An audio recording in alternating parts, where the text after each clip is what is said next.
Dreamscape presents Such a Good Family by Caitlin Weaver, narrated by Devin Sorvery, Kimberly Austin, Andrea Ems, Mia Hutchinson Shaw, Nick Mondelli, and Dylan Sickles. 1. Lori, 5 months before. It was Christmas Eve, and I was pleasantly drunk. At least as drunk as I ever allowed myself to become, which meant I'd had 3, maybe 4 glasses of wine. I could feel my control freak tendencies receding as I stood surveying the party. My party. The generic holiday playlist I'd put on switched over to Baby It's Cold Outside. I winced. The hosts on a popular morning radio show had recently declared the song canceled. As I wondered whether to skip through the song, I swayed on my feet and grabbed the back of an armchair to steady myself. "Do I need to cut you off?" asked a voice from behind me with a laugh. I turned to see Eden, my best friend and neighbor. She slipped her arm around my waist and ran her other hand through her carefully styled auburn waves. "Maybe," I admitted, resting my head on her shoulder and inhaling her familiar musky perfume. "You really outdid yourself this year." She nodded at the crowded living room where a 12-foot Christmas tree stood in the corner, under the vaulted ceiling, and garlands hung from every inch of the mantel and bookshelves. And the outdoor lights, they're breathtaking. That's what Ed said about the price tag. I grinned.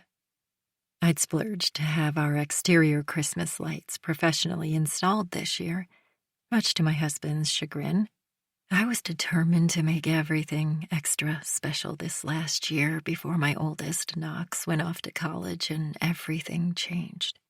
"God, how many years have you done this again?" asked Eden. 10? 11? I've lost count. It's the 13th annual Keller Family Christmas Eve open house. I raised my glass and tripped over my words only slightly. My mind traveled back to our first gathering, an impromptu potluck for the neighbors, back when the kids were just sticky-faced toddlers, some not even born yet. "Uh-oh, you're doing that misty-eyed nostalgic thing." Eden eyed me, arching one perfectly groomed eyebrow. "Just soaking it in," I replied. "The last Christmas with everyone home." "Oh, come on," she shook her head. "The kids will be home from college for Christmas next year. At least Summer will, probably with a suitcase full of dirty laundry and an empty bank account." "I know," I sighed. "But it won't be the same." Tears pricked my eyes. How did it all go by so fast? "Christ, Lori." Eden squeezed my waist. "It's only 8 p.m. You've at least got to hold it together until Santa visits." She smiled slyly. "Speaking of which, is Ed all set for his big night?" One of the neighborhood husbands played Santa each year, passing the red suit back and forth among them like a Super Bowl trophy. They took the role very seriously, each trying to outdo the others year after year. Last year, Eden's husband, Whit, had accessorized with knockoff Gucci sunglasses, a grill over his front teeth, and a large gold chain, and had surprised us all with a not-half-bad rap version of White Christmas. I nodded. Ed disappeared a few minutes ago, so I assume he's getting ready for his big entrance. Think he can top Paul's performance? Though we never let on to our husbands, the wives maintained an informal ranking of the Santa performances. The overall winner was Paul Schulman, Eden's next-door neighbor. "The Jewish Santa?" I laughed. 3 years ago, Paul had appeared wearing a yarmulke with the red suit and had done a very entertaining breakdance routine to the dreidel song. He'd spun around on the ground on his back for the grand finale and had spent the rest of the party lying on the couch with an ice pack, Eden gave me a sidelong glance. I assume you didn't invite him this year? I shook my head and grimaced. I invited Abby, but she couldn't make it. Abby Schulman had been a regular at book club and other neighborhood mom gatherings. I'd seen her a lot less, though, after her decidedly unamicable divorce from Paul last year. A professor at Georgia Tech, he'd gotten one of his students pregnant. I'd seen the girl around the neighborhood. Jules, I'd heard her name was, pushing the baby in a stroller, wearing a ring on her left hand. I did my best to avoid her, as her presence served as a sharp reminder that what happened to Abby could happen to any of us. Eden and I stood for a minute, watching the party swirl around us. It was an unseasonably warm Atlanta evening, so someone had opened the French doors leading to the backyard. A breeze wafted in and sent a stack of gold cocktail napkins fluttering off the kitchen island into the air.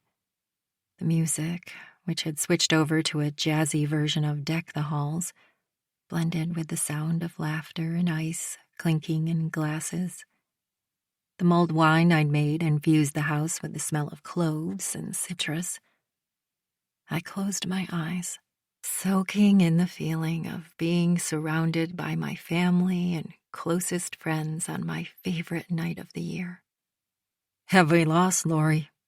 I opened my eyes to see Whit standing in front of us. Eden tilted her head up and he bent to kiss her, leaving his lips on hers just long enough for me to feel a flash of jealousy. I couldn't remember the last time Ed had spontaneously kissed me. Lori's busy imagining packing up our children's steamer trunks and sending them off to war. Eden mimed dramatic waving and swooning. I laughed and nudged her with my elbow. Oh, please, I know you're just as sad as I am to see them go. She sighed. It's true, but at least you'll still have 2 kids at home to keep you busy. Our house will be so empty. I'm going to have to take up day drinking or skeet shooting or something. Whit slipped his arm around her shoulder and ran his hand through his sandy-colored hair that was attractively graying at the temples. Preferably not in that order. My youngest, Chloe, came bounding up to me, her coltish preteen legs too long for her little girl body. She had Ed's hazel eyes and dark hair and a heart-shaped face that made her look like a porcelain doll. "When's Daddy coming?" she asked, hands on her hips. "You mean Santa?" I raised my eyebrows. "I thought I heard reindeer hooves on the roof a minute ago." Whit cupped his hand around his ear. "Santa's not real." Chloe rolled her eyes. Whit gasped. "What? No." He buried his face in his hands and let out an exaggerated sob. Chloe eyed him with skepticism. He raised his face and peeked one eye open to look at her. "You're faking," she said, crossing her arms. "I knew it." "Jeez, when did you get so cynical?" He ruffled her hair. Chloe pretended to duck out of the way but couldn't hide her smile. Everyone loved Whit. "Santa will be here soon." I made air quotes with my fingers. "Go find the other kids and tell them to get ready." Chloe flounced away, swishing fabric of the ballerina wrap skirt she'd insisted on wearing. "Speaking of other kids," said Whit, "have either of you seen Summer? I found her phone in the bathroom." He held up an iPhone in a purple and black zebra-striped case. Eden snorted. "For the amount of time she spends on that thing, you'd think she'd keep better track of it." "Like mother, like daughter." Whit grinned. "You're obviously drunk." Eden put her finger to his lips. I looked away as they kissed again. "I haven't seen Knox or Archie around for a while either." I scanned the room for my sons. "Though I bet Archie's hiding in the basement playing video games." Eden laughed, then turned to me. "I almost forgot," she said.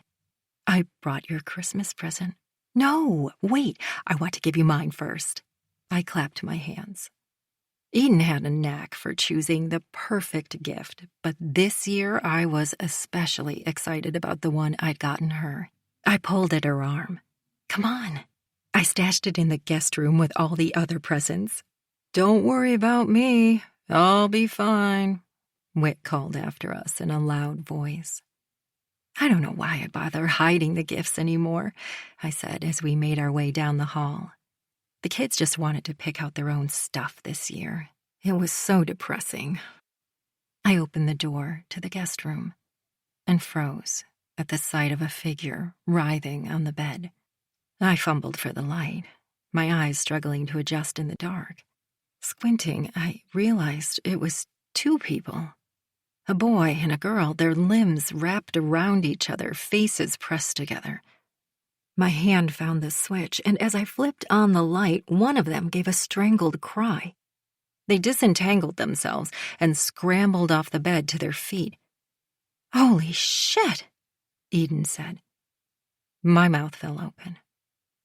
In front of us, clothes rumpled and faces flushed, stood Knox and Summer. Half of Summer's long copper-colored hair had come out of her ponytail, and she brushed it off her face. The button-up shirt I'd forced Knox to wear was mostly untucked, and he had what looked to be a smear of shimmery peach lip gloss across one cheek. Both were breathing heavily. "Well," I managed, taking a deep breath. As my nerves settled, I worked to suppress a giggle. "I'm so sorry," Summer said, her chest heaving. She looked from her mother back to me with an expression of half embarrassment, half pride. "We didn't think anyone, we didn't know. How long has this been going on?" Eden asked, gesturing at the two of them before crossing her arms. Summer looked at Knox, who looked at the floor. "A few weeks, I guess." He shrugged. My mind raced back over my recent interactions with him. How had I missed this? Over the years, Eden and I had joked about Knox and Summer getting together one day. But somehow it had happened right under both of our oblivious noses. "Why don't you get back to the party?" Eden gestured to the door. The two teenagers nodded and darted past us into the hall like spooked animals. "Well," I said again, and the giggle I'd been holding back escaped. Eden looked at me and let out her own snort of laughter, grabbing me and pulling me over so that we landed flat on our backs on the bed, gasping for breath between waves of laughter. Eden wiped her eyes. "Do you think we willed this to happen?" she asked. "All those baths we used to give them together when they were toddlers." I sat up and tried to compose myself. "It would be pretty great to be in-laws, wouldn't it?" Eden hoisted herself up next to me. "Yeah, someday. But not when they're 18. "So what now?" I asked. "Do we need to talk to them about it?" Eden made a face. "I guess so. But I know exactly how that's going to go. Whenever I try to give Summer any kind of advice, she just rolls her eyes and stares at me like I'm speaking another language." I sighed. I know. I always pictured myself as the cool mom whose kids would be totally comfortable talking to her about sex. But Knox just beelines out of the room whenever I try. Eden's eyes widened. "Oh, God. Sex?" From the living room, a cheer went up. "Sounds like Santa's here," I said, reluctant to end the conversation. "I guess we should get out there." We entered the living room just as Ed sashayed in. He was dressed in black boots and the familiar red Santa pants and hat. His thick, dark hair had been sprayed light gray, and he wore a white beard so realistic I had to look twice to make sure it was really my husband underneath. But that's where the similarities to Santa ended. Under the beard, Ed was shirtless, his broad, hairless chest bare except for the red suspenders he'd hooked his thumbs through. The crowd hooted and hollered. "Who hired the Chippendales?" someone shouted. "Careful, Ed, there are kids here," someone else teased.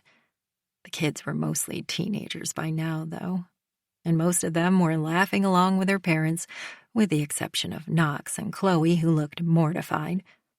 And Archie. Wait, where was Archie?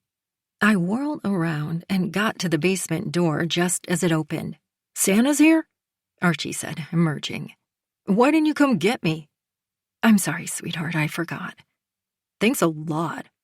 Archie rolled his eyes and headed into the living room. He stopped when he saw Ed, grimaced, and turned back around. "Yeah, never mind."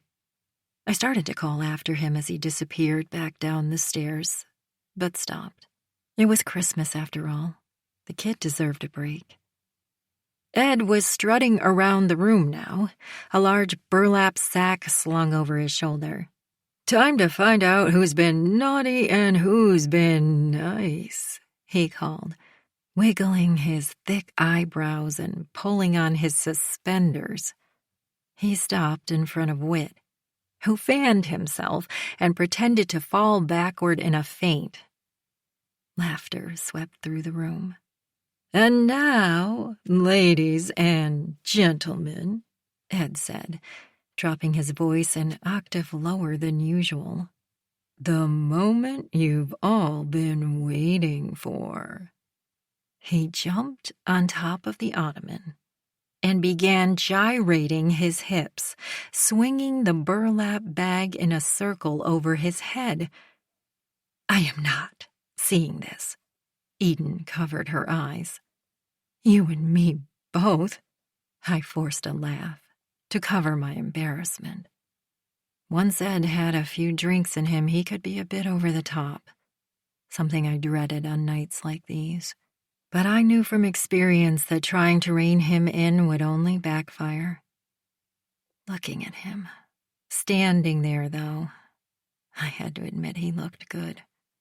He'd always been in decent shape, but a couple of years ago he'd taken up CrossFit and stopped eating pasta and bread. It was annoying how fast his six-pack had appeared. I patted my midsection with its slight pad of fat that no amount of Pilates or Peloton ride seemed able to shift. Ed jumped down and started handing out the wrapped gifts each family had contributed to the bag. When he stopped in front of Eden and me, he swiped his hand over his glistening brow and grinned. "Better than Whit last year, right?" he asked. Eden raised her eyebrows. "You know, I hear they're casting for the next Magic Mike movie." "They'd be lucky to have me," said Ed, winking. "You were great," I smiled and offered up my lips.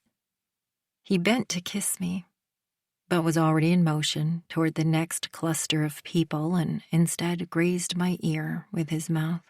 "I need another drink after that," said Eden, turning toward the kitchen.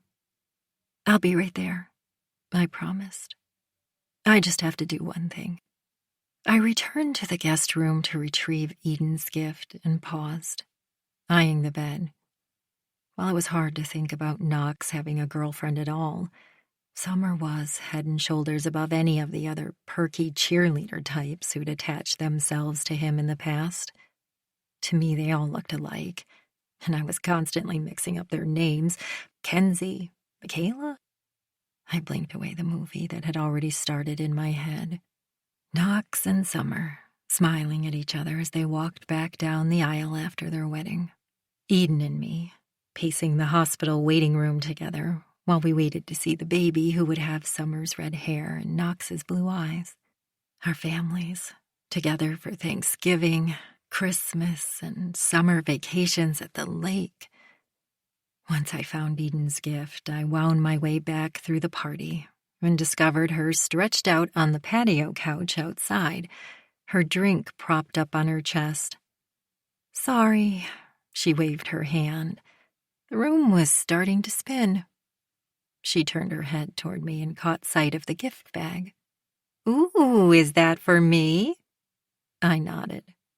She hoisted herself to a seated position and reached for the bag. pulling out the tissue paper and tossing it on the ground until she got to the small black velvet box. Inside was a delicate gold chain on which hung a tiny elephant-shaped charm. A smile spread across her face. I love it. Elephants were Eden's favorite animal.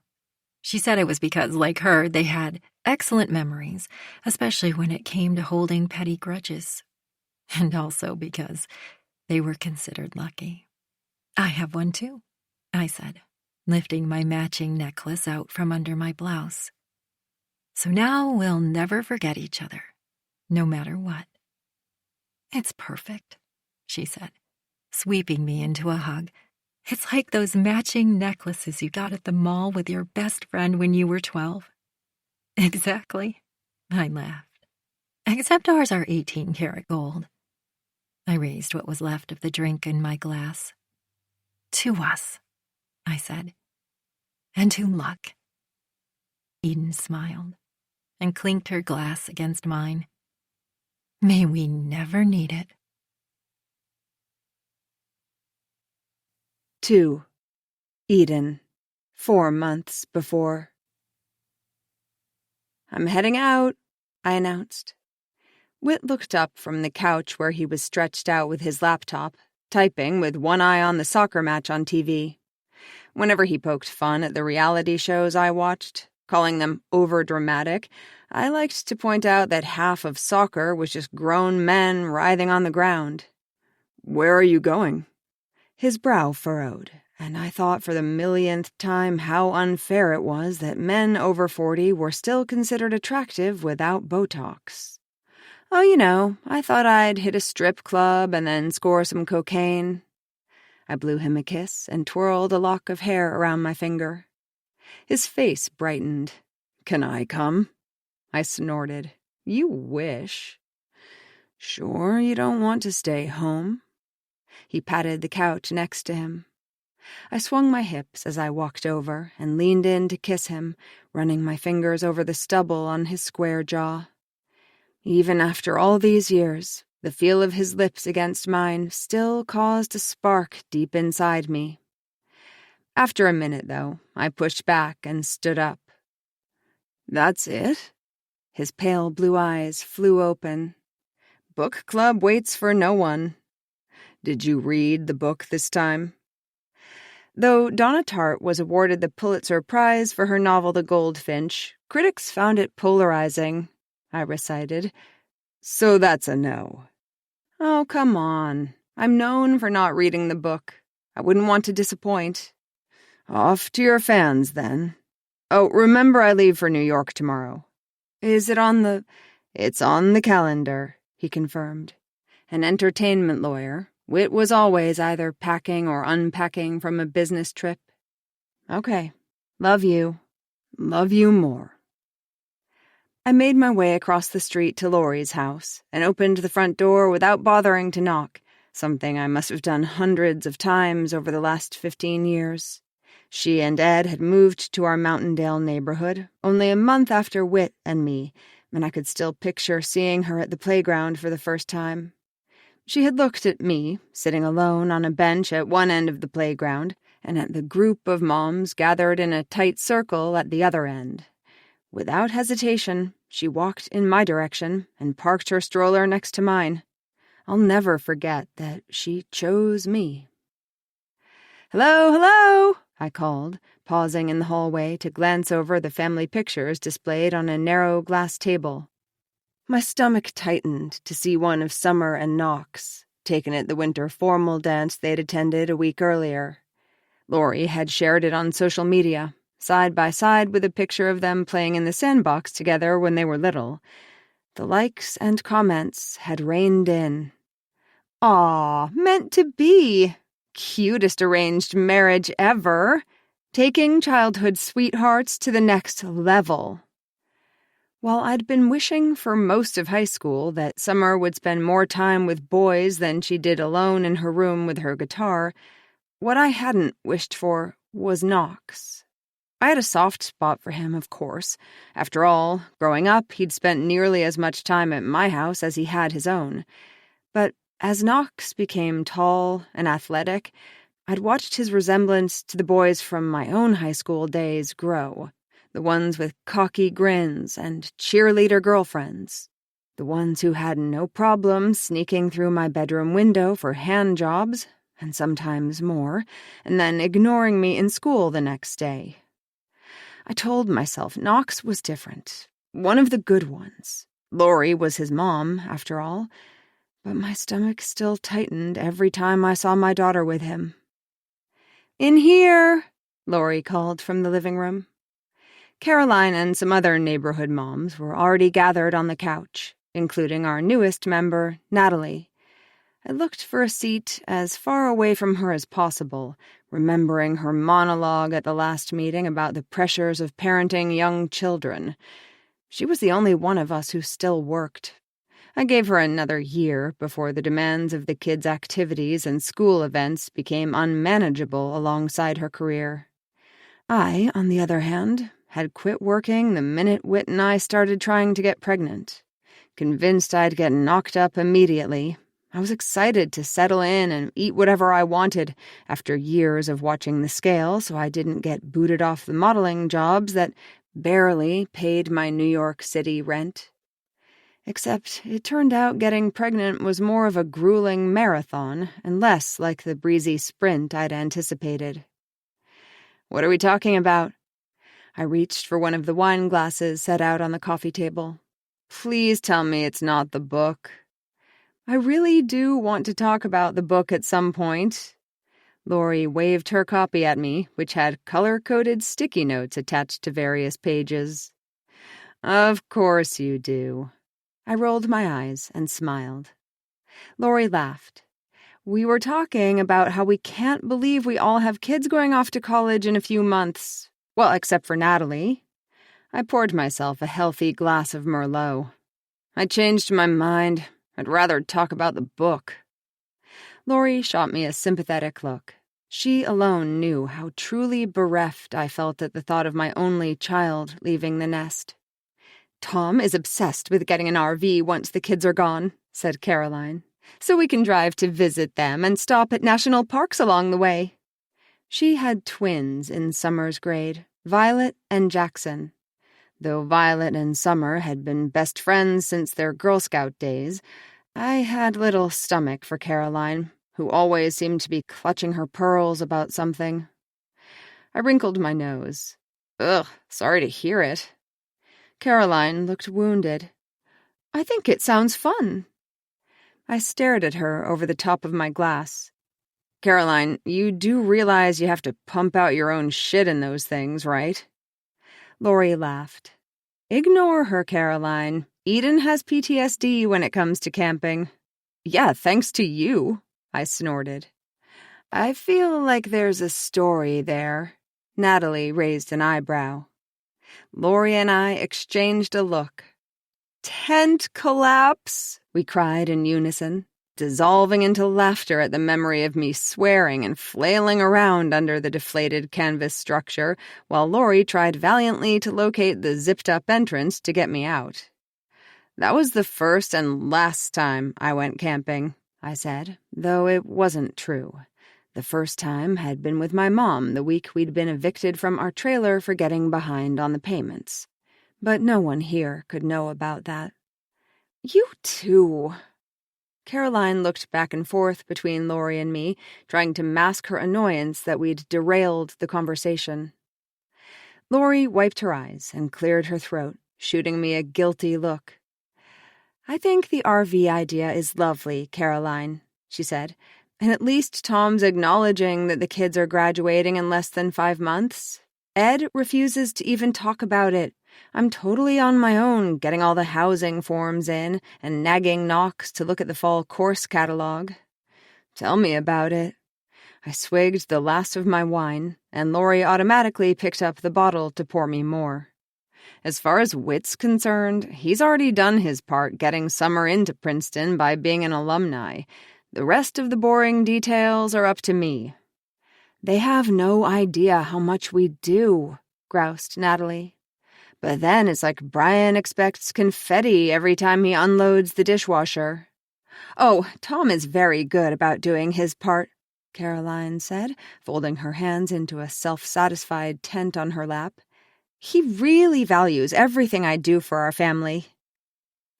Laurie and I exchanged another look. We'd both seen Caroline running around like a squirrel on Ritalin whenever they had people over, while Tom hung out near wherever the drinks were being served. But it wasn't like I was going to argue with her, especially when I had reason to feel lucky on this issue, as Whit actually was good about helping out. He was the one who did all the laundry, something he'd taken on right after we'd moved in together when I'd turned an entire load of his white undershirts pink. "It's like no one ever taught you how to do laundry," he'd joked as he showed me how to sort colors and choose the right water temperature. I'd immediately thought of my mom and how she'd only dragged herself to the laundromat once we'd worn our clothes so many times they'd started to smell. "For your information," I replied to Whit, "no one ever did."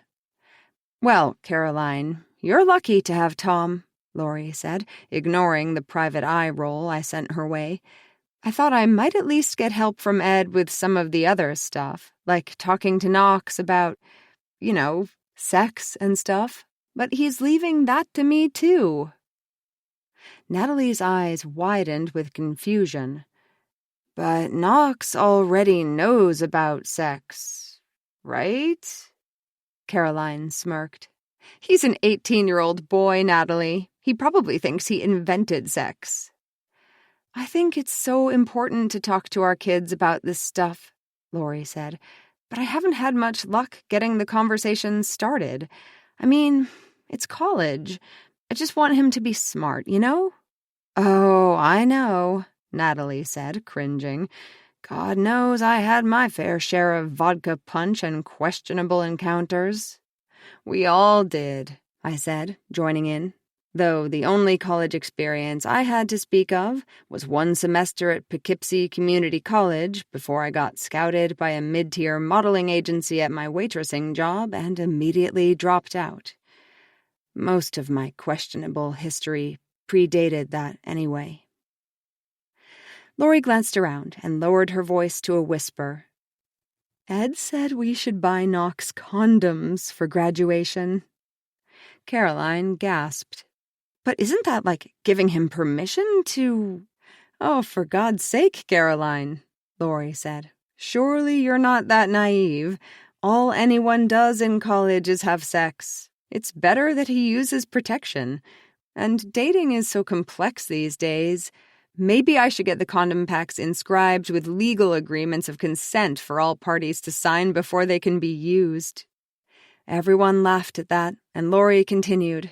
"Maybe I'll require that they get them notarized before proceeding. Trojan Condoms, official sponsor of the Me Too movement," Caroline quipped, setting everyone off again.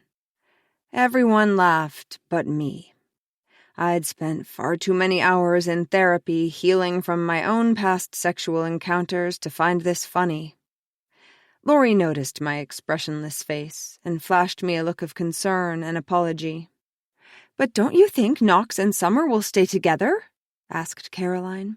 "I mean, they're just so adorable, and then the two of you can be grandmas together." I waved my hand as if to banish the possibility. "College is a whole new world. If they're meant to be, it will work out." Laurie tucked her light brown, chin-length hair behind her ear and smiled at me. Later that night, after everyone had left, I assumed my usual position stretched out on one end of Laurie's couch, a pleasant wine buzz washing over me. She lay on the other end, our legs reaching out toward each other and meeting in the middle. "I am 100% going to regret this tomorrow," she said, pointing to her wine tumbler. "You deserve some fun," I said. "I don't even know what fun is anymore. I've become so boring." "No." "Yes." "Look," I said, struggling to a seated position, "motherhood is one long identity crisis. Just when we figure it out, like, oh, okay, this is who I am now, everything changes. Inevitably, we become boring because we get biologically reprogrammed for safety and security. But you're not boring. Lori waved her wine glass at me. I am now. You didn't know me before I had summer. I took a large gulp of Merlot. Back when I was on a first-name basis with the bouncer at every club in Lower Manhattan. At one point, I had 2 Vanderbilts and a Kennedy in my phone. Oh, and once I flashed Anderson Cooper in a coat room. Not that he was interested. You didn't. It was a dare. I shrugged. Lori groaned. Clearly, I was never that interesting to begin with. I mean, I was a nerdy kid who grew up to be a nerdy lawyer. But I think you're right about the reprogramming. Like, the other day, Chloe came home in tears because a couple of the other girls were making fun of her in dance class, telling her she had ugly knees. I mean, how ridiculous. But the next time I saw those girls, it was all I could do to keep myself from punching them both in the face. I can see the headline now. Mountaindale mom arrested in ballet brawl. Lori laughed. I'm sure there's a mom out there who's done it.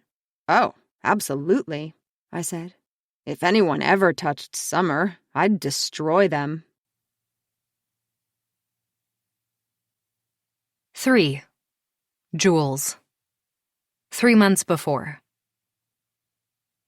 The warm mid-February sunshine did its best impression of spring as I pushed the stroller down the driveway for my Sunday morning walk.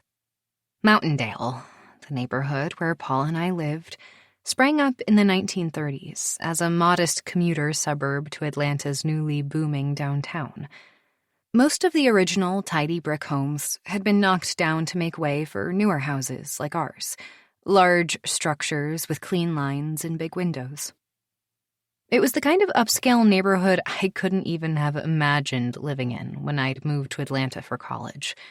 Now, as a relative newcomer, I was still getting used to living somewhere that had a luxury car in every driveway, and an organic farmer's market where people didn't blink at paying $15 for a jar of hand-ground peanut butter.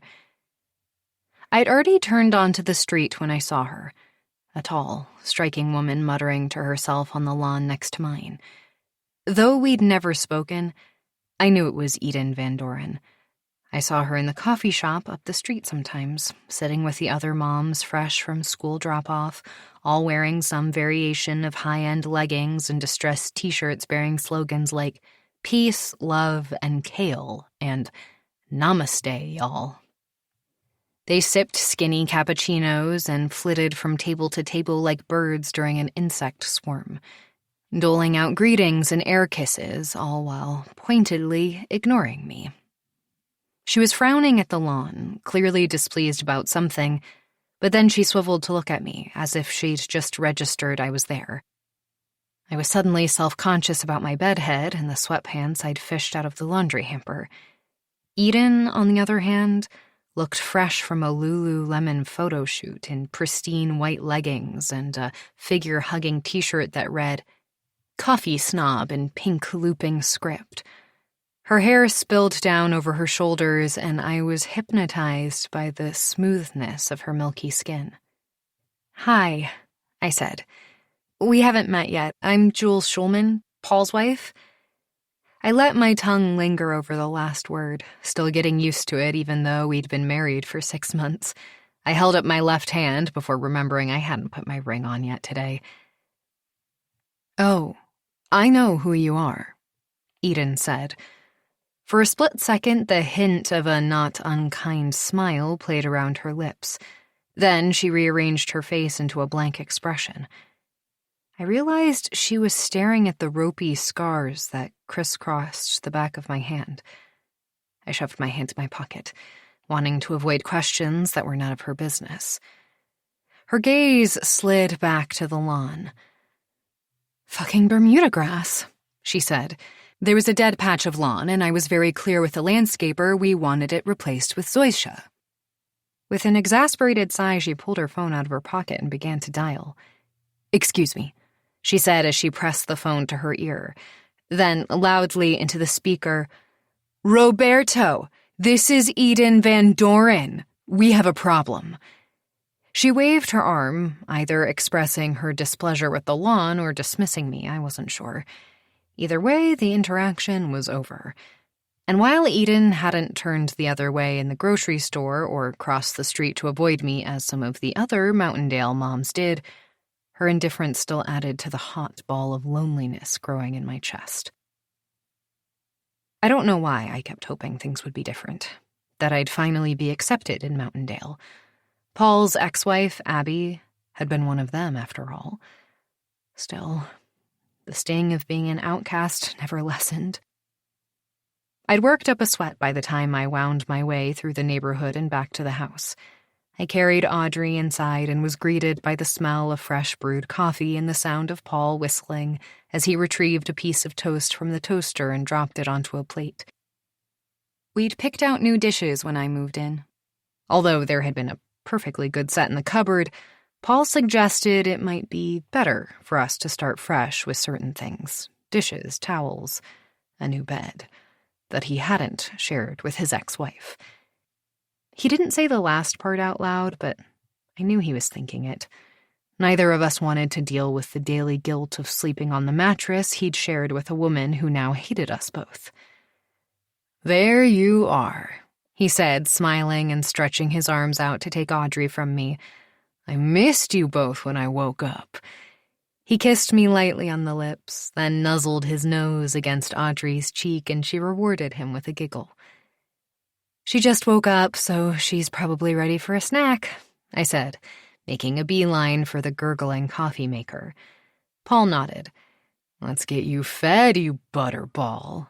He wrapped one hand around Audrey's chunky thigh as he strapped her into the high chair and unveiled a plate of Cheerios and sliced banana. I grabbed my favorite mug, black with white letters that spelled out Curtis Institute of Music.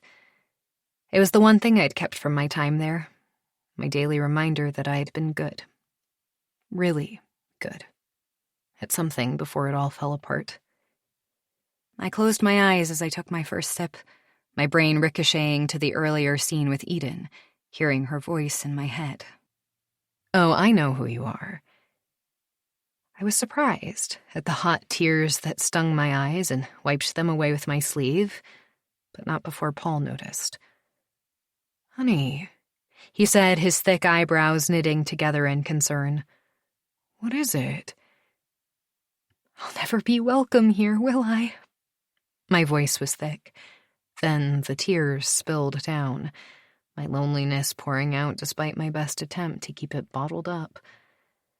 Paul sighed and pulled me toward him, one hand on Audrey's sippy cup to keep her from hurling it to the floor. "I'm sorry," he said, wrapping his arm around my shoulders. He hung his head, and for a moment I worried I had hurt his feelings by bringing it up. The only one who felt worse than me about breaking up Paul's marriage was Paul. What happened? He lifted his head and pressed his cheek against mine. "It wasn't a big deal," I said, trying to pull myself together. "I just ran into Eden, that's all." Paul sighed. "You know," he said, pulling back so he could look at me. "Even Abby didn't like her all that much." He said his ex-wife's name with practiced neutrality. "Eden, she has a strong personality." I gave a short laugh. "So I see. I'm just saying, you're probably better off steering clear of her anyway." "It would just be nice to have the choice, you know?" My voice came out sounding like a bratty teenager. I couldn't tell Paul how much I'd fantasized about what it might have been like if I hadn't moved to the neighborhood with so much baggage. A 24-year-old taking up residence in the house recently vacated by one of their own, treated as if infidelity was somehow contagious. I stepped closer to Paul and buried my face in his neck. "I'm sorry it's been so hard," he whispered into my hair. "Do you ever regret it?" I lifted my head and pointed to my chest and then to Audrey. This? Never. Do you? I paused and gave him a light kiss on the lips. Only when you try to use words like riz or slay to remind me that you're not that old. Hey. Paul grabbed me and began to tickle me. I'm not old, just wise. I shrieked with laughter and tried to escape. Audrey joined in with her own high-pitched yelps of delight and smeared a fistful of pulverized banana on her face. Paul's arms relaxed around me, and we pressed our bodies together. Then I took a deep breath and sucked the loneliness back inside where it belonged. On Monday, after looking out the window to make sure Eden wasn't in the yard, I slung Audrey on my hip and walked down to check the mail. I glanced down the street and saw a figure loping toward me on long legs. I'd seen her before, usually in the early morning as she left for school. Her narrow shoulders hunched under the weight of her backpack as she clambered into a waiting car driven by another boy from the neighborhood. Her long red hair trailed behind her, and she had the awkward gait of someone who hadn't quite grown into her body. Still, I could tell she would grow up to be just as beautiful as her mother. She wore heavy black boots laced up over black jeans and a baggy black sweater. It wasn't an outfit I imagined Eden approved of. As she drew within a few feet of me, she began singing, her mouth open wide and her eyes half closed with her fist in the air, like she was auditioning to be the next Ariana Grande. I laughed louder than I meant to, and her eyes flew open. She tore the headphones from her ears. "Oh my God," she said, embarrassed. "Sorry, I was really loud, wasn't I?" "Yeah," I said, "but the good news is you're definitely ready for American Idol." She laughed, and her eyes, green like Eden's, moved down to Audrey. "What a cutie. How old is she?" 10 months. "Hi, Peanut," she cooed, bending toward her. Audrey clapped delightedly. "Let me know if you ever need a sitter," she said, straightening up. "You can ask anyone in the neighborhood about me. I've babysat for everyone, basically. I'm Summer, by the way." "I know," I said. "I've met your mom." Summer rolled her eyes. "Lucky you." 4. Eden. 3 months before. Summer sat at the kitchen island, her shoulders squared as if on a throne, and her laptop open in front of her. Whit and I flanked her on either side like loyal courtesans. Her finger hovered over the link in an email bearing the Princeton logo. "I think I'm going to pass out," I said, drawing in a shallow breath and leaning forward to clutch the countertop. "Honey." Whit shot me his best "it's not about you" look and reached out to grip my free hand. But I really did feel woozy as I watched my only child prepare to meet her future. "Okay." Summer pursed her lips and inhaled sharply. "Here goes." She clicked the link, which opened a Princeton-branded login screen and then a second screen filled with words. I leaned in closer to read over her shoulder, but the letters blurred together. Either I was fainting for real, or it was time to finally admit I needed reading glasses. "We are pleased to inform you that," Whit began reading aloud, but was interrupted by a shriek from Summer. "I got in! I got in!" She hurtled sideways off her chair into the arms of her father, who took up her chant. "You got in! You got in!" They jumped up and down with their arms around each other and shrieked like tweens at a Taylor Swift concert. So many feelings collided inside me that I couldn't decide whether to laugh or sob. "I'm so proud of you," I managed to choke out, somewhere between crying and laughing. I pulled Summer into a hug, and then the crying kicked in for real, and I heaved great sobs, my nose running uncontrollably as I tried to wipe the tears and snot from my face. "Mom," said Summer, looking in disgust at my snotty face. "I am so glad we didn't make a reaction video," she added, referring to the trend of high schoolers filming themselves learning their college admission status. "Hey," I defended myself, blowing my nose on the tissue Whit handed me. "It's not every day you learn your brilliant daughter got into Princeton. Early decision, no less."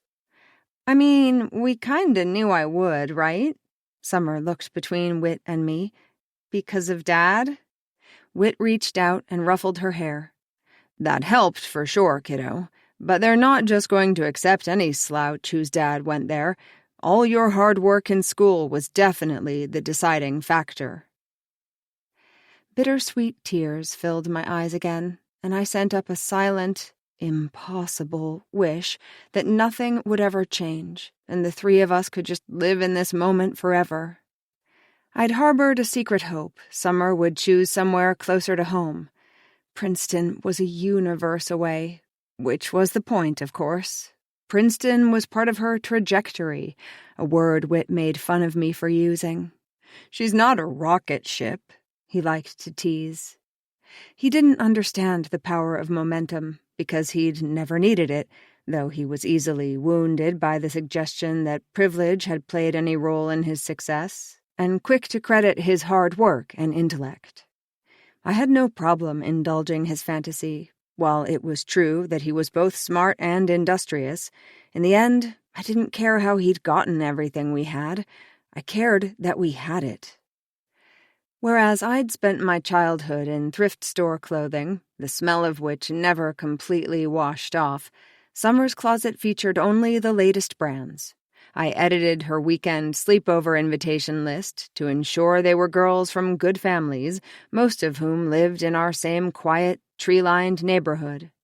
I let them try on my makeup and stay up as late as they wanted, and turned a blind eye when my expensive lipstick or nail polish went home the next morning in the monogrammed backpack of Madison or Annabelle or one of the Charlottes. From tennis lessons to girlfriends, Summer had grown up with the best of everything, including, now, a ticket to the Ivy League and a future I wouldn't be part of on a daily basis. My heart clenched at the thought. "Where's my phone?" Summer scrambled to her feet. "I promised Violet I'd text her as soon as I found out." "It's next to the coffee maker," I said. "What about dinner at Lombardo's to celebrate?" Whit nodded with enthusiasm.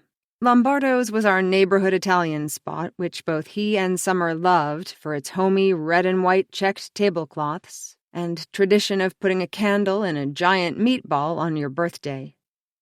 Having retrieved her phone, Summer clutched it to her chest and blushed. "I kind of told Knox I'd celebrate with him tonight," she said. I pushed myself up to stand next to her and crossed my arms. "But it's a school night." Whit got up and put his arms around me from behind, and I leaned against his broad shoulders. "Relax, honey. This is a big deal. I think we can cut her some slack for one night." He winked at Summer, who rewarded him with a wide, goofy smile. "Fine," I sighed, though I didn't like being usurped by a boyfriend. "But be home by 9. 9:30, Whit said, and I swatted his arm.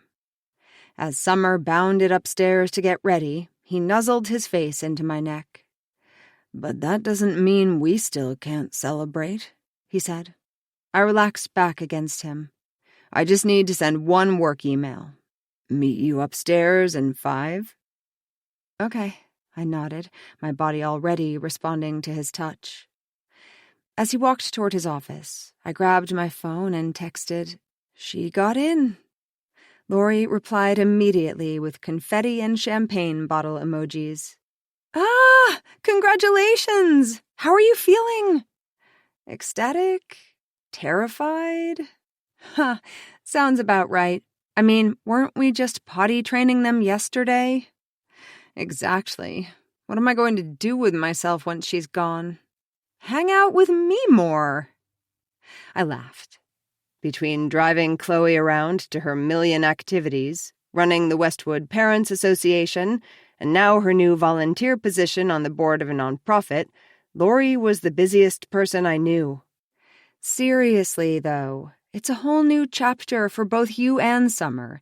It's going to be amazing, I promise. Love you. Love you more. I clicked my phone off and went upstairs to check on Summer and wait for Whit. I hoped Lori was right. 5. Jules. 3 months before. Summer rang the doorbell promptly at 6 o'clock.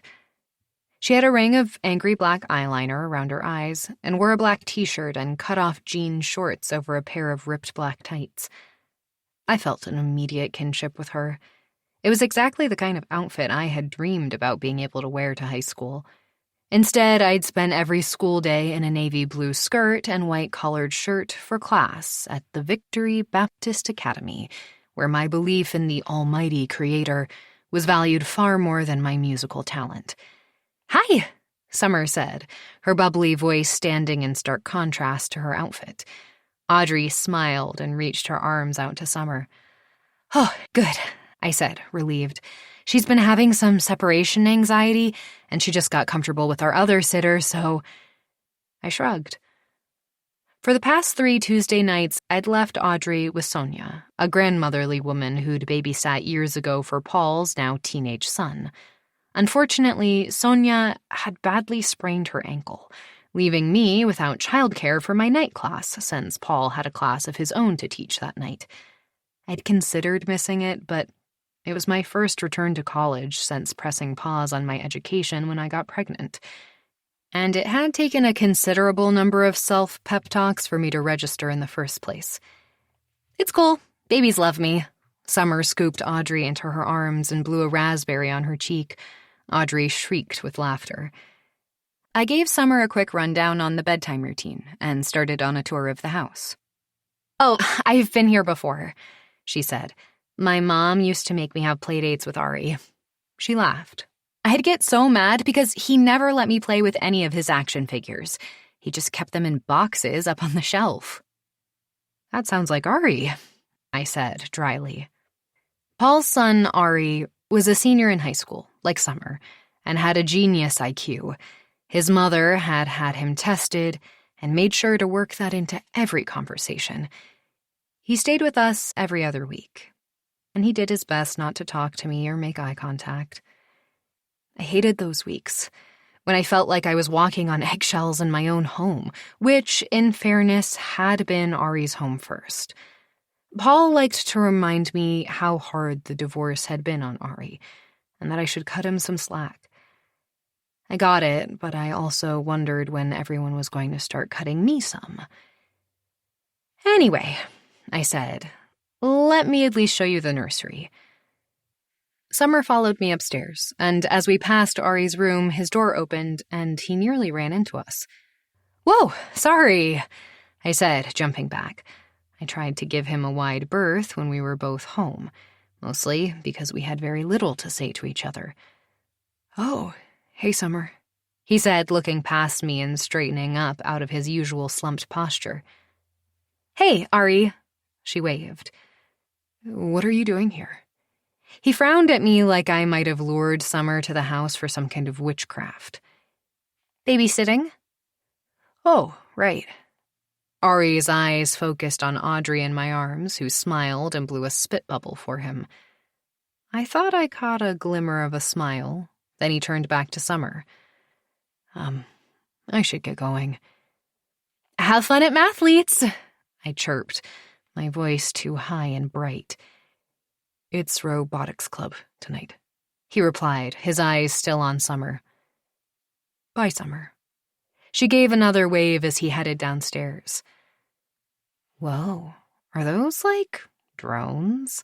She whispered and pointed to the shelf in Ari's room where menacing-looking winged electronic devices of various sizes were lined up like a fleet of evil insects. Ari treated them with great care, dusting them and taking them out regularly for exercise as he trained for his drone pilot license. They gave me the creeps, and even though they were powered off, I still felt like they were watching me when I walked by. "Yep," I said. "Why does he have so many?" He explained all the differences between them to me once, but I don't have a PhD in mechanical engineering, so I made a motion like a plane soaring over my head. Summer giggled. When I finished showing her around upstairs, we headed back down to the kitchen, and I gathered up my backpack. I'll be in class at the Georgia Tech campus, but just text if you have any questions. I'll keep my phone on vibrate. Like a college class? Summer cocked her head. I thought you were, older. I'm finishing my degree. A flush crept up my neck at having to state my open secret out loud. Oh, right. She slapped her forehead. My mom told me about what happened with you and Dr. Schulman. So, what kind of class? I'm majoring in business, I said. For lack of a better idea, I'd picked a major as far from music as I could get. But I'm still trying to figure out what I want to do for, a job. I wish my mom would get a job. Summer heaved a sigh. Outside of telling me how to live my life. She seems very passionate about your lawn. I tried to hide my smile. When I got home after class, Audrey was asleep, and Summer was engrossed in the season finale of a hospital drama I'd already watched. She hit pause when I came in. How did bedtime go? I bent down to peer at the baby monitor on the couch next to her. She was an angel. She smiled and moved to turn off the TV. Stay and finish the episode if you want, I said. The ending is crazy. She nodded and turned back to the TV. I deserve ice cream after sitting through the world's most boring class, I said, heading for the kitchen. Want any? Summer's eyes lit up. Sure. I sat on the couch with her, and by the end of the episode, we were both teary-eyed, even though I'd seen it before. I can't believe she just walks out on him like that, Summer sniffled. After everything they went through. I can't believe I cried again, I said, scraping the last bite of ice cream out of my bowl. Can I ask you a question? Summer said, looking at me curiously. Sure. What happened to your hand? Reflexively, I covered my damaged hand with my other one. I knew how ugly the scar tissue was. An accident, I said, reciting the line I'd trained myself to say. 9 out of 10 times it shut down the conversation. What kind of accident? She asked. I closed my eyes and was transported back to the Philadelphia street outside the Curtis Institute, where I'd been getting out of a friend's battered Honda Civic. I never saw the car door before it crushed my hand, slammed accidentally by a nearsighted bassist. The following months passed in a haze of surgeries after I'd reluctantly retraced my path back to my childhood bedroom in North Georgia. The doctors tried to be kind, but it didn't take much reading between the lines at my appointments to know my music career was over. Oh my God. That sucks, Summer said when I finished the story, looking stricken. I can't imagine not being able to play guitar anymore. Well, I can still play. I just won't be at Carnegie Hall anytime soon. So what kind of stuff do you play?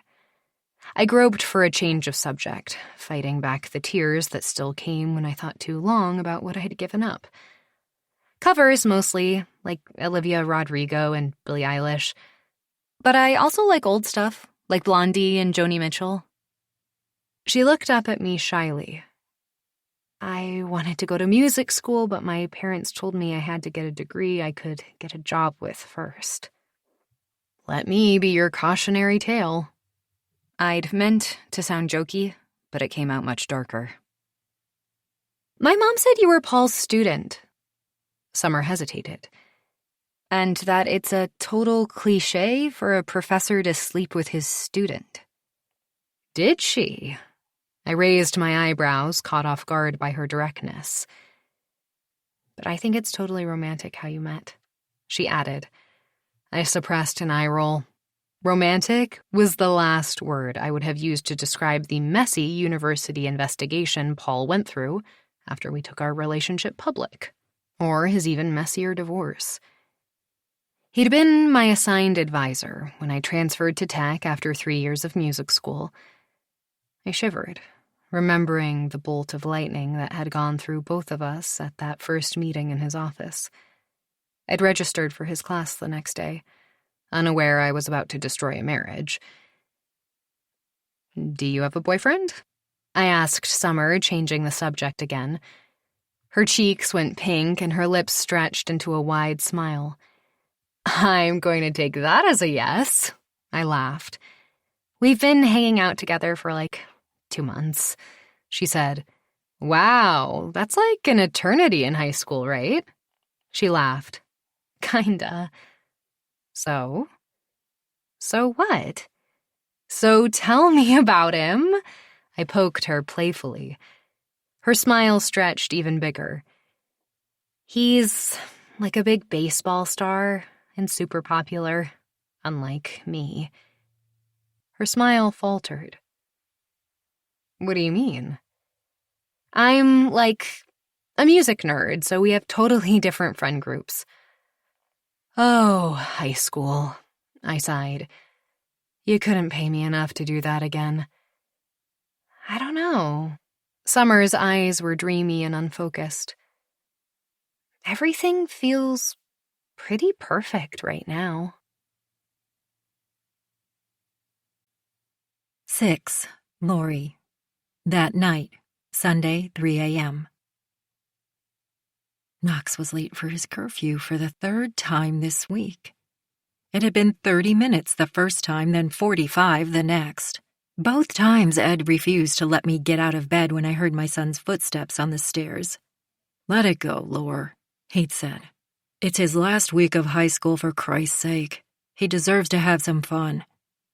Both times I bit my tongue in the morning as I watched Knox groggily pour milk over his cereal, leaving the carton on the counter for someone else to put away. His bed-tousled dark blonde hair fell in a perfect wave to his chin in a way that mine never would, despite my best attempts with the blow-dryer. His eyes were the same light blue they'd been on the day he was born. All 3 kids had the same eyes originally, but Knox's were the only ones that hadn't darkened to some shade of brown. As I watched his man-sized hand gripping the spoon, I felt uncharacteristically nostalgic. It seemed like only last week he was padding into our bedroom in the middle of the night, teddy bear in tow. Now in 1 short week, he would be graduating from high school. Tonight, though, he was undeniably late. As the clock hit 3 a.m., I lay awake on the living room couch where Ed had suggested I relocate unless I was going to stop tossing and turning with worry. The front door creaked, and I sprang up, smoothing my hair. "Hi," I croaked as Knox appeared in the hallway. "Geez, Mom," he jolted backward. "You scared the shit out of me." "Language," I said automatically. "Sorry." "Late night?" I tried to keep the scolding tone out of my voice. All the parenting books I'd read told me that was the quickest way to shut down communication with your teen. He zipped up his hoodie as I approached, but not before I saw the scratch on his collarbone. "Ouch. What happened?" He shrugged. "Someone's stupid cat." "Did you wash it out? Here, let me see." I took a step toward him. "Don't," he said sharply. I rocked back on my heels, startled. "Sorry," he said, shaking his head. "I just meant I can take care of myself. I'll put some Neosporin on it." I nodded and cleared my throat. "So it's pretty late." "I know. I'm sorry," Knox said quickly. I fell asleep at Jackson's house." I frowned. I didn't know the Doyles had a cat. I thought Caroline was allergic. "They don't. We were somewhere else before." "Oh." I nodded, resisting the urge to probe further. As much as I struggled with the concept, Knox was almost an adult, and it was time to start letting go a little. Try to keep a better eye on the clock next time, okay? I said instead. You still have a curfew for now. I will. Knox gave a small nod and turned to head upstairs. As I climbed back into bed, I heard the shower turn on in the bathroom Knox and Archie shared, something he didn't usually bother with at night. I hoped my comment about his curfew would do the trick. I was the stricter parent, concerned about broccoli and bedtimes. My worst fights with Ed happened when I tried to correct his lackadaisical parenting. They would start in tense whispers and end with him banging his fist on the table, yelling, "God damn it, Lori, stop micromanaging me." I used to yell back, but over time I'd perfected my mask of acquiescence. This allowed me to go about quietly parenting the way the books said I should. The fighting also got us to the sex faster. There was something about fighting that wound up Ed in a way that only one thing would release. It took me by surprise at first, how quickly he could go from anger to lust. Where our usual lovemaking was sweetly predictable, lights off, him on top followed by 10 minutes of cuddling, our sex after a fight was hungry and impulsive. He would take me against the wall, with my dress yanked up, or bent over the dresser with my hands held behind my back. There were smacks on the butt and language so foul it made my face burn even while I begged for more. After, we lay entangled wherever we finished, a rare moment of inhabiting the same spatial and emotional plane. I'd tell myself that the next time he put down his iPad and turned to me in the bed on a normal night, I'd talk dirty or ask him to do those same things to me that happened when things got heated. Always, though, my prudish Midwestern upbringing would get the better of me. I'd submit to the process while we checked all the boxes in the same order we always did, leaving each other efficiently satisfied and not one touch more. I heard Knox's shower turn off. Then after a few more minutes, I heard the sound of his feet in the hallway. Then his bedroom door opening and closing again. Easing out of bed, I padded into the dark hallway and performed my nightly ritual of placing my hand on the doorknob of each child's room, reassuring myself that all three were home and safe. Some days I was jealous that Eden had only one child. I loved my children. But if someone had told me when I met Ed that one day I'd be coordinating carpool instead of cross-examining witnesses, I'd have laughed. Back then, I pictured myself effortlessly juggling motherhood and career like a Cirque du Soleil performer in heels and a pantsuit.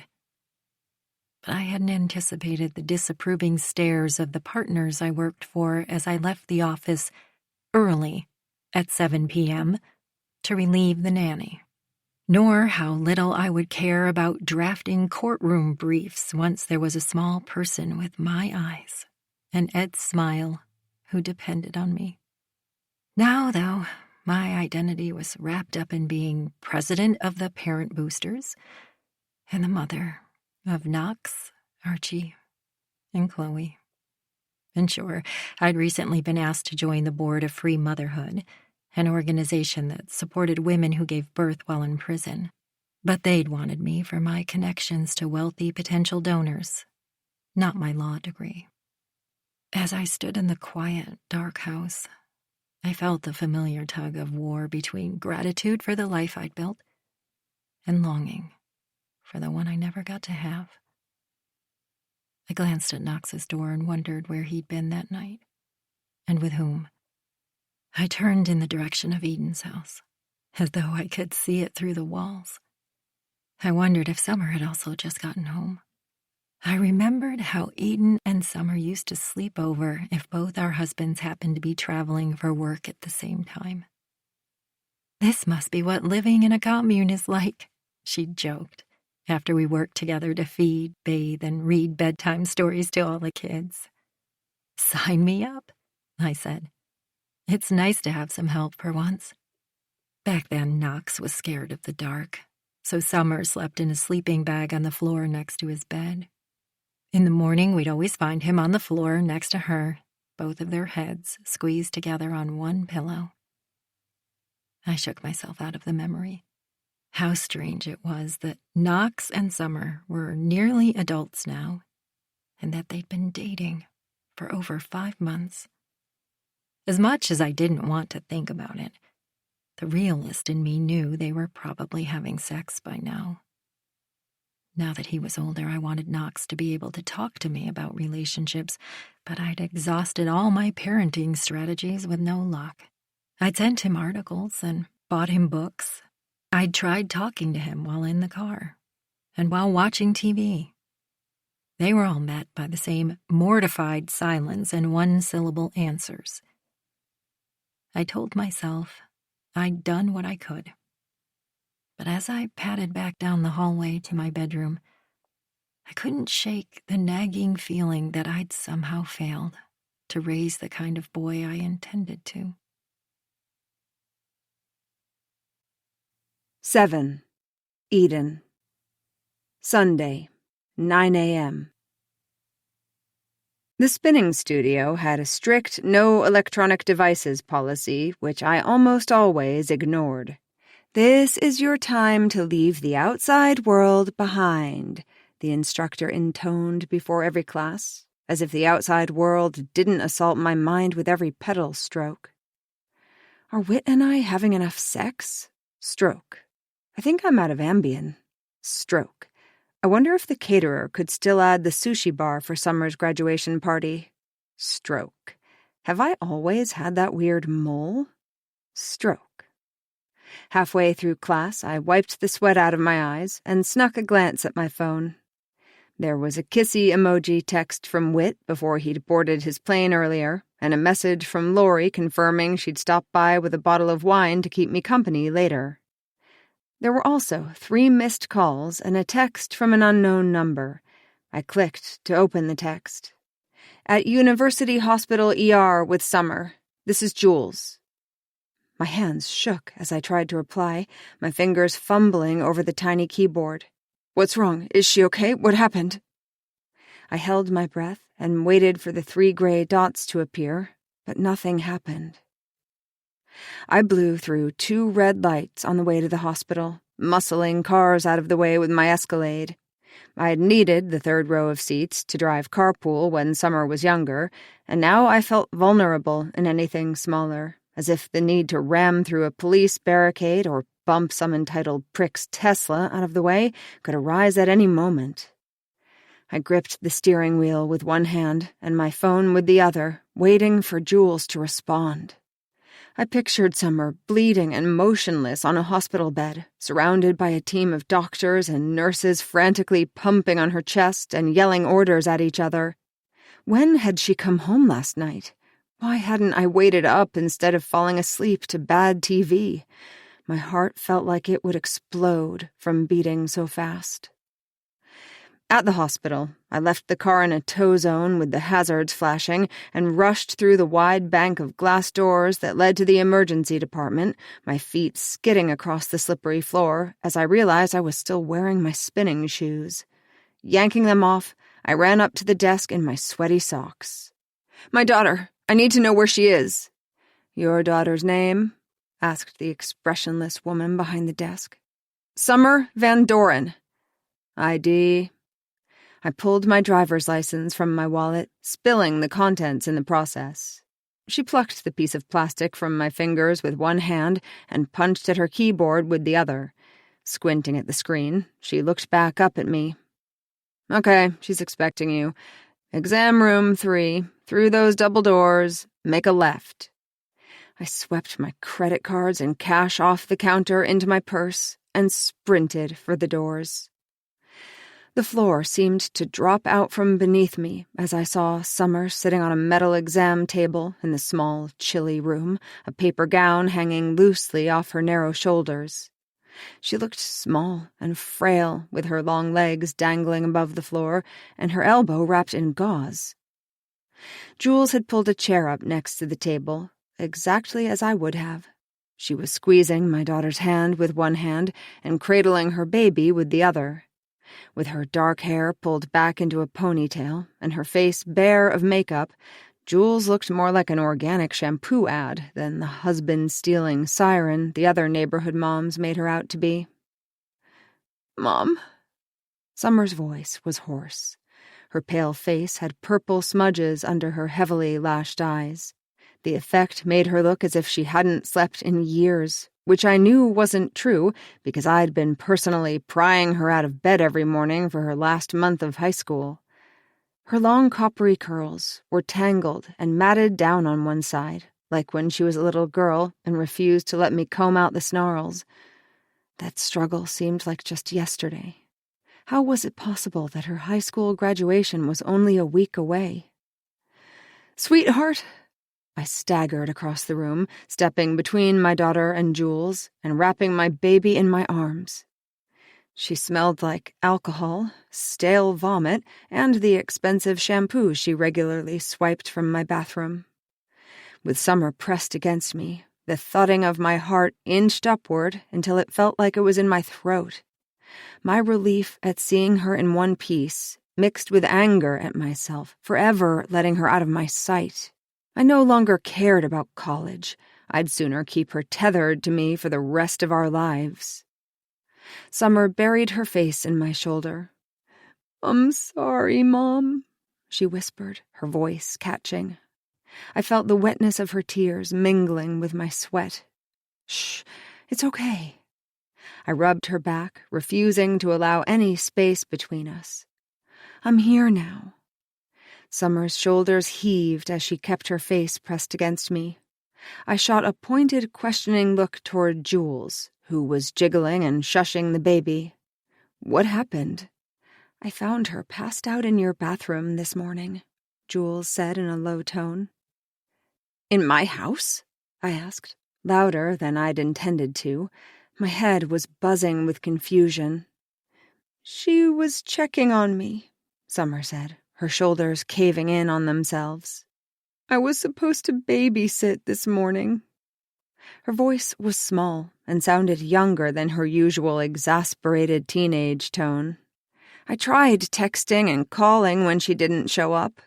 Jules ran her hands through her dark hair. "I was late for something important." She said it as if it was an apology. "When I didn't get a response, I went over and knocked on your door." Unlike most of the other neighborhood moms, I didn't technically have a problem with Jules. As far as I was concerned, she seemed like an upgrade from Paul's smug, perpetually stressed-out first wife who never failed to bring up that she'd gone to Harvard and been on the partner track at her accounting firm before she decided to stay home with their son. I felt compelled to snub Jules on principle, though, out of some twisted sense of loyalty to women my own age. "Who let you into the house?" I tightened the grip on Summer's shoulders. "Whit." "Whit?" I repeated my husband's name like he was a distant cousin I'd forgotten about. "I talked to him through your video doorbell. I think maybe he was at the airport. He told me where the spare key was." I turned my gaze back to Summer, whose eyes were rimmed with red. "Baby, please talk to me," I pleaded. "What happened to your elbow? You can tell me anything. You're not in trouble, I promise." Summer drew in a deep, hiccupy breath. "I was at a party with Knox and some other people." She closed her mouth and pressed her lips tight together as if she was afraid of what might escape. "She was foggy when I got there, but she said some things." Jules shook her head, unable to form the rest of the words. Summer's face crumpled in on itself as she rocked forward against my chest. "Mommy," she whispered. The wave of relief I felt seeing my daughter intact was replaced by a hard nut of dread forming in my stomach. Nothing bad could happen to Summer. Not now, when her future was within grasp. Graduation was a week away, and she'd already started sleeping in a t-shirt with Princeton's black and orange shield on the front. Her future stretched out in front of her like a glittering, endless runway. "Shh," I whispered as I stroked my daughter's hair. "It's going to be okay." The baby was crying now and clutching at Jules's shirt. "I'm sorry," said Jules. "She needs to eat." I caught a flash of her already flat postpartum stomach as she lifted her shirt and resisted the urge to suck in my own. There was a staccato knock at the door, symbolic in nature only, as it opened immediately. Summer disentangled herself from my embrace as a man with a stethoscope looped around his neck strode in. He was a decade younger than me, with spiky, gelled hair and a disturbingly bronzed face. His extreme level of fitness was obvious under his closely tailored clothes and white coat. I wrinkled my nose as I caught a whiff of his cloud of cologne. "I'm Dr. Tucker," he said. "You are—" He consulted his clipboard. "The patient's mother?" I nodded. He gestured to an older woman hovering in the doorway behind him. "And this is—" "Maureen Adams, trained sexual assault nurse examiner." The woman's frizzy gray hair formed an unflattering halo around her face. I stared at the nurse. "I'm sorry, why are you here?" The doctor cleared his throat. "Ms. Adams is trained to perform the forensic exam to gather any evidence." My stomach lurched. "What kind of evidence?" I whirled my head toward Jules. "What's going on here? What happened?" Jules looked stricken. The nurse stepped forward as if she was about to touch my arm, then thought better of it. "I know this is hard, but I'll talk your daughter through the whole process. We'll start with some pictures to document any bruises or lesions, then we'll sweep her body for any foreign DNA, including an internal exam." "Can you give us a minute?" My voice came out strangled. "Alone?" The nurse nodded and filed out, the doctor following her.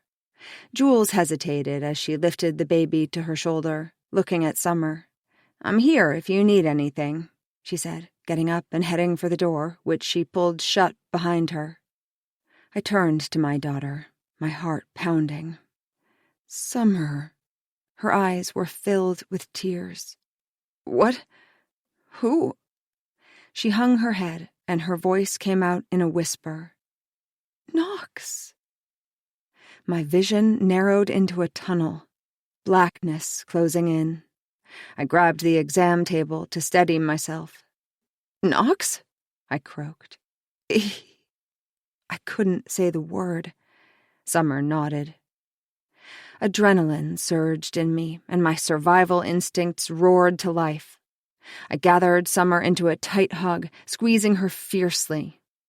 When I felt her breathing slow, I pulled back to look at her. "Let's get you home," I said. She looked at me, wide-eyed. "But what about the exam?" "You don't want it. Trust me." "I don't?" "I promise I will take care of this. I won't let anything else bad happen to you." "But the nurse is doing her job, and I'm doing mine. You know that I always do what's best for you, right?" "Yes," her voice faltered.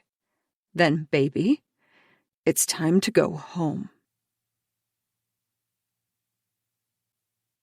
8. Lori. Sunday, 10 a.m. I frowned at my phone. It had already been a couple of hours since I'd texted Eden. Usually she replied within seconds. She was my on-call dressing room consultant, my late-night husbands just don't get it venting partner, and my first stop with any good news that came my way. I told her I was pregnant with Chloe before I even told Ed. We'd promised to be each other's one call should we ever find ourselves in a holding cell, which, we agreed, was a much more likely scenario for Eden than me. "What would you get arrested for?" she'd snorted. "Breaking into someone's house and organizing their sock drawer? Overusing Robert's Rules of Order at a parent boosters meeting?" I'd thrown a decorative pillow at her to defend myself, but we both knew she was right. I rechecked my phone and shook my head. Eden had probably lost her phone again. My beautiful, perpetually disorganized friend. "What time is good tonight?" read my text, followed by 2 wine glass emojis, even though Chloe had explained to me that emojis weren't cool anymore. At age 12, she was brimming with confidence.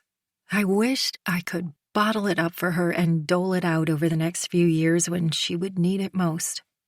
With Ed and Knox off at Knox's baseball game and Chloe at a sleepover, the house felt quiet. Yawning, I poured myself another cup of coffee. I was groggy from waiting up for Knox the night before. Even though I'd had the chance to sleep in, the anxiety-inducing length of my to-do list had my eyes open long before I wanted them to be.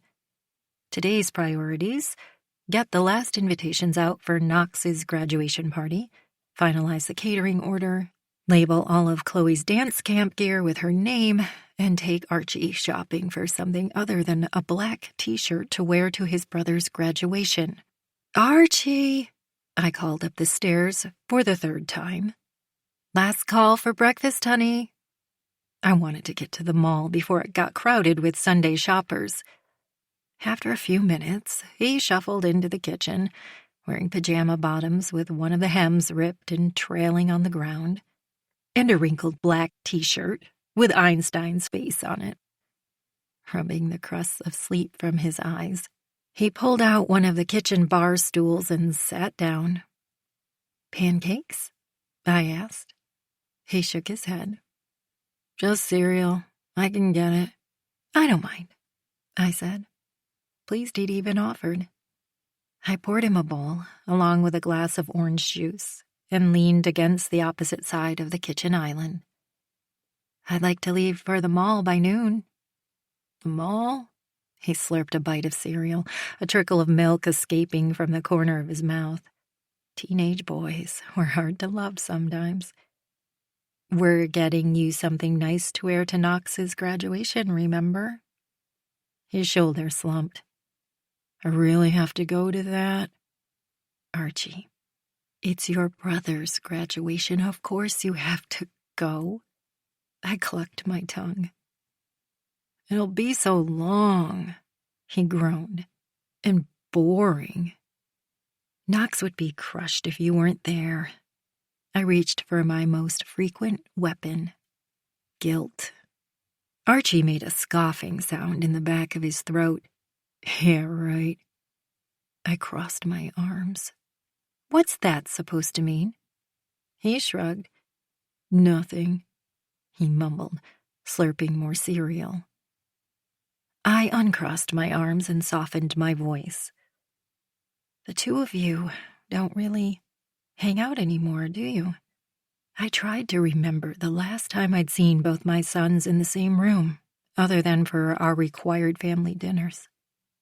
Archie shrugged and kept his eyes on his bowl. "Oh, I almost forgot," I said, going to the pantry to retrieve his pill bottle from inside the canister of dried beans where we'd agreed to keep it. "Here." I handed him a small green pill. He swallowed it with a swig of orange juice, then looked up at me. "Do you think I'll always have to take those?" he asked. "Well," I said slowly, "you seem like you're feeling better these past couple of months, so I think it's helping. That and seeing Dr. Frank." It was true. For the first few months of high school, Archie had spent most of his time alone in his room or in the basement with his video games. It became nearly impossible to pry him out of bed in the mornings, though the dark circles under his eyes made it clear he wasn't sleeping. And while he'd never been an A student like Knox, when I found out he was failing both English and algebra, I knew something was deeply wrong. Eden's therapist had recommended Dr. Frank, who worked specifically with teenagers. As far as I was concerned, he was a miracle worker. Archie seemed to be coming back to life, like an inflatable decoration slowly filling with air. His eyes were brighter, and his face less drawn. He even made a friend at school who came over sometimes to play video games with him.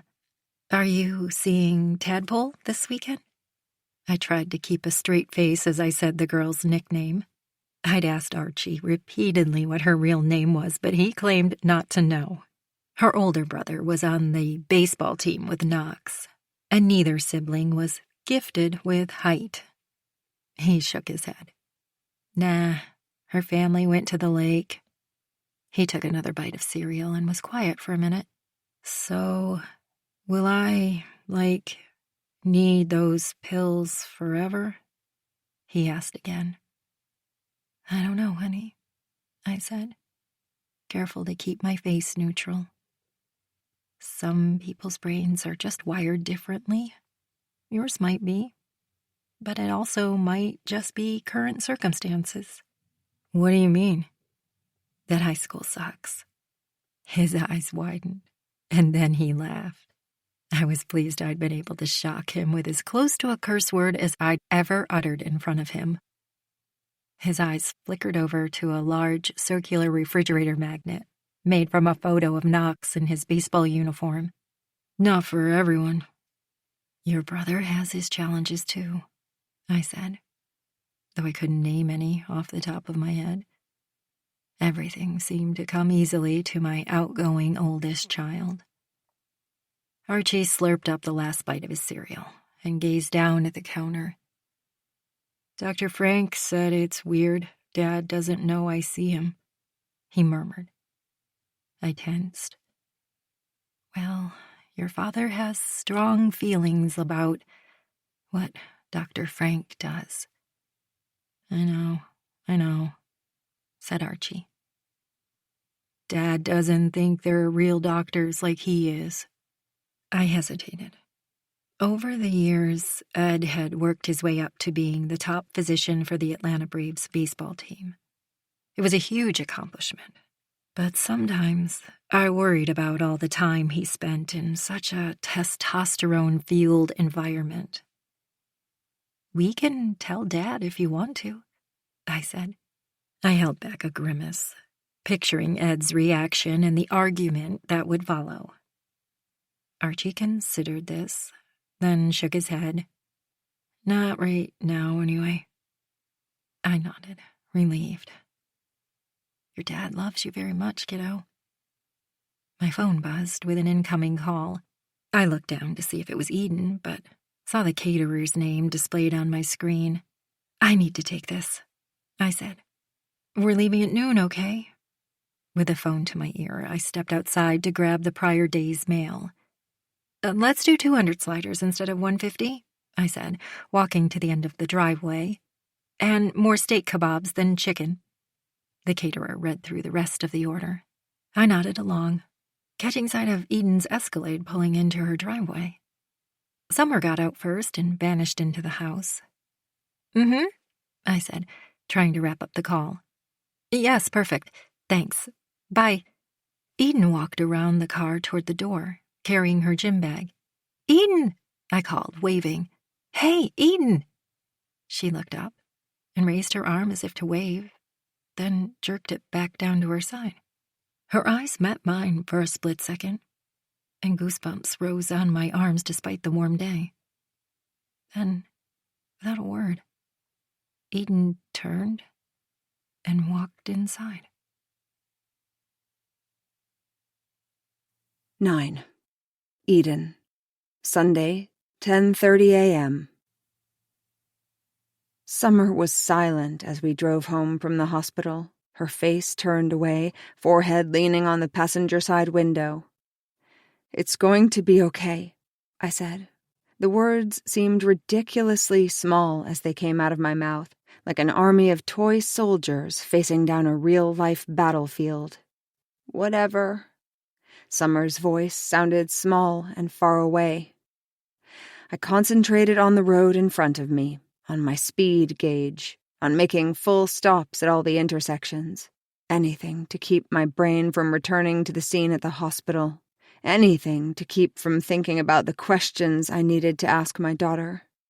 I knew firsthand, once she said it out loud, there was no way to take it back. Nothing would ever be the same. I signaled and turned onto our street, slowing as we passed a lemonade stand run by 2 young girls, their mother part of the new guard that would soon replace me on the parent boosters when Summer went off to college. "So," I said, taking a deep breath. "Knox." I flicked my eyes toward her. She gave the smallest of nods.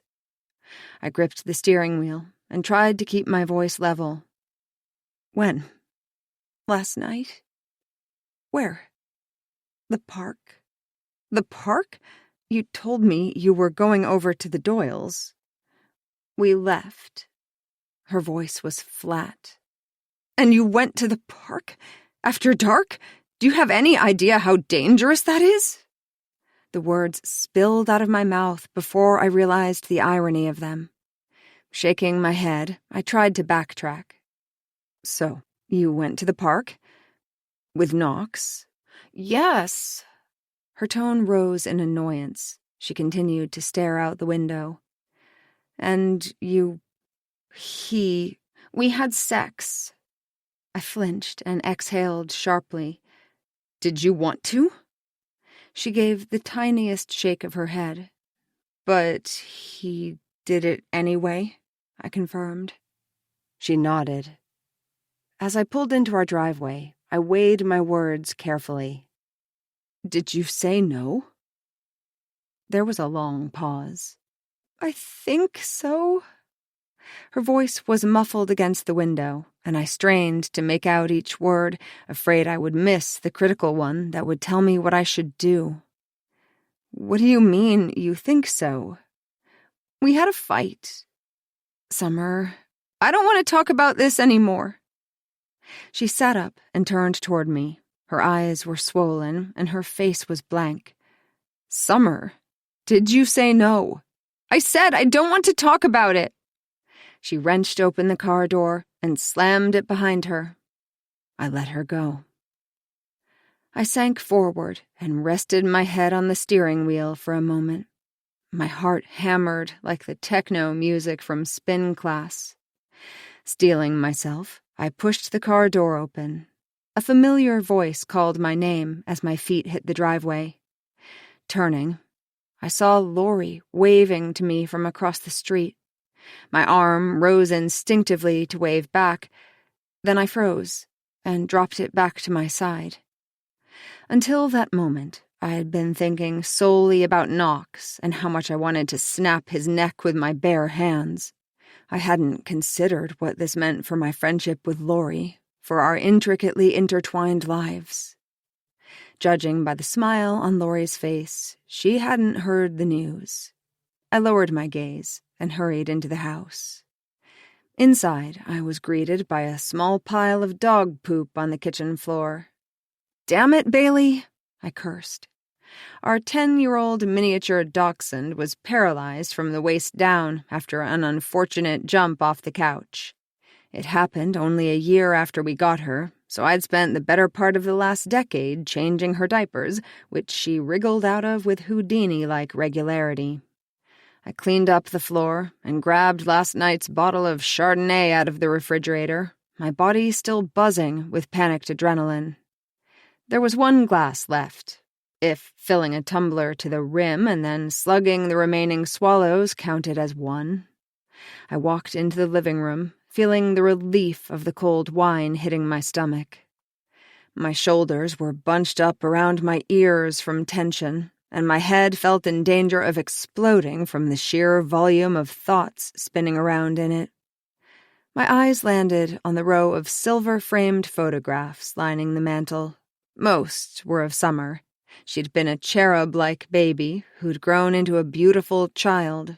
As a teenager, she was a striking young woman, the kind who would get noticed by a boy like Knox Keller. I gripped my wine glass tighter. I dialed Whit, and his phone immediately went to voicemail.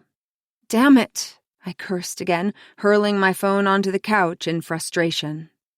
I paced the living room and caught a whiff of something overripe. After a minute, I realized it was me. I was still in my workout clothes, my sweat dried and sticky on my skin, and my underarms rank. Taking the steps 2 at a time, I went up and knocked on Summer's closed door. When there was no answer, I opened it slowly. The room was dark, and her body was curled into a ball on the bed. When I got closer, her slow, regular breathing told me she was asleep. I hesitated, then left her alone. She needed to rest, and I needed to calm down and focus on what to do next. In my bathroom, I stripped down and stepped under the stream of hot water. It was good I couldn't reach Whit, I reasoned. His fatherly instincts would kick in, and he'd go crazy with anger and would want police and lawyers involved, a subject I didn't want to broach with him. It was better to delay telling him until I had a plan. I understood his reflex to call the authorities for help, to summon uniformed men with guns or expensive leather briefcases and important titles. But men like that could not solve this problem, this situation, as they would call it, or worse, misunderstanding.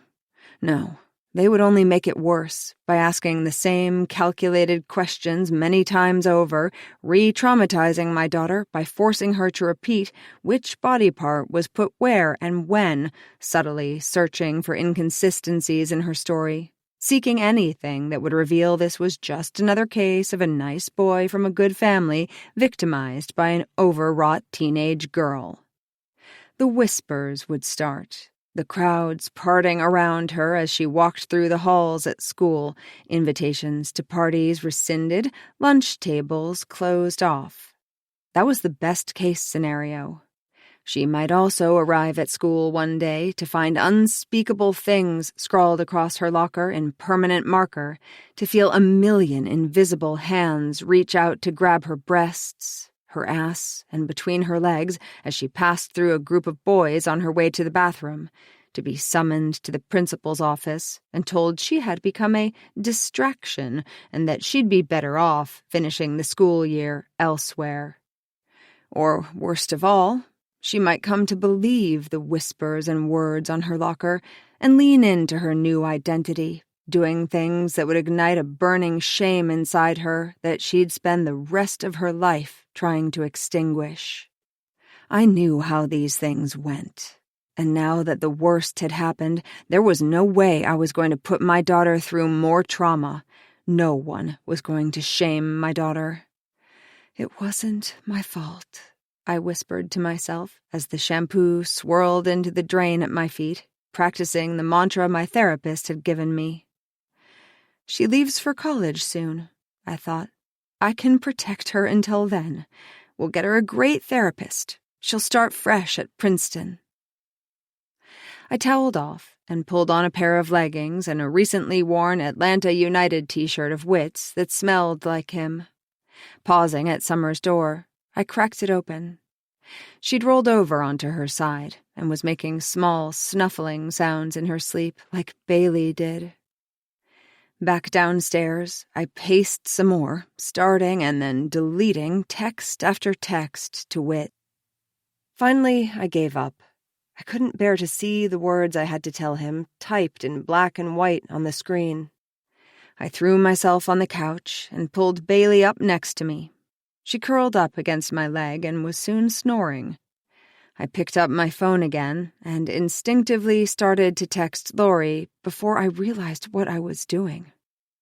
I always reached for her, whatever the situation. She'd talked me through 3 miscarriages, as Whit and I tried to have a second child, dropping off dinners and taking care of Summer for long stints during the day when depression pinned me to the bed.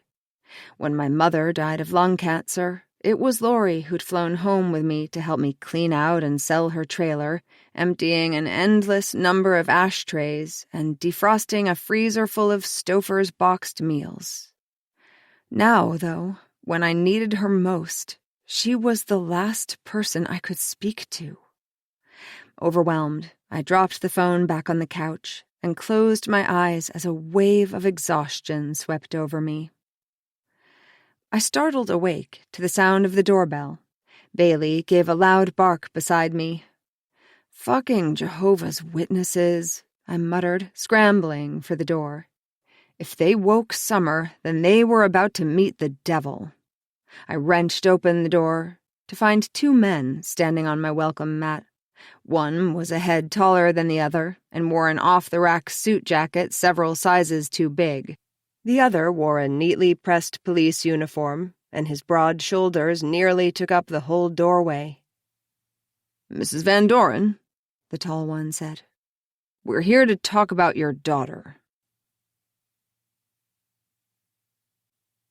10. Lori. Sunday, 12 p.m. "We're leaving for the mall in 5 minutes," I shouted down the stairs into the basement, where Archie had his gaming system set up. Though I hated video games on principle, by now it was clear that my 15-year-old had few passions outside them. And given that so few things seemed to make him happy these days, I let him have this one. Eden was the only one who knew about Dr. Frank, Archie's therapist. She was the only one outside of Ed who knew how worried I'd become when Archie had faded into a shell of the goofy, creative kid I loved earlier that year. She was the only one who knew about his pills. "He's going to be fine," she'd assured me on the way to the pharmacy. I'd wanted moral support when I went to fill Archie's prescription the first time. I mean, who knows where I'd be without Lexapro, you know? Probably addicted to daytime television and living in your basement with Archie. I'd laughed so hard I missed the turn into the CVS parking lot. After I called down to Archie, I started back to the kitchen to grab my purse. The sound of a soft knock on the front door stopped me. Strange.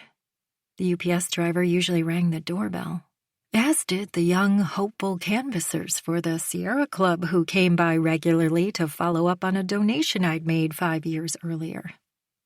Peering through the window, I saw it was Eden. "Finally," I said, opening the door. "I've been trying to get a hold of you all day. Are we still on for tonight? I'm definitely going to need a drink after forcing Archie to go to the mall with me. Also, did you see the latest passive-aggressive email from Grace Kinley to the Parent Boosters listserv? I swear that woman makes a full-time job out of complaining."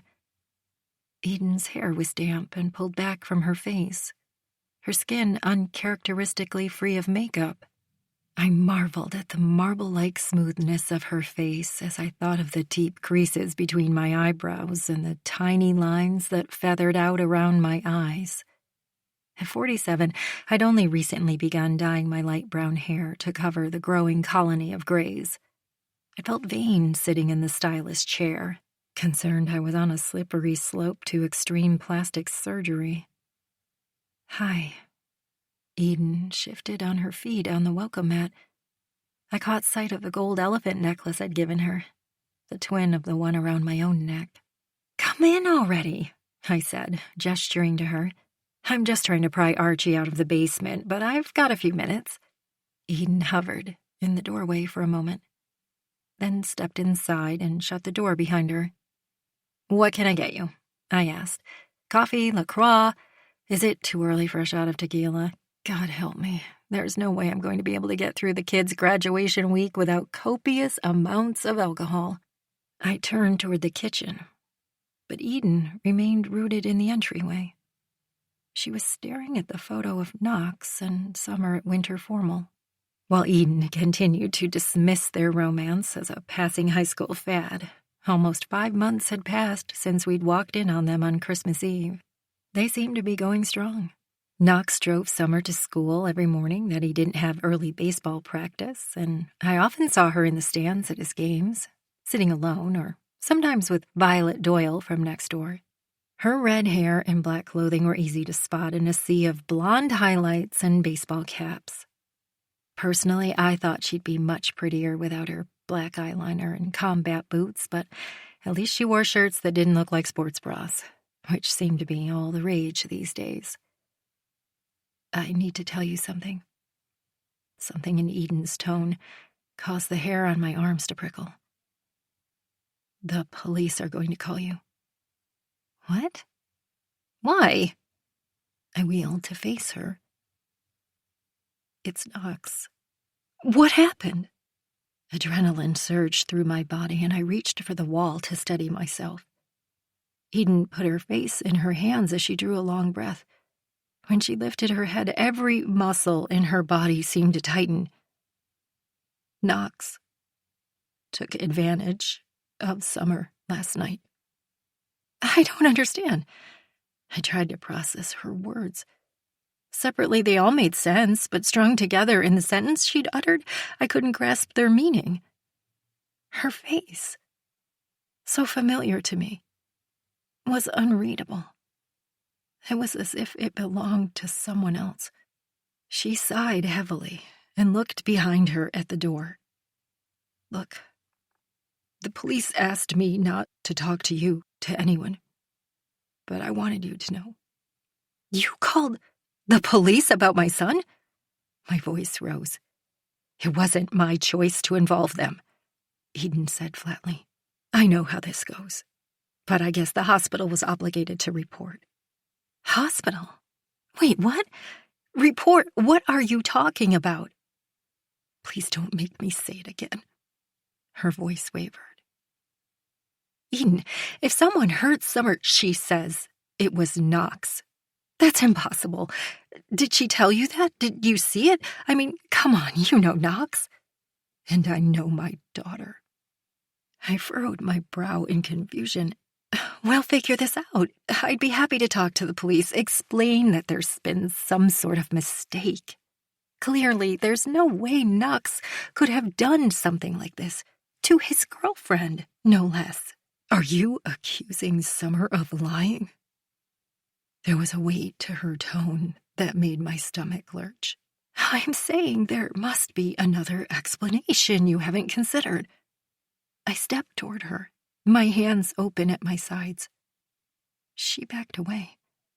I eyed her closely, a kernel of dread lodging in my throat that made it hard to get the next words out. Wait, you really think this happened, don't you? To my son, why would Summer lie? I sucked in my breath, a flicker of anger roiling my usual calm. Look, this is serious, Eden. You can't play around with this kind of thing. Why do you think I'm here? The sharpness in her tone matched mine. She shook her head. This was a mistake. I shouldn't have come over. She took a step toward the door, then turned back around. This is bad, Lori.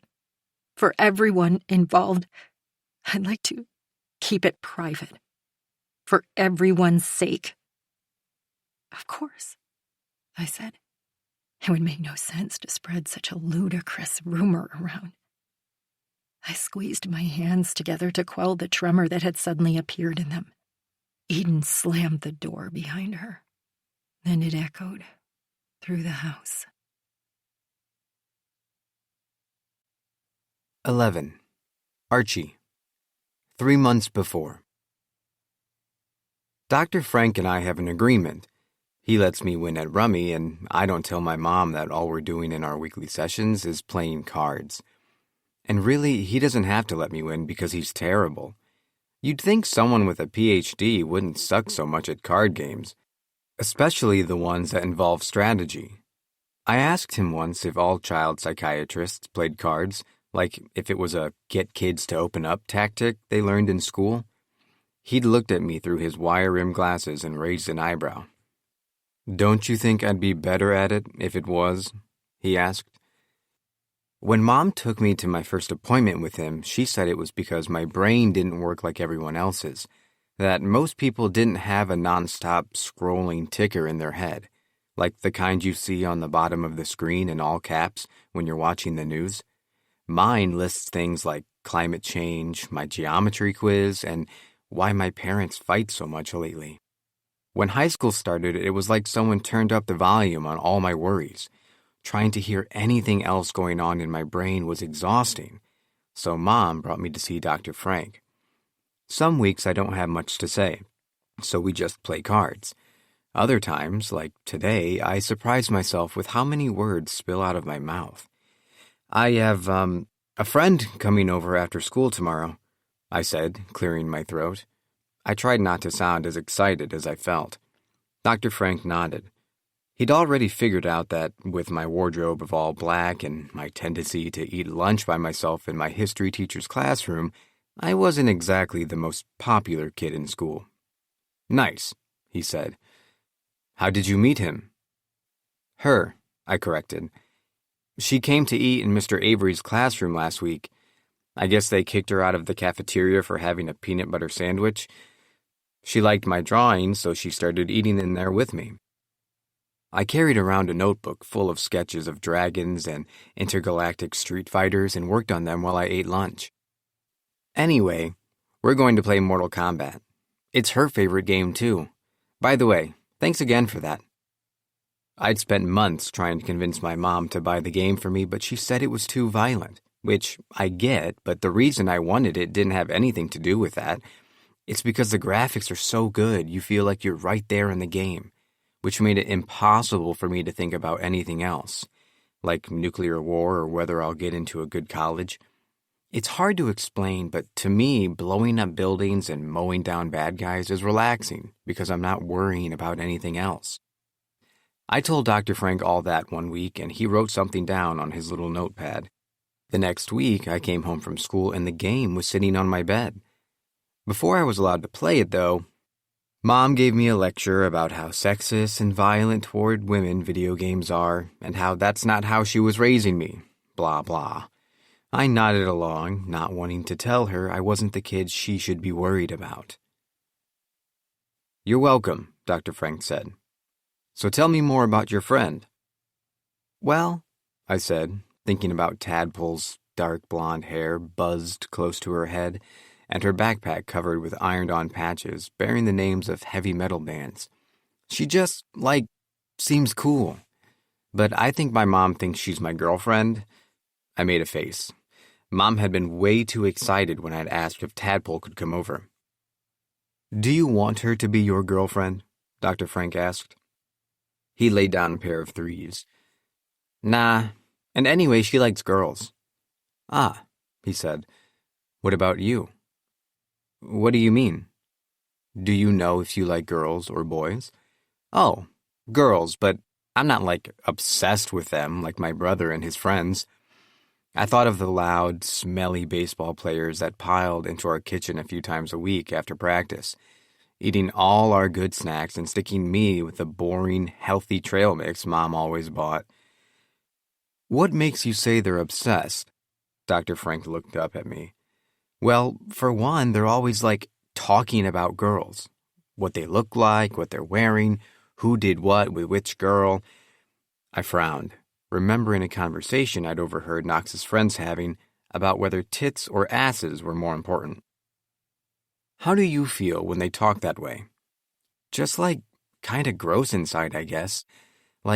Who made them the judges? Plus, I wouldn't want anyone talking about Chloe that way, or Tadpole." "Have you told your brother you don't like it when he does that?" "No way. He already thinks I'm weird." "Why is that?"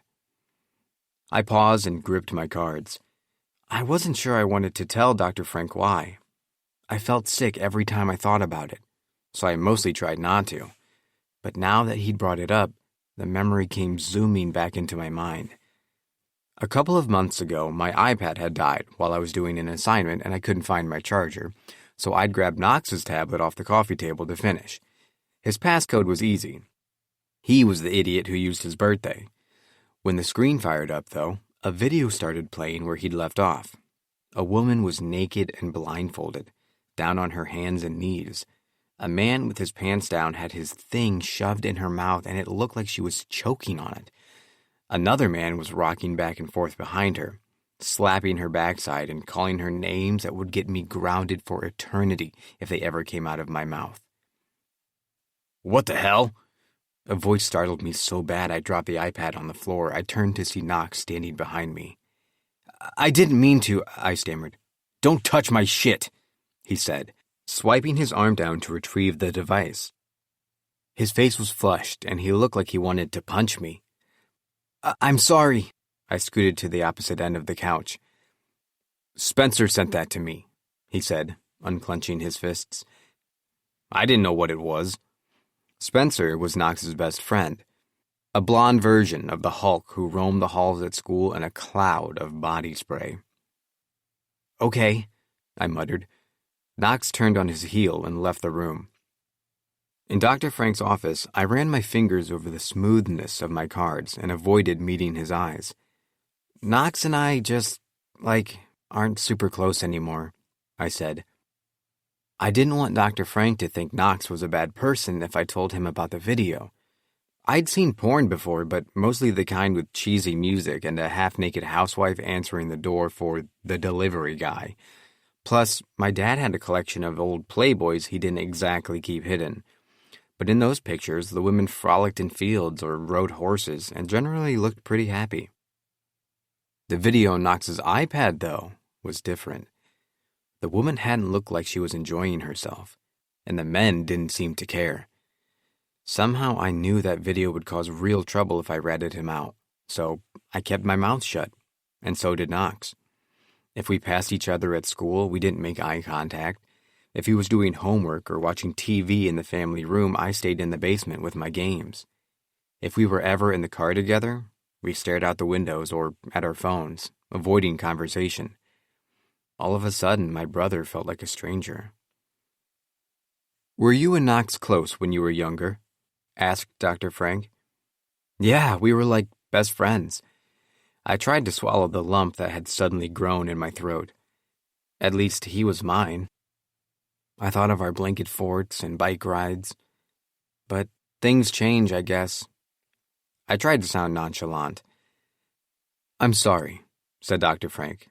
Losing a friend is hard. Yeah, I miss the old Knox. Still, even though he's a total dick these days, I'm weirdly proud of him, you know? He's probably the best athlete at Westwood. Even all teachers know who he is. It's like on game day, everyone is rooting for him, high-fiving him in the halls and stuff. That must feel good. Maybe it does, said Dr. Frank. But I guarantee your brother has problems too. Knox? I shook my head. No way. His life is perfect. 12. Lori. Sunday, 12:30 p.m. Ed answered my call from in the stands of Knox's baseball game, the last of the season. You need to bring Knox home immediately, I said. I tried to keep my voice steady, aware he was sitting with other parents. What happened?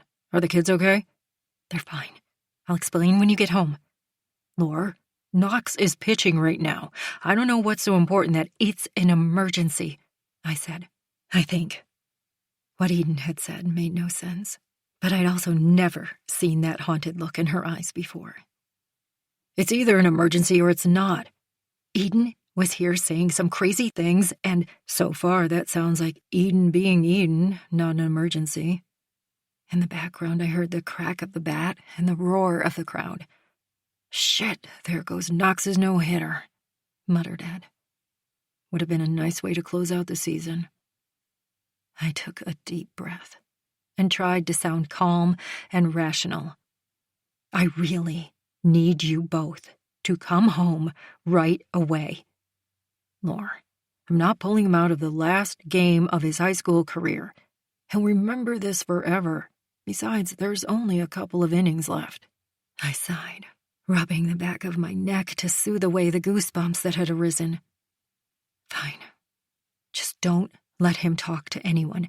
Come straight home and don't bring anyone else. Ed was notorious for inviting the whole team back to our house after games. He'd make a big show of ordering a towering stack of pizzas and cracking open a beer for himself. After I'd seen Knox cringe more than once when his dad started to tell one of his lengthy stories about his exploits with the pro ball players, I gently suggested to Ed that he should let the boys hang out on their own. Ah, it's fine, he'd said. They like having me around. I directed my attention back to my phone conversation. I mean it, I said. Straight home. I heard you. Ed sounded annoyed. See you soon. I hung up and turned to see Archie standing behind me. "Mom, what's going on?" He'd put on a fresh t-shirt, this one black, with number 3.14 on the front. I felt a rush of love for my quiet, brainy child who never ceased to frustrate his father with his lack of interest in playing catch or hitting golf balls. "Nothing, sweetie." I attempted a smile. "We just have to delay our shopping trip, all right?" He eyed me skeptically. "Is everything okay? Was Eden here?" "Everything's fine," I said. "Why don't you go play video games for a little while longer and then I'll come get you?" Sure." His face registered surprise, but he didn't argue as he disappeared back into the basement. After what felt like an eternity, I heard the rumble of Ed's car pulling into the garage. It was followed by the sound of the side door opening and the clatter of Knox's gear bag hitting the mudroom floor, right where I would have to step over it later. He burst through the door, sweaty and streaked in the reddish dust from the baseball field. Ed was on his heels. "Another win to close out the season." He clapped Knox on the back. Knox was unsmiling, and he glowered at me. "Why'd we have to leave right away? Everyone was celebrating." "Yeah, what was the big emergency, or should I say, non-emergency?" Ed and Knox exchanged a look. At that moment, Chloe barreled in the front door, having been dropped off from her sleepover. "Mom, I'm home. What's the emergency?" she said, dropping her bag in the middle of the entryway. I flashed my daughter a wan smile, then turned back to Knox. "I'm so glad you won," I said, but it came out in a high-pitched squeak. I cleared my throat and turned to Knox. I just needed to ask you something." "So ask." He shrugged. "I'm starving. I'm gonna make a sandwich." He started toward the kitchen. "Ooh, can you make me one too?" Chloe asked. "With peanut butter and banana and potato chips?" "Wait," I said. This was not how I'd planned to have this conversation. "Lord, enough already." Ed shook his head and followed the kids into the kitchen, opening the refrigerator. "What's up?" "Wait!"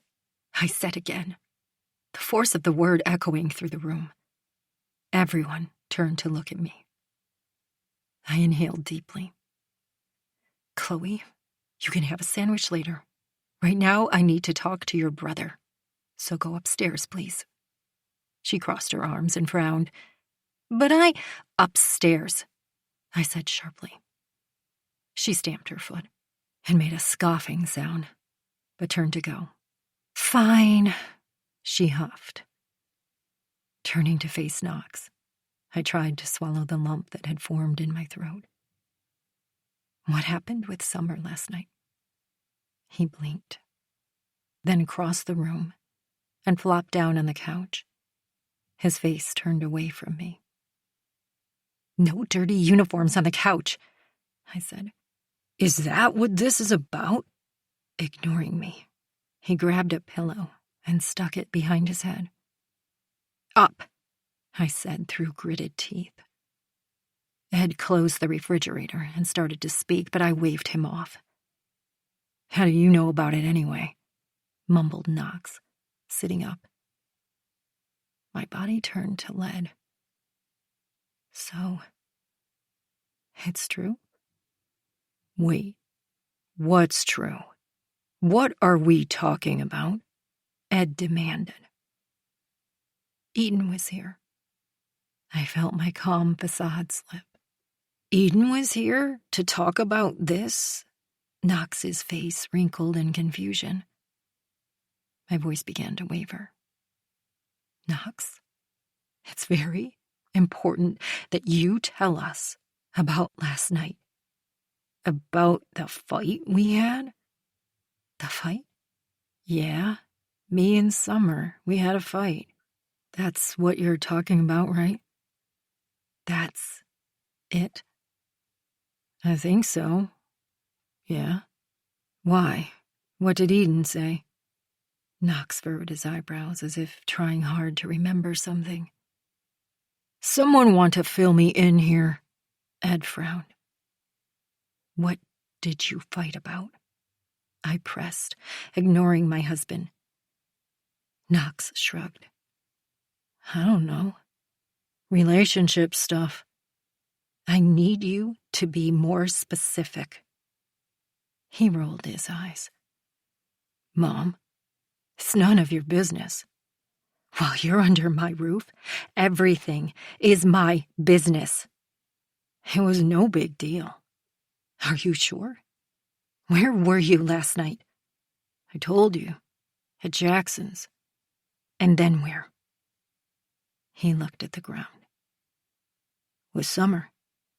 And you had a fight? Okay, enough with the cross-examination, interjected Ed, wearing an exasperated expression. You're not a lawyer anymore, remember? It was no big deal, repeated Knox, looking away. I'm afraid it was, I said, looking past him at Ed. Because Summer says you raped her. There was a moment of thick silence. She said what? Ed exploded. What the? I cut him off. Knox, you need to tell us what you fought about. Eden said the police are involved. The police?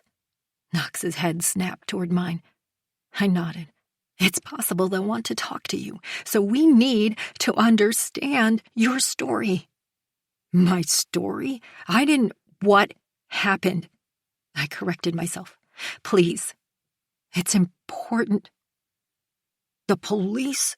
Interjected Ed. Are you fucking kidding me? I didn't rape anyone. Knox's face had gone pale. Look, I don't remember everything, but it definitely wasn't that. Why don't you remember everything? Knox hung his head. We were drinking, he mumbled. I inhaled sharply. Both of you? He nodded. Yes. Knox nodded again. Were you drunk? A little, maybe. Was she? He looked at the ground. Yeah, I'm pretty sure she was. Knox, I cried. We've talked about that. Or at least I'd tried to. Jesus, Knox, you couldn't have waited until after graduation to party? Ed shook his head. I'm sorry. Knox's shoulders slumped forward. Look, I'm sure this is some kind of misunderstanding. Ed cleared his throat. Knox nodded, looking like he might throw up. Knox, we just want to understand what happened. I kept my voice low and soothing, like I had when he was a toddler in the throes of a tantrum. Yes. Knox looked away and chewed on a hangnail. With protection and everything, like you guys told me. Good. Ed nodded. Whether he was referring to the sex or the protection, I wasn't sure. I felt behind me for a kitchen stool and sank onto it, feeling faint. Had I even had breakfast or just coffee? My palms turned sweaty. And while you were, what happened? Knox sank back down onto the couch, and this time I didn't ask him to get up. We had a fight, he said. About relationship stuff. Summer wants to stay together next year at college. But I don't know if that's what I want. That's wise, said Ed. Lots of fish in the sea. So we broke up, Knox said. My stomach dropped. Before or after? After. I willed my head to clear. Last night, you and Summer, you weren't at Jackson's that whole time, were you?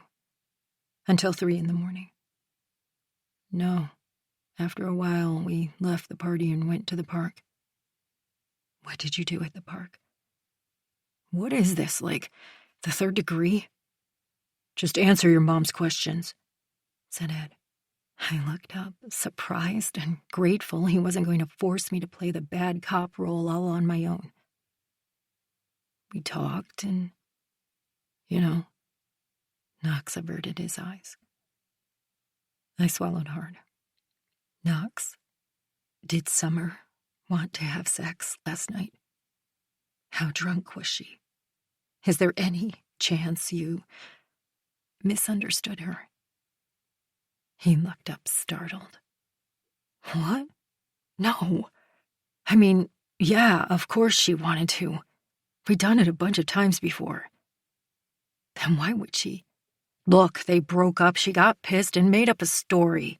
Ed pursed his lips. It'll be embarrassing for her, but we'll straighten it out. I nodded, but had trouble imagining the sweet girl I'd known since she was in diapers acting that way. It just didn't sound like Summer. What happens now? Knox stood up and shifted on his feet. Do I really have to talk to the police? I don't know. I glanced at Ed. Maybe it would help if you just talked to Summer. Apologized. Apologized for what? Ed narrowed his eyes. I waved my hand, realizing I wasn't sure. The fight, I guess. No way. Ed pointed a finger at Knox. No apologizing, you hear me? An apology means you did something wrong, which you didn't. This will all blow over, I promise. Knox nodded, looking anything but convinced. I walked over and gave him a quick hug. It'll be okay, I said. To my surprise, he returned my hug, something he hadn't done voluntarily since middle school. And while the feeling of my son's embrace should have felt good, a prickling arose along my spine. After Knox left the room to shower, I sank down onto the couch. Ed paced the living room, his jaw clenching and unclenching in quick, tight motions. Heaton said the police are going to want to talk to us, I said. I'll handle the police, he said. I just keep thinking this has to be some kind of misunderstanding. Ed waved his hand. Maybe. It's sad, but this shit happens. What does? Women lying about this stuff. It doesn't, actually. A flash of annoyance shot through me at his uneducated assumption. I'd read up on the statistics back when I used to volunteer for the Atlanta Women's Shelter, where many of the women who came in had been victims of sexual violence. What's that? I read that only a small percentage of rape allegations are false. Ed turned to me, his face darkening. Are you saying our son is a liar? Of course not. I didn't know exactly what I was saying. The sound of the doorbell pierced the tension, causing us both to jump. Exhaling sharply, Ed grabbed his phone and checked our home security camera app. That was fast, he muttered, smoothing his hair, which was still thick in his late 40s with only a hint of gray. I watched him square his shoulders and stride toward the front door. Jim, hey man, good to see you, he said in an upbeat voice. Ed, hi. Sorry to disturb. Can we come in for a minute? I recognized the voice of Jim Evans, or Officer Jim as he was known by the neighborhood kids. He was a regular at career day at the elementary school. As the team physician for the Atlanta Braves, Ed had access to complimentary tickets and once or twice a year made sure to pass a handful of them along to Jim to give out at the precinct. Always good seats, close to the field. Sure thing, I heard Ed say. Can we get you anything to drink? No, thanks, Ed, we're good. The two men rounded the corner into my view, followed by a short, brick-like woman with dark, bluntly cut, chin-length hair. She was in uniform, like Jim, a pair of handcuffs dangling from her belt. I had a brief vision of my son being led away in them, and blinked it quickly away. Lori, hi, sorry to disturb you. Jim repeated. This is Officer McBride? The woman nodded to Ed and me. Look, I'll get straight to it. Jim shifted uncomfortably. There's been a report of an incident, and, well, we're gonna need to talk to Knox. Yes, we've heard, said Ed. Oh? Jim looked surprised. The girl's mother was here this morning to talk to Lori. We're best friends, I offered. Officer McBride frowned. Ah, okay then. Jim looked relieved. So you know what happened, said Officer McBride. We know what the girl says happened, said Ed.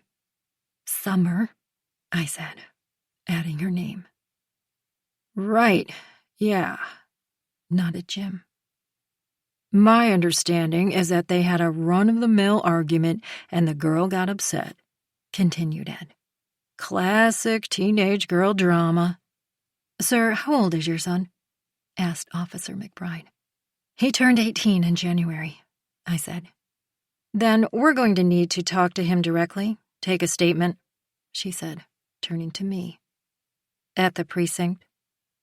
Now, Jim, that sounds awfully formal. Ed spoke as if Officer McBride wasn't in the room, his voice taking on an edge. Afraid so, Ed. Jim held up his hands in apology. Any hint of sexual misconduct these days, and we have to follow strict procedures. Lots has changed, but you all can drive him over if you want.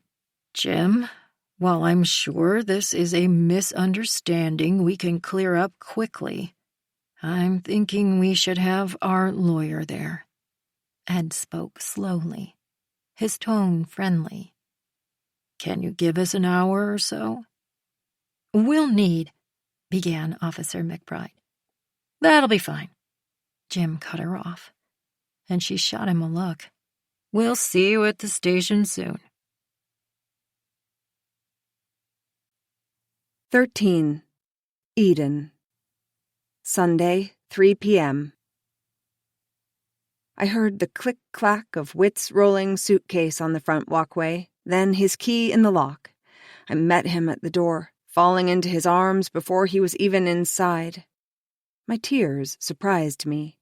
I wasn't a crier, except when it came to those Humane Society commercials with the Sarah McLachlan music and the sad-eyed animals staring out at you from their cages. Those got me every time, and my credit card. Shh, he said, stroking my hair and kicking the front door shut with his foot. I'm home now. I could tell he was surprised by my emotional state. Where is she? He asked. Upstairs. She's been asleep all day, except to shower. He shook his head, his face pale. We walked to the couch and sank down on it, still clinging to each other like a life buoy in a riptide. Tell me everything, he said. I haven't forced her to talk. I leaned my head on his shoulder. I wanted to let her rest. All she's said is that... I swallowed hard. That she didn't want to have sex, and that Knox went ahead anyway. I told Whit about the text I'd gotten from Jules, my sprint to the hospital, and, crucially, the visit from the police. They need to ask her some questions, I said, but I didn't want to do anything until I talked to you. They gave me a number to call as soon as you got home. I pulled a creased business card from the pocket of my joggers. Whit nodded. I'll call them. We should have her talk to them as soon as possible, while the details are fresh. I assume the hospital did some sort of exam, but those results will likely take a while to process. He had switched over to what I called his lawyer voice. I could always tell when he was on the phone with a client because his voice became lower and his words more enunciated. I looked down. They didn't do an exam. At the hospital? But I'd think it would be standard. We decided we didn't want one. I lifted my head and met his gaze. The room went so quiet I could hear the faint beep of a neighbor locking their car outside. Whit spoke slowly, his handsome face darkening with confusion. Eden, Please tell me I misunderstood.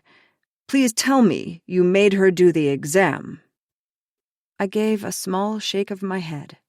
He pulled away from me as if I was radioactive, scrambling to his feet. "Why the hell would you do that? That's evidence, Eden. Evidence we'll need." He glanced at his watch and began pacing. "Okay, it's only been, 7 or 8 hours since you took her this morning? We'll just go back to the hospital now. I'll get the car." "Whit!" I put a hand on his arm to stop him from charging out of the room. He shook it off. For a moment, I wavered, my mind flooded with the memory of a conference room that smelled of stale coffee and the row of old, balding men who sat across the table from me, one of whom was my school principal. The others never bothered to introduce themselves. I remembered one in particular. He had a large red nose and heft that strained the buttons of his starched shirt. He made me repeat details, while his eyes grew glassy and the corners of his mouth started to glisten with saliva. "Where exactly had the teacher put his hands? How far had his fingers been inside me? Did I enjoy it?" While Whit thought a hospital exam, evidence, would protect Summer, I knew the truth. The only real protection would be to get her as far away as possible from Knox and anyone else who would call her a slut behind her back, or to her face, and tell her she was worthless over and over until she believed it. I was not about to let history repeat itself. "No," I said. "She's not doing it. It's too late anyway," I added, hoping that would somehow make it all right. Whit shot me a look of such poisonous disappointment that I felt my soul shudder. "We'll talk about this later," he said. "Right now, I'm going upstairs to see my daughter." As his footsteps receded up the stairs, I sighed and sank back down onto the couch, my hands resting on the expensive brushed suede material. Our 5-bedroom house was a far cry from the double-wide I'd grown up in, with a father who stopped in on a biannual basis, and a mother who smiled and washed her hair regularly when she was on her meds, and locked herself in her room for days when she wasn't. Mostly the latter. Summer didn't know how lucky she was. I hadn't had anyone to teach me how to dress to fit in or behave around boys. Instead, I'd opted for push-up bras and blowjobs in exchange for anyone's, attention. I picked up the framed family photo sitting on the end table. It was taken when Summer was 12, the last year she was still willing to smile for the camera. In it, we're sprawled on the grass in the backyard. Summer's head is on my shoulder, and her arm is linked through Whit's. She's gazing at the camera with a look of pure contentedness. That fall, she started middle school and stopped smiling. She also stopped spending hours on the phone every night with her friends Annabelle and Charlotte, or stopping off at their houses after school. "Nothing happened," she'd shrugged when I'd asked. "I still see them at school. They're just different now." "Different how, baby?" "Kind of snobby, I guess," she said, lowering her eyes.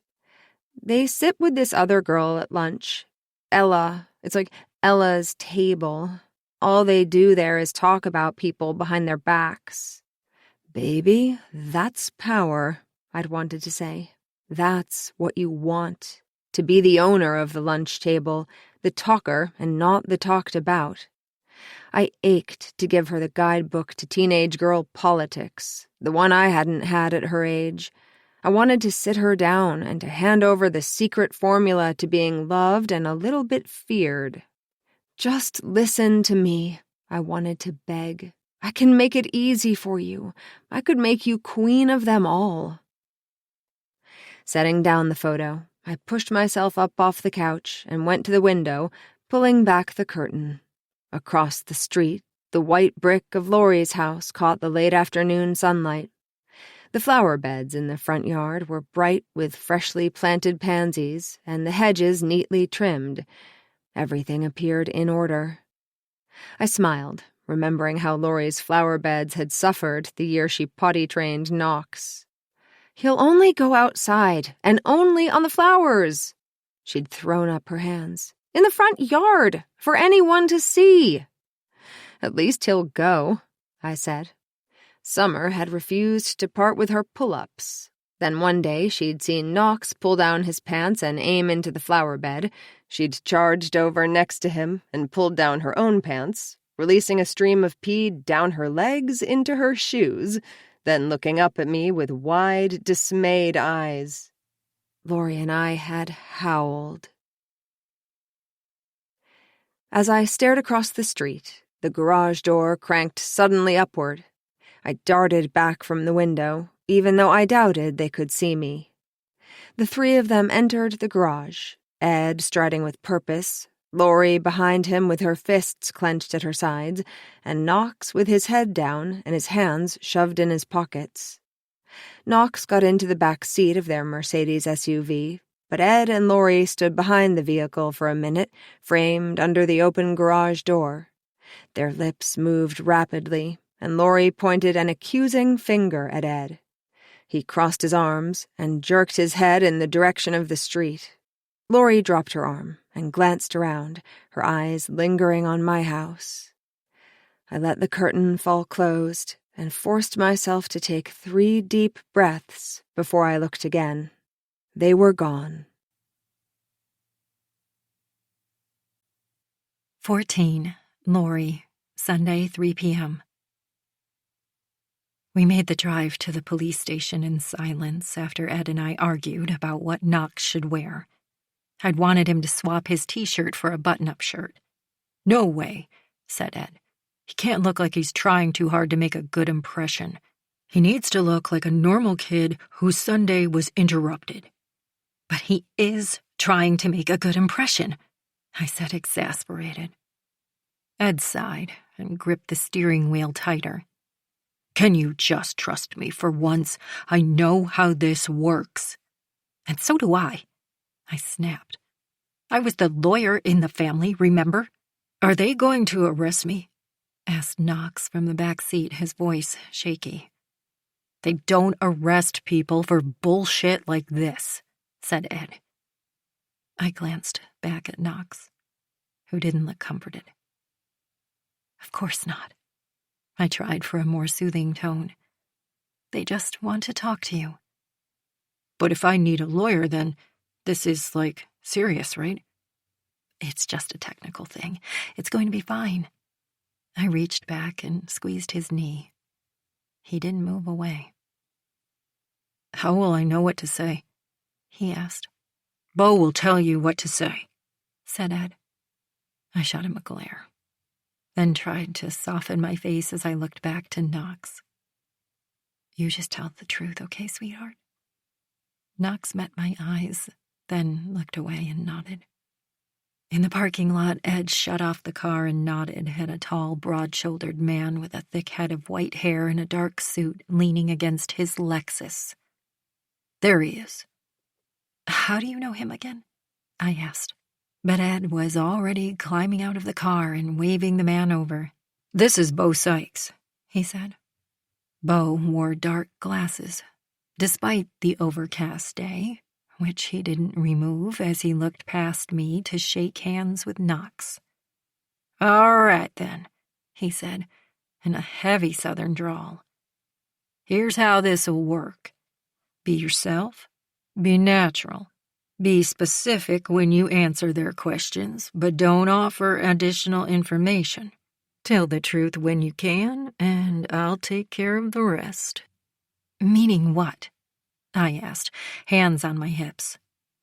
His head swiveled toward me, like he'd already forgotten I was there. He pushed his glasses down his nose to peer at me.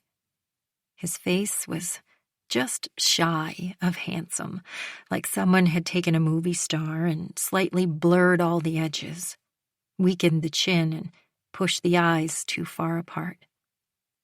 "Meaning, I'll tell him when to shut up," he said. "I don't know," I said to Ed. Something about Bo made me think of a shark circling its prey. I think it should just be you and me there with Knox. I'm afraid that's not possible, said Beau. Wait, my mom and dad can't come? Knox asked. Knox is 18 and therefore an adult in the eyes of the law, continued Beau. Y'all won't be allowed in the room. Only his lawyer, me. Knox turned to me, his face pale and frightened. But I want you to come, Mom. I flashed back to dropping him off at kindergarten for the first time, his tiny hand gripping mine, holding on until the last possible second as his dad pushed him forward into the waiting arms of a teacher. Surely, if we talk to Officer Jim, he can... I began. Not possible. Beau cut me off and glanced at his watch. You're in good hands with Mr. Sykes, Ed said, patting Knox's shoulder. There's nobody better for this, I promise. So what happens exactly? I pressed, feeling ill at ease. Knox answers some questions, and then I felt my long-dormant lawyerly instincts rumble to life. Then it's up to the state attorney general's office, said Beau. They'll decide whether to press charges based on the evidence, though I believe that to be unlikely in this situation. Why is that? I asked. My voice had taken on a cool, clipped tone I remembered from my days in the courtroom. Beau glanced at Ed, who nodded. I have it on good authority that there is a lack of forensic evidence, Beau said. I stared at him blankly. He cleared his throat. Mrs. Keller, perhaps you've heard the rather crude term rape kit. Well, in this case, for whatever reason, one was not collected. Meaning that unless there was a witness, which it seems there was not, there is a lack of corroborating evidence. Ed leaned forward. I believe what Beau is saying is that it's Knox's word against Summers. Indeed, said Beau. And that is very much in our favor. The relief that flooded my body only lasted an instant. Almost immediately, an oily slick of guilt settled over the top of it. Because no one ever believes the woman, I thought. Inside, Ed and I sat in a pair of vinyl-covered chairs outside a conference room. A knot of helplessness rose in my throat as I hugged my firstborn and watched him disappear through the heavy door with Beau. Ed squeezed my hand as we sat side by side. I stared at the dingy concrete wall in front of us, remembering how I'd hugged Knox to my chest in the hospital delivery room, overcome with a love so fierce it left me breathless with joy and overwhelmed by responsibility. Now my sweet baby boy was on the verge of adulthood, and the moment I feared most had arrived. He was alone, without my protection. This is a bad idea, I whispered tersely to Ed as we sat waiting. Tell me again what you know about this Beau character. I know him through work. Ed's eyes darted to the side, and something in my stomach dropped. What do you mean? He works for the team? My voice grew louder, my tone more aggressive. Sometimes. He's more of a consultant as needed. Needed for what? Who does he work for specifically? It came out sounding like an accusation. Something didn't feel right. Calm down, Ed hissed, glancing around. We can talk about it later. His phone beeped, and he squinted at the screen. I've got to take this, he said, standing. I watched him cross the lobby and push through the glass doors as a fire of resentment ignited in my belly.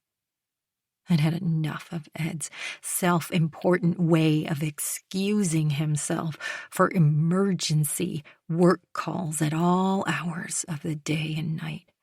These were baseball players we were dealing with, not soldiers on the front lines. Sitting alone, I pushed my chair back until it was touching the wall, as if Knox might be able to feel my presence through the concrete. A stack of old magazines sat on a side table nearby, as if anyone sitting in this waiting room would be able to focus on reading. I stared at my watch, observing the minute hand was making its way around at a desperately slow pace. I remembered the days when time to myself was so rare it came in 10-minute increments, snatched in the parking lot at soccer games or hiding in the laundry room on the nights Ed was home to corral the kids into pajamas and clean teeth. Lately, I missed the days when I was so urgently and constantly needed that even leaving the room for a minute would result in fat, sloppy tears from at least one of the kids. "Go to the gym or a movie or something," Ed had said when I fretted about my waning usefulness. "You've raised 3 amazing kids. You deserve some time to yourself." When the kids were younger, I would have given a small fortune to sit alone in a dark movie theater for an afternoon. Now, though, I was searching for more. My kids' lives were changing and moving on, and I didn't want to be left rooted and forgotten in the same spot. I pulled my phone from my purse and tried to calm my racing thoughts with one of the word games I liked to play. Distracted, my thoughts kept jumping from the word scramble in front of me to Eden. Surely, once we got to the bottom of what had really happened, things would go back to normal between us. I unlocked my phone and scrolled to yesterday's text to Eden. "I wish Knox was interested in going to college somewhere that didn't revolve around baseball. I worry he's going to be that pathetic guy who peaks in high school and then spends the rest of his life talking about the good old days. Am I terrible for thinking that?" I winced, wondering what she must be thinking of Knox now. But surely she couldn't really believe he'd do something so awful. Could she? I reread her reply to the text.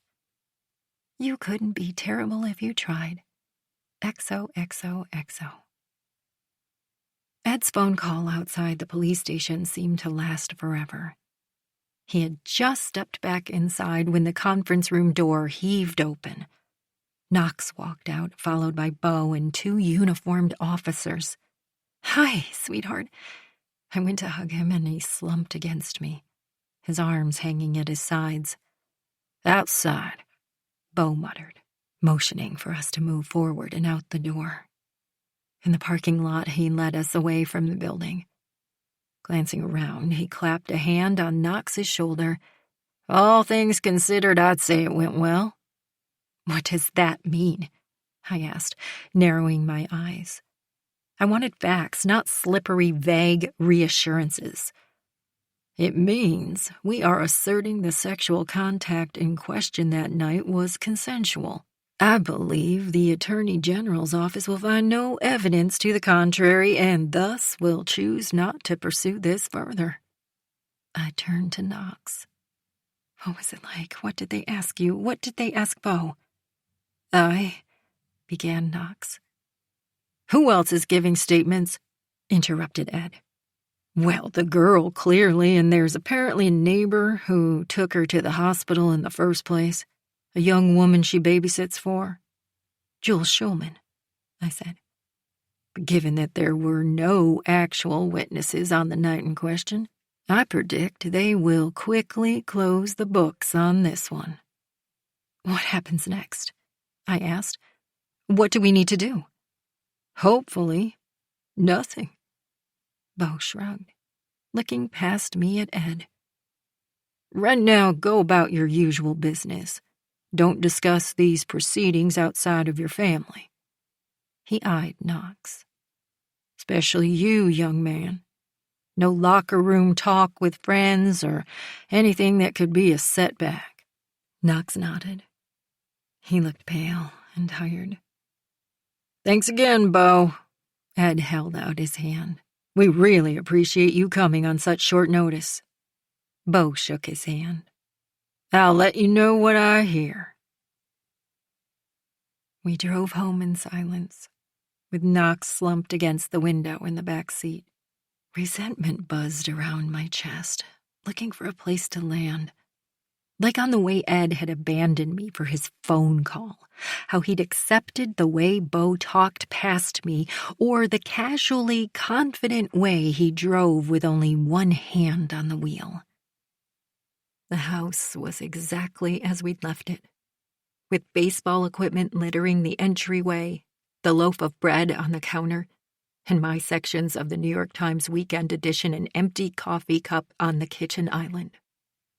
It felt strange, returning to find everything in the same place, ready for us to pick the day back up where we'd left off. I wanted to dismiss the events of the morning as a meaningless blip in an otherwise normal Sunday, and to busy myself with loading the dishwasher, going for a run, and taking Archie shopping. But I couldn't shake the feeling that everything had changed. I turned to face my son. It's time to tell us exactly what happened. 15. Jules. 2 months before. Audrey started to cry the minute I put the shampoo in my hair. Of course you'd pick this exact minute to wake up, I thought, hurrying to lather and rinse and then to swipe the bar of soap over my body so I'd be at least marginally clean. Shaving my legs would have to wait. Again. Then, miraculously, her cry stopped. I cracked open the shower door, straining to hear any fussing, but there was nothing. She must have gone back to sleep. Unable to believe my luck, I celebrated by applying a conditioning hair mask and waiting the full 5 minutes the bottle recommended, luxuriating in the hot steam and silence.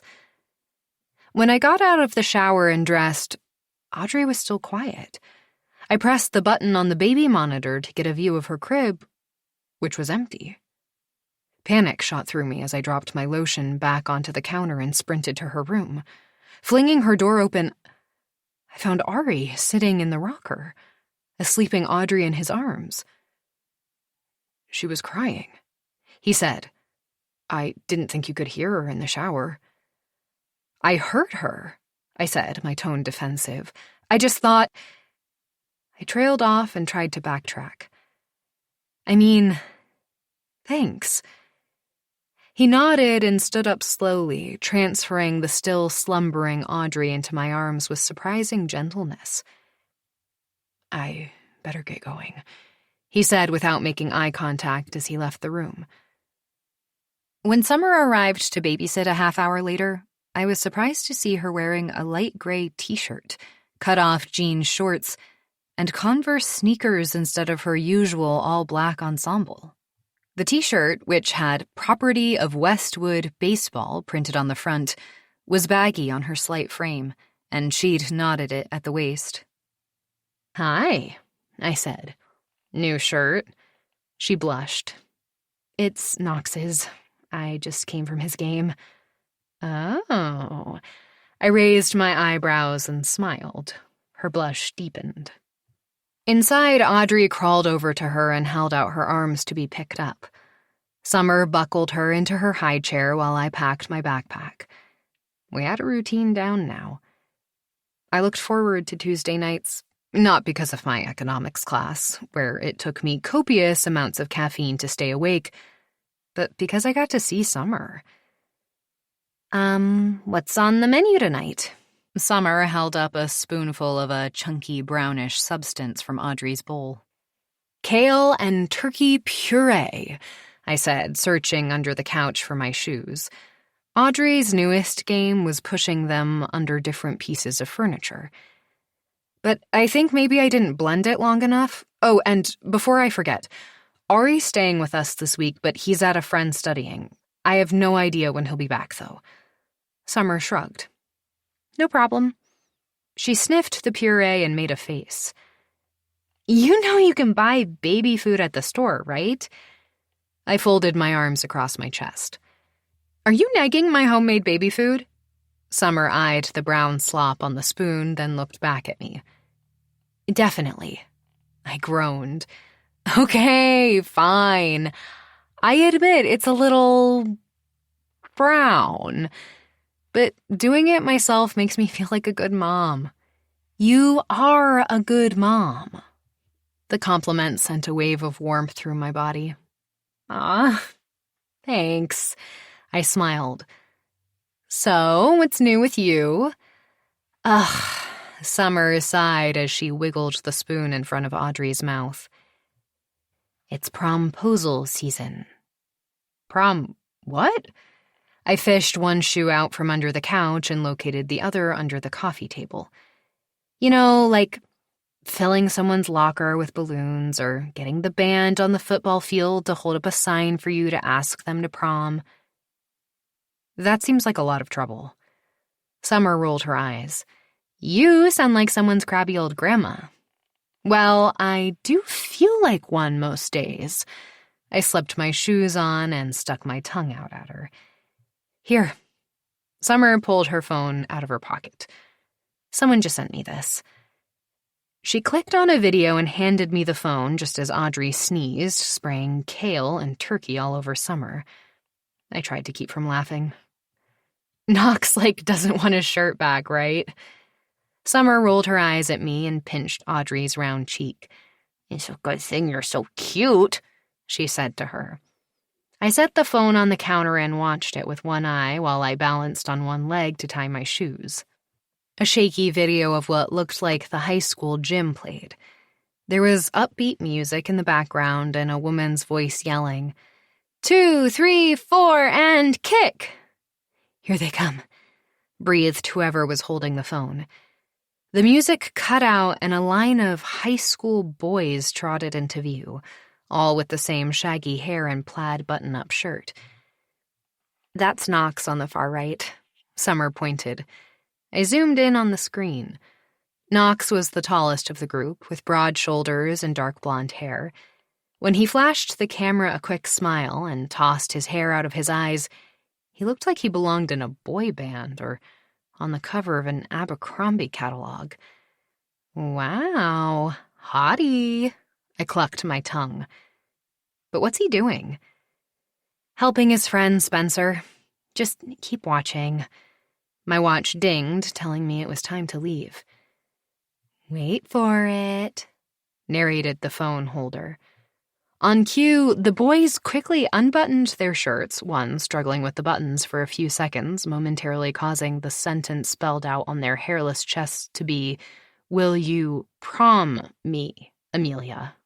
The blonde boy in the middle of the line produced a single rose from behind his back. Amelia, will you accept this rose and go to prom with me? The shot panned to a petite, shapely girl in black leggings and a Spartans dance team t-shirt knotted at her tiny waist.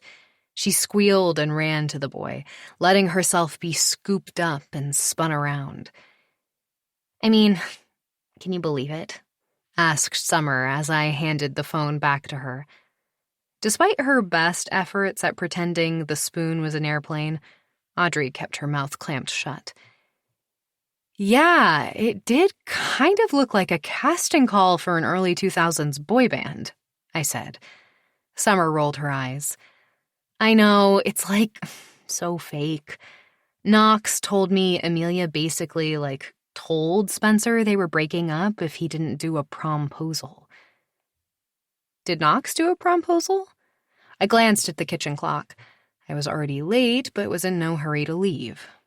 Over the weeks, Summer had morphed from babysitter into something that resembled a friend, which I desperately needed. It had been too painful to keep in touch with any of my music school friends after my accident, and the loose relationships I'd formed in the 1 year I'd spent at Georgia Tech had unraveled fast once I became the girl who got knocked up by her professor. And clearly I'd been naive to think I'd be accepted by any of the other moms in the neighborhood. Summer looked down at the counter and shook her head. No, Knox didn't do one. But you're going to prom, right? Wait, is it still cool to go to prom? She sighed. He says he doesn't want to go, that prom is stupid. And he's right, for sure. It's just that, I've never had anyone ask me to anything like that, you know? I looked over and caught the wistfulness on her face. And you want to be asked, I said. She nodded and scraped the puree off Audrey's high-chair table back into the bowl. Lame, huh? I thought prom was stupid too, I said. But I still really wanted to go. You did? Yeah, with Ricky Spaulding. He sat next to me in orchestra. He played the oboe and he was double-jointed so he could twist his arms around into all these weird shapes. So, did he ask you? Nope. I was too much of a nerd to even get asked out by a fellow nerd. Summer laughed. She grabbed a cloth and tried to wipe off Audrey's face and hands. I think she's done eating. I eyed the gelatinous mound of brown puree. She wasn't really into it, was she? Summer shook her head. She definitely was not. Anyway, prom would probably just be weird if we went together. Why? Because we'd be with Knox's friends, and I don't really belong with that crowd. So hang out with your friends instead. Yeah, they kind of all think Knox is a brainless jock. The joys of high school. I smiled wryly. Yeah, she sighed. It sucks. She waved the spoon in the air and pointed to Audrey's bowl. Almost as much as this baby food. Maybe just buy it next time. I sighed and nodded. Okay, fair. When I got home later, Summer was on the couch with the baby monitor, moving her fingers up and down a long rectangular pillow she cradled in her lap like a guitar, pausing to scribble in a notebook next to her. Hey, she said, looking up when I came in. What are you doing? I dumped my backpack on the couch and plopped down next to her. Picking up the monitor, I saw Audrey was curled up asleep on her stomach, her knees under her like a bullfrog. Oh, nothing, just working on a song I'm writing. You can write a song without an instrument? She shrugged. I can hear the chords in my head. Wow. I was impressed. I'd taken my share of composition classes, and there was no way I could come up with a melody unless I was in front of a piano. The front door opened and shut. A minute later, Ari emerged from the foyer in a hooded sweatshirt, his shoulders slumped under his weighty backpack. Hey, Ari, I said in an effort to be friendly. How's it going? Ari had Paul's large brown eyes, and they stared at me now, out from under his aspiring unibrow. Oh, he said, ignoring me. Hey, Summer. Hi, Ari, she said. How are you? He asked. Good, she nodded. I heard you got into Princeton. Congratulations. Thanks. What about you? Ari straightened his spine proudly. MIT. They have an excellent robotics department. Cool, Summer said. Ari stood there for another minute until the silence became awkward. Well, see you around. He gave a half wave. See ya, Summer waved back. Wow, I mouthed to Summer once Ari had headed up the stairs. I looked back to check he was out of earshot, then whispered, He must really like you. That's way more than he's ever said to me at one time. She rolled her eyes. Anyway, I said, bring your guitar over next time. I'd love to hear some of your songs. The hollows of her cheeks reddened. I don't really play them for anyone. Why not?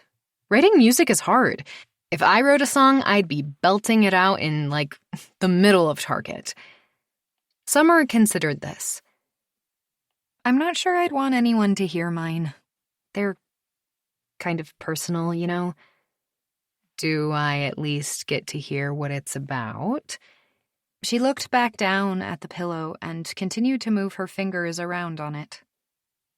Falling in love. I knew her well enough by now to notice the shadow that flitted across her face. "Hey," I said. "Everything okay?" "Yeah," she said, but she didn't raise her head to meet my eyes. "Of course." 16. Archie. Sunday, 5 p.m. My brother might be a rapist. When I heard my parents and Knox get back from the police station, I crept out of my room and stayed out of sight at the top of the stairs. "We've done it before." Knox's voice sounded weird and tired. "I don't know why things were different this time, why she acted different." "What had you done before?" asked my mom. "Gone to the park together, the same spot." "Where?" "The gazebo by the jogging path." "Why?" Silence. "Knox, we need to know." I heard the frustration in my mom's voice. I moved down a step so I could just see into the room. Knox was leaning against the kitchen counter, staring at the ground. "Okay, geez," he sighed. "It's just, I never thought I'd be telling my parents about my sex life. It's embarrassing." "I understand it's embarrassing, but we're trying to help." That was my mom's "I'm losing my patience" voice. "We'd gone to the gazebo and had sex. This time, though, she got mad after. I think maybe because she hurt her arm, twisted it or something." "While you were having sex?" "I guess. She was making such a big deal about it, like it was my fault. I said she needed to calm down. Then she got really mad. I said maybe we should take a break, and that's when she went nuts and scratched me. Then she started crying and ran out of the gazebo." "Knox, did she ask you to stop? At any point?" "No." His head jerked up, his face pale. "I would never. I didn't know her arm was hurting. She was making a lot of noises, but I thought..." His voice sounded faint. "I thought she liked it." He pulled on his eyebrow like he did when he was nervous. There was another long silence. "What's going to happen?" Even from where I stood hidden, I could see he was trying not to cry. "We'll wait to hear from Beau," my father's voice cut in. I hadn't realized he was even in the room. "But I trust him when he says it looks good." My mom's phone dinged and she looked down at the screen. "Chloe," she called in the direction of the stairs. "Lila's mom will be here in 2 minutes to pick you up for ballet, so get a move on, honey." Knox looked from Mom to Dad. "Can I go now?" "Yes." My dad stepped into view and put his hand on Knox's shoulder. "But we're keeping this in the family right now, all right? Not a word to anyone else." "Especially Summer," my mom added. Knox nodded and turned away from them. I had plenty of time to run up the stairs and disappear, but I stood rooted to my spot. Knox nearly ran straight into me as he started up the stairs. He looked scared, something I hadn't seen him look in a long time. When he saw me, though, his face turned mean. "What the hell are you doing?" he said. "Is Summer hurt?" I said the words before I could stop them. Knox's face got tight and his mouth turned into a straight line. "You don't know what you're talking about." "But I heard Mom..." He poked 2 fingers against my chest. "I said you don't know what you're talking about. Stay out of it, okay?" As he lowered his hand, it trembled. With fear or anger, I didn't know. Then he barged past me to his room and slammed the door. "Chloe!" my mom called as her phone dinged again. "They're here!" She sounded tired and annoyed. "Coming!" yelled my sister as she barreled toward me on the stairs. I squeezed myself to one side and she rushed past like I wasn't even there, leaving a trail of sweet vanilla body spray in her wake that nearly made me gag. "Do you have your water bottle?" my mom asked. "Yeah, see you later, bye," Chloe called as she rushed out the door. After a beat, my parents started talking again, but their voices were quieter now. As I tried to hear what they were saying, I thought about Knox and Summer. I could tell Knox really liked her when he'd started going out to lunch with her instead of his friends.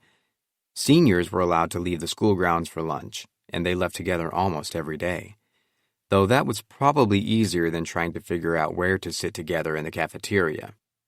Summer definitely wasn't popular like Knox, so I couldn't imagine him sitting with her band friends any more than I could imagine her grabbing a seat next to Spencer and the rest of the baseball bros.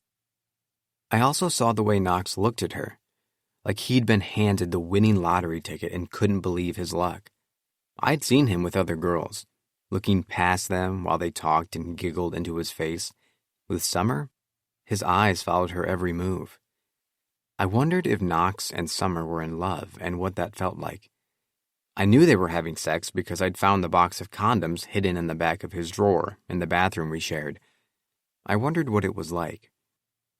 I thought about Gemma Lee, my biology lab partner, and wondered what it would be like to kiss her. She wrote the arts and culture column for the school newspaper, the Westwood Watermark, smelled like cherry chapstick, and had a killer collection of Vans sneakers in all different colors and patterns. I started collecting them when I was 12, Gemma had told me proudly. I'm lucky my feet stopped growing then. She didn't seem to mind getting me as a lab partner, even though everyone else scooched their desk away from mine when the teacher announced we had to pair up. She also wasn't squeamish when we had to dissect a frog together, and didn't make fun of me when I got dizzy the first time we cut into it. Put your head between your legs and breathe, she said, putting her hand on my back and tipping me forward. That's what our soccer coach tells us when we get the wind knocked out of us. I bent over and breathed, trying not to think about her hand touching my shoulder blade, which only made the dizziness worse. Okay, I think I'm all right, I said after a minute, lifting my head and propping myself up on my lab stool. She smiled and flashed me a thumbs up. I really hope you weren't planning to be a doctor. No, a mortician, I said. Except I hear it's a dying business. That's terrible, Gemma groaned, smiling. I know, I admitted with a grin. I smiled to myself the rest of the day and even forgot to worry about my carbon footprint or domestic terrorism for an entire class period. Downstairs, I saw my dad walking back towards the staircase where I was still sitting. I scrambled to my feet, but he passed by without noticing me and headed toward his study. Only when I heard the door shut behind him did I head down into the living room. My mom was sitting on the couch, staring into space. What's going on with Knox and Summer? I asked. Her eyebrows rose just slightly. I'm not stupid, and I'm definitely not deaf, I added. She sighed, which she'd been doing a lot lately. I know you're not, honey. I'm sorry. I just thought we'd wait and talk about it as a family once we had more information. What information? What happened? She patted the couch next to her. Sit with me for a minute. I lowered myself warily onto the couch. She tucked her legs up under her. There seems to have been a misunderstanding between your brother and Summer. They had a fight last night and, well, Summer says your brother took advantage of her. She glanced at me to confirm I understood what she was trying to say. Like, he raped her? The word tasted horrible on my tongue, like when you drink orange juice after you've brushed your teeth. We're not using that word, she said sharply, waving her hand as if to brush away my question. Knox says they were drinking and they had a fight. She took a deep breath and said gently, So, that's our story. Our story? That's what happened. I had a sudden memory of standing in the backyard with Summer one night when she was babysitting. The air was thick and lightning bugs dotted the dark grass. I'd never seen so many of them all at once. Chloe and I ran around scooping them into glass jars, catching so many that the containers glowed like flashlights. Summer stood in the middle of the lawn, her curls wild, twirling around against the twinkly backdrop. Every time she twirled by me, I could smell her familiar scent of sugar and mint, Isn't this the most amazing thing you've ever seen? She kept saying. At one point, she reached out to squeeze my hand. We have to remember this forever. That was the night I fell in love with her. Looking my mom in the eye, I couldn't stop myself from asking the question. So, we believe Knox instead of Summer? Archie? It sounded like a warning. I'm just saying, you're the one always talking about how we should believe women. Like, remember the R. Kelly documentary? And all that creepy stuff with the Hollywood guy? How is this any different? I didn't add that lately I'd felt a weird darkness around my brother, like a trail of dark smoke that hung in the room even after he'd gone. Still, Knox was my brother. I wanted to believe him. Archie? Knox might not admit it, but he needs your support right now. Mom's tone was pleading, and for the first time, I noticed how red her eyes were. Okay, I said. But it wasn't okay. Not at all. 17. Knox. Sunday, 5:30 p.m. I closed the door to my room and flopped face down on my bed, trying to ignore the sick feeling in my stomach and the tangled-up thoughts in my head. I couldn't believe I'd had to share the details of my sex life twice in one day. It had been bad enough at the police station, with Beau interrupting me every time I tried to talk about me and Summer, until finally I just stopped trying and started answering all the questions with as few words as possible. But then to also have to talk about it with my parents? So awkward. I picked up my phone and scrolled through the missed texts from Spencer, Jackson, and the rest of the team. What the fuck, dude? Where'd you go after the game? Bro, where you disappeared to? Hit me up later, dude. Having people at my house tonight. I sighed and swiped them away, opening up my last exchange with the only person I wanted to hear from. Summer. See you at Jackson and Violet's in 15? Yep, but don't want to stay too long. Hang out just us after that? She'd sent a row of XOs in reply. I'd answered as many questions as I could at the police station, but there was a lot that was fuzzy. Normally, I didn't drink because Coach had a zero-tolerance policy, and no way was I risking my spot on the team. But at Jackson's, I'd let Spencer fill my water bottle with vodka and Gatorade. I figured the season was basically over, so what was I holding out for? I hoped it would help turn down the volume on that voice in my head telling me what a piece of shit I was. I sighed and rolled over on the bed, facing my shelf of baseball trophies. Despite how many there were, I had had enough of baseball. I used to get this feeling whenever I'd walk out onto the field, like a weird sense of quiet in my head. I felt tuned in, like I'd found a frequency no one else could hear. I could size up a batter and know which pitch would knock him off balance, or sense when a runner was cheating a half step too far and pick him off before he had a chance to blink. I was unbeatable. Then halfway through this year's season, all of a sudden, I couldn't find that frequency anymore. I stepped onto the field and waited for the quiet click in my head as I tuned in. But all I heard was static. I'd squint and try to focus, but my mind was crowded with the noise of my thoughts and secrets. Downstairs, my parents' voices rose and fell, and I knew they were fighting. I could hear fragments of the conversation as their voices got louder. Being unreasonable. Our friends, all I'm saying, talk to them. No lawyers. You listen. Naive. If you think, know what's best, damn it. Then all of a sudden they got quiet, and I knew they'd remembered we were all upstairs. The same old shit. Honestly, I didn't get why they had even ended up together. They seemed so different. I mean, I'd seen their wedding pictures where they looked young and happy, and my mom even looked kind of pretty.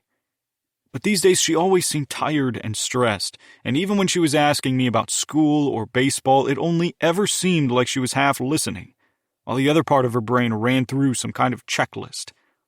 And when my dad was around, she just kind of faded. I got it. I mean, it was hard for anyone else to get a word in when my dad was around. and these days he seemed to always be around, mainly when my friends were over. He'd walk in and give Spencer and Jackson fist bumps and slaps on the back like he was one of us. Then he'd kind of take over the room with some embarrassing dirty joke or stupid story about how buddy-buddy he is with this famous baseball player or that one. So desperate. The worst part was that my friends seemed to think he was cool. On the shelf below my trophies, all my yearbooks were lined up in order. I grabbed the one from 7th grade, my first year of junior high, and paged to Summer's picture. Her green eyes smiled up at me. I traced my finger over her long curls in the photograph. Even back then, I'd sometimes wondered what it would be like to run my hands through them. She'd signed the yearbook under her picture in small, neat handwriting. 2 knocks. Thanks for being a good friend. Have an awesome summer. Your friend forever, Summer. I felt like I'd swallowed something rotten. I hadn't really been a good friend. When we were younger, sure. I'd memorized the goosebumps scary stories from my books because she loved the shivery feeling she got when I told them to her, and smuggled cookies into her backpack at carpool because her mom was always on a diet and wouldn't allow them in the house. Once junior high started, though, everything was different. It was crazy how fast the rules of who got to sit where in the cafeteria got established. Because I was tall and athletic, I landed a spot at the table everyone else seemed to want to be at. But Summer ended up at the misfit table, the one made up of kids who didn't have a place anywhere else. She didn't seem to care, though, and went on painting her nails black when all the other girls did neon pink, and wearing her wild hair in a ponytail when everyone was doing French braids. Spencer elbowed me in the hall one day after I'd said hi to her. "Dude," he said, "are you into that weird girl or something?" From his voice, I knew what the right answer was. "Our families are friends or whatever," I said, trying to make it sound like I had nothing to do with it. But my secret was that I liked hanging out with Summer. Whenever our families got together to barbecue, the two of us would listen to music and trade playlists. She always had the best ones, even if some of it was kind of old, like R.E.M. and Jane's Addiction. At school, though, our lives were like a failed Venn diagram with no overlap. I put down the yearbook and stared at my iPad at the end of the bed, calling to me like it always did. I gave it a swift kick onto the floor like it was a bomb about to go off. It landed several feet clear of the bed with a dull thud. For a second, I pictured taking it downstairs and smashing it on the concrete of the driveway outside. Maybe I needed to become a monk. Monks didn't have internet, right? Or maybe I could go live somewhere where they didn't have Wi-Fi, if such a place existed. Antarctica, maybe? My head throbbed. I lay back on my pillow and closed my eyes, but my head immediately filled with fuzzy fragments of memory from the night before. Summer and me kissing in the gazebo at the park. Me saying maybe we shouldn't date in college next year, all the while trying to keep from throwing up at the thought of being without her. The startled, wounded look on her face. Summer crying, more kissing, me rolling on top of her, more crying, then no sound at all. The bolt of shame that went through my body like it always did after we had sex. The silence as we walked home. I shook my head and tried to think about something else, something that didn't make me want to cry. I thought back to the day in early December when I'd watched her perform with the band at a school assembly. She'd done a solo number on the guitar while they reset the stage risers behind her for the next part of the program, an acoustic version of an Imagine Dragons song. And she'd killed it, gotten a standing ovation and everything. I mean, it was like something you'd hear on the radio. When the last bell of the day rang, my feet took on a life of their own and propelled me toward her locker. There was a small group of kids already there, clustered around Summer. 2 freshman girls gushed about her performance. Summer was super nice to them, with all their squealing and carrying on. I stood nearby trying not to look awkward until everyone had left. "Totally starstruck," I said once they were gone, shaking my head. Them or you? Summer asked, tucking a ringlet behind her ear and smiling up at me. In that moment, standing between her locker and the boys' bathroom, I realized what I should have known all along. I was in love with Summer Van Doren. You are amazing, I said, taking a step closer to her. She smelled sweet and minty, just like I remembered. Thanks. She leaned against the locker next to me. That means a lot coming from someone who knew me before I was famous. I laughed. I'm happy to be able to say I knew you when. You know, I wasn't even supposed to perform. They were supposed to have Twinda McClary do her baton twirling routine. No way! They were going to make us sit through twirling Twinda again? Actually, she had a new routine, and it was pretty good. Summer raised her eyebrows. It was set to Party in the USA. That's my favorite song, I deadpanned. Summer laughed again, and her arm brushed mine, leaving my skin tingling. I guess she sprained her ankle during rehearsal, and they had to stick me in at the last minute. In the quiet hallway, I could hear my blood pumping in my ears, like when I was on the pitching mound with the bases loaded. Hey, do you want to, are you doing anything this weekend? I asked. Yes, she said, almost interrupting me. No, but yes to whatever you're asking. That is, if you're asking. I smiled. I'm definitely asking. A noise from the corner of my bedroom snapped me back into the present. I shot to a seated position as I looked around. Archie was standing in my doorway. Would you stop spying on me? I snapped. He flinched, and I immediately felt like a jerk. But I didn't soften my face or say I was sorry. He stared at me for a long moment, like he was trying to see inside me. Mom said to tell you dinner's ready. Then he turned and left me alone. 18. Eden. Sunday, 5:30 p.m. I stepped away from the window to see Whit descending the stairs, followed by Summer. Her pale face was scrubbed clean, and without her usual black eyeliner, she looked younger than her 18 years. Her long curls had been twisted into a bun, several of them already escaping and trailing down her back. She wore black leggings and an old Princeton sweatshirt of Whit's that was baggy on her narrow frame. "Hi," I said, my voice catching. She stared at the floor. Whit cleared his throat, looking past me. "I'm going to take Summer down to the police station to give a statement." He paused, and I knew he was waiting for me to say something, to react or insist on going along. I closed my eyes and pictured the dirty linoleum and faded yellow walls of the room in my hometown police station where I'd sat waiting for help that never arrived. My mom had insisted we report what happened to me, her maternal instinct surfacing for the briefest of moments. Giving in to her wishes was my biggest regret. I opened my eyes and looked at Whit. "Do we need a lawyer or something?" His eyes met mine for a split second before he looked away. "I am one, remember? At least enough of one for this situation. Then we'll see." His tone was not unkind, and relief flooded my body. I wasn't used to fighting with Whit. We'd met in New York at one of the parties the modeling agency sent me to, a plum assignment because of the cocaine in the bathrooms and the rich guys at the bar.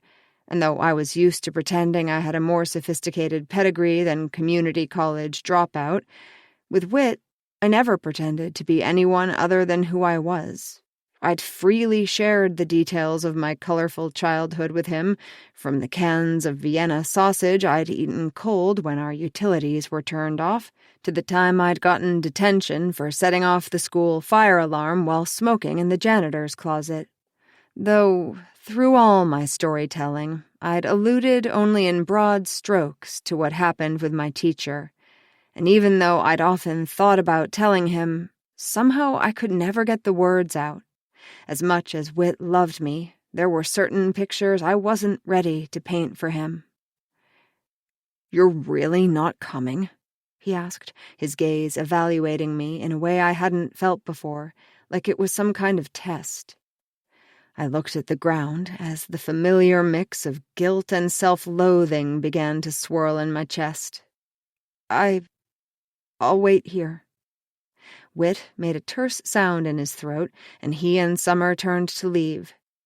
My chest went hot, and I had the urge to grab them and pull them back to me, like I was saving them from boarding a plane I knew was going to crash. But when I looked back up, they were already out the door. I watched from the window as the car backed down the driveway and turned onto the street. I stared at Laurie's house again. I'd never had a female friend before her, not in the true sense of the word. The only bridesmaids at my wedding were Whit's 2 sisters and my roommate at the time, a fellow model who stole $20 from my purse from time to time, but also did her own dishes and didn't bring guys home, so I never brought it up. In my experience, women were either jealous of me or they wanted something from me, like an introduction to one of Whit's rich friends or clients, or to borrow the clothes I was sometimes gifted on gigs. I thought things might be different when we moved to Atlanta for Whit's job, but the moms I met at the playground were just the same, smiling with their eyes while asking pointed questions to help them figure out where I fit in the Mountaindale hierarchy. Laurie was different. She wore me down with her frankness and self-deprecating humor. Also, she made great margaritas. Before I knew it, we were spending every day together at each other's houses. We fed the kids an infinity loop of snacks and counted the minutes until we could put them down for naps and collapse in the living room to greedily catch up on the decades of each other's lives we'd unfairly missed. Staring at the ceiling, it dawned on me that I might no longer have a best friend. An empty ache started in my chest, radiating outward until it filled my whole body. Outside of my family, Laurie was the only person I truly trusted, or had trusted. Was it already past tense? The emptiness inside felt like it might swallow me. I tried to take slow, deep breaths, the way Dr. Wright had taught me in therapy. When that didn't work, I grabbed the remote and turned on Bravo to zone out instead. The sky outside had turned dark when the sound of car doors slamming in the garage made me sit up. I looked up in time to see Summer walk in and disappear up the stairs to her room. Following the sound of clinking glass to the kitchen, I found Whit at the counter pouring himself a scotch. "How did it go?" I asked softly. His eyes were red-rimmed and wet when he turned around. "I'll kill that piece of shit if I ever see him," he said, his free hand balled into a fist. "What he did to her—" "Stop!" I held my hands up to my ears. "I don't want the details." He stared at me. "What is wrong with you, Eden? This is our daughter we're talking about. We're the adults here, and you're acting like you're the one who's too fragile to deal with it?" "You don't understand," I said. I felt the bile rising in my throat the same way it had every time the teacher had locked the classroom door and beckoned to me. "No, you don't understand. Half the detective's questions were about the hospital and why Summer didn't get the exam, why she didn't want any evidence gathered. Basically, he made it clear that if it's a case of he said, she said, we have almost zero chance of prosecuting." I felt the tears start again and shook them from my eyes, disgusted with myself for being so weak. "Look," said Whit, and I heard his voice soften a shade. "It's been an awful day. I'm still angry about the way you made a decision, a huge one, without consulting me. But right now, we need to figure this out together. For Summer. I made some calls while we were waiting and found out Ed hired this guy, Bo Sykes. He specializes in sexual harassment, assault, domestic violence, anything shady, really. Mainly for high-profile people, like athletes. I don't know how Ed would know him other than through working with the pro baseball players. I'm guessing at least one of those guys has a lawsuit hanging around. Anyway, they apparently call Beau the Python because he suffocates the accuser with threats and blackmail, anything he can use for leverage, until they sign an NDA. Nothing ever goes to court. I shuddered. That doesn't sound good. Whit set his jaw. It's not. And it's your fault, I could tell he wanted to add. I'm sorry. I bowed my head and backed away. I'm going to check on Summer. Whit gave a frustrated sigh and turned away from me. Upstairs, Summer lay face down on her bed, her face buried in a pillow. Her room still looked largely as it had when she was a little girl, with the pale pink valances and matching skirted vanity table I'd picked out.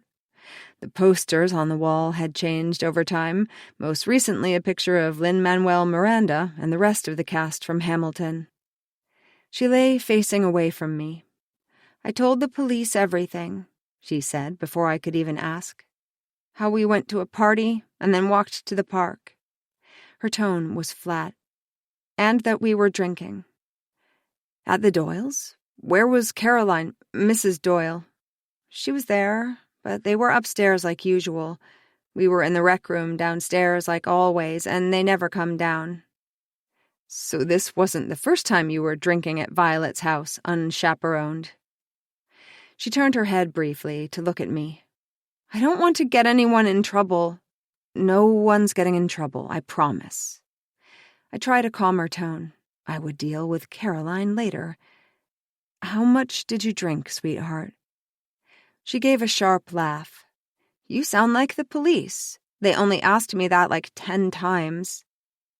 I sank down on the bed next to her and felt her flinch at my nearness. Summer, did you tell him no? They asked me that, too. But did you? She was quiet. Then, when she turned her face to me for the first time, I could see the tears on her face. I tried, Mom, she whispered. I promise. I tried. I gathered her against my shoulder. It's not your fault, I said. I needed her to know from the beginning what I'd spent years learning in Dr. Wright's office. As I rubbed my daughter's back, I felt a rush of rage surge through me like a levee bursting. Fucking Knox Keller. I knew the type. Mr. Baseball, homecoming court, the golden boy who's had everything handed to him and has never heard the word no. But I would make sure this didn't take my daughter down. I just needed to keep it from getting out, to keep her safe from anyone using it against her in any way. Summer, have you told anyone else what happened? Violet? Any of your other friends? She lifted her head and gave it a small shake. Mom, what's going to happen? Shh, I whispered. I'm going to take care of everything. 19. Lori. Sunday, 6:30 p.m. The only one who seemed to be eating was Chloe. Everyone else's plates were mostly still full. The salmon and lentils I'd made pushed around into various piles. Chloe, how was swim practice today? I asked, my voice falsely bright. I'd been encouraging her to branch out and focus on more than just dance in the interest of being well-rounded. Good, she said, snapping the hot pink scrunchie on her wrist. I beat Madison in the 200 freestyle. She looked around the table for approval from her father and brothers, and was met by blank faces. Good for you, I said, louder than I'd meant to. A smile pasted on my face. I know you've been working hard, sweetheart. I need to be at school early tomorrow for a thing. Knox spoke without looking up. So someone else needs to give Archie a ride. My breath caught in my throat. I wasn't thinking you'd be going to school. Why wouldn't he? Ed looked up, uttering his first words of the meal. He should do everything just like he normally does, just like Bo said. Who's Bo? Asked Chloe. Her bottom lip poked out in concerned curiosity as she looked from me to Ed with wide eyes. Yeah, echoed Archie, his eyes on his brother. Who's Bo? No one. I waved my hand and gave Ed a sharp look. And regardless of what anyone else says, I don't think school is a good idea. Ed set down his fork, his face growing dark. He's going to school. Knox looked back and forth between the two of us. Mom, it's okay, he said, sensing the tension. I want to go to school, really. I don't want to miss out on the last week of senior year. He's going. Ed turned his attention back to his plate, his tone final. I choked back an angry retort, knowing I'd been defeated. But why? When had we decided Ed had the final say in our family? I reached over and squeezed Knox's arm. All I wanted to do was keep him right next to me where I could protect him. For the rest of his life, if I could. If I could have swaddled him in a blanket and rocked him on my lap, I would have. Knox had been the cuddliest of my children when he was younger, snuggling on the couch with his head on my shoulder, right up until he became a teenager. Now the most I could hope for from him was a half smile and a shoulder bump from time to time. These days, his face had become an impenetrable mask, and I spent a lot of my time wondering what was going on inside his head and his heart.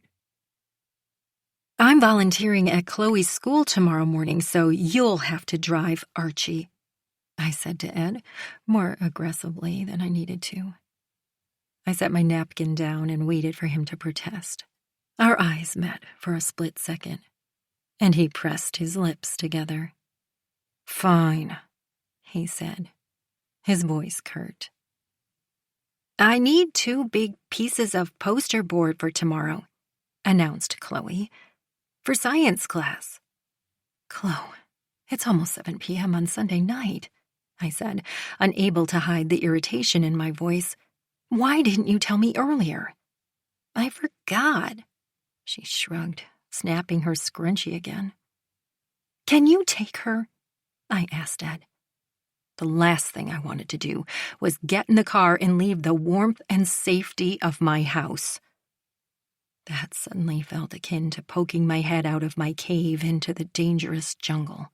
Also, I was tired of everyone assuming I'd take care of their every last-minute need. Like my time belonged to them. It pained me that none of the kids ever remembered me working. They'd never seen me dressed in a suit, going head-to-head with a judge, or celebrating a victory for a client. The death of my career had happened in small increments that added up quickly while I was busy soothing tantrums and packing lunches. An extended maternity leave with Archie had turned into 2 years. Then add another baby, because what's one more?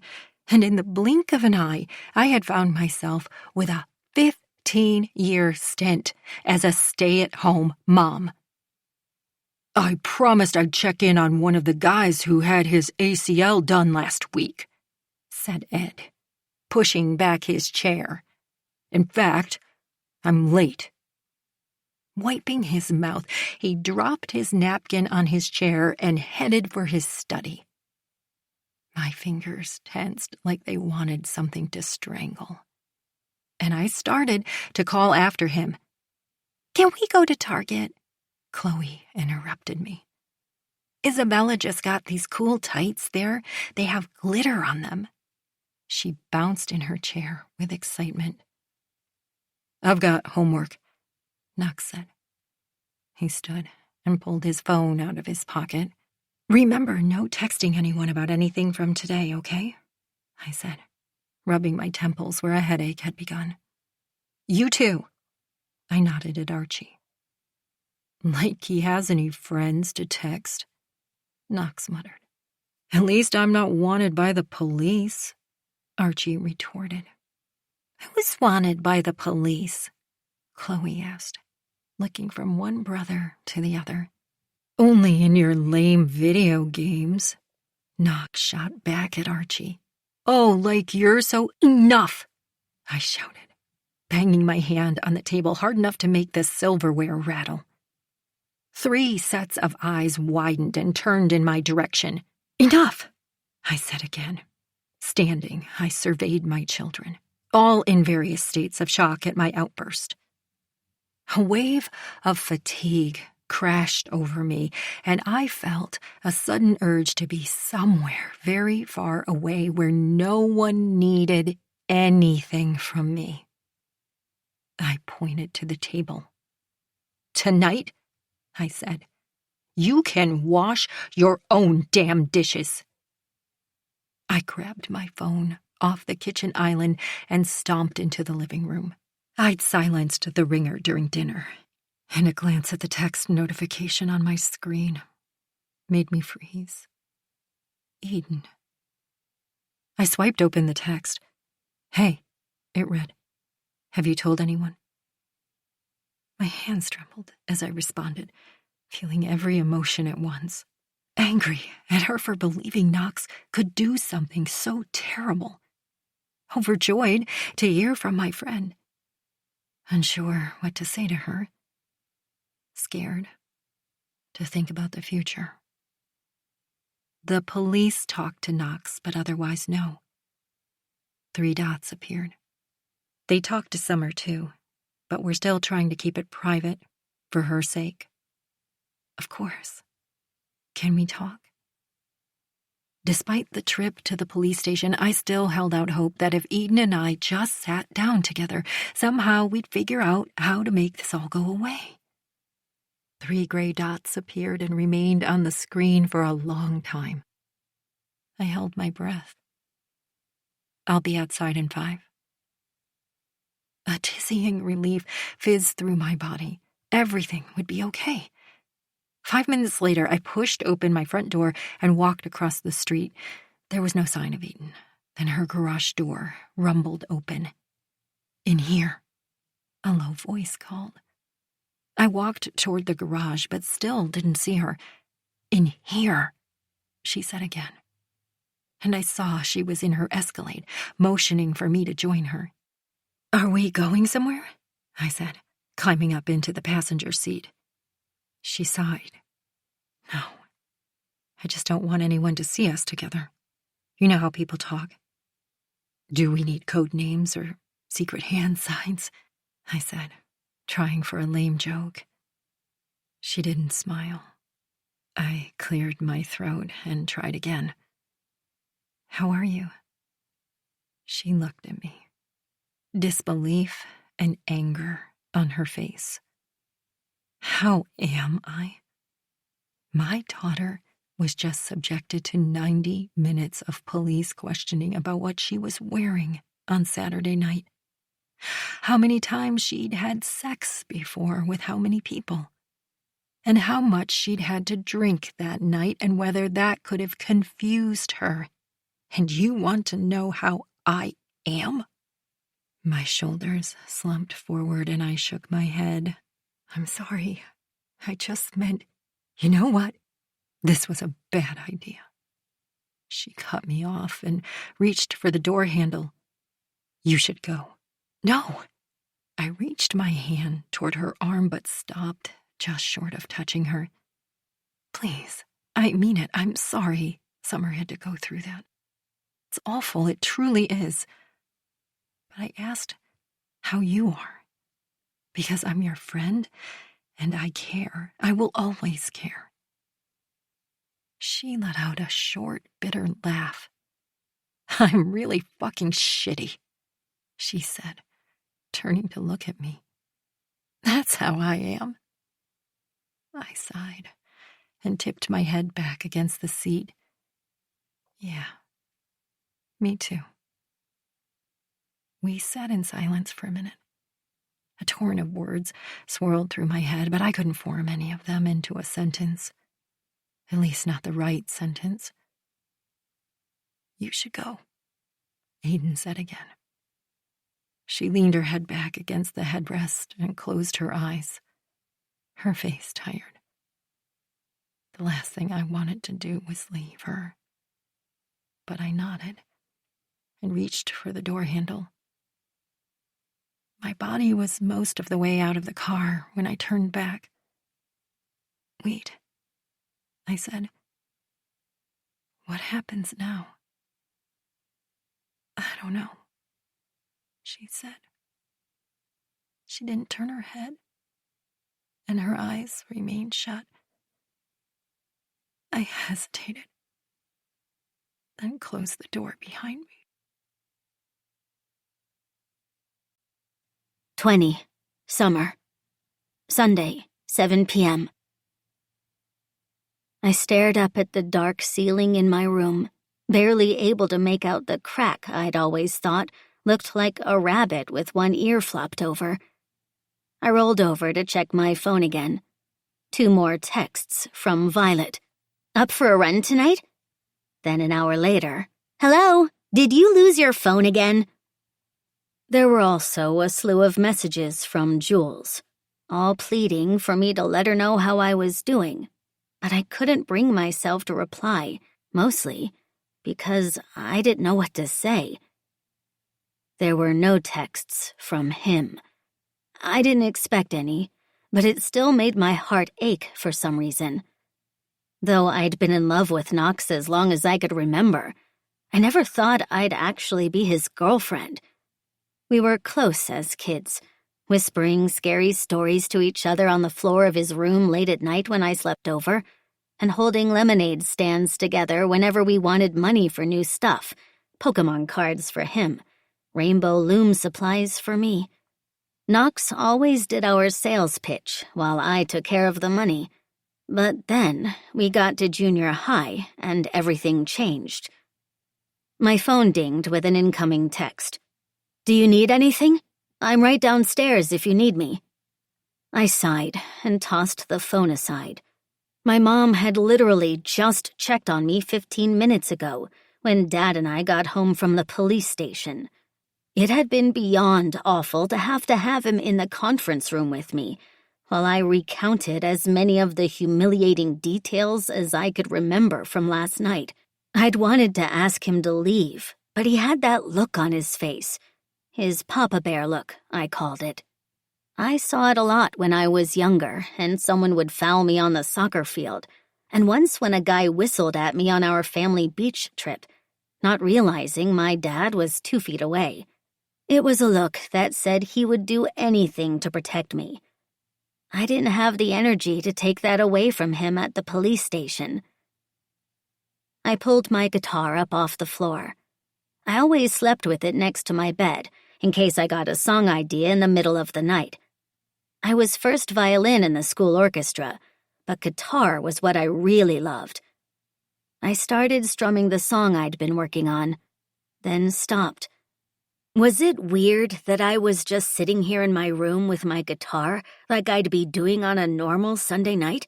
My eyes were puffy and dry from all the crying I'd done earlier, but right now I just felt blank. Like I was only killing time until I didn't know exactly what. It was like I was a cardboard stand-in for my own life. I didn't want to think about Knox, but my brain was used to him taking up 90% of my mental space, so it went there automatically. What was he doing right now? Was he thinking about me too? Did he hate me now? Had he heard me last night when I'd said no? Or had I only whispered it while I cried with his body on top of me, my lungs emptying as his weight pinned me down? I felt a dull pressure in my head, like being on an airplane coming in for a landing. I put my hands over my ears and pressed, hoping to make it go away, but it only got worse. I was breathing fast now and sweating even though my skin felt clammy. Being alone in my room no longer seemed like such a good idea. I picked my phone up from where I'd tossed it and paused, my finger hovering near Knox's name in my recent texts. Then I tapped on Violet's name. "Really need to talk. Can you come over?" A minute later, my phone dinged with a response. "Be right there." 10 minutes later, there was a soft knock at my door, and my mom poked her head in. "Violet is here, sweetie. I told her you weren't feeling well, but she said you asked her to come over." I nodded, and my mom inhaled deeply, as if trying to be patient.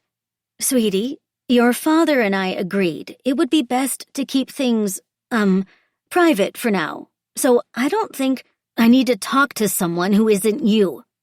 I hadn't meant my voice to sound as cutting as it did. My mother flinched. She stood in my doorframe for a moment, her eyes fixed on me but focused far away. "All right," she nodded finally.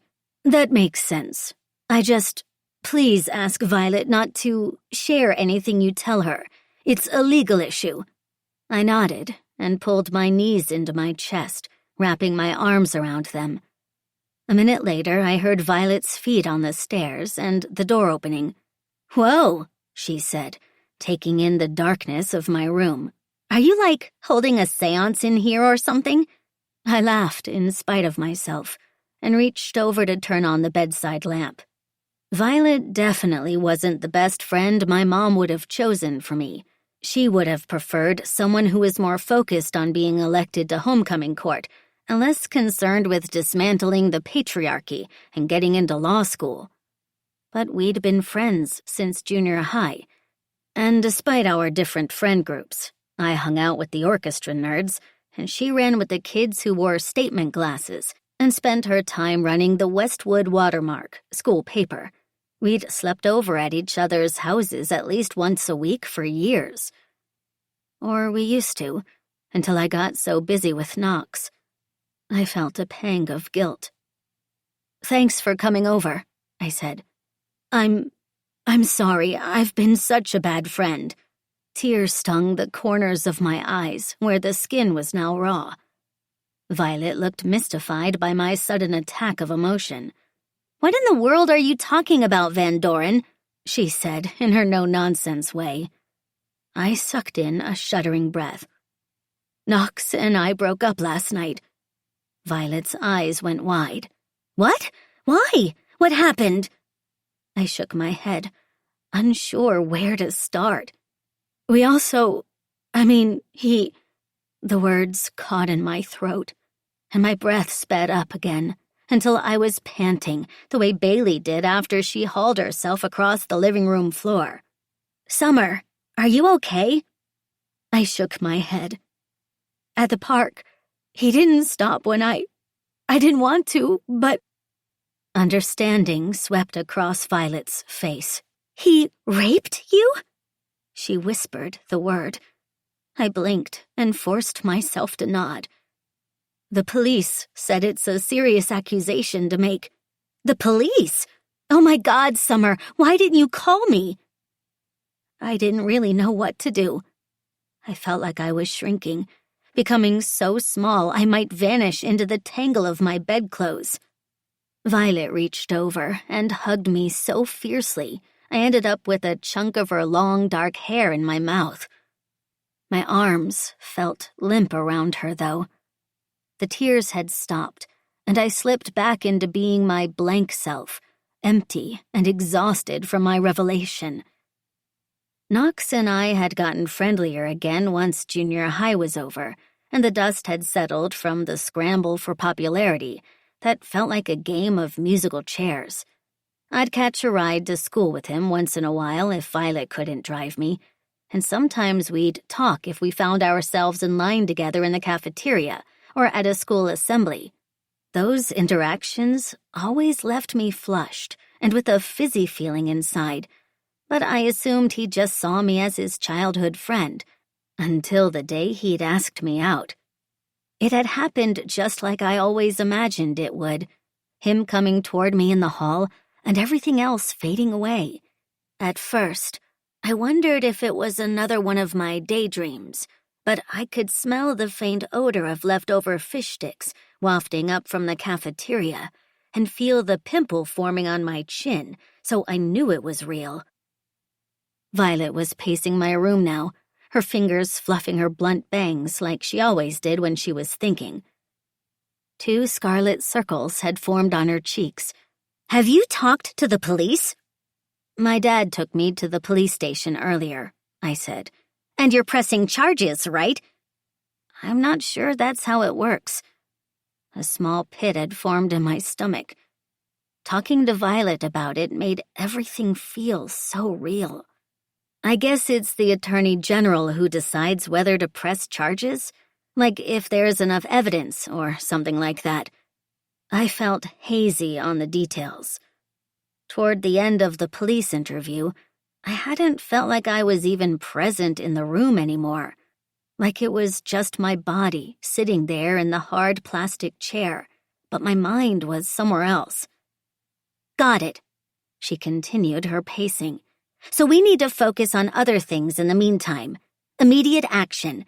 We'll petition the school for an assembly on toxic masculinity and rape culture. Write letters to the Attorney General. Hold a rally. We can reach out to our state congressional representatives. Maybe we can even get your name on some sort of bill they could propose. Let me do some research on." "No." The word came out louder than I meant it to. Violet stopped ticking things off on her fingers and looked at me as if for an instant she'd forgotten I was there. I wrapped my arms around myself in a tight hug and sank down onto my bed. "I don't want to do any of that. I just want to pretend it never happened. I'm sorry I even told you." And I was. The relief I'd felt at telling her what happened had vanished. Now I just felt suffocated. She put her hands on her hips. "Summer, you can't just let him get away with this." "Enough, Violet!" The sharp, guttural growl of my voice stunned both of us into silence. We stared at each other for a second. Then she crossed the room and sat next to me on the bed. She wrapped her arm around my shoulder and tipped her head to touch mine. "I'm so sorry, Sum-Sum," she whispered, using my childhood nickname. "I'm so sorry this happened to you. Are you okay?" She pulled back to look at me. I was silent for a minute, considering. "I don't actually know," I whispered back. I'd told Violet what I could remember about the night before, but there was a lot I wasn't ready to share about everything that had come before. 21. Jules. 1 month before. When the doorbell rang at 5:30, I assumed it was an Amazon package. Summer wasn't due to babysit until 6. Then it rang again. Glancing out the window, I saw it was Summer. "I'm early," she said when I opened the door. "Is that okay?" "You know you can always come over whenever," I said, leading her into the kitchen where Audrey was sitting on the floor, busy unloading all the Tupperware from a drawer. "Phew," Summer said. "I had to get out of the house. My mom is making me mental." I made a sympathetic noise and perked up my ears. I loved hearing Summer complain about her mom. "Do tell," I said, rubbing my hands together like an evil witch in a fairy tale. Summer slung her backpack over a chair and sank onto the floor next to Audrey and poked her belly. Audrey rewarded her with a giggle and handed her a plastic lid. "She keeps trying to take me shopping for college." "And that's a bad thing because you hate having new clothes you don't have to pay for?" I confirmed, puzzled. "You know, when you're an adult, you have to, take yourself shopping, right? It's super lame." Summer ignored my sarcasm and sighed. "She won't shut up about how I probably want to update my wardrobe for college, to have some things that are, a little more chic and stylish. She made air quotes with her fingers and imitated Eden's throaty voice.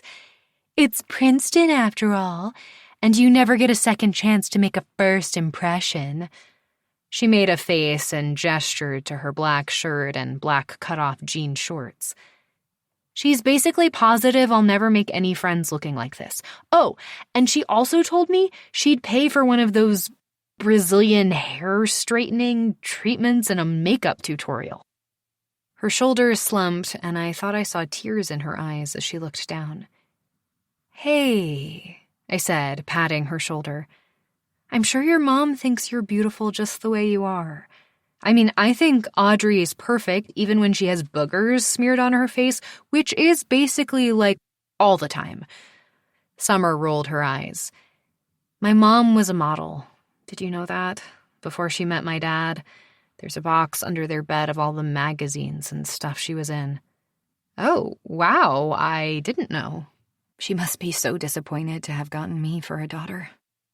Her voice caught. Here, let me do that. She stood up and moved toward the kitchen island where I was cutting a pear into small bites for Audrey. I waved her off. I'm sure she doesn't think that. I had an odd sensation of feeling motherly toward Summer for the first time. Audrey crawled after Summer and held her arms up to her. Oh, she does, Summer said, bending to scoop up my daughter.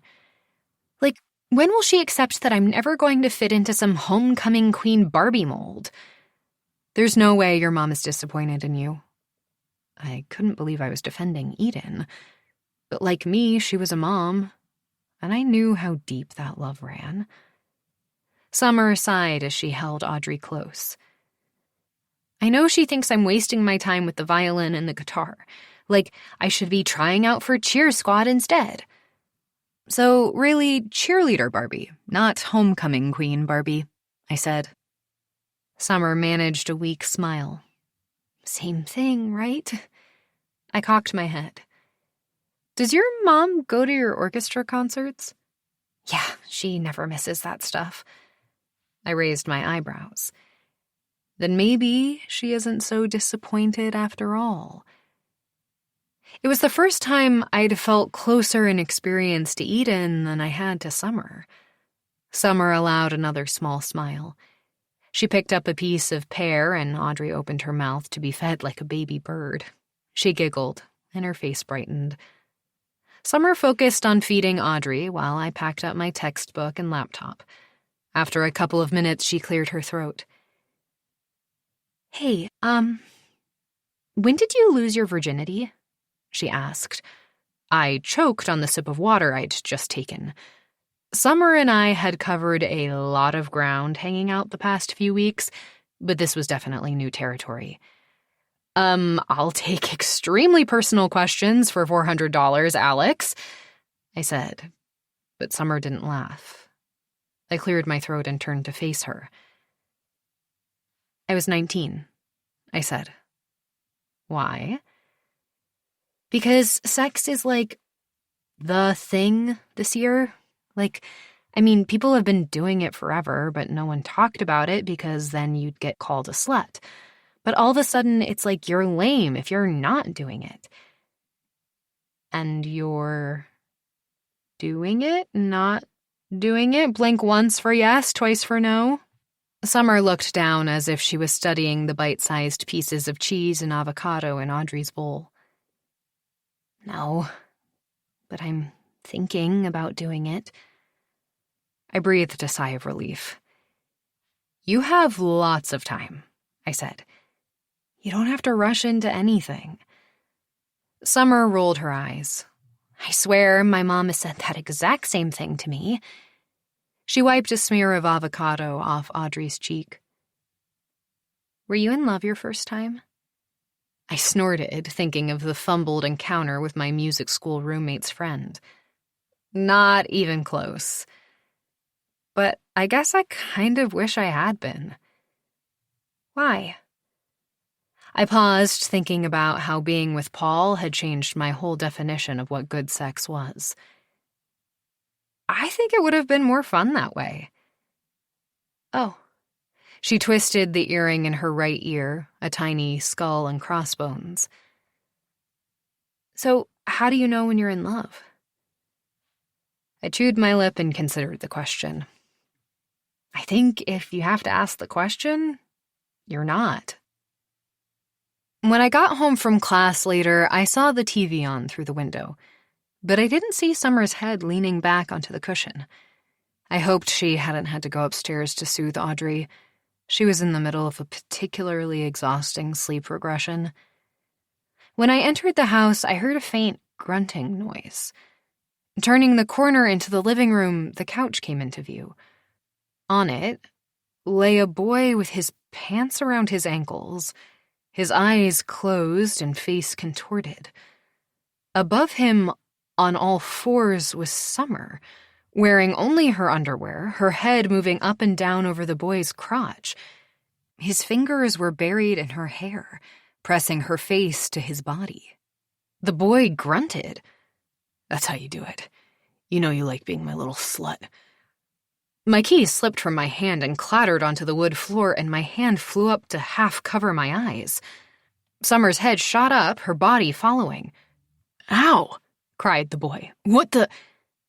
Jules! Summer grabbed for her shirt, nearly tumbling off the couch in the process. I took a step backward, almost falling over myself. Shit! The boy scrambled to pull up his pants. Both of them shot to their feet, and Summer tugged her shirt down over her midsection.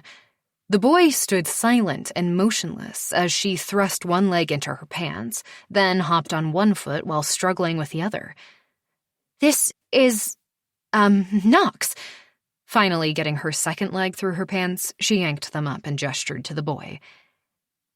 Hi. I wondered what I was supposed to do in this situation. Introduce myself and get out a third ice cream bowl, grab a kitchen knife and run him off. I was definitely leaning toward the latter. I should go, he muttered. I stood mutely as he walked past me to the front door. I heard it creak open and close again with a thud. I turned to Summer. What the hell? Please. She cut me off, her eyes filled with tears. Don't tell my mom. 22. Knox. Sunday, 8 p.m. I bounced the basketball twice, then bent my knees and let it arc through the air toward the hoop. It clanged off the rim, the third shot in a row I'd missed. I swore under my breath.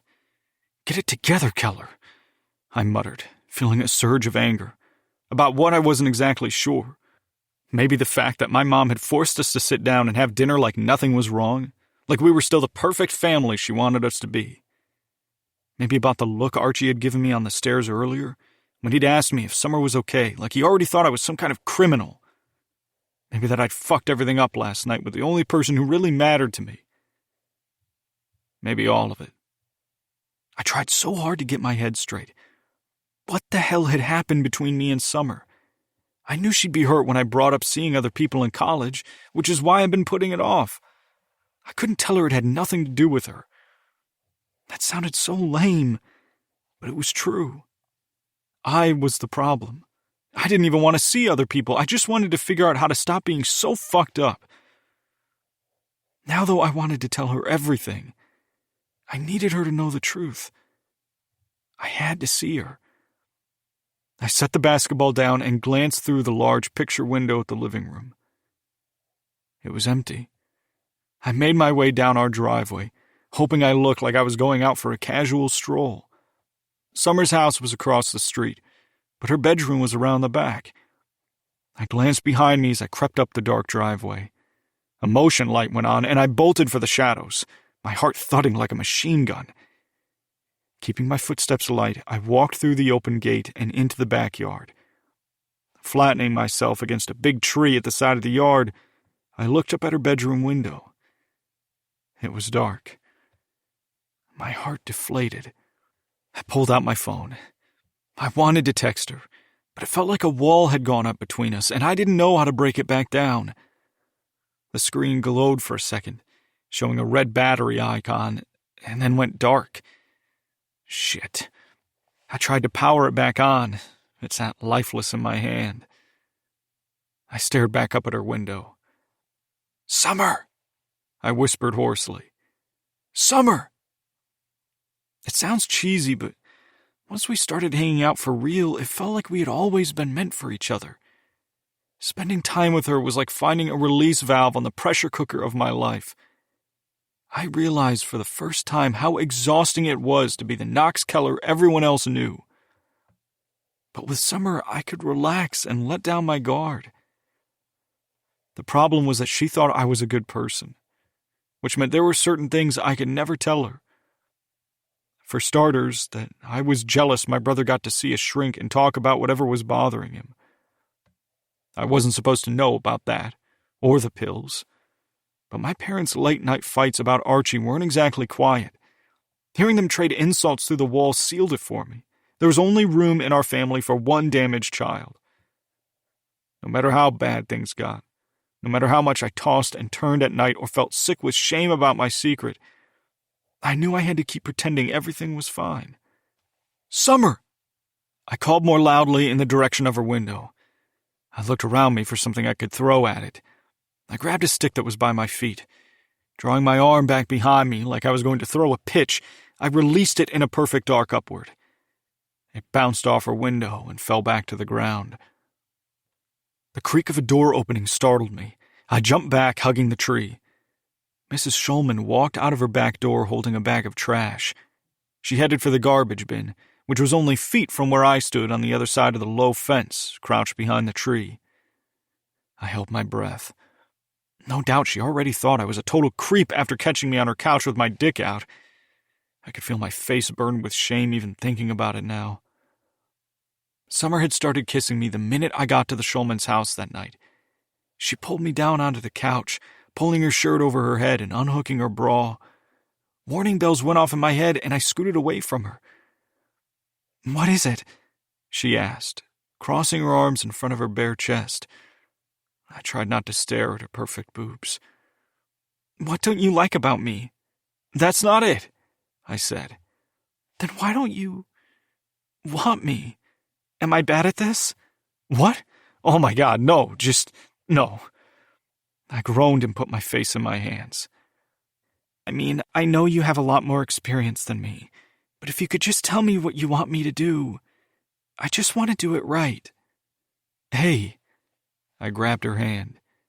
"You're doing everything right. I promise." "Then why don't you want to be with me?"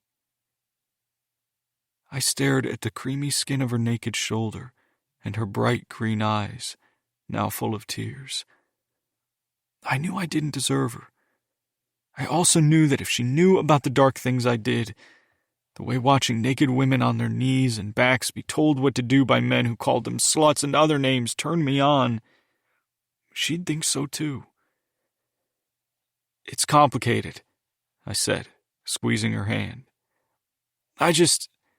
I'm nervous, I guess." It was as close to the truth as I could get. "Well, let's be nervous together." She smiled, and her fingers inched toward my zipper. I felt myself harden, and a moment later her head was between my legs. Fear washed over me, and my erection began to wilt. And then the shame came as I focused on the images that normally helped. Women being held down, the hair pulled as they were called dirty names. I pushed my hips up against her face and grabbed her hair as I let myself fall further into the fantasy. "Deeper," I groaned. I felt her gag slightly, but I kept my fingers laced through her hair and her face pressed close to my body. I ground against her face, picking up speed. I screwed my eyes shut, unable to look at her while I repeated the awful words I'd heard in the videos. And then Mrs. Schulman showed up. I'd sprinted home from the Schulman's house like someone was chasing me, terrified of what would happen next. Mrs. Schulman would call my mom, or Summer's mom, or some faceless authority and report me for being a sicko. Or maybe she'd tell the whole world. What was wrong with me? Why did I need the dark, dirty thoughts to feel good? Mrs. Schulman let the lid of the trash bin fall closed with a loud thud and brushed off her hands. The light came on in Summer's room, and her face appeared in the window. I wanted to call her name again, but strangled the word in my throat as Mrs. Schulman looked around. Then slowly she turned and walked back inside. The light went back off in Summer's room. I cursed under my breath and hunted for another stick. My aim was off this time, and it bounced off the siding of the house next to the window. I threw another, which grazed the windowsill. Then another, which hit the very bottom of the window. I held my breath and waited. But her light stayed off. 23. Eden. Monday, 7:30 a.m. Whit and I moved around the kitchen in silence, him grinding coffee beans and me measuring collagen powder into the blender for my smoothie. Our normally well-choreographed morning routine felt stilted. We kept bumping elbows, or both reaching for the refrigerator door at the same time. At our feet, Bailey scooted around on her two good legs, knocking us both off balance. He'd come to bed late, but I was still awake, staring into the darkness, my mind worrying despite the Xanax I'd taken. I'd thought about reaching for him, but just as I stretched out my fingers, he rolled onto his side, away from me. Minutes later, I heard the deep rhythm of his breath. When I woke up, my Apple Watch informed me I'd gotten a mere 5 hours and 14 minutes of restful sleep. Disgusted, I took it off and tossed it into a bathroom drawer. Now, in the kitchen, Whit held out a mug of coffee. "Here," he said. Looking up, I realized I'd been staring into space, my hand poised over the blender, holding the measuring cup. I reached for the mug. "Thanks," I said, hopeful that maybe his anger toward me was abating. Unlike me, Whit didn't hold grudges. The alarm on my phone sounded, letting me know it was time to wake Summer up for school. Whit looked at my phone. "She's not going, right?" he asked. "No chance in hell," I said, silencing the alarm. He nodded. Lately, Summer had been riding to school with Knox, or on mornings when she didn't, I drove her, since student parking at Westwood was limited. For a moment, I wondered what the scene at Laurie's house looked like this morning. Did everything feel as confusing and awkward as it did at mine? Our conversation in the garage had left me feeling drained and hopeless. It was the first time I'd ever not known what to say to my best friend, the first time I'd ever questioned whether she was my best friend. "I set up a couple of legal consults for this morning," Whit said, "to make sure we're fully informed about our options. The first one is at 10. I suppressed a shudder at the idea of sitting across from a lawyer discussing the one thing I'd promised myself would never happen to my daughter. I don't think Can you just fill me in later?" I said. Whit flattened inward like he'd just taken a punch. "Really, Eden?" he asked. "This is important." He never called me by my name, preferring baby or sweetheart. The formality of it stung. I brought the coffee mug to my lips and let the hot steam hit my face while I tried to find the right words. "I know it is," I said, "but I can't. I just can't." "So I'm on my own here?" His eyebrows knit together in angry confusion. "It's not like that." Whit's forehead creased, and he opened his mouth to respond, then shook his head and stayed quiet. He took a final swig of coffee and, setting his mug in the sink, sniffed the air around him. I smelled it the same time he did. "I'll go change her diaper." I sighed, set down my coffee, and picked up Bailey. Whit shook his head. "Seriously, how many more years are you going to do this?" I petted Bailey's silky head. It's not her fault, but she's not going to last forever. Then I promise we'll get a dog with a fully functioning bowel system. A puppy, maybe. No more dogs. He shook his head and checked his watch. I need to get going. I have a meeting at the office and then... Well, let me know if you change your mind about coming, okay? Okay, I said. The disappointed expression on his face hurt more than angry words ever could have. Bye. Love you, he said, leaning forward to kiss me. Love you too. Both the words and the kiss were perfunctory, but we both knew they still meant something. I popped in my earbuds while I cleaned up the kitchen. Clicking away from my usual true crime podcast, I selected a celebrity gossip one instead, losing myself in the world of multi-million-dollar divorces and rehab meltdowns. After that, I walked back and forth outside Summer's room, willing her to wake up, but the room stayed quiet. Finally, I dared to open the door a crack. Peeking inside, I saw she was still burrowed under her comforter, one of her long, pale arms dangling off the bed. I continued my pacing in the living room. It was clear I needed to find a purpose for the rest of the day, or I was going to lose my mind. Walking to the window, I peered out. Outside, people got in their cars for work or school, walked their dogs, or headed out for a morning jog. Meanwhile, inside, it felt like the world had stopped turning, and gravity no longer applied. Then, driving up the street, I caught sight of a police car. I watched it roll along, willing it to stop at Laurie's. I pictured Knox in handcuffs being loaded into the back. I'd record the whole thing and watch it over and over. The car slowed, and for a split second I thought my fantasy might come true. Then it flicked on its turn signal and pulled into the Schulman's driveway.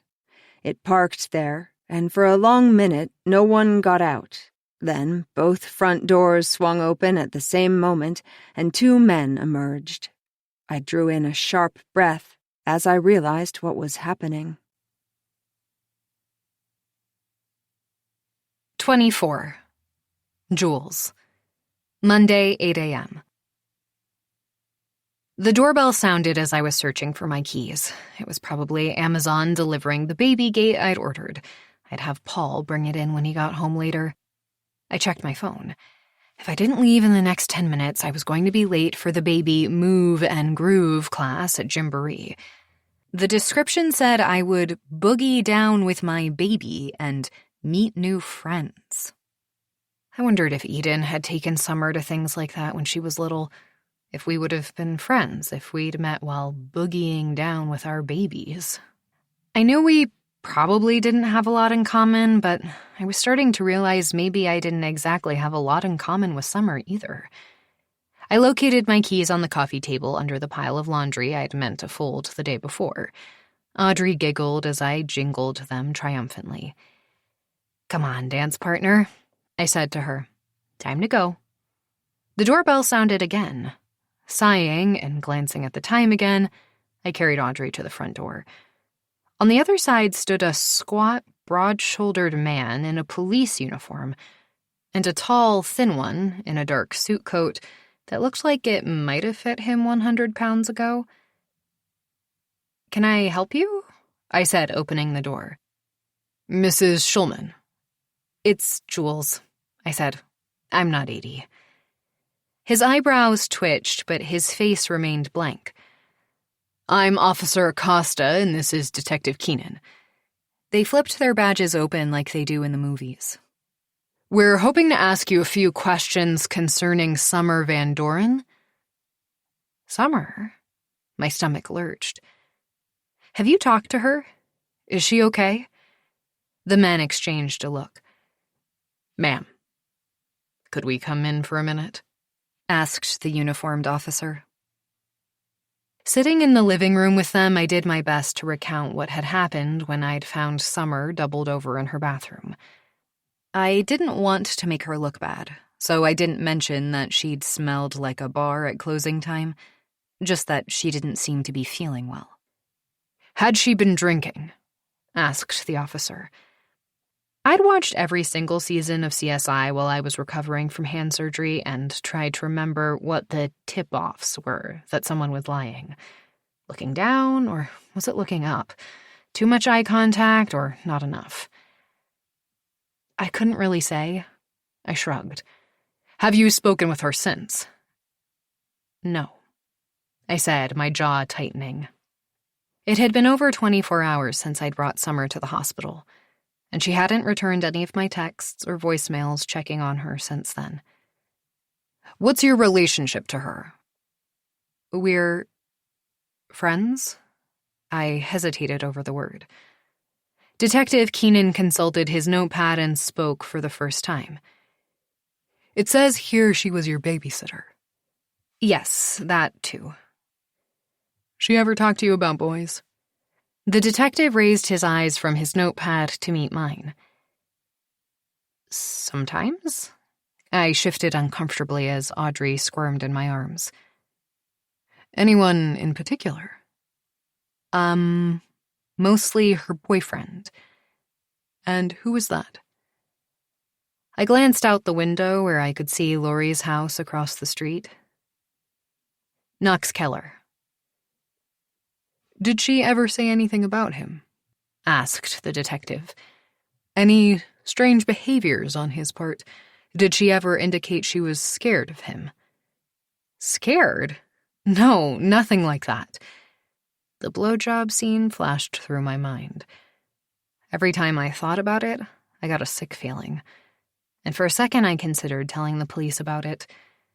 But it felt disloyal to be talking about Summer like this, like I was going behind her back. Look, I'm supposed to be somewhere. Sure, we understand, said Officer Acosta. He glanced at the detective, who nodded. I think we have what we needed. Thank you for your time, Mrs. Jules. They stood to go, the detective buttoning his billowy jacket. Wait! I scrambled to my feet, hoisting Audrey along with me. What happens now? We'll contact you if we need anything else, but I doubt we will. No, what happens to Summer and Knox? Will he be charged? The men exchanged another brief glance. I wondered if they had some kind of code with the number of blinks they gave each other. I'm afraid we're not at liberty to discuss that, ma'am, said the detective. After I closed the door behind them, I darted a look at the clock and grabbed the diaper bag. If I left now, I could still make at least part of the class. The doorbell sounded again. Seriously? I muttered, shaking my head. I told them I had to be somewhere. I wrenched open the front door, expecting to see the two men, but Eden stared back at me. Hi, she said, her eyes shifting back to the street as the police car disappeared around the bend. Her hair was pulled back in a lumpy, misshapen bun, and there were smudges of mascara under her eyes. It was the first time I'd ever seen her looking less than perfect. Hi, I drew back in surprise. Audrey waved, and a small smile spread across Eden's face as she waved back. Sorry to drop by, she said. I hope I'm not interrupting anything. Just the universe conspiring to make me late for baby moving groove, I said with a sigh. Ah, okay. Eden backed away from the door. I didn't mean... I'll come by another time. No, I said, pushing the door open wider. It's fine. I was only going because Paul wanted me to. He says I need to get out of the house more, like see people and do stuff. Make friends was really what Paul had suggested I do, but I wasn't about to admit to Eden that I was friendless.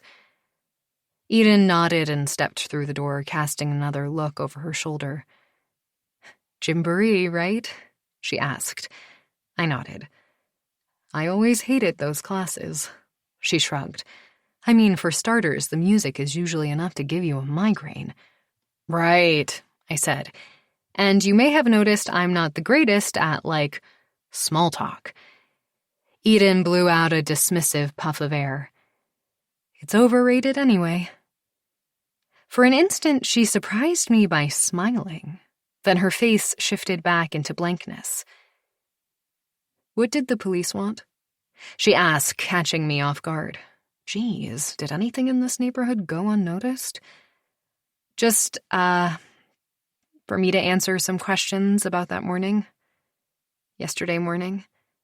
God, how is it possible this had all happened only the day before? "And what did you tell them?" Eden crossed her arms. "What I told you. That I found Summer and brought her to the hospital." I leaned forward. "Is she okay, by the way?" "I've been texting her and I haven't heard back. I worried. I just wanted to make sure she's okay." Audrey wiggled in my arms and I set her down. She speed crawled back down the hall. "Do you mind?" I pointed and Eden tailed me as I followed Audrey. We stopped in the living room and Eden glanced around. I saw it as it must look through her eyes. A mound of wrinkled laundry spilling off the coffee table onto the floor. Audrey's toys lying around, pieces of yellow foam duct-taped to the sharp edges of the armchair. Sorry about the mess. I swept some of the laundry into my arms and looked around for somewhere else to put it. A smile played around the edges of Eden's lips. I miss those days. She nodded at the teething rings on the floor. "But don't worry," she continued. "I'm not going to tell you how fast it goes and to enjoy every minute. I always hated when people did that, even more than Gymboree." I surprised myself with a laugh and dropped the laundry back onto the coffee table. "So," Eden's near smile disappeared and she narrowed her eyes. "Seriously, what did you tell the police?" "Like I said..." "Did you tell them she'd been drinking?" "No," I replied, still wondering if I should have.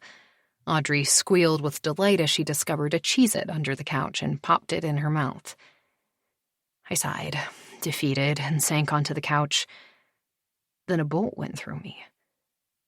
Should I tell Eden about the scene on my couch with Knox? She would know what to do, right? Or if there was even anything to do.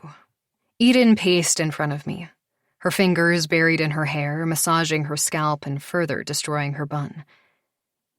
"Besides the police, have you talked to anyone about last night?" I was distracted thinking about whether to tell her, whether to betray Summer's trust. "Hey, Jules!" Eden saying my name snapped me back to the moment. "Did you talk to anyone else?" Only Paul." Though he agreed it was an awful situation, he'd again urged me to steer clear of anything involving Eden. Her shoulders relaxed and she locked eyes with me. "Can I ask that you keep it that way?" I cocked my head and considered her question as I studied the dark circles under her eyes. "The reason I ask," she continued, "is that graduation is next week, and then she'll have a chance at a fresh start. Away from here." "You mean Princeton?" Eden nodded. Audrey had picked up my keys where I'd dropped them when the door rang and had my car key fob in her mouth. "But what happens to Knox?" I asked. In that moment, I made the decision to stay loyal to Summer and not share what I'd seen. I'd known her first, after all, and even if she wasn't truly a friend, she was a hell of a lot closer to being one than Eden was. I pried the key ring out of Audrey's mouth and she started to cry. "Doesn't matter?" Eden asked. I looked up to see if she was joking, but her face was cold and serious. "How could it not matter?" I asked. "Nothing's going to happen to him. That's not how the system works." Her tone was flat. "But surely..." "Jules," she put her hand up. "Look, you have a daughter too." She glanced at Audrey, who had replaced the keyring in her mouth with the corner of a throw pillow. "What if this happened to her someday? What would you do?" I recoiled from the thought and pulled Audrey and the pillow up onto my lap. I'd make sure he ended up in jail. But what if that was never going to happen? Eden persisted. Would you let lawyers and police officers make your daughter relive it over and over with their questions? Would you put all the details out into the public where people could say whatever they wanted about them and about her? Or would you do everything you could to protect your daughter from having her life destroyed through public humiliation? I squeezed Audrey tighter and bit my lip. I don't know, I guess, I said finally. It just doesn't seem right that nothing happens to him. Of course it's not right. Eden closed her eyes for a long moment. But that's how it works. And all I'm asking is that you help me do what's best for my daughter. She opened her eyes and looked at me. Please. 25. Archie. Monday, 8 a.m. On Monday morning at school, I scanned the hall for Summer. I could see her friends standing in a circle by their lockers, whispering and looking over their shoulders, but she wasn't with them.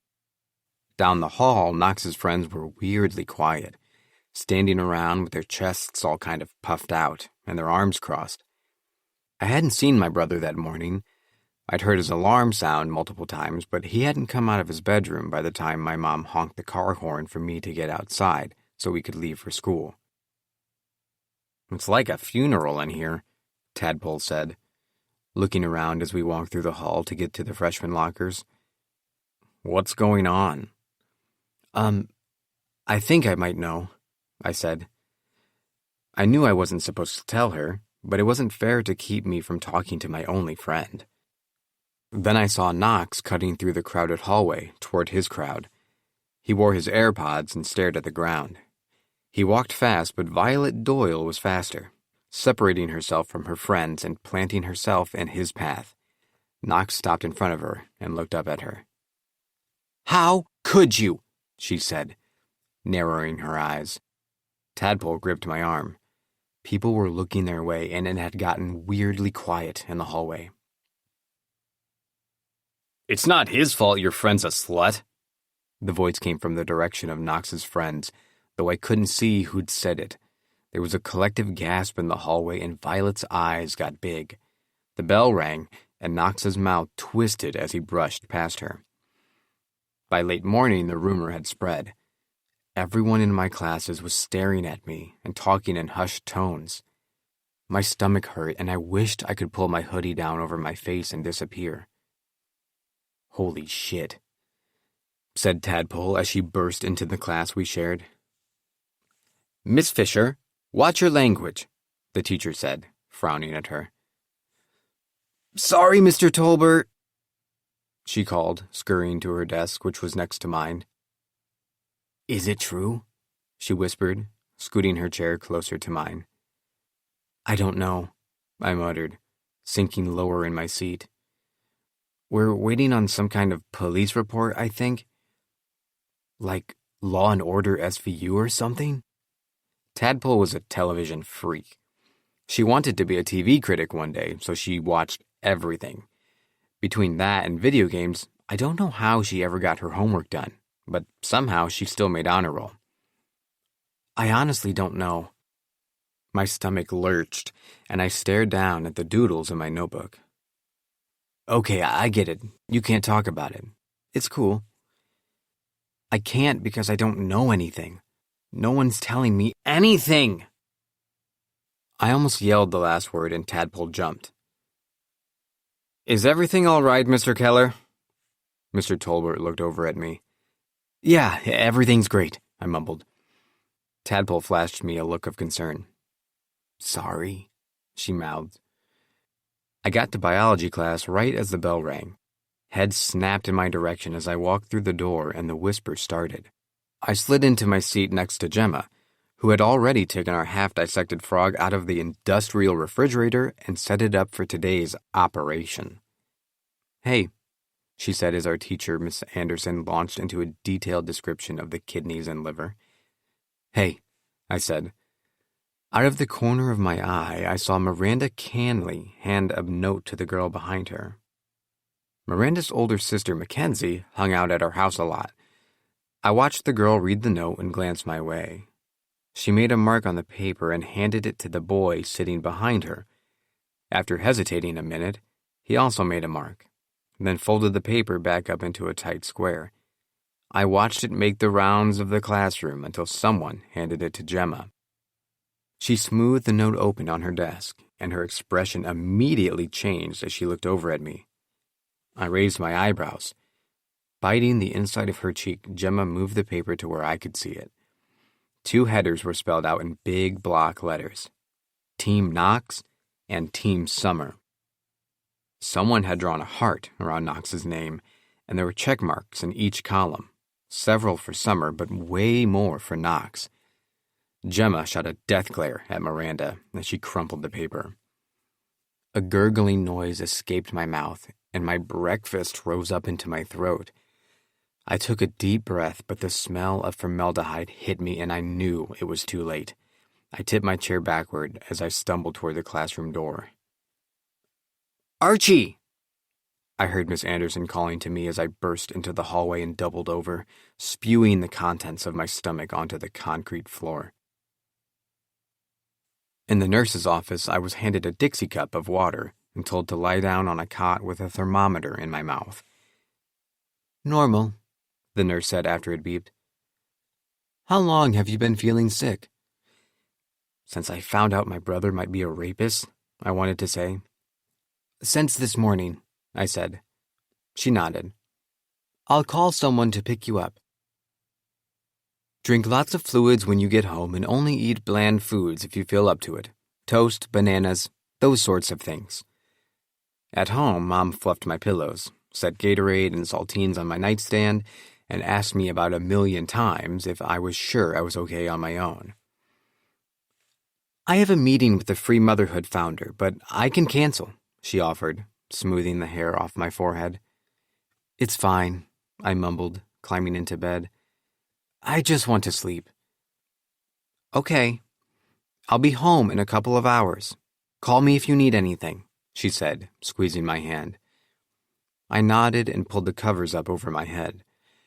I woke later to my stomach grumbling in hunger, which I took to be a good sign. Downstairs, I poured myself a bowl of cereal and went outside to the front porch. The sun was strong, and it had gotten warm. I liked the porch because our house was set just far back enough from the street that I could sit on the porch swing and watch people walking and driving by without anyone noticing me. It was like being in the world without having to, participate in it. I was halfway through my cereal when a familiar figure came jogging down the street, her long legs moving fast and her red ponytail swishing behind her. Before I knew what I was doing, I'd abandoned my bowl and started down the front steps, my heart racing. "Archie?" Summer stopped in front of our walkway and took off her headphones. She looked smaller than usual in her oversized t-shirt, which had "Property of Westwood Baseball" printed across the front. I wondered if it belonged to my brother. Her face was pale under her freckles. "Hey," I croaked. "Hi, isn't it a school day?" "I'm sick." "Oh, sorry." "Yeah, I threw up in biology class." "Let me guess," she said. "The frogs?" I nodded. "Yeah, they're pretty gross. You know you can get a note from your parents so you don't have to do it, right? A girl in my class did that, and they gave her worksheets or something for a few weeks." "Really? I'll have to ask about that."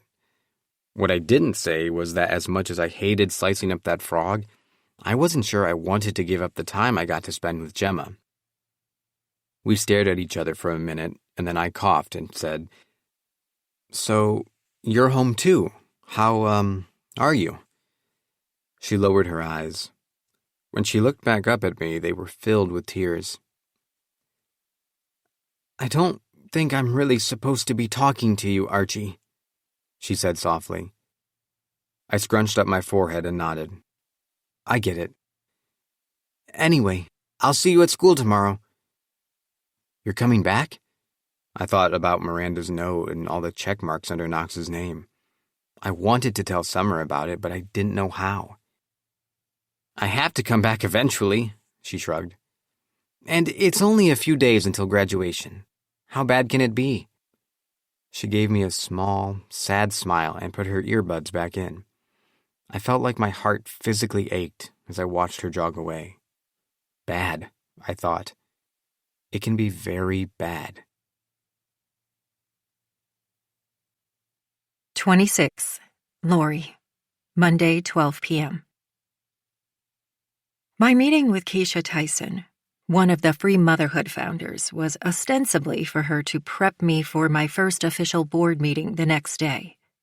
But mostly, I just sat there in a daze, nodding, as I tried to push the image of my son being led away in an orange jumpsuit out of my mind. "Are you okay?" Keisha asked at one point, genuine concern on her face. "Of course," I said, forcing my eyes to focus on her. "Just a little under the weather, I think. My son came home sick from school today." Keisha made a show of scooting her chair away from me, the many long, tiny braids her hair was woven into swinging. I forced a laugh. "Just make sure you're well for the board meeting," she cautioned in a friendly voice. "We really need someone with your skills, Lori." I flushed at the compliment, though I knew what she really meant was that they needed someone with my connections to other women like me, with time on their hands and money to spend for charity. But I really believed in the work the organization was doing, and I'd been thrilled when they asked me to join the board. Ed, less so. "Look, you're already really busy with all the Parent Boosters stuff. How are you going to fit this in and still be around for the kids?" he'd said, visibly irritated. "I'll figure it out," I'd promised, though he didn't look convinced. When I got in the car to head home after meeting with Keisha, I scoured my phone for updates from Beau, even though the thought of him made me shudder. But there were none. I sighed, back to the waiting game. At home, Archie's bedroom door was closed and his room was quiet, so I let him be. I showered, grabbed some hummus and veggies, and sat at the kitchen island. Usually I would savor a moment like this, a rare instance of peace and quiet with no one asking me for anything. Today, though, quiet was the last thing I wanted. Quiet was when you started thinking. I stared down at my hummus and felt a wave of queasiness. Pushing it away, I reached for my laptop. Though I diligently decorated each room of our house, somehow I'd neglected to designate any one of them as mine. The kids had their rooms and Ed his study, but I usually worked at the kitchen island, available to be interrupted by anyone who needed a snack or a ride somewhere. In my inbox were requests for the final payment for Archie's sleepaway camp and Chloe's dance camp, a reminder from Westwood about picking up Knox's graduation cap and gown, and the pre-read materials for the Free Motherhood board meeting. I opened the file and began to scan through it, but after 5 minutes of reading over the same paragraph without absorbing any of it, I groaned and closed the laptop again. Then it occurred to me. Maybe Ed had heard from Beau, and that I'd been left out of the loop.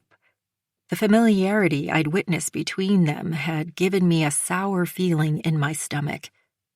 What was I missing? Grabbing my phone, I fired off a text to Ed asking if he'd had an update. I watched the delivery notification change to red, but no response came. Annoyed, I set the phone back down on the counter. Dealing with both Ed and Beau inspired the same maddening feeling. Powerlessness. I headed back upstairs to see if Archie was awake. On the way, I passed Knox's room. I put my hand on the doorknob and hesitated, feeling the pull of curiosity.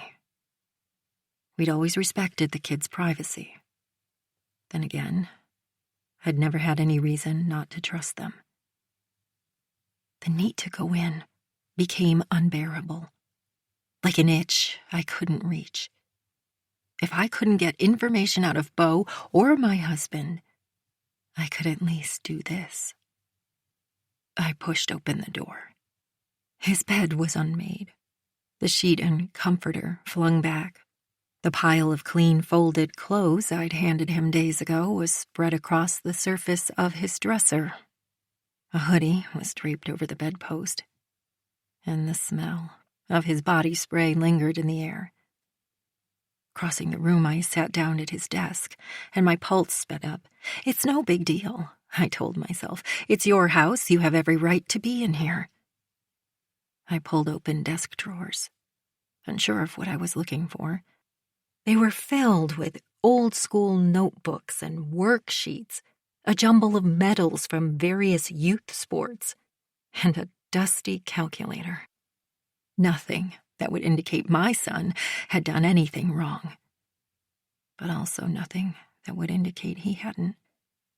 Closing the drawers, my eyes landed on his iPad. Swallowing hard, I touched the screen to bring it to life. A password request appeared. Guilt swelled up in me as I tried a few words or numbers I thought might work, but I was rejected each time. I sighed and set the iPad back where I'd found it. I had friends who tracked their kids' devices with various programs and apps, but that kind of surveillance had always felt invasive to me. Ed and I had done our best to educate the kids about the pitfalls of technology, and we told each other we could trust our kids to make good decisions. I hoped we'd been right. Pushing Knox's desk chair back in, I cast a last lingering look around the room, and then left it as I'd found it. Back downstairs, I found myself walking toward Ed's study. I opened the door and stepped inside, my eyes roaming over the leather armchair and built-in bookshelves filled with medical texts and the biographies of U.S. presidents he liked to read.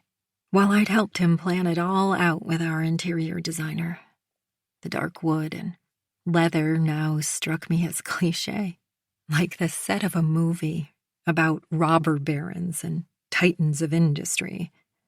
And why did he need so much space when for years I'd been asking for a bigger laundry room?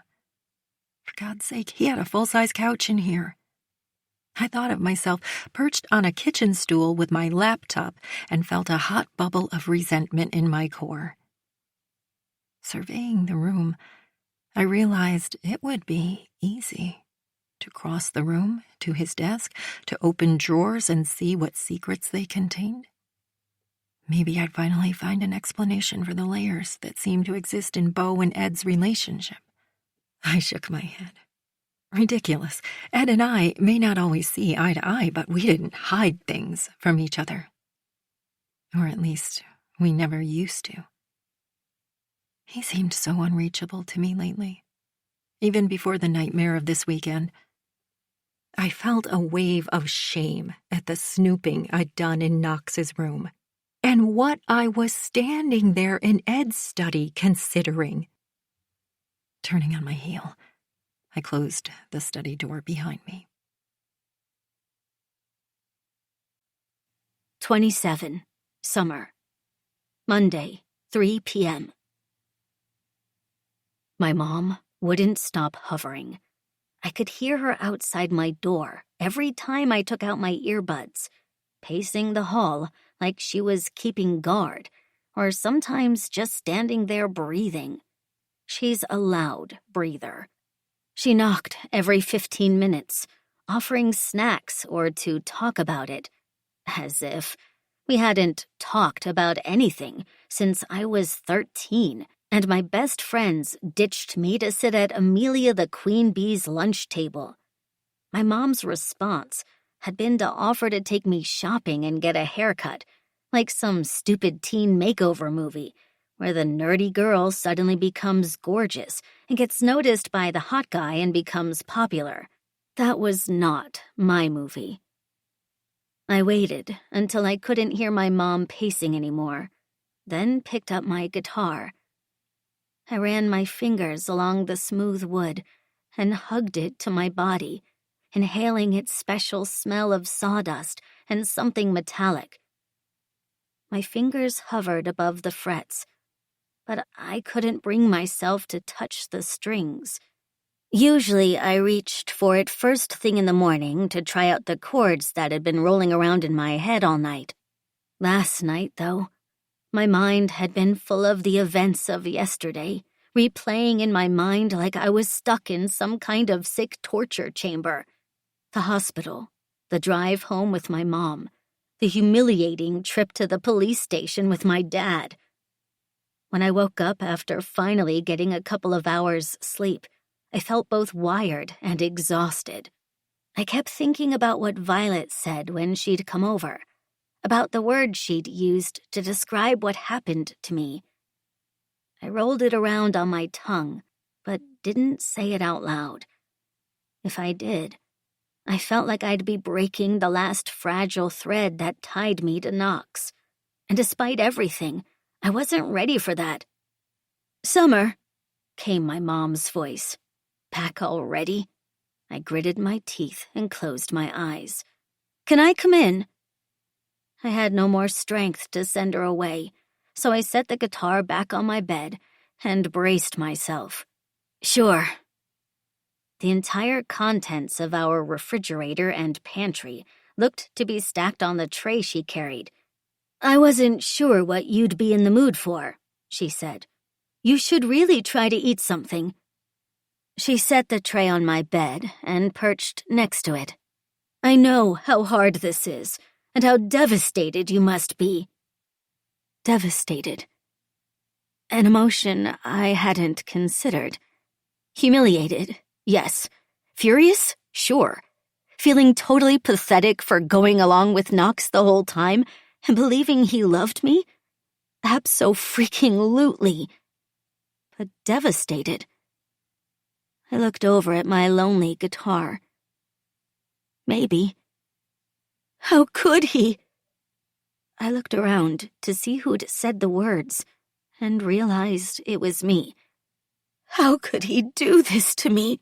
I said again, a sudden riptide of heartbreak threatening to pull me under. My mom laid a tentative hand on my shoulder. He did a terrible, terrible thing. But it wasn't your fault, okay? I need you to know that. And this isn't going to define you.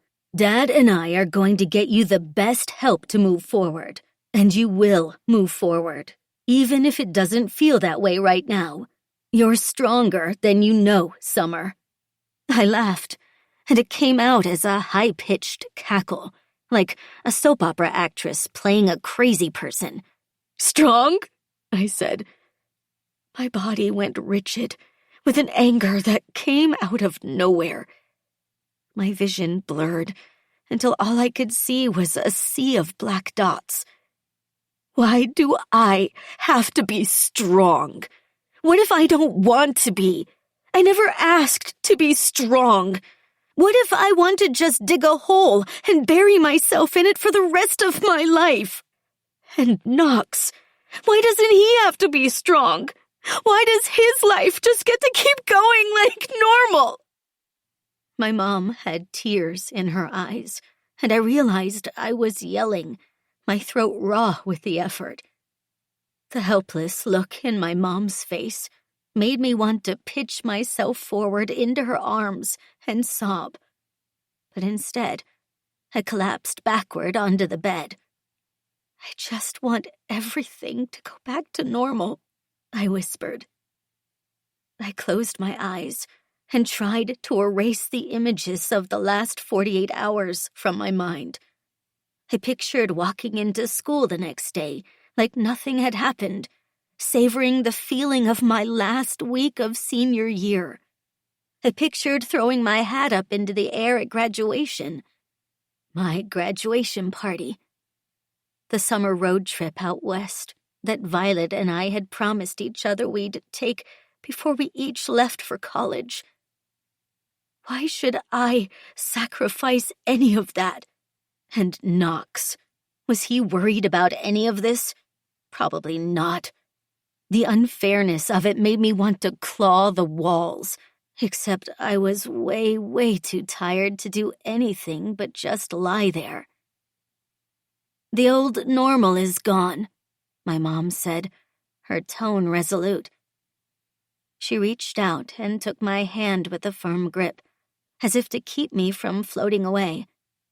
I tilted my head up to look at her.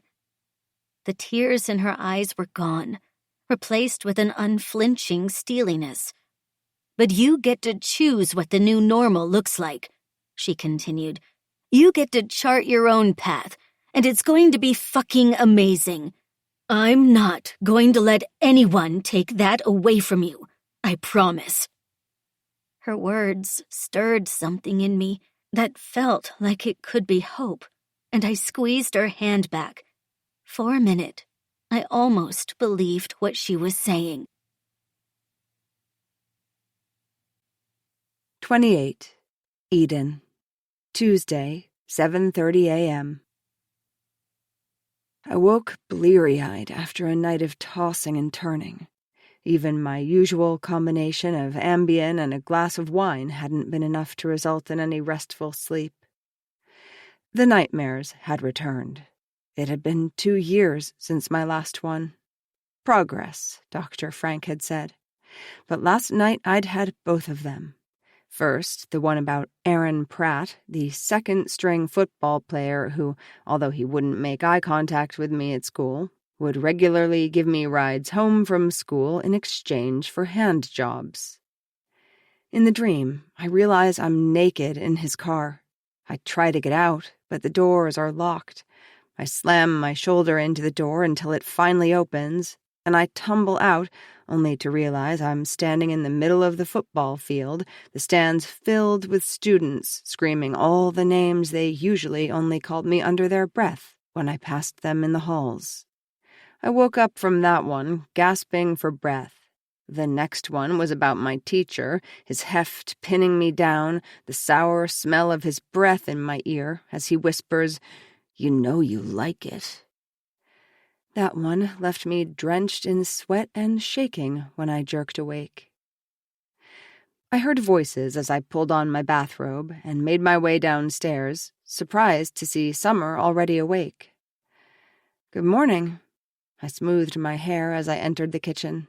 Summer and Whit were sitting side by side at the kitchen island, each with a bowl of cereal. "Here, let me at least make you some eggs, or something with protein," I said, heading for the refrigerator. "I don't have time." Summer looked at her dad. "We need to leave in 10 minutes or I'll be late for first period." "Late for school?" I asked. "What? No." My brain felt slow to catch on, either from the Ambien or the lack of coffee. I shook my head. "No." Summer's chin jutted out like it always did when she wasn't getting her way. "I'm going. Dad's driving me." "No, he's not," I replied, looking at Whit. "Right?" "I was going to, yes," he said. He was dressed in his usual work uniform of a dark-colored suit over a white button-down shirt, open at the throat, but his face looked paler than normal, and I could see he'd nicked himself shaving. "We need to talk about this." My voice rose with urgency. "What's there to talk about?" Summer shrugged. "I have to go back at some point." I gripped the countertop and took a deep breath. "Summer, you just had a very traumatic experience. You're probably in shock, and you told me I get to choose what the new normal is." Summer stared me down. "And this is what I want. It's my last week of high school. I don't want to miss it. I'm not going to let him take that away from me." Her jaw was tight as she tried to smile. "Your father and I are going to speak privately about this," I said, trying to slow my breathing. "Fine." Summer rolled her eyes and heaved a sigh. "I'm going to get my backpack." When I heard her feet stomping up the stairs, I turned to Whit. "Are you insane?" I asked. Our daughter was raped less than 48 hours ago, and you're sending her back to school? She wants to go, Whit said. And she seems fine. At some point, we have to start trusting her, don't we? I mean, she's going to college in a few months, and you won't be there to monitor her every decision. She seems fine? A hysterical laugh escaped from my mouth.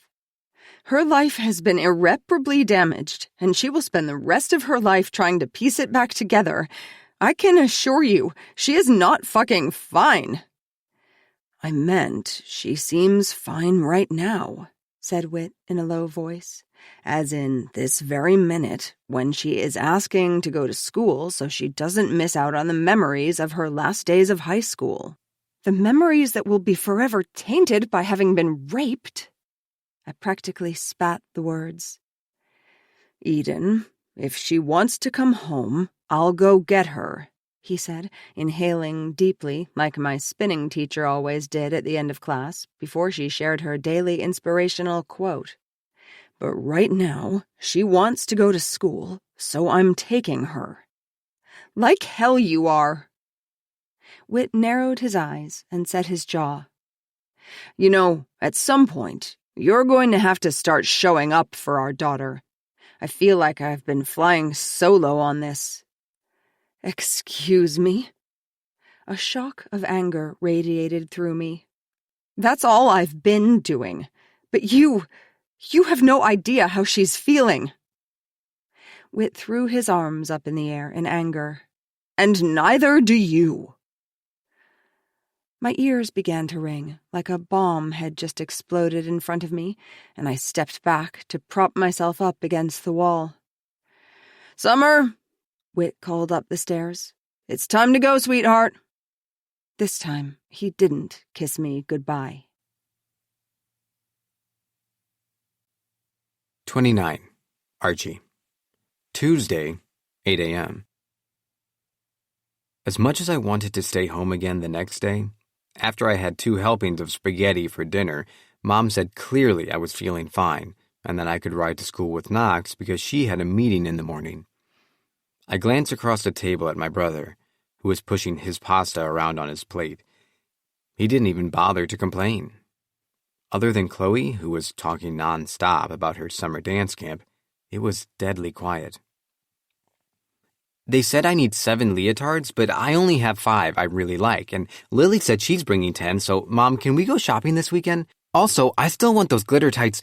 Knox, I talked to Randy today, and he said he's looking forward to having you around this summer at the stadium. My dad attempted to change the subject. Randy was the general manager of the baseball team, and he'd given Knox a summer job in the office. I told him you were thinking about majoring in business. Yeah, maybe, mumbled Knox. Can I be excused? Sweetheart, you hardly ate anything. My mom's forehead wrinkled in concern. I'm not hungry, okay? He snapped, pushing back his chair. And if I have to hear any more about Chloe's stupid dance camp, then I'm going to be the one who pukes. He grabbed his keys off the counter and stomped across the room to the front door, slamming it behind him. Chloe's face turned a mottled pink color. Then she started to cry and bolted upstairs, slamming her door with equal gusto. I watched my parents exchange a look. Without a word, my dad followed Knox, and my mom got up to go after Chloe. I sat alone at the abandoned table, surrounded by everyone's half-empty plates. I wondered if my family would ever go back to being normal. In the morning, Knox was already in the car waiting when I walked outside, my shoulders tight with tension. The late spring day was warm, but I kept my hoodie zipped up to my chin, and my hands stuffed in my pockets as I climbed in. I glanced at Summer's house across the street. I imagined her upstairs in her room, brushing her teeth and getting dressed. I thought maybe I should tell Knox she was coming back to school today, but I didn't know how without letting on that I'd talked to her yesterday. Somehow that felt disloyal. Anyway, I figured he probably already knew. Gossip traveled fast at Westwood. Knox was quiet most of the drive, switching the radio back and forth between sports news and a morning show where the host made fart noises with his hands. As we sat at the stoplight near school, he cleared his throat. "You think I did it, don't you?" he said, looking straight ahead. My fists clenched inside my pockets, and I stared at the light, willing it to turn green. "I don't know what to think," I said finally. "You honestly think I could do that to someone? To Summer, of all people?" His voice caught, and when I looked over, I saw the hurt on his face. All of a sudden, I wanted to grab his hand and squeeze it, like I used to do when I got scared in the middle of the night during our backyard campouts. I wanted to tell him that I loved him because he was my brother, but that I might also love Summer. That ever since I was a kid, I drifted off to sleep imagining the feeling of her hair brushing my cheek as she hugged me goodnight, or the pink of her cheeks when she was out of breath from playing tag with us in the backyard. But that now, lately, I also wondered what it would be like to kiss Gemma, whether she'd kiss me back, and if she did, what I was supposed to do next. What did it mean to be someone's boyfriend? More than anything, though, I wanted to believe my brother.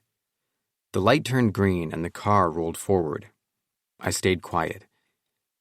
As we pulled into the school parking lot, Knox paused to put in his earbuds and pull up the hood of his sweatshirt.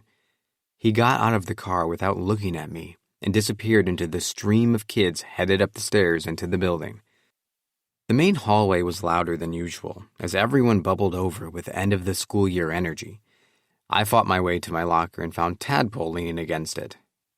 "You're late." "I thought you might still be homesick," she said.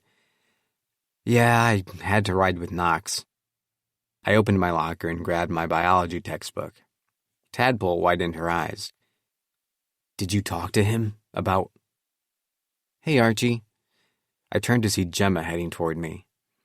Her locker was at the far end of the hall, and she'd never come over to mine before.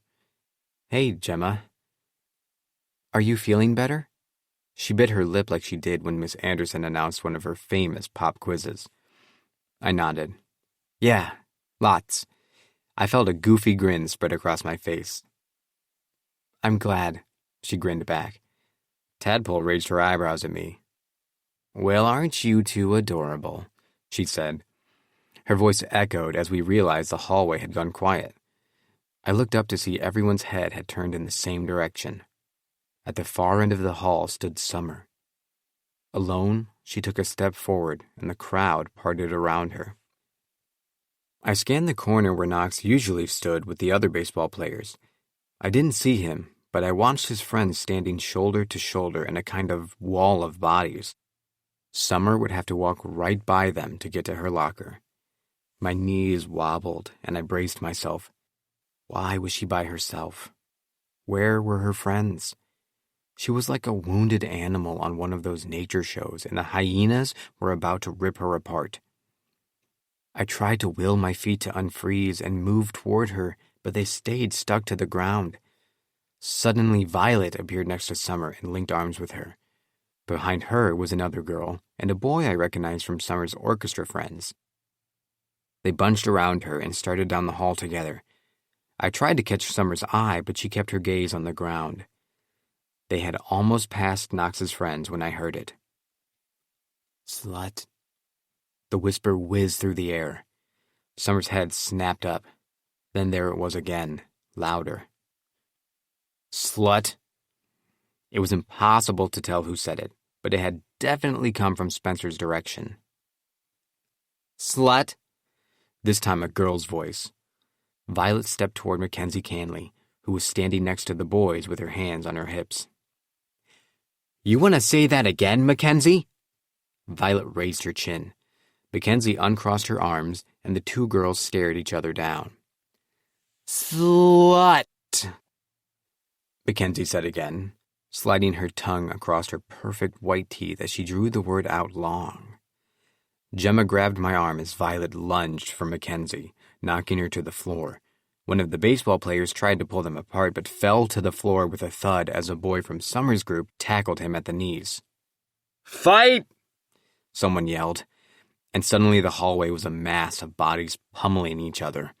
I broke from the crowd the same minute Summer did, tears streaming down her face. Gemma called my name as I shot after Summer. Spencer stepped into my path, and I felt rage bubble from every pore in my body. My arm shot forward as if it had a mind of its own, and my fist skidded across his face. He jerked back and held his hand to his eye. At the same moment, a jolt of pain rocketed down my arm. Spencer lunged back toward me and caught the corner of my eye with his fist. I doubled over from the pain, then heaved myself back up and grabbed Summer's elbow. I pulled her out of the crowd and steered her toward the stairwell that led out to the student parking lot. All the color had left her face, and her shoulders were heaving. "I think I'm going to pass out," she whispered. "Put your head between your knees," I said, putting my hand on her back and folding her over. She stood for a minute, gripping her knees and leaning back into me as she gulped for air. Oh my God, she breathed. I rubbed her back with one hand, unsure what else to do. I flexed the fingers on my other hand, the one I'd punched Spencer with. My whole hand throbbed. I'd never punched anyone before. Unsteadily, Summer drew herself back up and looked at me, a fresh round of tears on her cheeks. "Everything is so messed up, Archie." "I know. I'm sorry," I said. "Stop right there!" thundered a voice. I looked up to see the principal, Mr. Ellison, hurrying toward us. "We're not—" He put up his hand to silence me, and his face twitched as he recognized Summer. "My office! Both of you!" "But we didn't do anything," I protested.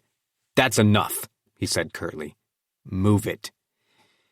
As we left the alcove, Summer reached out and gave my hand a quick squeeze. Her palm was cool and smooth in mine, and then it was gone. 30. Lori. Tuesday, 9 a.m. There was already a gentle murmur of conversation when I stepped into the conference room. Some of the people milling around the room and sipping coffee I'd met before. The others I'd done enough internet research on to recognize and recite their resumes. Mine was by far the least impressive. "Lori, good morning." Keisha walked toward me, wearing a navy blue sweater dress and a thin gold necklace with a small sparkly letter I for her daughter Imani, who she'd given birth to while in prison at age 19. It was her moving TEDx about experiencing firsthand the deplorable lack of pre- and postpartum care in prison that had inspired me to start volunteering for free motherhood in the first place. "Welcome to your first board meeting." Keisha's smile was warm. "Meredith and I are thrilled you're joining us." Across the room, her co-founder, a willowy blonde woman in a crisp, expensive-looking suit, waved to me. Meredith Price was a well-known Atlanta criminal lawyer with a long history of pro bono work in the prison system. Keisha nodded at the coffee urn across the room. "Go ahead and grab some coffee if you want. Then we'll get started and introduce you to everyone." Everyone sat as Keisha called the meeting to order. "Our first order of business is to say hello to a new face around the table," she said. "We're so pleased to have Lori Keller joining us." She nodded at me. "Lori went to NYU Law and has a background in litigation. She's volunteered for free motherhood the past 2 years, helping to coordinate outreach to our legislators in support of key prison reform bills."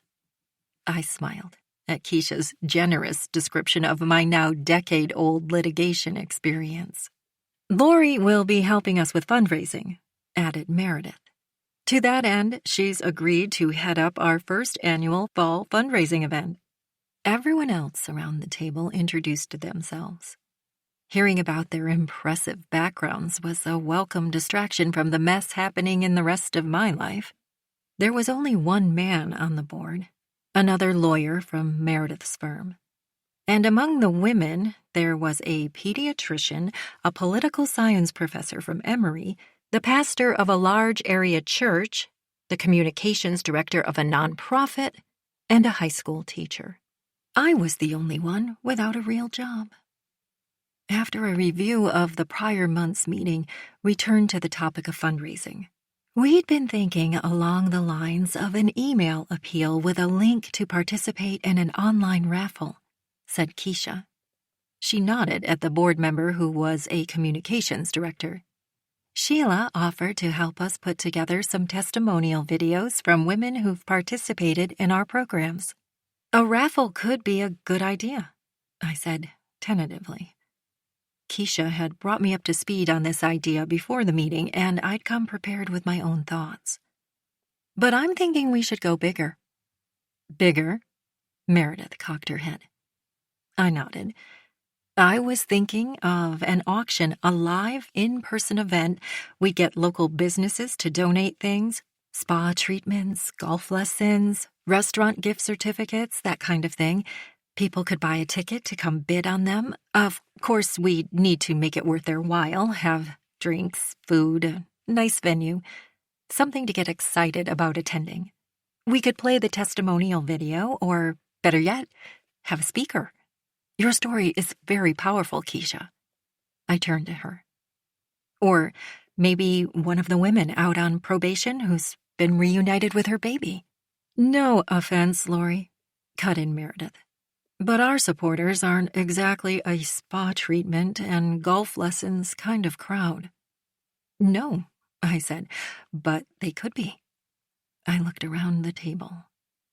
I know a lot of mothers who love a good fundraising auction, not to mention spa treatments, and they'll want to help as soon as they hear about the work you're doing. You mean the work we're doing? Keisha smiled at me. When the meeting concluded, Meredith walked over to me. A fancy auction, huh? That's a big promise for your first meeting. You think you can pull it off? I laughed, thinking of the countless hours I'd spent on the Westwood Parent Boosters annual auction. I know I can. Well, I love your confidence. Sounds like you should quit your day job and go into corporate development full-time. I smiled. Maybe I will. My phone buzzed in my purse. Excuse me. Pulling it out, I saw 3 missed calls and a voicemail from Westwood. Fear gripped me, and my heart accelerated as I envisioned Archie and Knox crouching hidden in a classroom as an active shooter stalked them, or a chaotic evacuation from a bomb threat. I hit the callback button. Trying to appear calm, I waved to Keisha and pointed at the phone. Then I stepped out of the conference room. This is Lori Keller, I said when they answered, breathing fast. I paused, listening to the voice on the other end. I'm sorry, what? That can't be right. You must mean Knox, my oldest son, not Archie. Archie would never. You can't be serious. Yes, okay. I'll be there as soon as I can. I lowered the phone and tried to calm my breathing. My children are safe, I thought. Though something about that word rang hollow. 31. Knox. Tuesday, 9 a.m. I was already in my first period Spanish class when other kids started coming in. I'd gone straight there from the parking lot, not even stopping at my locker. I couldn't stand the thought of seeing any of my friends, most of whom had been texting me fucked up stuff about summer. By the end of the day yesterday, it seemed like everyone knew. The classroom was always noisy in the morning, with everyone settling in and Mr. Villanueva playing Mexican pop songs or whatever Broadway musical soundtrack he was currently obsessed with. Today it was Mamma Mia, the Westwood spring musical he'd just directed. Today, though, even beyond the music, there was a weird energy in the room that made me sit up and look around. People's faces were flushed and everyone was talking in loud voices. Can you believe? Holy crap. The look on her face. I waited for Spencer to walk in and take the seat next to me so I could ask what was going on. But the bell rang and his seat stayed empty. Hey, I whispered to the girl in front of me, Olivia Lombardo. She was president of the Westwood Model UN team, not exactly my crowd. Though she'd sat in front of me all semester, we'd never exchanged more than 2 words. When she turned around and saw it was me talking to her, her eyes widened. What's everyone so worked up about? I asked. You missed it? She asked. Oh my God, there was a huge fight. What about? Her face reddened. Maybe you should ask someone else. Like who? I gestured to Spencer's empty seat next to me. She sighed. Okay, fine. Mackenzie Canley called Summer Van Doren an SLUT. Then Violet Doyle, took her down. Everyone went totally bonkers. Olivia? Knox? Hay un problema? Something you'd like to share with the rest of the class? I looked up to see Mr. Villanueve's eyes on me. No, I mumbled, sinking lower in my seat. I felt a rush of heat to my face, but the rest of my body went cold and clammy. I watched everyone around me follow Mr. V's instructions to open their books to a certain page, but I was frozen in place, my head thick like the oatmeal my mom had tried to get me to eat that morning. Who the hell did Mackenzie think she was? Was Summer okay? Did the whole school know? How did this happen? I raised my hand. Si, Senor Keller, said Mr. V. Could I have the bathroom pass? He sighed and checked his watch. Class just started. ¿Esto necesario? It's, kind of an emergency, I said. Someone snickered. Bien, ándale. Mr. V waved his hand toward the miniature Spanish flag hanging next to the classroom door that doubled as his hall pass. Outside the classroom, everything was quiet. I leaned against the wall, suddenly lightheaded. I bent forward with my hands on my knees. Everything felt like it was spiraling out of control. I thought of Archie in the car that morning, how he refused to look at me when I asked if he thought I did it. Something inside my chest clenched, like a rubber band tightening around my heart. My own brother thought I was a bad person. All of a sudden, my eyes were hot with tears. I swiped the back of my hand across them as I stood up and leaned against the wall, grateful for the coolness of the cinder blocks through my shirt. Down the hall, a locker banged, and Spencer came walking toward me with his backpack slung over one shoulder. The tang of his body spray reached me before he did, and my stomach turned. Hey, bro, he said, fist bumping me. You missed all the fun. The skin above his left eye was swollen and purplish. What happened to you? His eyes narrowed. Dude, Violet's such a bitch. She started it, and now I'm suspended for the rest of the week. I'm gonna miss senior prank day and everything. He rolled his eyes. It's messed up. My mom tore Mr. Ellison a new one, but he wasn't having it. That sucks, man, I said. Did, what happened to Summer? Spencer shot me a look. What do you care, man? That chick majorly screwed you, so to speak. What a bitch. Don't call her that. He tossed me a look of disgust. She's old news, dude. Just don't, I said. I looked down at my feet, but not before I saw him smirk and roll his eyes. Whatever, bro. I shifted on my feet and swiped my hand across the back of my neck where I was sweating. I nodded at his eye. So Violet did that? No, dude, it was your fucking brother.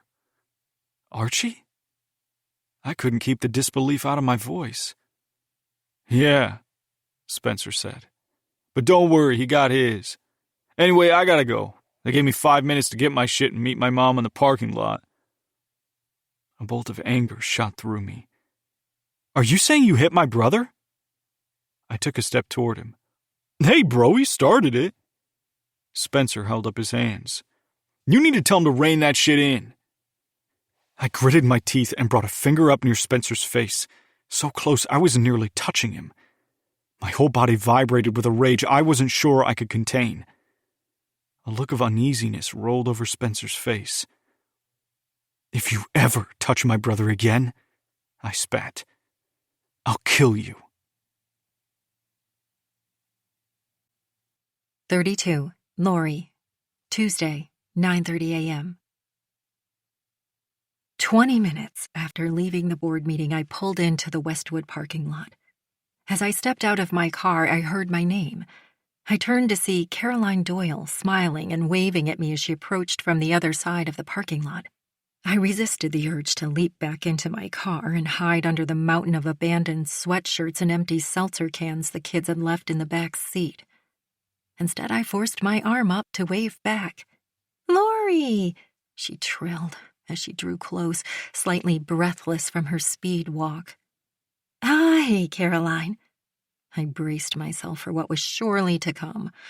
Caroline was ground zero for all Westwood gossip.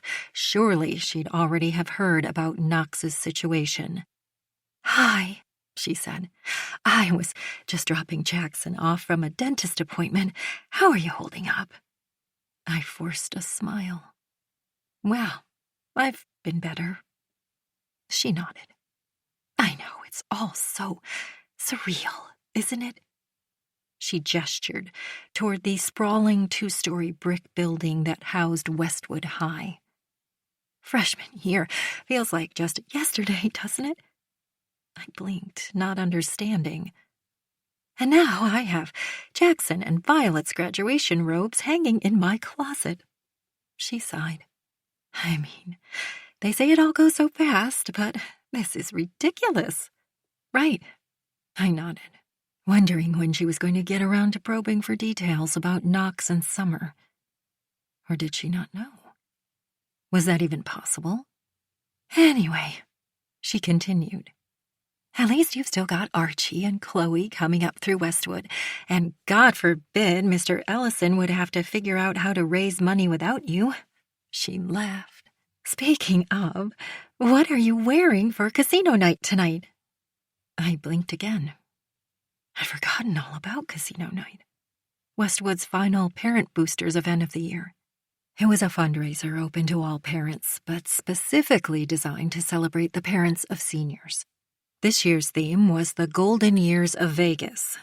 But while I was the chair of the event, I hadn't even bothered to open the emails the committee had sent out to the volunteers, double-checking the details of room setup, vendors, and ticket sales. I'd normally be all over it. "Lori!" Caroline waved her hand in front of my face. I shook my head. "I haven't decided yet. Anyway, I should go. I trailed off, not wanting to mention my reason for being at the school, especially since Caroline still seemed in the dark about whatever it was that had transpired. Caroline nodded and flashed a knowing smile. "I'm sure Mr. Ellison is keeping you busy up until the last minute." I managed a weak smile and waved as I turned to go. Inside, the familiar smell of industrial cleaner mixed with cafeteria food put me at ease. I wondered how many hours I'd spent here at meetings of the Parent Boosters or overseeing fundraising events for the school foundation. I pressed the buzzer outside the office. Inside, Archie sat slumped in a chair near the window. The waiting area was crowded with other kids, which was unusual. "Archie?" I approached him. He turned to me and lowered the ice pack he had pressed against his face, revealing a swollen cheekbone that was turning from red to purple. "Oh my God!" I gasped. "Mom!" He shot me a warning look and glanced at the other kids. "Mrs. Keller, a word?" I turned to see Mr. Ellison, the principal, standing in the door to his office. "Of course," I said, following him inside. He perched on the edge of his desk while I sat in a chair. I immediately regretted my choice of seat as I adjusted my gaze to look up at him, feeling disadvantaged. "Mrs. Keller, as you know, we have a zero-tolerance policy for violence, and I'm sorry to say that this morning, Archie was involved in a fight." "That must be wrong." I shook my head. "Archie doesn't have a violent bone in his body, and it looks to me like he was the one injured." I straightened my shoulders. "I'd like to know who's responsible for that." "I'm not at liberty to name names," Mr. Ellison said. "And I can assure you Archie was very much an instigator of the incident." Very unfortunate, of course. Now, I realize Archie's never been in any kind of trouble before, but rules are rules. What do you mean? I'm sorry to say we have to suspend Archie for the remainder of the week, he said. The rest of the week? I frowned. You can't be serious. Again, I'm sorry. I pursed my lips. Can you at least tell me what happened?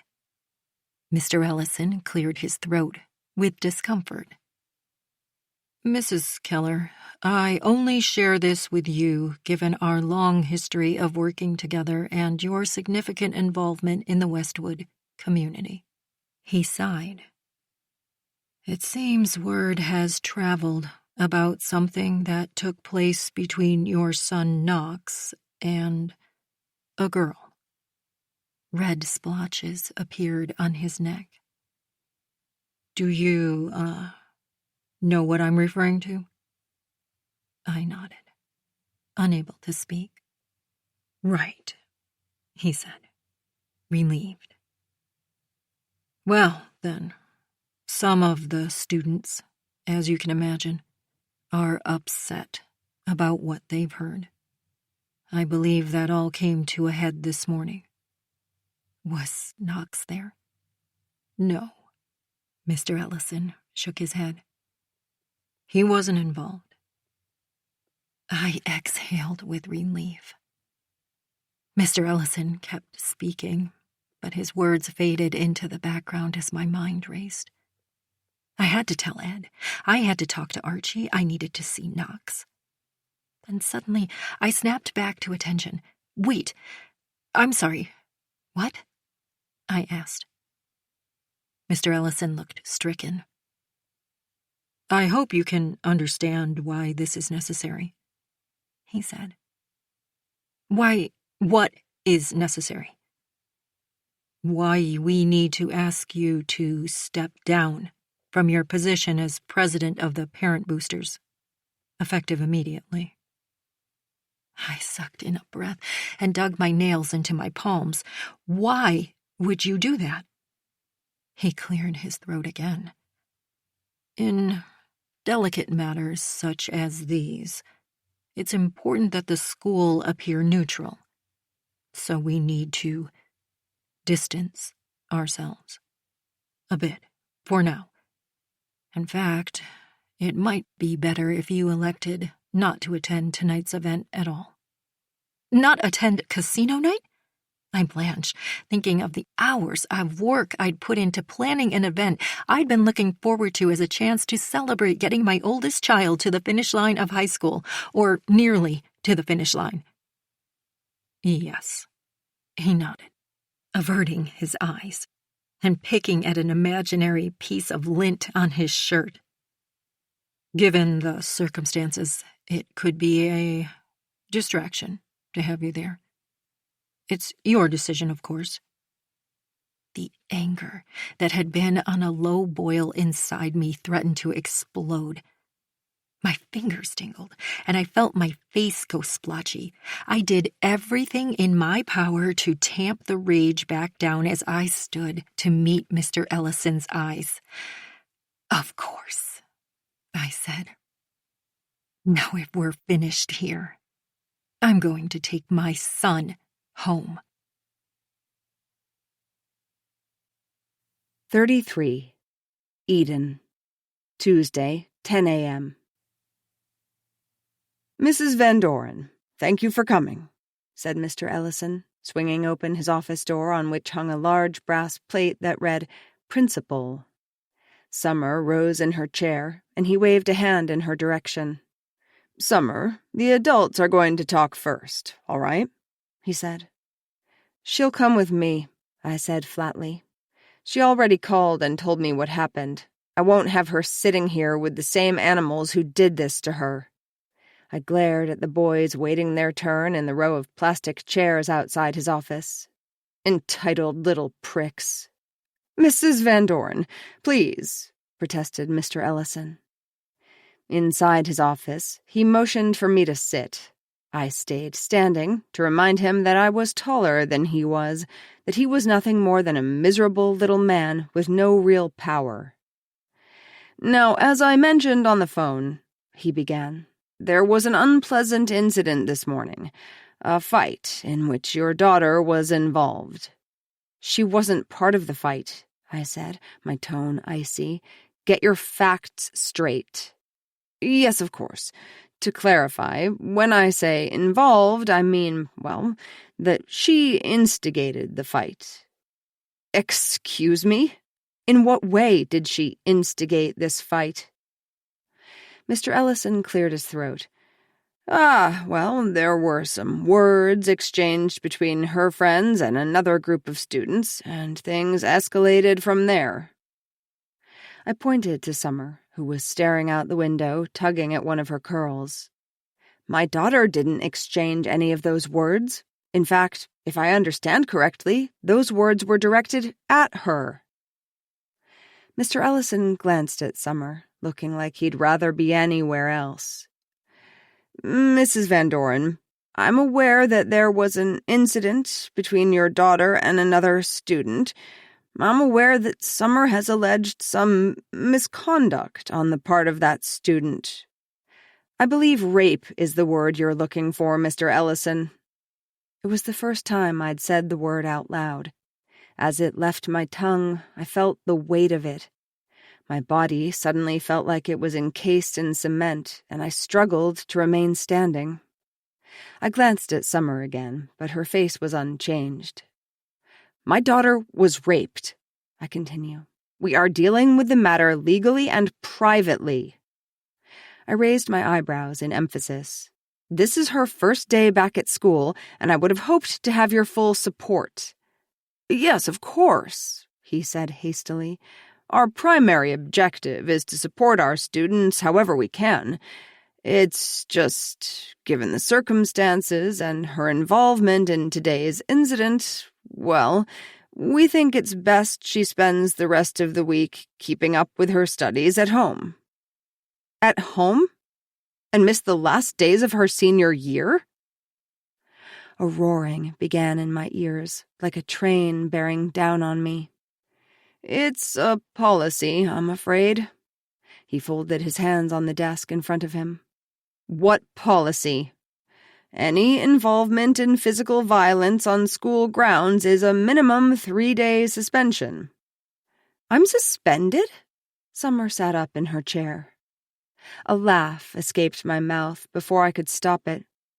"You've got to be fucking kidding me," I said. "I just told you she wasn't involved in the fight this morning." "I'm afraid my hands are tied, so to speak." His smile was tight. "The boys in question will be suspended too, of course." "Including Knox Keller?" "To my knowledge, Mr. Keller was not present at this morning's incident." "This is outrageous," I said. "My husband is a lawyer." "I'm aware, Mrs. Van Doren." He raised his eyebrows. "But a policy is a policy." He cleared his throat again and looked down at his hands. "No, I don't think you are aware, Mr. Ellison," I said. I felt the hot pit of rage in my stomach bubble out through my veins like lava. "I don't think you're aware of my husband's influence in the legal community. I don't think you're aware of the extent to which we've contributed to the school's foundation and how quickly we'll withdraw that support. And I sure as hell don't think you're aware of how fast we'll sue you for trampling on our daughter's rights while letting her rapist freely walk the halls of your school. It's an unfortunate situation all around. Really, I wish there was another option." Mr. Ellison took off his glasses to rub his eyes and sat back in his chair, looking tired. "Fuck you," I said, standing. I grabbed a tissue off his desk and handed it to Summer, whose eyes had filled with tears that were threatening to spill onto her cheeks. "Let's go," I said, "and no one gets to see you crying." My tires screeched as I accelerated out of the school parking lot, narrowly missing the security tower at the exit. "Mom!" protested Summer, gripping her seat. Sorry, I muttered. I knew I should pull over, that I shouldn't be driving. My vision had narrowed to a pinhole. I suddenly understood why they called it a blind rage. Motherhood was such a mindfuck. If it had been me in Summer's place, I could have risen above the petty school politics, setting my eyes on the future where I knew my life would involve none of these people, and focused all my strength on delivering me there. Hell, I had done exactly that. I had succeeded despite my slimeball teacher and all the other men who'd treated me like I had no value, despite the names thrown at me in the hallways at school, and the invisible hands that reached out to grab parts of my body whenever I passed through a crowd. Despite the lewd graffiti the janitor regularly washed off my locker. As a mother, though, I had one job: to keep any of that from ever happening to my daughter. And I'd failed. I managed to get us home, running 2 stop signs and then accelerating up the driveway as adrenaline continued to pump through my body. "Mom, are you okay?" Summer asked as the car came to a stop.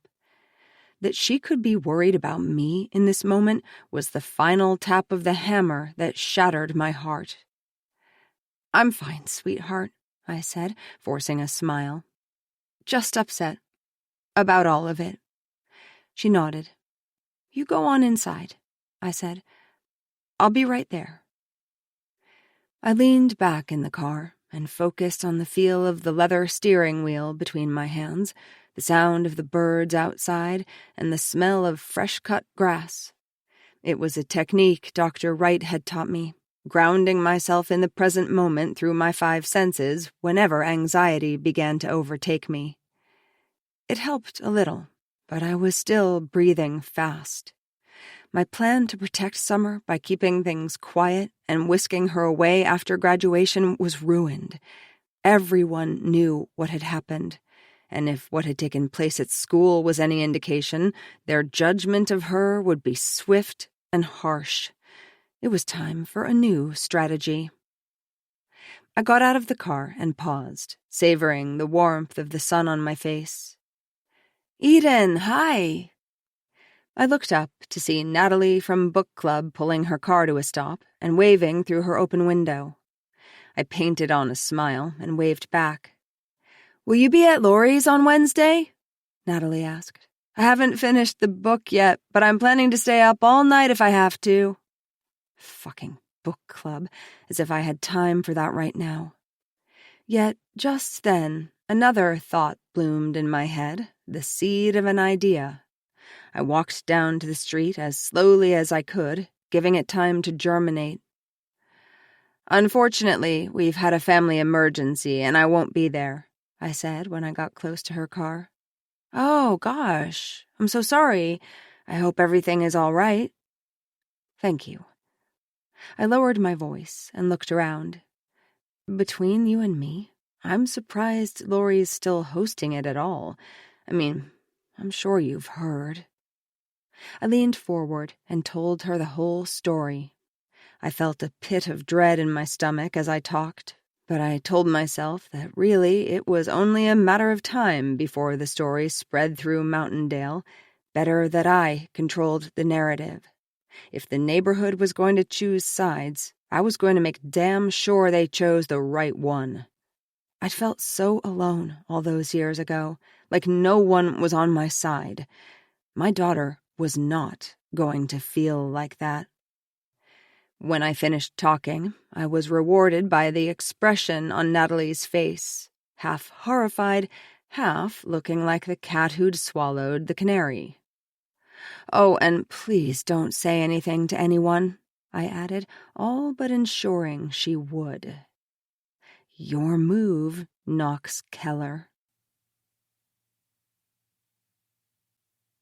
34. Summer. Tuesday, 10:30 a.m. When I finally got up to my room after the humiliating conversation in Mr. Ellison's office, I threw myself onto the bed, buried my face in my pillow, and screamed. How could this be happening to me? It's a cliché, but when they talk in books about how I kept thinking I would wake up from this nightmare, right now, I really did feel that way. Like, Knox couldn't have broken up with me, and he couldn't possibly have done what he did. And Mackenzie Canley, which that she was, definitely couldn't have called me a slut in front of the whole school. And absolutely, positively not could I be missing my very last days of high school, the culmination of my life up until this point. I screamed again. It was such a mess. How could this have happened? Only a few weeks ago, I was the one who wanted to have sex. First off, because I didn't want to go off to college as a virgin, because how embarrassing.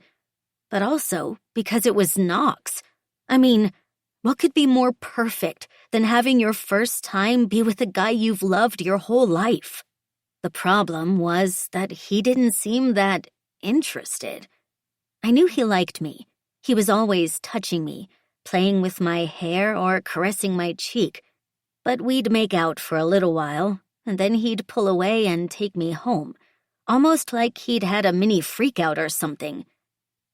It made me think of the American Girl doll I had when I was little. My mom had her custom made for me with red hair, green eyes, and freckles. I loved her so much. She was so beautiful and perfect that I never wanted to play with her for fear I'd get her dirty or break her somehow. I kept her in the box and only took her out once in a while to look at her. That's how Knox treated me. More than once I'd put my fingers on his zipper, but he stopped me each time. That night at Jules's, though, he didn't. And I was so focused on doing what he told me that I never heard the key in the door. The most humiliating part wasn't getting caught, but how fast he left, and having to beg Jules not to tell my mom. I understood that our friends didn't exactly mix well, but sometimes I got tired of it being just the two of us. I tried to get him to go to Nick's Pies on Friday nights sometimes, where half-hour class hung out, ordering pizza by the slice and grouping at tables and booths in the same formation as the cafeteria. I liked the idea of being snuggled in a booth with him for everyone to see. "Why do we need to hang out where everyone else is?" He'd groaned one night as we lay entwined on a blanket in Piedmont Park on a warm, early spring evening, waiting to hear a lineup of local bands. "You're the only person I really want to be around." His arms tightened around me. "You're the only person who really knows me." We had sex that night for the first time, moving our blanket into an empty gazebo in a deserted area of the park after the concert ended. "You've done this before, right?" he had murmured as he kissed me and rolled on top of me on the hard wooden floor. "Of course," I'd lied. Nervous butterflies swarmed my body as I closed my eyes and waited to feel his lips on mine. Instead, as if a switch had flipped, his hands moved roughly over my body, and his voice became curt and robotic. "Like this," he said. My eyes flew open as he directed me onto my hands and knees and unzipped his pants behind me. I twisted my head around to look back at him as he yanked down my underwear. His eyes were unfocused, and he was muttering softly. In one sharp movement, he lifted his hand and brought it down on the right side of my naked bottom with a loud thwack. A strangled yelp escaped from my throat, and my body froze. "Yeah, you like that, don't you?" he said in his robot voice. "Yes," I whispered, because while I hadn't liked the pain and surprise of it, his tone implied that he wanted me to.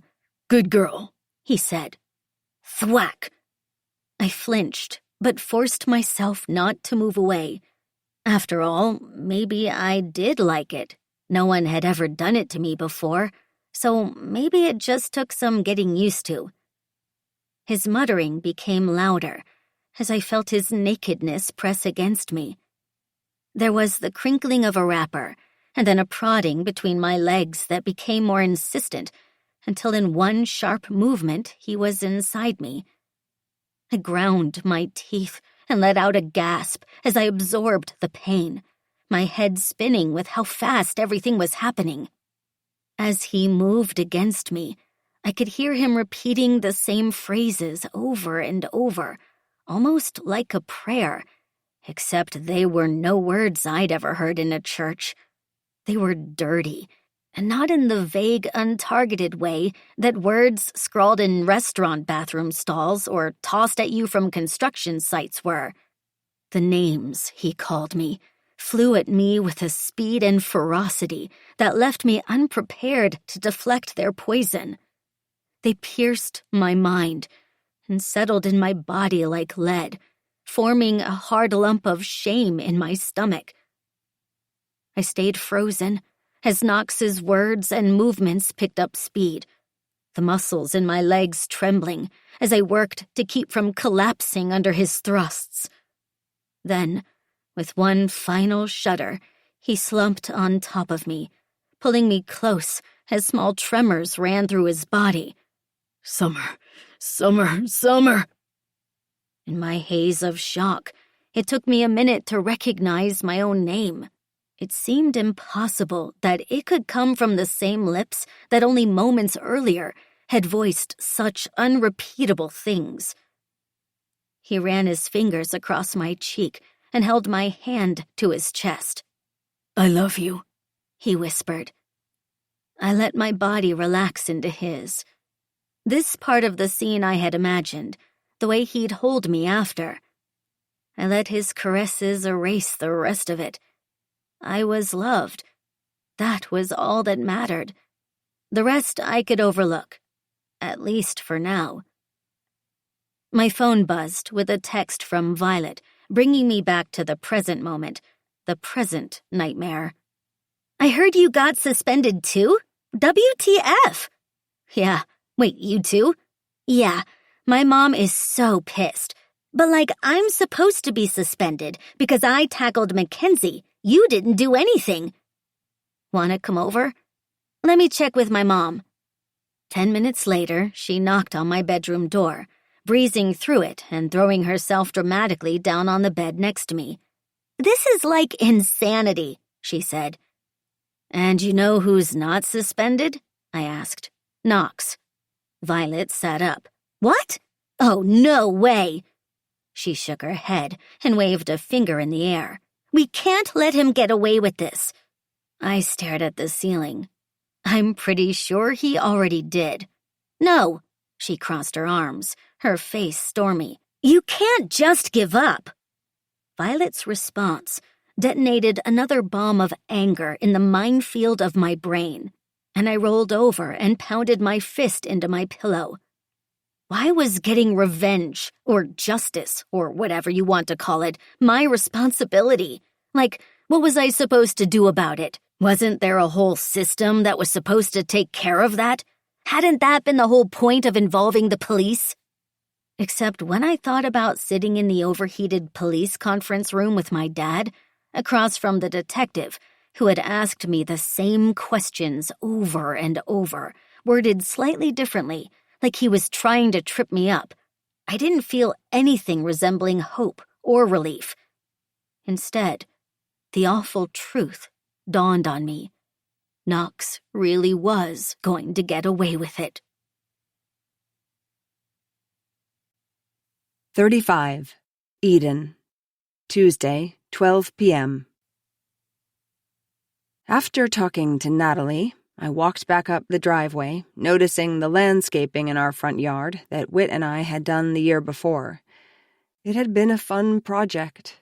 We'd been partners on redesigning our lackluster front lawn into a space filled with brightly colored flowers and bushes that birds and butterflies flocked to. And that was how we usually operated, as partners. Now, though, I felt increasingly disconnected from him. Inside, I went upstairs to check on Summer, who was lying in bed with her iPad. "Did Violet leave?" I asked. Yeah, she said without looking up. Her mom's making her help clean out the garage. Yikes, I said. So you want to order some lunch? Anything you want. She kept her eyes glued to the screen. Maybe later. I stepped tentatively toward her bed. I've been thinking, I said, struggling to keep my voice steady, about how we might want to handle this. Handle what? The fact that everyone knows. Mom, I don't really want to talk about this right now, okay? She looked exhausted, with purple circles under her eyes, her skin almost gray, but I pressed forward. This couldn't wait. Summer, what happened at school, Knox's friends, well, assholes stick together, but I think a lot of people will be on your side, too. She lowered the iPad and narrowed her eyes. What do you mean? Just that you're not alone, and that if we control the narrative... Control the narrative? I shook my head, trying to order my jumbled thoughts. Look, I thought we could keep everyone from finding out, and that you could go off to college with a fresh start. I blinked back tears. What happened to you at school is exactly what I was afraid of. I don't want you to ever believe. My voice broke. None of those things people said are true. You know that, right?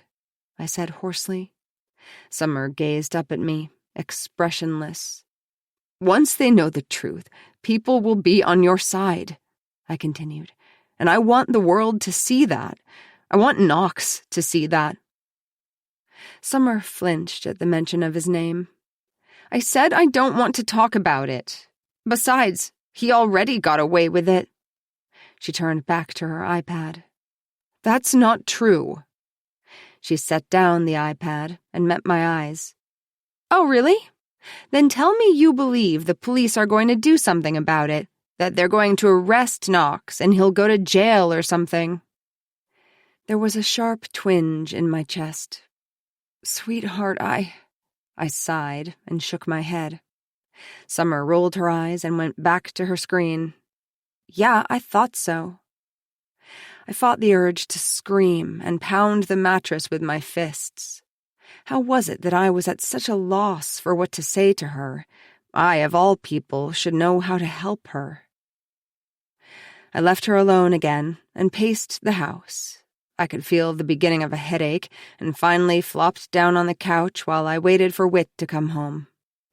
I'd dialed his number on the way to pick up Summer from Mr. Ellison's office, my tone accusing as I pointed out that he'd been the one to insist she go to school that day. He'd promised to come home as soon as he could. Even though things were strained between us, and we'd never before been so far apart on how to deal with anything in our lives, I couldn't wait to see him, if only to feel less alone, even for a minute. More than Whit, though. I wished I could talk to Lori. Or better yet, I wished I could go back in time and refuse to let Summer go out with Knox, heading off the whole disastrous pairing, for Summer's sake, but also for mine. I fingered the elephant necklace I wore every day. It felt cosmically unfair that on top of my entire world going to pieces, I'd also lost my best friend. A cold vice of loneliness tightened around my heart. I tried, for a minute, to put myself in Laurie's shoes, to imagine myself as the mother of a child who'd done something so horrific. I wondered if deep down she knew the truth about what Knox had done. If I was her, would I be able to acknowledge my child's actions, or would my drive to protect him win out?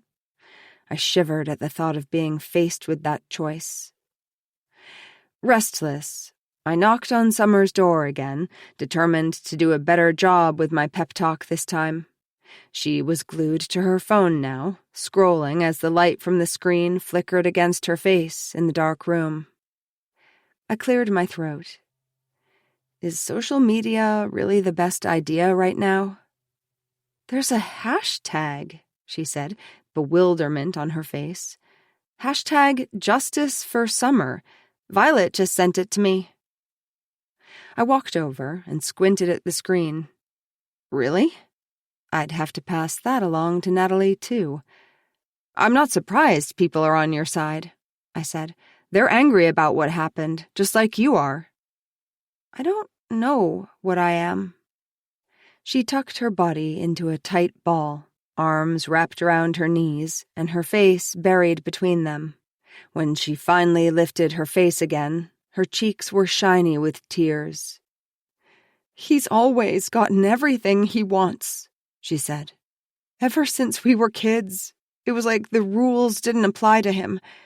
I used to think it was so cool the way he just did whatever he wanted all the time, but really it was always just selfish. He just uses other people to get what he wants. She started to cry. I reached out to touch her hair, and she jerked her head away. Don't! Oh, sweetie, I said, trying to hold back my own tears. I just want to be alone. Curled in on herself, she looked so small, like she was trying to shrink herself. My heart broke. I wanted to hug her and keep her from disappearing. I'd never felt so powerless. I hesitated for a moment and then turned toward the door. I love you so much. Try to rest, and I'll come check on you again in a little while. Once I was downstairs, I sent a text to Violet. She said there's a hashtag. Can you send it to me? Violet responded immediately with links to Twitter. We should do something with this, but she won't listen. Leave it to me. Summer slept most of the afternoon, and as evening rolled around, I busied myself making homemade chicken pot pie, her favorite, hoping the aroma would lure her downstairs. This was the real full cream kind, not the stingy Weight Watchers version. And since I was already going to blow through my points, I figured I might as well also open a bottle of wine. I was on my second glass when I heard Whit's car rumble up the driveway. Summer entered the kitchen the same time he did, her backpack slung over her shoulder. Hi, baby. How are you feeling? Are you hungry? Where are you going? Easy with the Inquisition, Mom. Hi, Pumpkin, said Whit. Hi, Daddy. I watched as she let him fold her into a hug and kiss the top of her head. Where are you going? I asked again, eyeing her backpack. I'm babysitting so Jules and Mr. Schulman can go to casino night. Aren't you guys going too? I glanced at Whit, who shrugged out of his suit jacket and hung it on a kitchen chair. He looked like he did when he got home after taking the red-eye from the West Coast, rumpled and with dark circles under his eyes. I willed him to look my way, to walk toward me and pull me in for a kiss like he usually did when he got home, but he stayed where he was. Leaving the house for casino night was the last thing I felt like doing, but I also knew I'd see many of the moms I'd emailed, a good chance to stoke the fire. Are you sure it's a good idea to babysit? I asked Summer. I mean, are you feeling up to it? I looked to Whit for backup. I told Jules I would, and I don't want to let her down, said Summer. Plus, she added in a softer voice, I'd just like to do something that feels normal. You've been through a lot. I think it could be a good idea, Whit said with a tentative glance at me, like he didn't want to rock the boat. I paused, then sighed. Fine, just keep your phone nearby so we can check on you, okay? And we're just a call away if you need us, Whit said. I'll keep my phone glued to me. He pressed his phone to the side of his face and made a show of trying to pull it off. I love you, Pumpkin. Summer rolled her eyes, but smiled. I love you too, Daddy. After she left, Whit and I stared at each other across the kitchen island, where I'd already dished up 3 plates of pot pie. So are we going to this casino night thing? He asked, running his hand through his hair. I'd had his tuxedo dry cleaned earlier that week, and it hung in a plastic bag over his closet door. I opened the kitchen cabinet, pulled out a bottle of ibuprofen, and swallowed 3 with my wine. "I think we should," I said. He nodded. "Then let's eat something first. We don't want a repeat of last year." He raised his eyebrows. The year before, we'd gotten so drunk with Ed and Lori that we'd all ended up at a 24-hour Waffle House off Cheshire Bridge, eating chicken and waffles with the statuesque women and men dressed as women who were headed to and from work in the nearby red light district. "I never would have made pot pie if I'd known Summer wasn't eating with us," I said, pushing my plate away. "Do you know how many points this has? And anyway, I can't eat right now." "Sit," he said softly, pulling out a chair for me. The kindness of the gesture nearly broke me. "You know, she's more resilient than we give her credit for. She takes after you at the end of the day." "She's not supposed to have to be resilient. At least, not yet." I closed my eyes. "You know, I have moments when I want to kill him." "Me too." Whit fiddled with his fork, but neither of us started eating. "But there's a better option. I did some research, and even if the Attorney General declines to press charges, which is likely, we could still pursue a civil case." "What's the difference?" "The burden of proof is lower, for one, so even without evidence from the exam, we might have a chance." "Would he go to jail?" "No, but he'd have to pay damages, or rather, probably Lori and Ed would, since I'm guessing Knox has no assets to speak of. I think we should at least talk to a lawyer about it." "I don't want their money. What he did to her?" My voice broke. My skin burned hot with long-buried rage finally erupting to the surface. I felt dizzy from its potency, caught off guard by the magnitude of my shame, even after so many years. I'd put in the time with Dr. Wright, practicing my lines until I mostly believed the new narrative I'd created for myself. It wasn't my fault. The final test, however, was whether the rest of the world would believe it. "Honey, you're shaking." Whit's voice seemed to be coming from far away. Still, its warmth and familiarity reminded me of all the years he'd made me feel safe and loved. It was time to know if that love was conditional. "I need to tell you something," I said. When I finished, I forced myself to look up at him. His face was pale, and he leaned back in his chair, increasing the distance between us. My stomach clenched. Our silence grew heavy and uncomfortable, but I'd spent my strength on the telling of my story and had none left to break it. "Why didn't you tell me?" he whispered. "I wasn't ready to," I said, "until now." He pushed his chair back and walked over to mine. Pulling me to my feet, he wrapped his arms around me.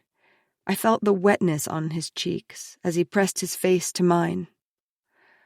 "I am so sorry that happened to you," he murmured, "and I'm so glad you told me, no matter how long it took."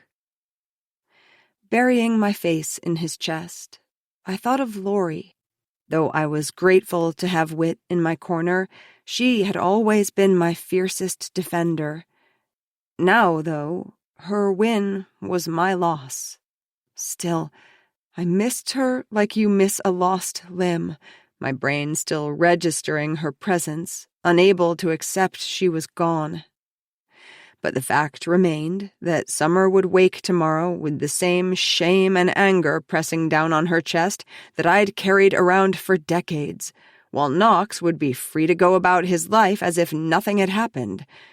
There was no amount of history with Lori that could erase what had happened. 36. Jules. Tuesday, 6:30 p.m.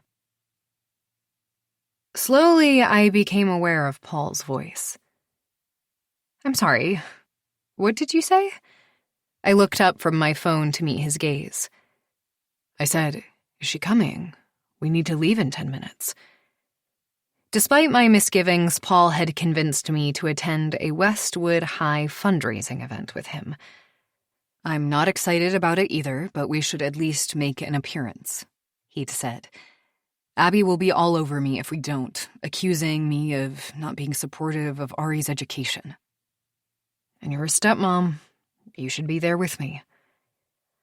I nodded, considering the 2 sentences I'd managed to get Ari to exchange with me the week before. I would definitely not be winning Stepmother of the Year anytime soon. I'd been on the verge of telling Paul we couldn't go because I couldn't find a babysitter. Summer, who'd said she would do it weeks earlier, had been radio silent since I'd taken her to the hospital. Nearly 3 days. Not responding to any of my texts or calls to check on her. "I can't stop worrying about her," I'd told Paul. "She already has a mother to do that, Jules." "Well, she's really more of a friend," I said, though in the last couple of weeks, I'd felt more motherly toward Summer than anything else. "And at the hospital..." Paul had frowned. "Summer is not a friend. She's our teenage babysitter." The sharpness of his tone had startled me. "I'm sorry," he sighed. "It's just, I know Eden, and I think it's best to steer clear of anything involving her." I was quiet, relieved I hadn't told Paul how Eden had come over to talk to me. I was still processing that conversation. Since then, I'd spent a lot of time staring at Audrey, wondering what I'd do in the same situation. I still wasn't sure. Then that afternoon, Summer had finally texted, a short message saying only that she'd still be there to babysit. "Are you okay?" I'd replied immediately, but she hadn't responded. The doorbell rang and Paul's shoulders relaxed as he glanced at his watch. "I'll get it," I said, smoothing the front of the simple black wrap dress I was wearing. Paul nodded. In his arms, Audrey rubbed her eyes and fussed. "I'm going to take her upstairs and put her down. She's exhausted." "Hi," I said, yanking open the door. "How are you?" I moved to hug her, but she was staring down at her phone. "Summer?" I said. "Oh, hi," she said, glancing up from the screen. "I'm trending." She held up the phone. Her freckles stood out on her pale face, and her mouth was pinched into an expression somewhere between anxiety and excitement. "What do you mean?" I squinted at her phone. "Everything's happening so fast." She shook her head and stepped into the foyer. "For starters, everyone knows what happened." I bit my lip, remembering my conversation with Eden about keeping things quiet to protect Summer. "I'm sorry," I said. "But lots of people are actually on my side," she continued, looking up at me with an amazed expression that made my heart twinge. "I guess there's even a hashtag? #Justice for Summer." Wow, I was out of my depth here. "Okay, so that's good," she shrugged. I'm not exactly sure." She bit the inside of her cheek and looked down. "There was a huge fight at school this morning after someone called me a..." She took a deep breath. "A slut?" I gasped. Oh my God. And now I'm suspended, which is so unfair. She blinked back tears. "Oh, Summer." I put my hand on her shoulder. "I'm so sorry. That sounds awful." She closed her eyes as if trying to erase a thought from her mind. When she opened her eyes, the tears spilled down her cheeks. "I feel so stupid," she whispered. "You're not stupid." I am. She nearly spat the words. I believed everything he said to me. I did everything he wanted. Everyone thinks he's so great, you know? She continued. But he's not. Her face was wet with tears now, but she didn't seem to notice. There was a clatter behind me, and I turned to see Ari with the duffel bag over his shoulder. Summer, he said, dropping the bag to the floor in surprise. Oh, hey. She wiped her face with her sleeve. I didn't know. How, are you? He cleared his throat, and I died a little at his awkwardness. Oh, you know. She waved her arm and gave a choked laugh. Jules, Paul called to me from the kitchen. We really need to get going. Coming, I called. I'm sorry, I said again to Summer, feeling helpless. We're not going to stay out long. I gave her shoulder a squeeze, and she forced a smile. Ari cleared his throat. I'm headed to robotics club, but I could stay if you, need anything. My head snapped back over my shoulder at Ari in this uncharacteristic display of compassion, and I'd thought he was devoid of all emotion. Summer made a soft noise in her throat. Thanks, Ari. That's really nice, but I'm fine. She straightened her shoulders and pressed her lips together. Ari nodded, then slung the duffel back over his shoulder and disappeared out the door. I was underdressed for casino night. That much was clear. All around the swanky midtown event space, women wore long dresses with plunging necklines and no shortage of sequins. Many of the men wore tuxedos, or at least tailored dinner jackets. Why didn't you tell me this was fancy? I murmured to Paul as we made our way inside. He glanced down at his khakis and wrinkled blue button-down. Since when do you rely on me for fashion advice?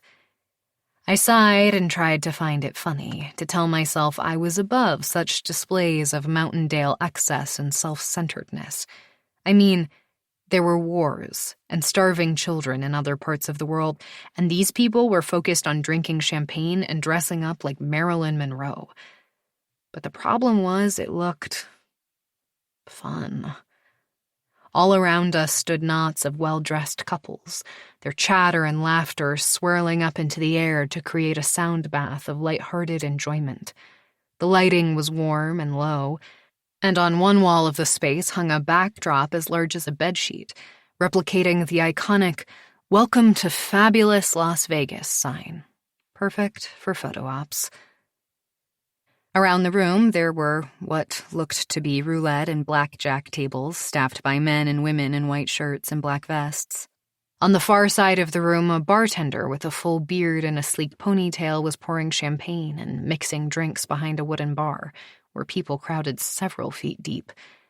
The silky voice of Frank Sinatra singing "Luck Be a Lady" drifted from a nearby speaker, and I had to bat away a rogue gold balloon that had escaped its place as a table centerpiece where it was supposed to be weighted down by a pile of poker chips, and was now drifting around the room.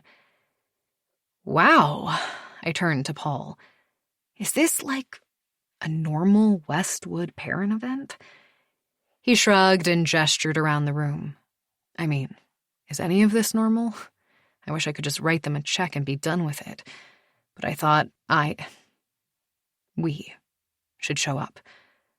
That it might be, good to be less of a pariah. He gave a small smile and squeezed my arm. I raised my eyebrows. Well, here goes nothing. We crossed the room to the bar and joined the fray. I kept a neutral smile plastered on my face, though it was directed at no one in particular. As we neared the front, Paul put his hand on my shoulder and leaned close to my ear. I just spotted Abby, he said. My jaw tensed at the mention of his ex-wife. I'm going to go say hello and just get the awkwardness over with. It'll just take a minute. Do you mind getting us drinks? I'm going to need one. I nodded and gave him a sympathetic smile, though the last thing I wanted was to be left alone in what felt like shark-infested waters. I focused on taking deep breaths and edging my way up to the bar. When I got there, my mind suddenly went blank with anxiety, and I ordered 2 glasses of champagne, mostly because the bottle was sitting right there. Neither Paul nor I really even liked it. Standing off to the side, I scanned the room for him as people jostled me from all directions as if they didn't see me standing there. Then a woman in a bright green dress and bizarre hat and boa caught my eye. "Oh, thank God," she said, breaking into a smile. "Just who I was looking for." I smiled back, caught off guard by her friendliness. "Hi," I said. She looked at me expectantly, then motioned to the champagne flutes in my hand. "May I?" she said, reaching for one. My smile froze. Sure? "On second thought, I better take both," she said, extending a hand for the second glass. "The bar is so jammed, and you're the only waiter I've seen circulating with drinks."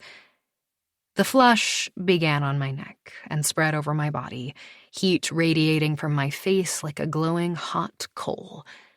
"Grace?" hissed a voice as another familiar-looking woman glided up to her wearing a long, strapless blue dress that was too tight around the chest and dug into her underarms, leaving an angry red line when she raised her hand to point at me. "What are you doing?" The green-clad woman looked miffed. "Getting a drink, Caroline, obviously." The other woman grabbed her elbow and pulled her back as if I was contagious. "That's Paul Schulman's new wife," she said, as if I wasn't standing right there. "The one who, you know." She jerked her head toward me. The woman in the green dress stared at me and then down at the champagne glasses in her hand. "I see," she said, her face rearranging itself into a look of condescending pity. "Well then, thanks for the drinks." She turned and let herself be led away as the woman in blue scolded her. "Well, how was I supposed to know? It's not like I've ever seen her," the green dress woman retorted. She glanced back at me over her shoulder. "She's not even that pretty." I felt a hand on my elbow. "Hey," said Paul. "Thank God that's over." He shook his head. "Should we grab some appetizers and find a place to sit?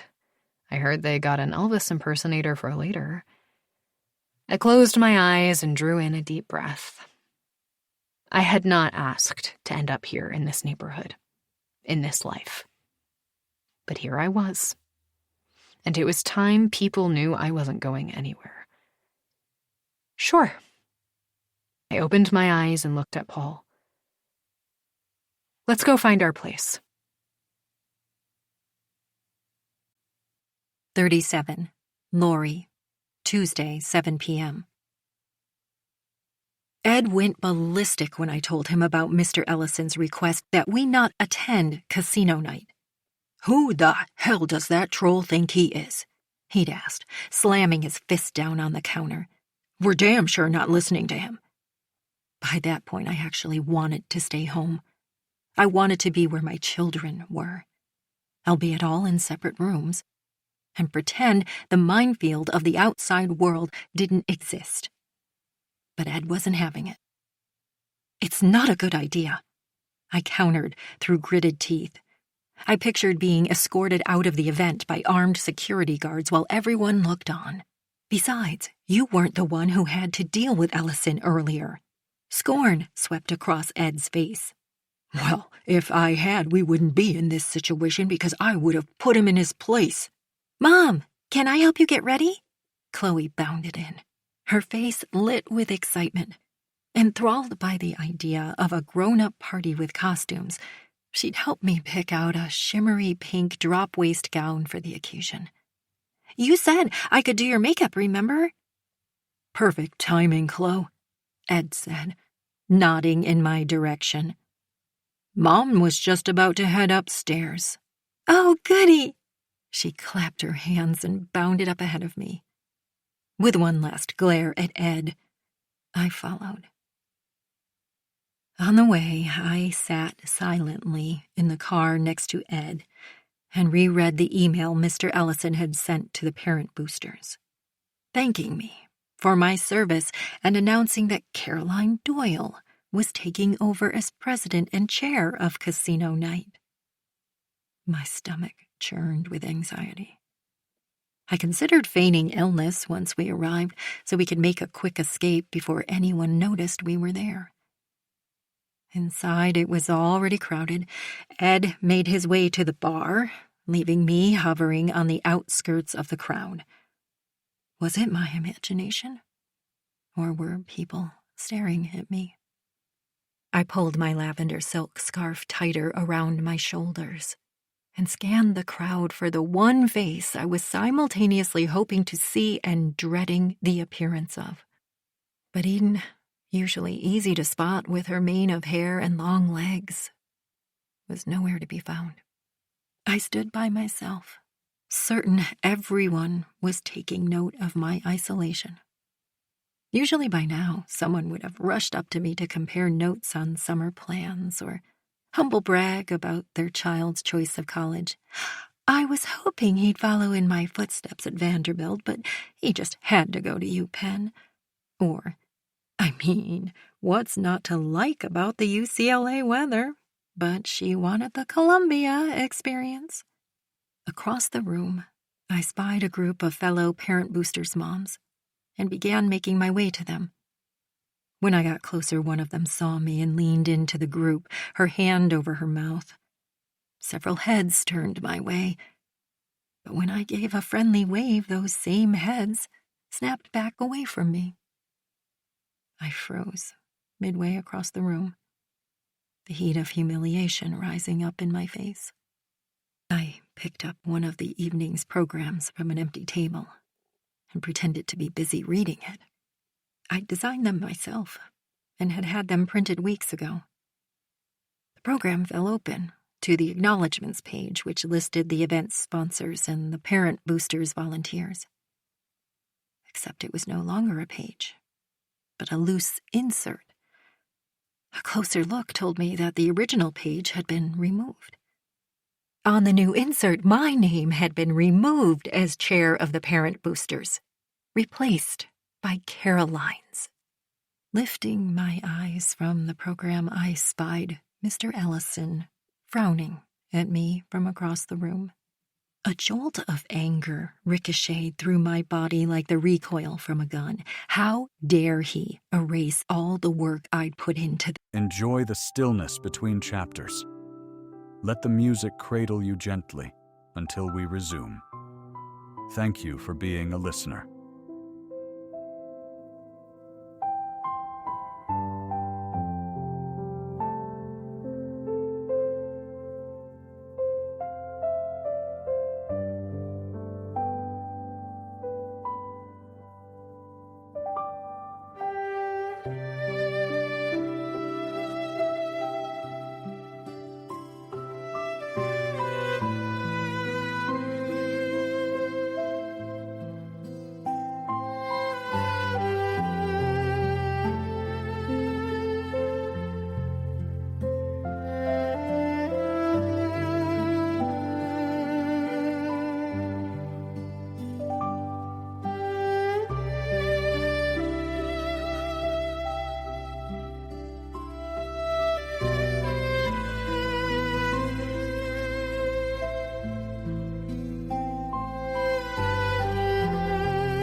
this event.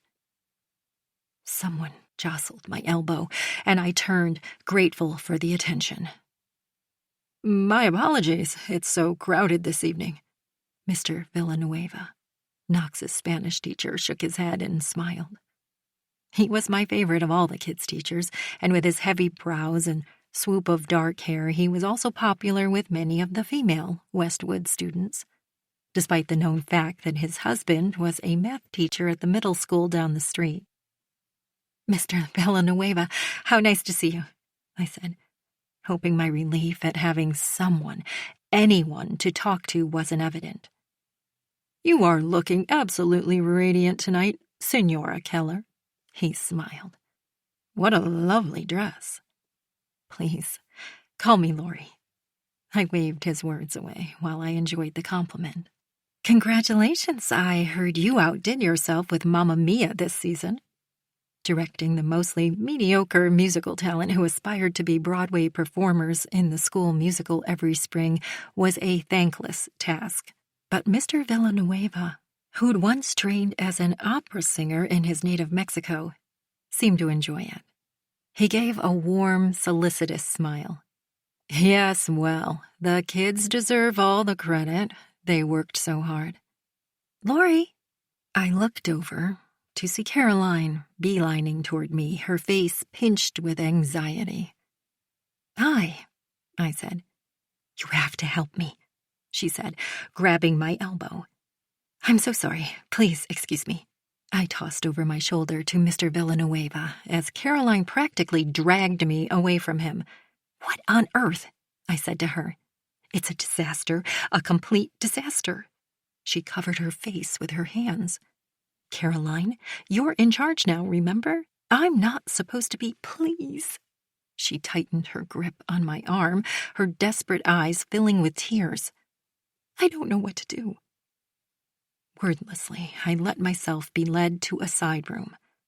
There, slumped in a chair in the corner, was a dark-haired man in a white, bedazzled polyester suit, fast asleep. I gave Caroline a questioning look, but then it hit me. The sharp, piney tang of alcohol. A lot of alcohol. I had contingency plans for if the sound system went out or if we ran out of poker chips, Caroline said, wringing her hands. "But I didn't plan for drunk Elvis." The man's chin dipped further toward his chest, and he gave a loud snore. "Oh," I said. "He had excellent references." Caroline fought back tears. She'd been in charge of booking the entertainment for the evening and had been crowing for weeks about securing what she called a 5-star Elvis impersonator. Now, though, she looked on the verge of a nervous breakdown. Elvis shifted in his chair and smacked his lips. One of his dark sideburns had come unglued and crept across his cheek like a fuzzy caterpillar. I fought the urge to laugh. "The whole night is ruined." Caroline was breathing fast, and I worried she might pass out. "Caroline?" a voice called from the hallway. "Let's get the music started already. People are getting restless." Eden entered the small room and stopped short. "Oh," she said, seeing me. I gestured toward the snoring man. "It appears Elvis is indisposed." Caroline wrung her hands. "I didn't know what to do, and Lori always knows what to do," she said to Eden, her tone apologetic. "Oh my God, it's a disaster." She plunged her face into her hands. "Caroline, breathe." I exchanged a look with Eden. We needed to get rid of Caroline and her hysterics. "Why don't you go find the caterer and bring back a cup of coffee?" I suggested.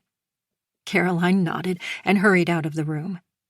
Eden took a step closer to me and regarded the drunk man in the white onesie. "Well," she said, "at least he's in character." A giggle escaped my mouth before I could stop it. Then another. It was all so ridiculous. Eden glanced at me, her mouth twitching, and then she cracked too. Before I knew it, I was shaking with laughter and wiping my eyes. as Eden was trying unsuccessfully to compose herself. A snort of laughter escaped through her nose. "What the hell are we going to do?" she asked, trying to catch her breath. "I think I might have an idea," I said, something occurring to me. I smoothed my hair. "Can you wait here for Caroline and try to keep her calm?" Eden raised an eyebrow. "Gee, thanks for giving me the easy job," she said. I smiled and shook my head. "I'll be right back, I promise." I floated back out into the crowd, buoyed by the moment with Eden. It had felt so normal, so us. Was I crazy to think there was still a chance I wouldn't lose her after all? That maybe we could work through everything that had happened? "Excuse me, I'm so sorry to interrupt," I said, touching Mr. Villanueva's shoulder and nodding at the group of parents he'd been chatting with. "But I'm wondering if I might ask you a favor?" He gave a puzzled nod and followed me. "We're having a small challenge with the evening's entertainment," I explained as I escorted him out of the room. "But you may be able to help." I opened the door, and Mr. Villanueva's eyes traveled from Eden to the sight of the snoring man in the rhinestone suit. Eden looked from Mr. Villanueva back to me with a questioning look. "As you can see," I said, drawing a deep breath, "this evening's musical guest is incapacitated." "Okay, yes, I see." Mr. Villanueva nodded with confusion. "I'm sorry, but what did you want my help with?" I shook my head and summoned my most charming smile. "Well, I was hoping you'd be willing to step in." I gestured toward Elvis. "It's just, everyone is expecting some kind of entertainment tonight." A look of panicked understanding swept over Mr. Villanueva's face. "Oh no." He put up his hands and took a step back. Eden jumped in. Persuasion was her art, not mine. "As an artist, I'm sure you can understand how important music is to the ambiance of the evening. It loosens people up, they start having fun, which means they spend more money to support the school, which means you have a bigger budget for the musical next year." She raised one finger in emphasis. "Please," I pleaded. "Just one song, maybe two. You'd be saving the entire night and helping Westwood." "You know," Eden twirled a lock of her hair, "I've always thought you looked like a young Elvis Presley, back before all the banana splits and quaaludes. And just picture Mr. Ellison's face when he hears you salvaged the biggest Westwood fundraiser of the year," I chimed in. Mr. Villanueva closed his eyes, our tag team strategy clearly wearing him down.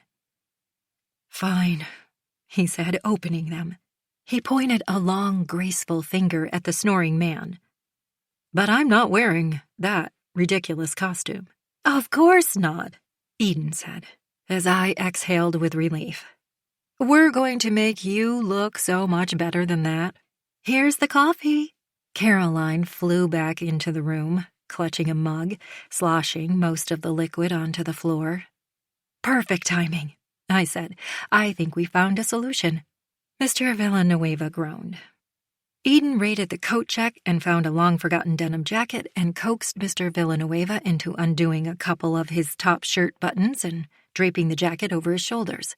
I pulled up a few karaoke background tracks on Caroline's phone and helped her plug it into the sound system near the stage. Once Caroline had introduced Mr. Villanueva to scattered applause, and he'd taken the stage, Eden and I stood together off to the side. "Please don't walk away," I thought. She didn't. Sensing a détente, I took a deep breath. "It's good to see you," I said. She stiffened and remained silent, staring straight ahead at the stage. Just as quickly as it had come, the sense of normalcy between us disappeared. I tried again. "I heard what happened at school. To Summer, I'm so sorry." She whirled to face me, her face a mask of hurt. "Don't," she said. "Just don't." "I'm sorry," I said again. "I just thought Her eyes blazed. "She's my little girl, Lori." Her voice was a hoarse whisper, her anguish undisguised. "How could you let him do that to my little girl?" Anger rose up in me for an instant, but wilted just as quickly into defeat. "I'm sorry," I whispered. They were the only words I had. In the low lighting, the tears in her eyes gleamed. "Me too," she said. "But that will never be enough." Then she turned and walked away. 38. Knox. Tuesday, 9 p.m. The outdoor light over the driveway reflected in the mist, making everything look kind of eerie, like the set of a horror movie. It fit my mood. The basketball felt slick in my hands as it flew from my fingers to clatter off the rim. I'd been outside shooting baskets for the better part of an hour, the sweat gathering on my neck. Anything to distract myself. I'd made it 2 days, 48 excruciating hours. Ever since that night with Summer, the idea of going on any of my usual porn websites made me feel sick. But that didn't mean I didn't still want to do it. I glanced up at my bedroom window, the room I was trying to avoid. I felt ashamed that even with everything that was going on, that's where I wanted to be, alone with my iPad. I'd installed the blocking software and logged every website I thought I might be tempted to access. Still, I was the one who set it up, so it would be just as easy to uninstall it and disappear down the familiar rabbit hole. It was better to stay outside, as far away from my room as possible. Better to keep shooting baskets until I was too exhausted to do anything but fall into bed, even if that took all night. It started back when I was 13, when one of the kids on the baseball team pulled up a video on his phone in the back of the bus on our way home from a game. I watched it over someone's shoulder as it got passed around. The woman's boobs were so large she looked like she might topple forward. She was supposed to be a nurse, but she wasn't dressed like anyone I'd ever seen in a doctor's office. I laughed because everyone else did, and then pulled my backpack onto my lap to hide my hard-on. It was easy to find the websites on my own. After I finished watching, I always had the same guilty feeling in my stomach, but not enough to stop. Soon I'd honed in on my favorite kinds of videos.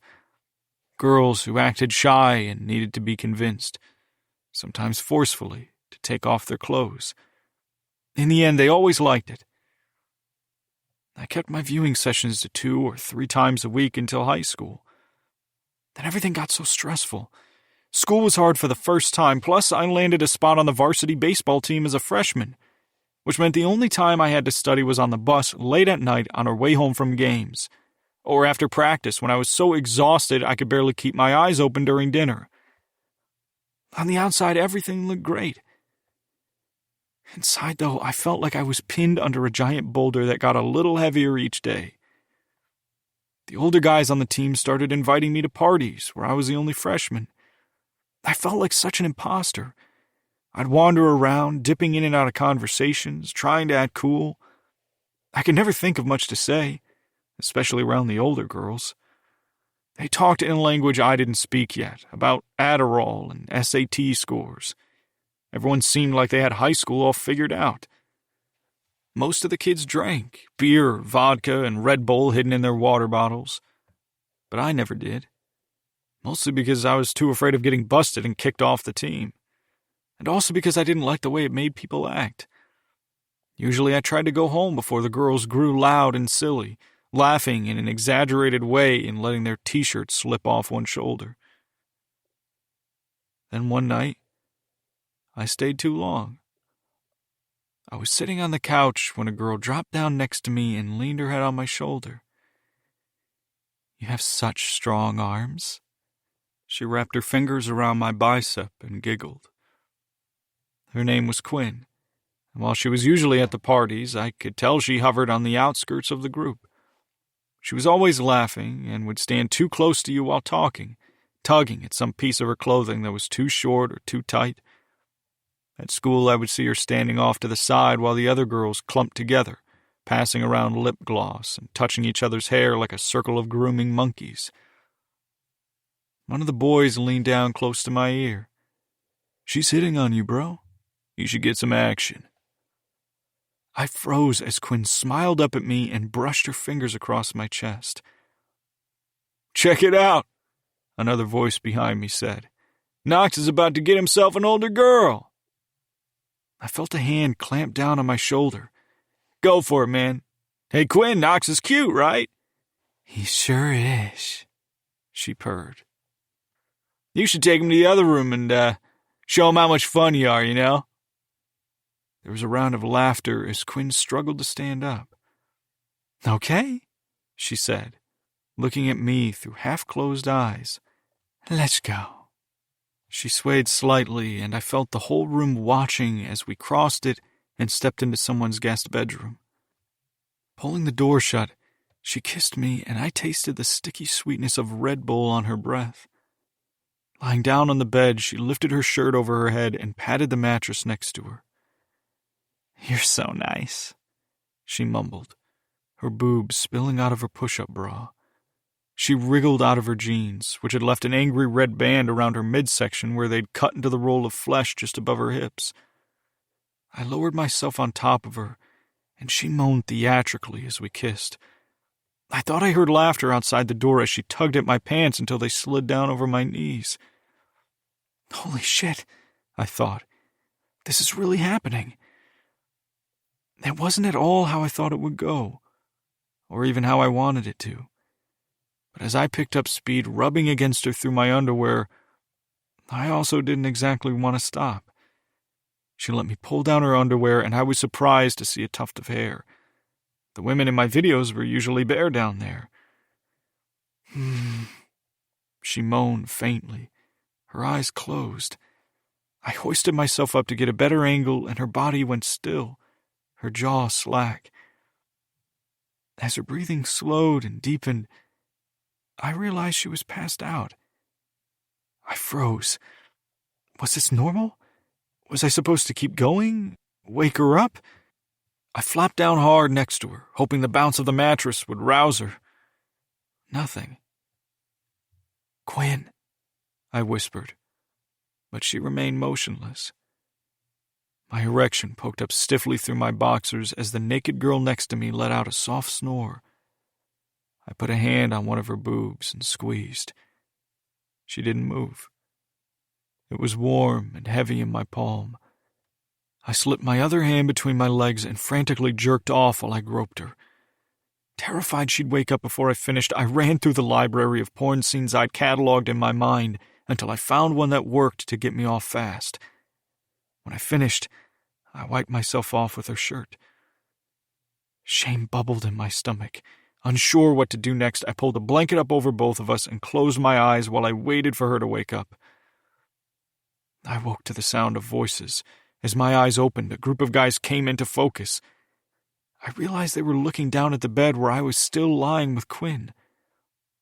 She was awake now, too, trying to wriggle into her clothes while she kept the blanket wrapped around her. "Hey," I said, confused by the look of panic on her face. "Are you okay?" "Way to go, freshman," said one of the boys. Everyone laughed. A senior named Kirby held up his phone, recording Quinn as she pulled her shirt on over her head inside out. Scrunching up her bra in her hand, she swung her legs unsteadily onto the floor, keeping her head ducked down. "Where the hell are my shoes?" she muttered. "Over there." I pointed to the corner near the door. Kirby followed her with his phone as she wobbled toward the door. "Bro!" he bellowed, turning the camera back to me once she'd gone. "Nailed it!" A wall of hands reached out to me in triumph. In my daze, I high-fived them all while Kirby filmed. "Is she okay?" I asked. "She seems kind of out of it. Shouldn't someone drive her home?" "Nah, don't worry about it." Kirby shrugged, pocketing his phone. "She'll be all right." Except on Monday, I didn't see her standing with the other girls before class, or later in the cafeteria when I slid my tray into an open spot at the baseball team's table. I did see, though, that an awful lot of kids were looking my way and whispering. A couple of upperclassmen I didn't know well even offered me passing high fives in the hall. "Dude, you're a legend," said Kirby, slapping me on the back as I bit into my overcooked hamburger on its limp bun. "What do you mean?" I asked, and the guys all laughed. "Bagging Quinn, man! Everyone's seen the video by now." Sweat sprang up on the back of my neck. "Oh, no, we didn't even." "Quinn, on the other hand," Kirby shook his head. "I mean, boning a freshman? That's like putting up a billboard that says, 'I'll do it with anyone.' But we didn't." "Mad props, bro," chimed in another kid, folding a piece of pizza in half and stuffing it in his mouth. "Wish I could have pulled off something like that as a frosh." I saw Quinn the next day walking to class alone, her eyes glued to the floor. My stomach flip-flopped. I knew I should say something, set the record straight. But too many people had heard and seen the fake story by then, and I didn't want to look stupid. Plus, I'd be lying if I said I wasn't enjoying all the attention. So I let her walk right by me, all the while feeling like the worst person in the world. After that, I got really popular. At the same time, I worked up to 2 or 3 hours of porn a day, staying up way later than I should under the glow of my iPad. I'd wake exhausted in the morning with that same sick feeling in my stomach. Still, girls flipped their hair when talking to me and went out of their way to sit next to me in class. Instantly, I was one of the most popular guys in school, but the few times I tried to cash in, I could barely make it happen. I had to squeeze my eyes shut and summon to mind the dirtiest videos I could think of just to stay hard enough to get over the finish line. A couple of times I didn't make it, one of them with Mackenzie. I didn't want that to start getting around, so I stopped hooking up with girls altogether. Until summer. But now I'd gone and messed that up too. The mist had turned to rain, and it was coming down harder now, pelting the driveway. I clanged another shot off the rim, retrieved the ball, and slammed my fist into it. I was furious with myself for what I was about to do, but unable to stop. Inside the house was quiet. No one saw me go up to my room. I closed the door and grabbed my iPad. I found the blocking software in my settings and clicked uninstall. 39. Summer. Tuesday, 10:30 p.m. "But you have to," Violet said. "You have a responsibility." Jules and Dr. Schulman had come home early, and Violet had been pacing my bedroom forever since I'd gotten home from babysitting, twirling pieces of her long, increasingly tangled hair around her index finger. "I don't have to do anything," I mumbled. I was so tired. I lay on my bed, staring at the ceiling, not sleeping, but also not awake. I'd been in the same position as long as Violet had been pacing the room. She came over and sat down on the bed next to me. "Look, you already have a lot of support. More and more people are tweeting with the #JusticeForSummer hashtag. You need to capitalize on that. What about writing something for my blog, like about your experience?" "My experience?" I frowned. "Experience with what?" A look of sympathy crossed Violet's face. "I mean, what happened to you," she said gently. "With Knox, your side of the story." When I realized what Violet meant, my first thought was, how could I ever do that to Knox? My second was how pathetic it was that I could react that way. "I don't know if I can do it." I bit my lip with hesitation. My stomach felt sick at the thought of people reading what I had to say. Then again, why shouldn't they? I had something to say. "Don't know if you can do what?" I looked up to see my mom standing in my doorway, holding a tray laden with brownies and a box of Thin Mint Girl Scout cookies. She and my dad had come home early from casino night, saying they were tired, but really I knew it was to check on me. "Hey, last month you told me we were all out." I sat up and pointed an accusing finger at the Thin Mints. "I hid some in the freezer in the garage," she said, giving me a guilty smile. "Here, take the whole box." She set the tray down on the floor and held the green box out toward me. I couldn't tell if my stomach was churning with hunger or nausea. No thanks. I let myself fall backward onto my pillow and closed my eyes. "But they're your favorite," Violet said. I didn't need my eyes to be open to know the look she and my mom would be exchanging. Suddenly united in purpose, she and my mom had spent most of that time ganging up on me, cajoling me to eat something, to take a shower, to do anything but lie in my bed. "So what is it you don't know if you can do?" my mom asked again, looking suspicious. "Everyone has heard what happened by now," Violet explained. "But no one has heard the truth straight from Summer. I want her to write something for my blog. Then we can amplify it on Twitter, get the conversation going." "I don't want a conversation," I snapped, yet another flash of anger searing through me. I trailed off, suddenly stumped. What did I want? To disappear from the face of the earth? To erase that night from my memory? For Knox to go to jail? I closed my eyes and listened to my breath reverberating in the back of my throat like waves. A nearly imperceptible thought whispered through my head, gathering strength until finally I could hear it over the rest of my mental clutter. What I wanted was to be believed, not just by my parents and my friends, but by people who'd heard what I had to say and recognized it for what it was. The truth. "Okay, fine," I said, opening my eyes. "I'll do it." "Whoa." My mom eyed me with surprised concern. "Slow down. This is not a good idea." "Why not?" I snapped. Why did everyone keep questioning my ability to make my own decisions? My mom held up her hands in defense. "I just think you've been through a lot, and it would be rash to—" "Stop treating me like I'm so fragile," I cut in. "It's not like if you drop me, I'm going to break." As I said it, though, I wondered if maybe I would. I hated how unpredictable my feelings had become.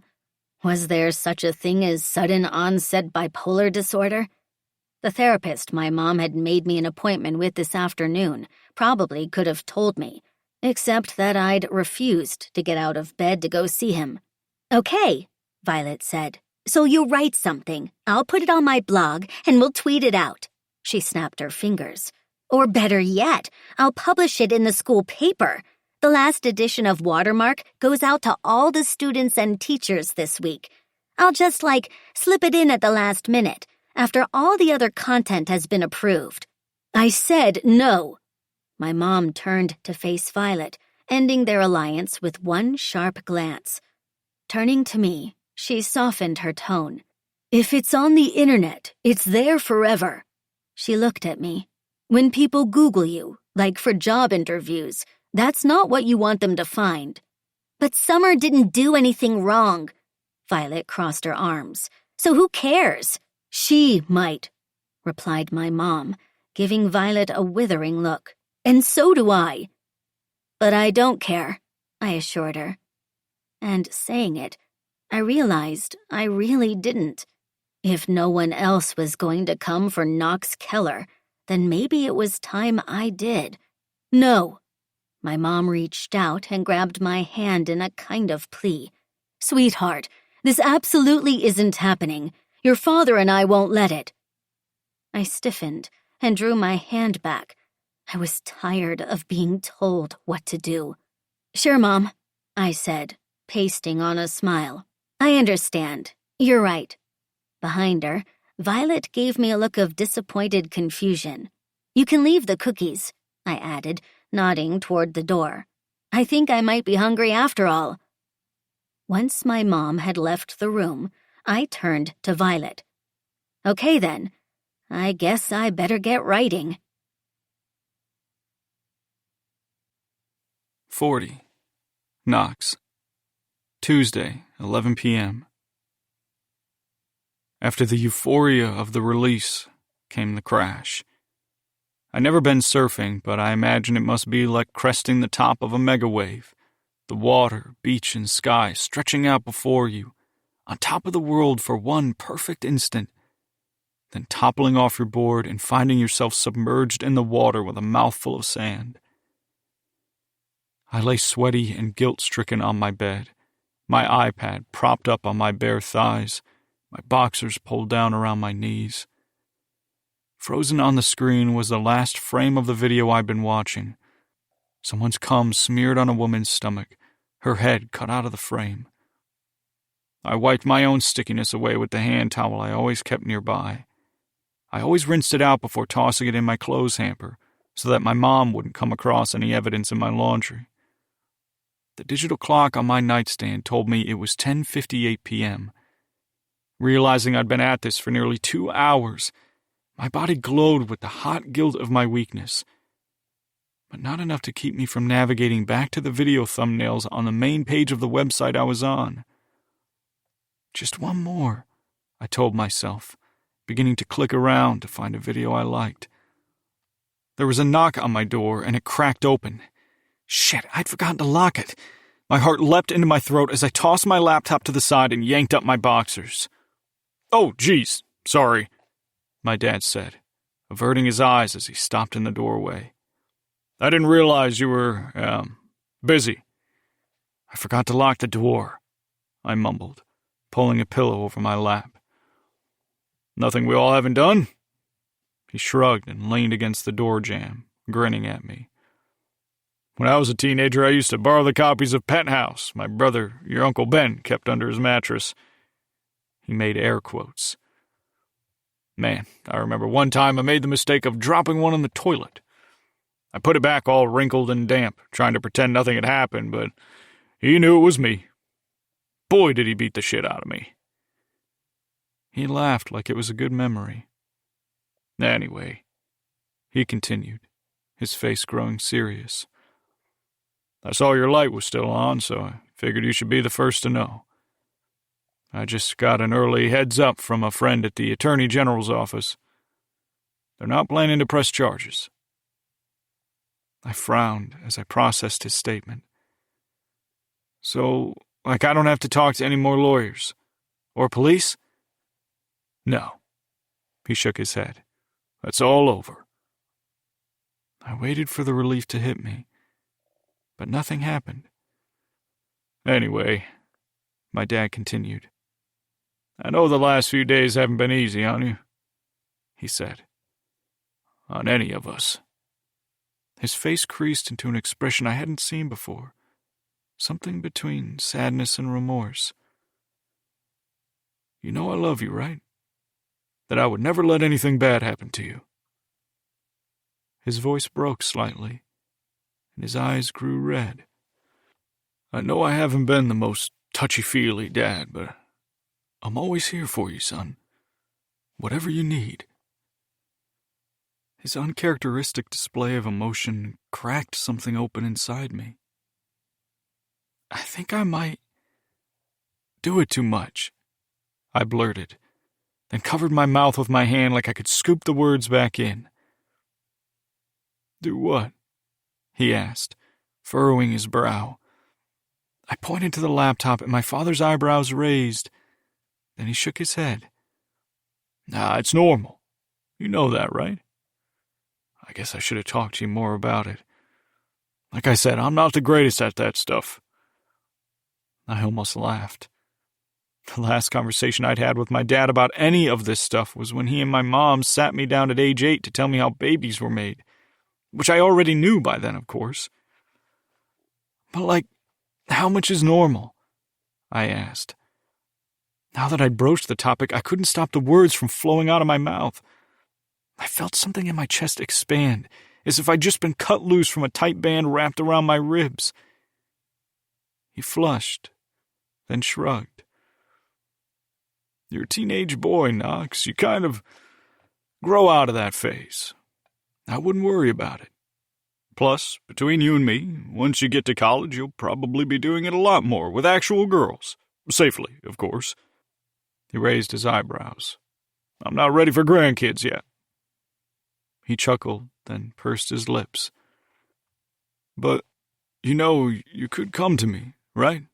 If anything like that did happen, I'd help you take care of it. You can come to me with anything, you know that, right? I nodded. Good, he said. And listen, I don't want you to worry about anything, okay? It's all been cleared up. Everything's going to be fine. Okay, I said, my voice catching. I felt my ribs compressing again. It's a shame about the girl, of course, he continued. She seems sweet, but there are a lot of crazies out there. You have to be careful. Don't talk about her like that, I wanted to say. Summer, I said. What's that? My dad took a step toward me. You said the girl. Her name is Summer. Yeah, he said. Well, okay. Get some sleep. Then he tapped the door frame twice with his knuckle and left. 41. Summer. Tuesday, 11:30 p.m. Just write about what happened like you're talking to me, Violet had advised before she left my house. Like you're telling me what happened and how it made you feel. Which would have been easy if only I knew. One minute I'd be laughing at a TikTok and feeling normal, and the next I'd be sobbing in the shower, trying to scrub off my shame and stupidity at believing Knox had really loved me. I'd catch myself missing him as I drifted off to sleep. Then I'd wake up on fire with rage, having fantasies about taking his perfect life and burning it to the ground. I'd always thought of rape as a sudden, isolated incident with a well-defined beginning and end. Like if you're jogging and someone jumps out of the bushes and attacks you, the minute he wrestles you to the ground, the rape is in progress. But what if you're dating someone you really like or maybe even love, and you want to have sex with that person? In fact, you've been waiting for the day when you stop kissing and holding hands and finally get to the important stuff. Then you have sex, and you don't like how it happened or how you feel after, but you love the person, so you do it again, almost like an experiment, hoping it will be different. And then another time, and maybe another, each time hoping for something different. Each time afterward, your stomach feels queasy as you replay the things he said to you and the things he sort of asked, sort of demanded you do. All of which you do because you love him and you're afraid of losing him, but you feel ashamed of later. But you tell yourself it's worth it for the way he drives around with one hand on the steering wheel and the other gripping yours, and the nights you stay on the phone until you both fall asleep, talking about a future where high school doesn't exist, or, on the best days, the way he puts his arm around you in the hall at school for everyone to see. You don't want to give any of that up, so you keep doing the other stuff. And now it's a pattern. It's just how things go. It's what you do. You tell yourself it's no different than slipping into character while rehearsing for a play. Except in this case, my part was that of someone who liked being treated that way, moaning when he asked me to moan and repeating what he wanted me to say. After you've done that for a while, you're past the point of no return. It feels impossible to double back and say, "Hey, wait, actually, can we try something different?" I mean, I know I've been acting a certain way and repeating all the stuff you want me to say, but that was all just pretend. And really, it makes me feel bad and a little scared of you. Then one day, something inside you gives way, and you don't want to have that sick feeling anymore. So you say no, but things are already in motion. You don't want to do it anymore. You say no, but your voice seems so small. It happens anyway. Violet was the only one I had talked to about Knox when we started dating, but even with her, I was careful not to stray outside the lines of the love story I'd spent my whole life writing. The one where the handsome boy finally realizes the girl next door, or across the street in my case, is the one, and they live happily ever after. She'd spent years listening to me fan the flames of my crush, so no one was more excited for me than her when my fairy tale came true. I didn't want to ruin that for her, especially when I was still confused about what was happening. I mean, how do you explain to someone that 90% of the time your boyfriend rubs your shoulders and tells you how perfect you are, or surprises you with your favorite candy bar when you're studying for your AP history final, and the other 10% of the time he transforms into a stranger who says things you'd never repeat to anyone, and handles your body in a way that feels more like anger than love. Hearing Violet use the word rape so confidently about what happened to me pulled me from the quicksand where I'd been slowly disappearing. I stayed up for hours, trying to get my feelings down on paper. I wrote in circles, unsure whether the words on the page made any sense at all. In the end, around 3 a.m., I took a deep breath and emailed it to Violet. I didn't think much about what would happen after and who might suffer. I was just tired of it being me. 42. Jules. Wednesday, 7:30 a.m. I'm running late. Any chance you can drop Ari off at school? Paul asked as he sloshed coffee into his favorite travel mug, the one with "Economists Do It on Demand" written on it. Sure, I said, careful to keep the annoyance out of my voice. This happened at least once a week, which meant I had to stop what I was doing, wait for Ari to locate his shoes from wherever he'd stepped out of them the night before, and remove Audrey from her high chair and load her into the car. But all that wasn't even what I minded so much. It was the awkwardness of being alone with Ari, who usually spent the whole ride in silence, as if acknowledging me would somehow make my presence in his life permanent. I'd tried, of course. When Paul and I got engaged, I took Ari to dinner one night at his favorite sushi restaurant. He didn't seem like he was one for small talk, so I steadied my trembling hands on the table and laid it all out for him. Look, I'd said. I know you must be angry at your dad for what happened, and probably at me too. I want you to know I totally understand and respect that. But we're going to be in each other's lives now, so I'm hoping we can figure out how to have some kind of relationship. I'm not mad at my parents for splitting up, he said, heaping wasabi into his soy sauce. Or you. Oh, I said, taken aback. Okay. Yeah, they fought all the time anyway. But it's just annoying to live two different places. Like, I keep forgetting stuff at the wrong house. I frowned, having not considered the logistics of his situation. That does sound annoying. Anyway, Mom wouldn't let me get my drone pilot's license because she said it was a waste of time. But now Dad's letting me.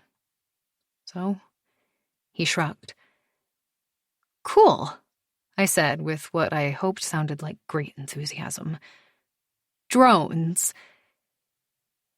After that, he answered most of my questions about school, his friends, and whatever else I could think to ask him in monosyllables. Don't worry about it, honey. Paul had told me later when I confessed what a failure the lunch had been. That's just Ari. He doesn't even talk to me that much. In the car with him now, though, I felt buoyed by a sense of reckless don't give a damn that lingered from casino night. I will not be ignored, I thought. I'm here to stay, so everyone better get fucking used to it. So, high school graduation, I said, turning a bright smile his way. That's a big deal. His body twitched as though I'd startled him by breaking our unspoken pact of silence. He nodded. Nope, not today, I thought. Today you are going to talk to me. What are you most excited about? I pressed. MIT. Okay, verbal acknowledgement progress. What about MIT specifically? We stopped at a red light and I looked over at him. He stared straight ahead. The robotics program. Robotics, yes! I cried, gleeful at his full sentence response. Tell me more about robotics. His eyes flickered toward me like I might be losing my mind, which I had to admit was possible. Their robotics faculty is world-renowned, whereas at Westwood the classes are so basic I could teach them. He said it not with scorn, but as if stating a fact.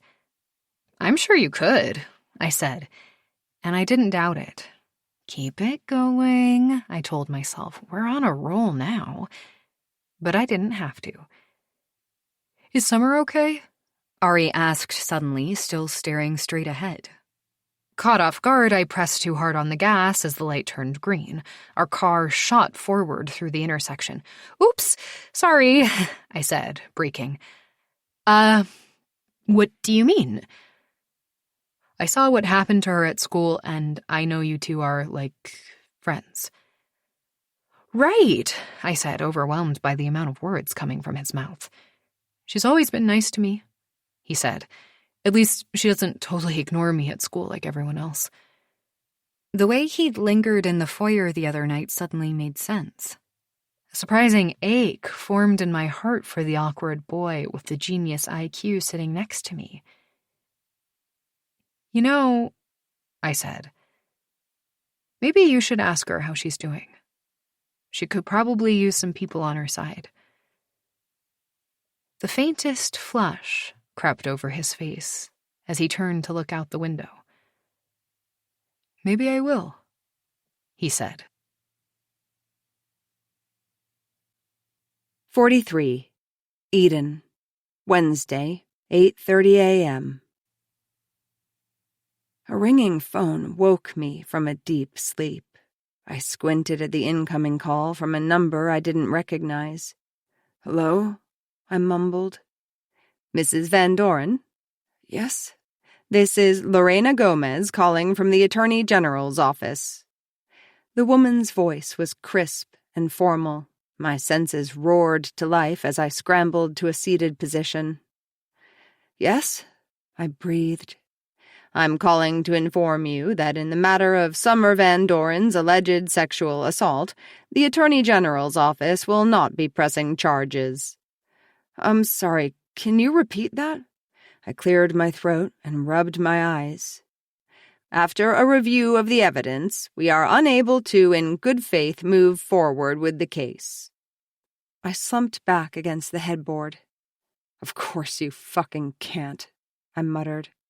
There was a long silence on the line. I'm sorry, ma'am, the woman said, lowering her voice. I really am. I have a daughter, too. But unless something else comes to light, our hands are tied. We'll be mailing you a formal notification of our findings for your records. Closing my eyes, I hung up the phone and slid back down into the bed and waited for relief to flood my body. No charges meant Summer wouldn't have to sit across from detectives and lawyers while they tugged at every thread of her story, asking what she was wearing, how much she'd had to drink, and submitting her sexual history for the public record. No charges meant no court proceedings that would surely drag on into the start of her first year at Princeton, pulling her away from her new life and back into this mess. And yet, relief didn't come. Instead, a toxic mix of guilt and anger burbled in my chest. I'd known there hadn't been any point in going to the police, that no justice would result from a system designed for and by the men who made up most of it. What's more, I'd helped orchestrate this exact outcome that day in the hospital when we'd left without doing the exam. But had that been the wrong decision? I shook the doubt from my head. No. I was certain the outcome would have been the same, just with more humiliation along the way. I lay flattened in bed, my body humming with the reality that no one was left to fight for my daughter but me. I thought of Violet's plan from the night before, which, like most teenage ideas, had seemed reckless and half-baked. Now, though, I wondered if I'd missed the point, because while the Attorney General wasn't pressing charges, no charges did not mean no justice. There were plenty of ways to accomplish that. Hey. My eyes snapped open to find Whit standing next to the bed, holding out a mug of coffee. He wore sweatpants and a t-shirt from the one time he'd run the New York Marathon that I often stole to sleep in because it was so old and soft. Jesus! I grabbed my chest. You scared the shit out of me. I thought you'd left for work already. I took the day off. You did? Greedily, I reached for the steaming mug. Whit never took vacation days. Even when we were on vacation, he was on his laptop or taking calls at least some of the time. Yeah. He shrugged and sat down on the edge of the bed. With everything going on, I thought it would be good to be around. The slight wrinkles around his eyes deepened as he gave me a slow, sad smile. Tears sprang to my eyes. You're a good man, Whitman Van Doren. Aw. He leaned forward to wrap his arms around me. When did you become such a softy? I nuzzled into his embrace. I'd made up for a lot of bad decisions by marrying Whit. The Attorney General's office called, I said, my face buried in his neck. He pulled back to look at me. And? I shook my head. His body stiffened and moved away from mine. We basically knew this would happen, I said, sitting up taller as I prepared for another battle. You were, he said curtly. I wasn't given a choice, remember? He rose from the bed and paced to the window, the tenderness between us vanishing. You have no idea what it's like, I said in a tight voice. It follows you. It's never over. Every time you think it is, there you are again, sitting across from a fat detective who's already made up his mind that you're trash, while he tries to get you to say that, really, you liked it, that you couldn't get enough of being fucked by your teacher, that you're known for blowing half the football team, so you must like it, must be asking for it. I mean, look at the way you dress. Of course a grown man would be confused and unable to control himself. Listen, Eden. He put his fingers to his temples. No, you listen. Everybody knew, and no one believed me. People called me names at school. Boys backed me into corners, and I shuddered at the memories. And now the same thing is happening to our daughter. I flung the bedclothes off and stood. And you think a bunch of old men in uniforms are going to be able to help her? Please. Whit reached for me, but I crossed my arms. Honey, I'm so sorry that happened to you. His voice caught with emotion. I don't even have the words to say how sorry I am. But this is different. Your mom had no idea how to protect you. We have resources. We have everything we need to fight for our daughter. Yes, we do. I swung my feet to the floor, and that's exactly what I plan to do. As Whit retreated downstairs, I marched into Summer's room to find her asleep with her laptop next to her and her pillow over her head to fend off the morning light streaming through her window. Gently, I shook her awake. Mom? She rubbed her eyes and squinted at me, the same thing she used to do when I woke her from a nap as a baby. In that moment, I saw her in 3 dimensions. The baby with the tangle of red curls who I'd nursed and rocked to sleep, the beautiful girl before me who wrote music in her head, and the fierce woman she would become. I leaned into her, wrapping my arms around all the versions of this astonishing person I'd brought into the world. "We're doing it," I said. "We're making sure everyone knows your story." Summer sat up straighter, fended off a yawn, and gestured to her laptop. I already did. 44, Lori, Wednesday, 9:30 a.m. I sat in the Starbucks waiting for Keisha, who had emailed me last night asking to meet. I'd chosen a place close to her office where I knew I was unlikely to run into anyone else I knew. I'd taken care with my clothes that morning, eschewing my normal mom-on-a-coffee-run outfit of leggings and a long t-shirt. Instead, I'd chosen a geometric patterned wrap dress and black sandals with a small wedge heel. While my closet was well stocked with athleisure and other casual clothes, only a couple of outfits could pass as business casual. I'd need to do some shopping now that I had more official duties at Free Motherhood. I hadn't told Ed, but I was hoping this role would be a springboard for me, a way to dip my toe back into the professional world. Now that the kids were older, I'd been mulling over the idea of going back to work. Maybe not right away. Chloe still needed to be driven to all of her activities, and I wanted to see how the next year of high school went for Archie. But sometime. I knew it would take planning anyway, since I'd been out of the workforce for so long. I hoped the connections I made through Free Motherhood might help lay the groundwork. The door opened, and I looked up.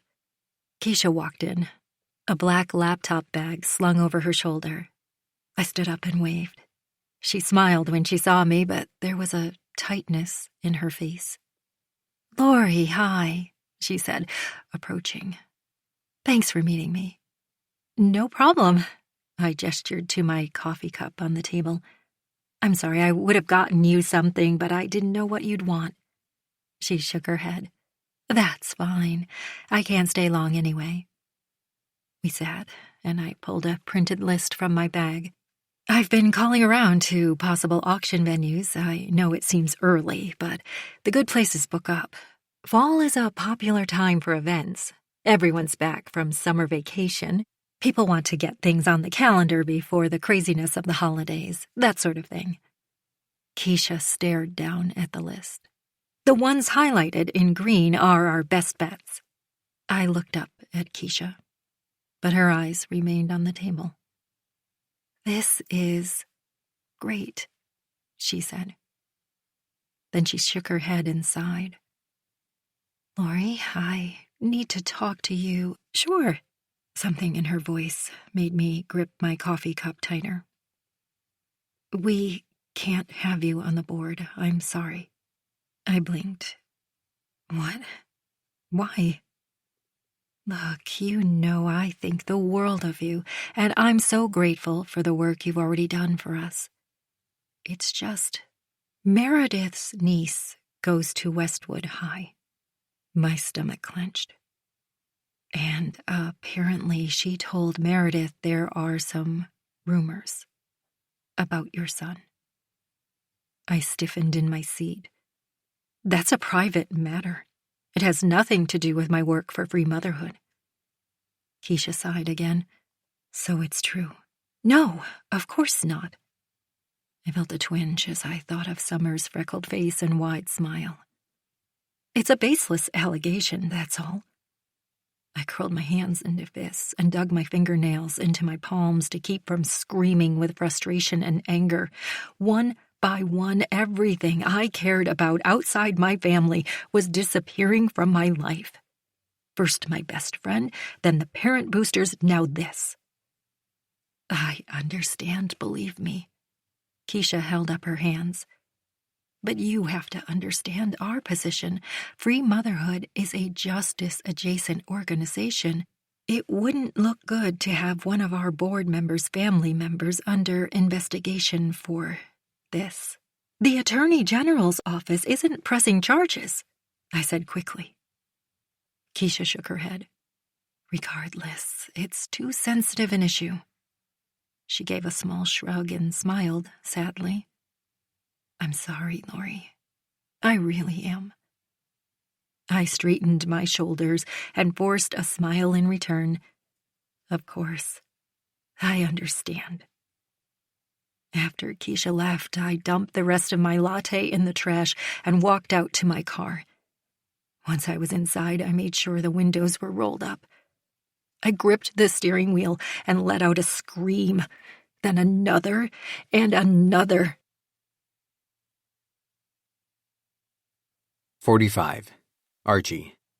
Wednesday, 3 p.m. I've never been in any kind of trouble. I make my bed, do my homework, and send thank you notes at my birthday and Christmas. So being suspended from school for a whole week was a big deal. I could tell Gemma was impressed when she texted me on that night as I lay on my bed doing some of the calming breathing exercises Dr. Frank taught me. You're such a rebel. Have you ever punched anyone before? Nope. What did it feel like? My hand hurts. LOL. You're a lover, not a fighter. I stared down at the phone, deciding how to respond. Why was she talking about love? Did she know how nervous I felt when I was around her? What I'd miss in bio. Talked about our final project. Wanna try to finish after school tomorrow? I could come over. I sat bolt upright as I tried to think of a response that didn't give away the cartwheels I felt like doing. The best I could come up with was, cool. While I waited for her response, my phone pinged with a text from Tadpole. Heard you're suspended. Yeah. Damn. You in trouble? Not really. It was true. When Mom had come to pick me up, she'd gone into Mr. Ellison's office while I sat in one of the uncomfortable plastic chairs outside with my ice pack. By the time she came back out, the ice had melted and my head ached from the punch I'd taken. We drove home in silence while I waited for the lecture I knew was coming. Instead, when we reached our driveway, I looked at her and saw that tears were streaming down her face. I'm sorry, sweetie, she said, wiping her eyes. It's, okay, I said, unsure of what she was talking about. No, it's not okay. It's not okay that you've been dragged into this. Mom, I'm fine. Anyway, I started it. I was oddly proud of the way I'd lowered my head and plowed straight into the crowd after Spencer, rage pumping in my veins. My phone pinged with Gemma's reply. KK, see you tomorrow. I put the phone down, a grin spreading across my face. What do you look so happy about? I looked up to see Knox standing in my doorway. He was the last person I wanted to talk to about Gemma. I heard you got suspended, he said. Yeah. I wondered what else he'd heard. He took a step into my room and shifted on his feet. Mom said I should check on you. He peered at my face as he got closer. So, who punched you? I don't know, I mumbled. It was pretty crowded. I know it was Spencer, he said, his tone flat. I kept my eyes down and picked an imaginary piece of lint off the bedspread. Anyway, he said, Mom said to tell you dinner's in 10 minutes, once they finished arguing about going to casino night. He rolled his eyes. Oh, and it's lasagna. He made air quotes with his fingers. I groaned. My mom's lasagna used thin slices of squash instead of noodles, and subbed low-fat yogurt for the thick, creamy ricotta.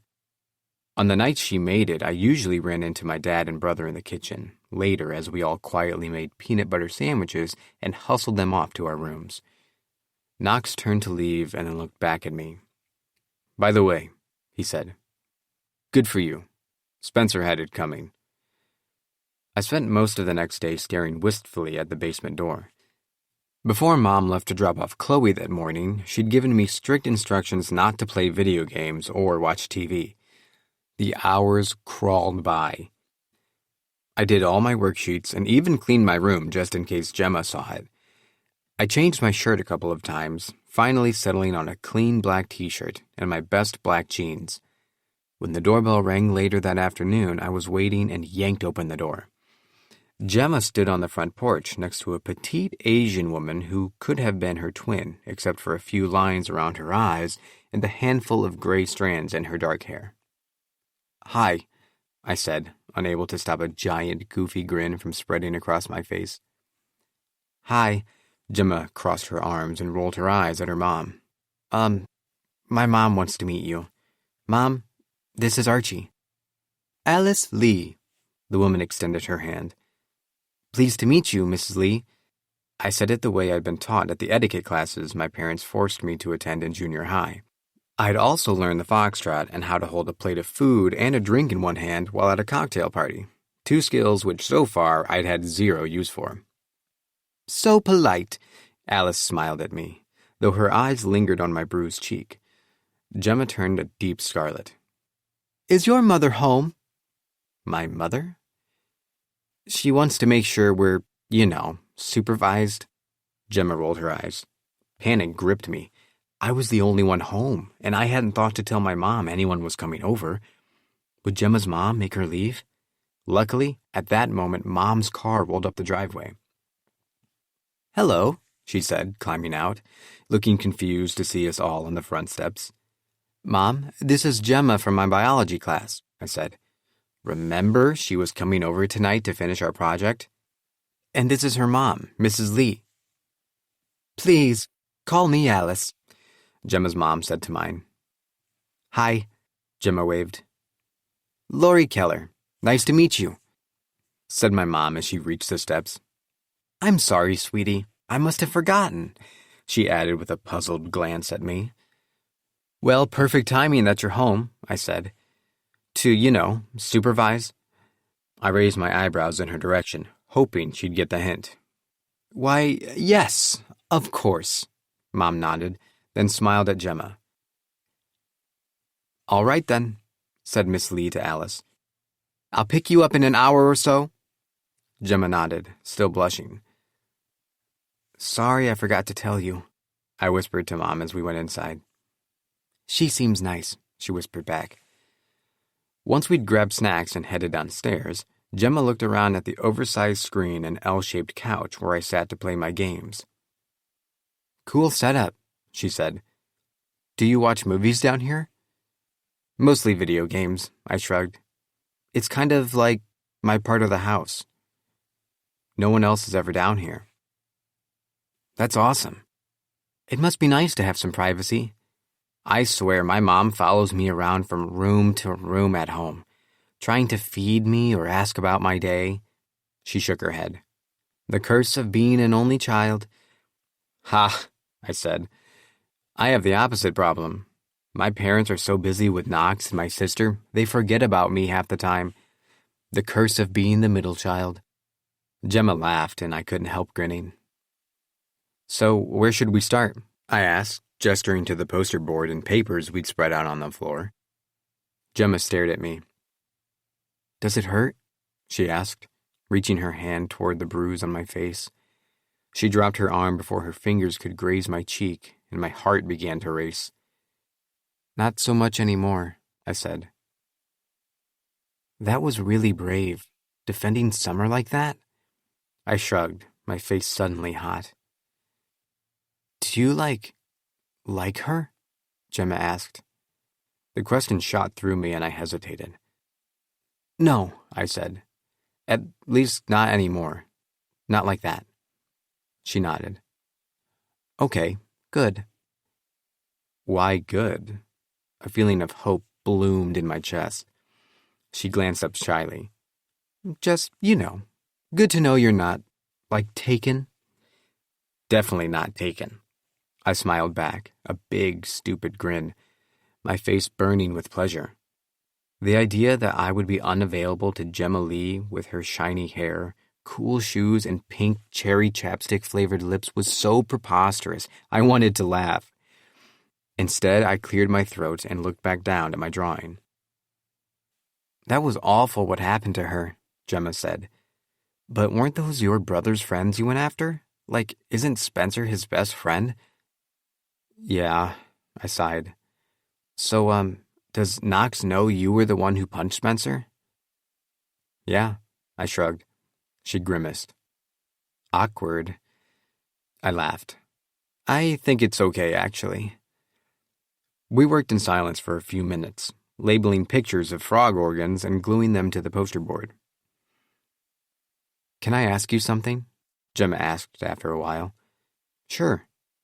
My heart leapt into my throat as possibilities raced through my head. She needed a glass of water. She wanted to be my girlfriend. She'd forgotten what the spleen does. "Did your brother do what they're saying he did?" I swallowed hard.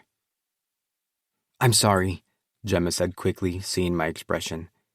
"I shouldn't have brought it up. Can we forget I did?" She put her hand on my arm. "Please don't be mad." My arm felt hot where she touched me. "I'm not," I lied. While I wasn't angry with Gemma, I was suddenly aware that the hot, sour feeling I'd been carrying around in my stomach was rage. I was furious at the way people were choosing sides at school like it was a popularity contest. I was mad at Spencer and the rest of Knox's stupid friends for how easy it had been for them to humiliate Summer. Most of all, I was furious at my brother for the dark, unreachable person he'd become. The way he'd made it impossible to trust him because I didn't know him anymore.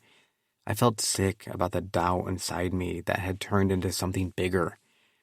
I knew whose side I was on, and it wasn't the one I was supposed to be. I took a deep breath as I turned to face Gemma. "Or maybe I am mad, but not at you. Everything's so confusing right now, I just wish the whole thing would go away." "I don't think that's going to happen," Gemma said. "Yeah, I guess not." She took a deep breath and cocked her head as if considering something. "Okay, I wasn't sure if I should tell you, but now I think you should know." The words came out so fast I had to strain to understand them. "Tell me what?" "So, earlier today I was in the library during my free period and I peeked at tomorrow's edition of The Watermark." "Peeked?" I asked. "They keep the final version in a protected folder on the shared drive we use. Violet doesn't want anyone getting access before it comes out.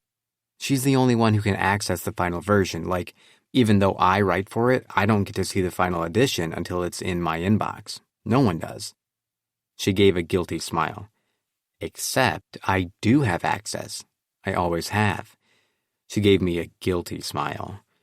"Someone set up my permissions wrong at the beginning of the year, and I just never told Violet because I like getting to read it early." "Okay," I said, still trying to figure out what this had to do with me. "Anyway, usually there's just one file in the folder, but today there were two." She tapped the marker she was holding on her poster like it was an extension of her nervous energy. "One was marked as final, approved by Lang. Miss Lang is our advisor. She always signs off on the edition before it goes out. But there was another file with a different name and a more recent timestamp." I started to interrupt with a question, but she waved my hand away. "I'm getting to the point, I promise. So the version approved by Mrs. Lang had a front-page article about the senior class's community service projects, but the other file was also a full version of the edition." She paused and bit the inside of her cheek.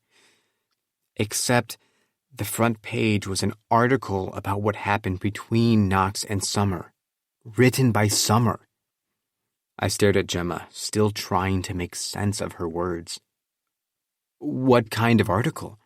"Like an account of what happened, her side of the story.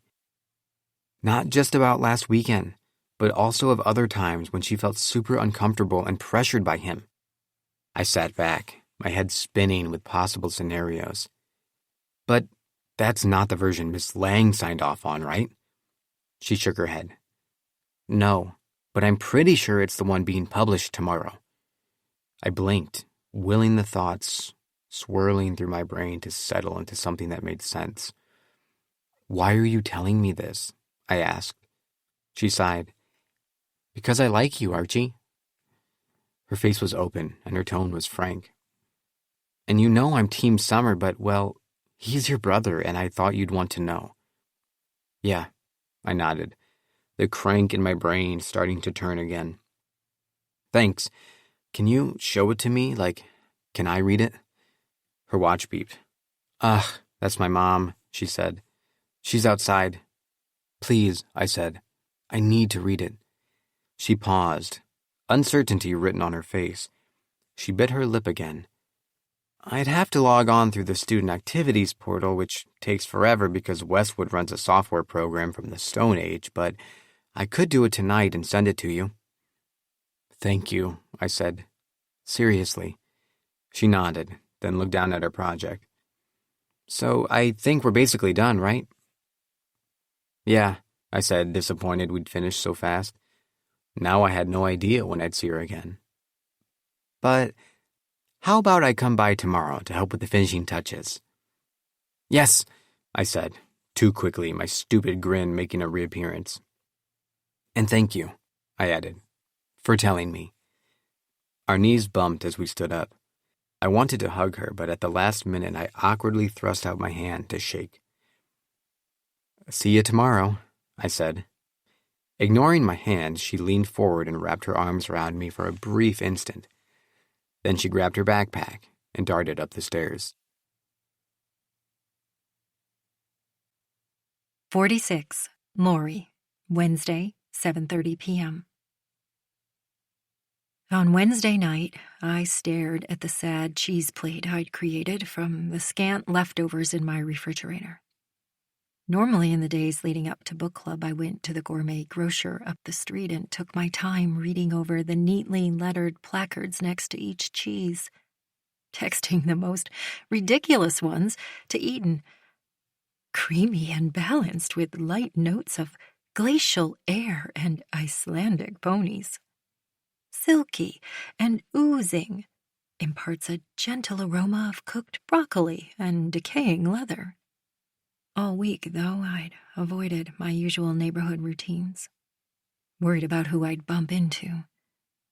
I'd wanted to cancel the whole thing, but when I mentioned this to Ed, he didn't listen and just insisted I carry on. It bothered me. I've never seen you so enthused about my book club, I said. Usually you moan about how loud we are and how late everyone stays. Look, Knox is in the clear with the Attorney General, he said. But Beau mentioned there could still be a civil suit, which I wouldn't put past Wit. We need to do everything as we normally would, not like we're hiding. But I do want to hide, I said, exasperated. Possibly forever. Things just keep getting worse. First the accusation, then the fight at school, then Mr. Ellison removing me from the parent boosters. It's all such a mess. Exactly. Which is why we need to act normal so people take our side if there is some kind of legal action. His tone was matter-of-fact, and he didn't even bother to look up from where he'd clicked open the ESPN app on his phone. But there shouldn't be any sides. These are kids we're talking about. But even as I said it, I knew it wasn't true.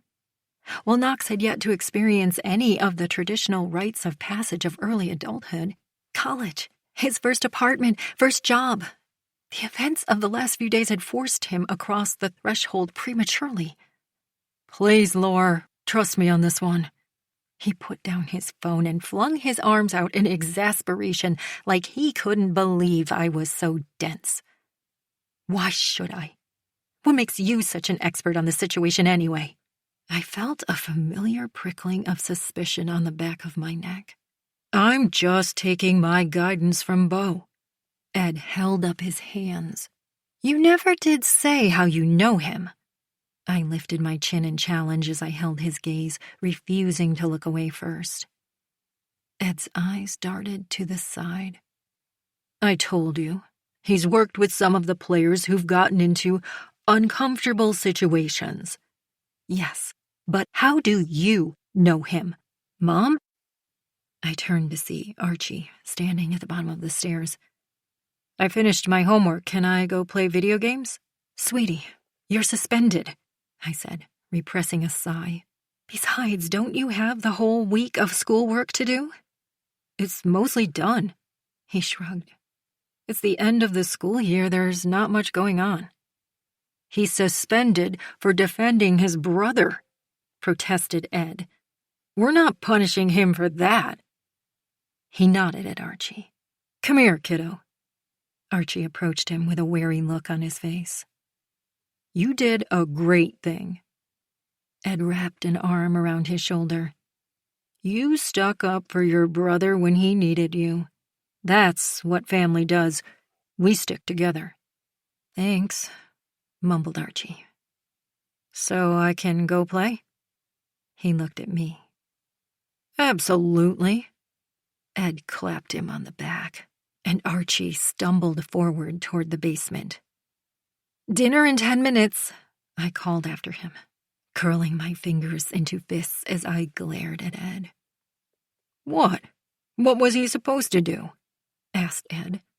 Stand there and do nothing while his brother was attacked? First of all, I said through gritted teeth, Knox wasn't there during the fight, and even if he was, he can take care of himself. Second, we shouldn't be rewarding our children for violence, whatever the motivation. Ed shook his head. Even if Knox wasn't physically attacked, his reputation was, which I'd argue is more damaging. Sometimes you've got to stand your ground. I forced myself to turn away before the torrent of angry words that had flooded my throat could escape. Caroline rang the doorbell promptly at 7:30. As the clock crept toward 8 o'clock, we were still the only ones seated in the living room. The cheese plate untouched. We made pleasant conversation, avoiding the obvious topic, until my phone dinged. I frowned, reading the text. Natalie's daughter has a fever, I said. She can't make it. Poor thing, Caroline said. Then there was another ding, and another. Kristen is out, too, I said, referring to our neighbor down the block. Family emergency. I hope everything is okay, Caroline mumbled, her eyes on her lap. And Melinda isn't feeling well, I sighed, reading the text from another Westwood mom. Well, then I guess we're just waiting on Danielle, but she's always late anyway. Danielle lived 2 streets over and had a daughter in Archie's grade. Too bad, Caroline said, fiddling with her napkin and not looking up. Caroline, I said, suddenly aware of her discomfort. What's going on? She sighed and flung the napkin down on the couch. Oh, fine. I suppose you might as well know. There was a side text with everyone trying to figure out whether to come or not. What? Why? I felt the air go out of my lungs as if I'd been punched in the chest. Caroline gave me a look. You know why. We're all still on your side, of course. I think some people just figured it would be better to steer clear until the dust settles a bit. She forced a weak smile. Steer clear? Let the dust settle? I asked. My friends shouldn't need the dust to settle. But even as I said it, I knew the truth was they weren't really my friends. They never had been. They were relationships of convenience, built around small-talk dinner parties and kids' birthday parties designed to give us all a surface sense of belonging, but nothing deeper.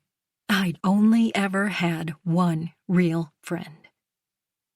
I'm sure we'll be back on track for the next meeting, Caroline reassured me. I'm hosting. I leaned back in my chair and closed my eyes, the world falling away for an instant. Caroline's phone dinged. Let me guess. I opened one eye. Danielle can't make it either. Caroline looked up from her phone and pursed her lips. It's just Jackson. she said. Telling me we're out of milk when I guarantee there's a carton in the fridge staring him in the face. How that child is going to survive on his own at college is a mystery to me. I sat back up and pulled my knees into my chest. Was he there yesterday? Neither Caroline nor I had mentioned the fight yet. From Archie, I'd gleaned that Violet was involved, but he hadn't said anything about Jackson, who was a good friend of Knox's. Caroline sighed. No, he had a dentist appointment that morning, thank goodness, or likely I'd have 2 teenagers stuck at home this week driving me crazy. So Violet was suspended? Archie was too, I offered. I've been trying to piece together what happened, but in typical Archie fashion, he doesn't have a lot to say. Caroline stayed quiet, with her eyes downcast, picking at a thread on the couch pillow. Caroline, I continued, did Violet say anything? I know she and Summer are close. Lori, please. Caroline's tone was pleading as she looked up at me. I'm in a tough spot already. What with Violet being friends with Summer and Jackson with Knox, my own children aren't even speaking to each other right now. But surely they've told you something, I pressed. I mean, for Violet to get suspended for fighting like that, she never causes any trouble. There must be a good reason. You already know why, Caroline said, looking down. She thinks Knox raped Summer. The word hung between us, expanding until they had taken up most of the oxygen in the room. Do you? I asked. Caroline uncrossed and recrossed her legs. Look, Violet's not an overly emotional kid. Jackson's more of a crier than she is. But she's been devastated about the whole thing, absolutely beside herself all week. So you're sitting here, in my house, telling me you think there's a chance my son raped someone? Caroline looked up, startled by the sharpness of my tone. Lori, this is hard for all of us. Did you know the police interviewed both Violet and Jackson? They've even talked to me, for God's sake, because the kids were at our house earlier that night. I heard. That's where the party was, I said, crossing my arms over my chest. You might want to rethink the appropriate level of parental supervision for teenagers. Caroline's face hardened. You know, I almost didn't come tonight for this reason. I didn't know what to say to you. It's so confusing. But I also know that you're my friend, so I wanted to show up. And look, she gestured to the empty living room. I'm the only one who did. 47. Archie. Wednesday, 9 p.m. I sat on my bed, rereading the article Gemma had sent over as a screen grab. You didn't get this from me, she'd written in the subject line. I'd immediately saved the file to my desktop and deleted her email, then emptied my deleted items folder. I'd lost track of how many times I'd read it, hoping for something different every time, but each time was just as much of a gut punch as the last. I was used to reading about coverage of my brother's heroics on the pitching mound, but those articles never stuck with me like this one. Even after the first read, certain phrases had already lodged themselves in my brain. My palms itched as I sat there staring at my laptop screen, my brain bouncing back and forth between reading the article and trying to figure out what to do about it. What would happen if it went out to all of Westwood? Did Knox deserve that? Earlier, I tried to keep from groaning when I saw my mom setting out cheese and wine glasses. I hated book club night, when her friends took over the house with their loud voices and cackling laughter. Even when they thought they were being quiet and discussing top-secret things, I could still hear them. Not that they ever had anything interesting to say. I mean, Who cared that Mrs. Doyle wanted her husband to go on Ozempic, or that Grace Kinley's daughter had been waitlisted at every school she'd applied to? Not me. Tonight, though, it was weirdly quiet downstairs. I forced myself up off the bed and stretched my legs, which had cramped from being frozen in my cross-legged position for who knew how long. My mind still spinning, I let my legs carry me down the hall to Knox's room.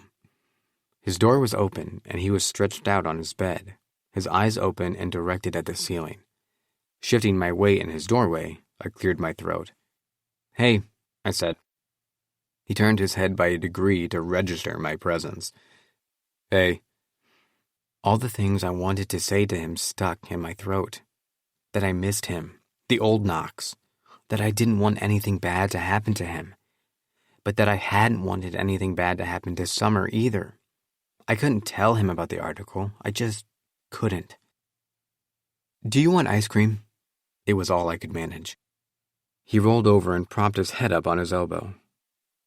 "Isn't Mom's wine club down there?" "Book club," I corrected. He snorted. "Yeah, right. I don't think anyone's down there." "Oh. Okay, then, sure." He sat up and looked at me like I might spook if he moved too fast. Sure enough, downstairs the living room was empty, though the cheese plate and glasses remained on the coffee table. It reminded me of the scenes from Pompeii captured in ashes when everyone was taken by surprise. I got out bowls and Knox scooped ice cream into them, the silence between us awkward. "Are you, excited for graduation?" I tried. He shook his head. "I don't even want to go." "Mom would kill you." I raised my eyebrows. "Like, literally kill you. Old-fashioned matricide." He laughed. "I know, but I wish I could just fast forward right now, or maybe rewind. I don't know." I nodded. We ate in silence, but this one was more comfortable. After I rinsed out our bowls and Knox turned to me. "I think I'm going to go shoot some baskets. Want to come?" I laughed. "Absolutely not." We both knew I was hopeless at basketball. "Okay. But Archie, thanks for... just thanks." He gave me a smile that was almost shy. I nodded and watched him walk outside. Heading back upstairs, I felt better. While I still didn't know what to think about everything else, or what to do about the article, at least I knew I still loved my brother. Rounding the corner into my room, I froze. There, sitting on the edge of my bed, staring at my open laptop screen with Summer's article still pulled up, was my mom. Her mouth had dropped open, and her eyes were wide as her pupils scanned the text. My knee cracked as I stepped forward, and her head jerked up. "What the hell is this?" she demanded. Her tone so sharp I felt like it would slice my skin if I got any closer. "And why do you have it?" "I can explain," I said. "Then start, now." 48. Lori, Wednesday, 9:30 p.m. It was a good article, objectively.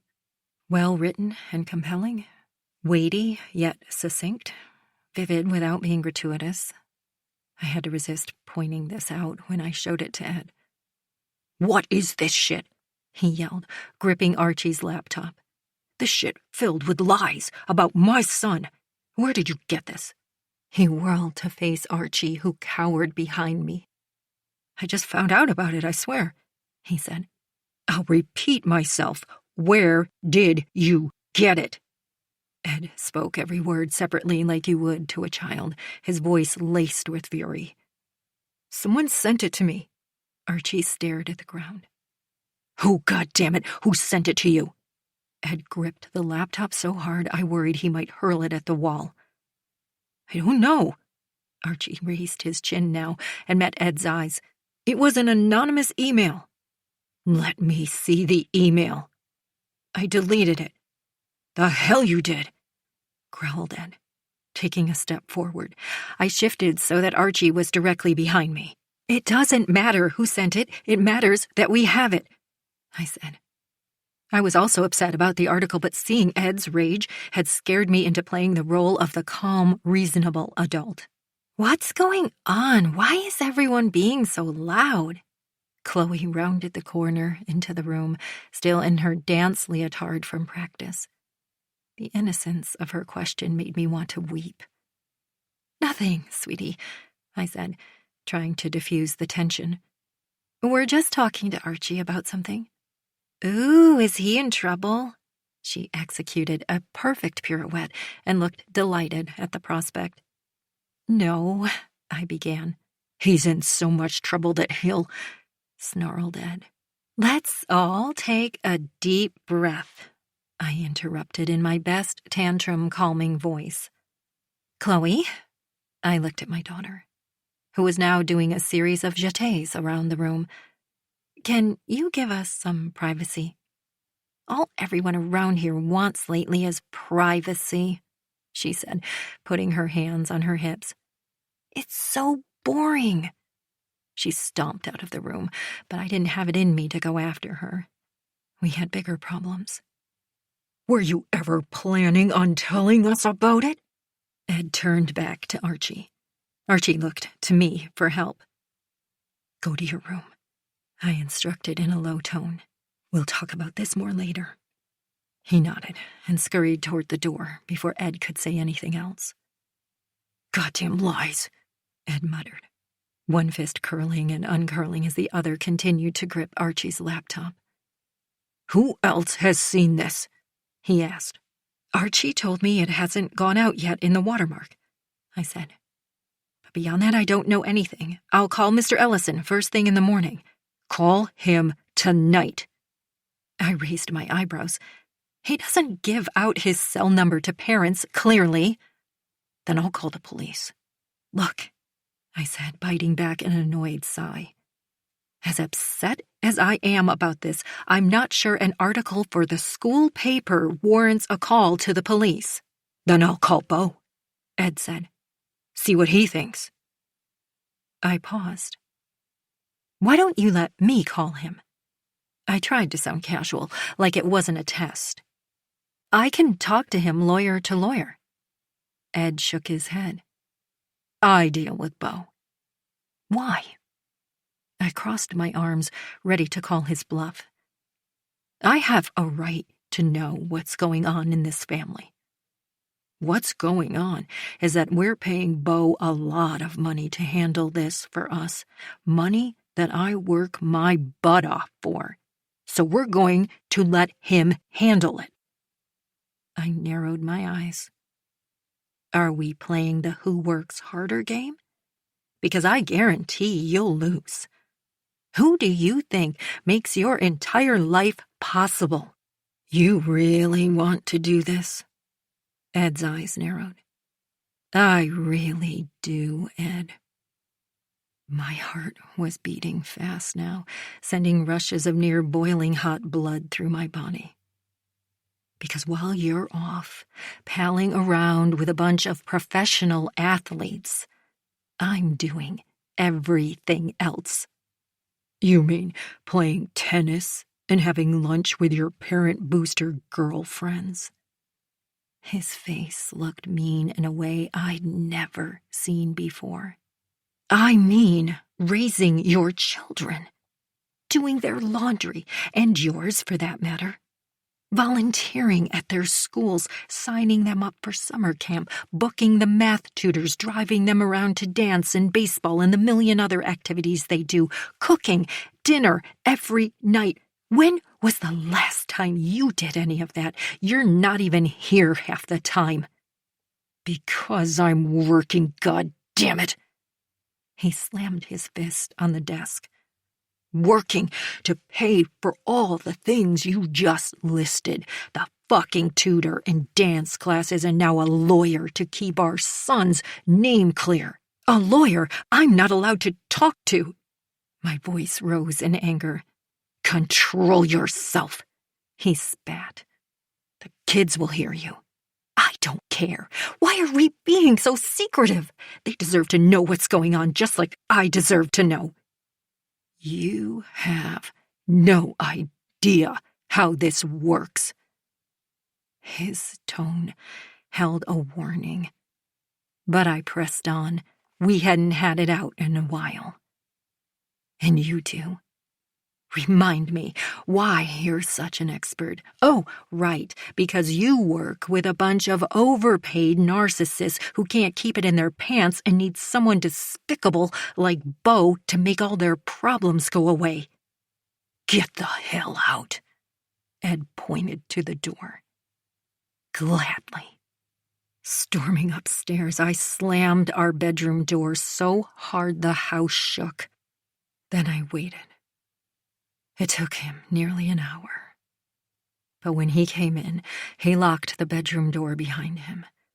He grabbed me, and we clawed at each other like animals, pulling each other's clothes off and wrestling on the bed, up against the wall, then finally on the floor, where he pinned me under him and pulled my hair as he entered me from behind, calling me all the dirty names I loved to hear as I came.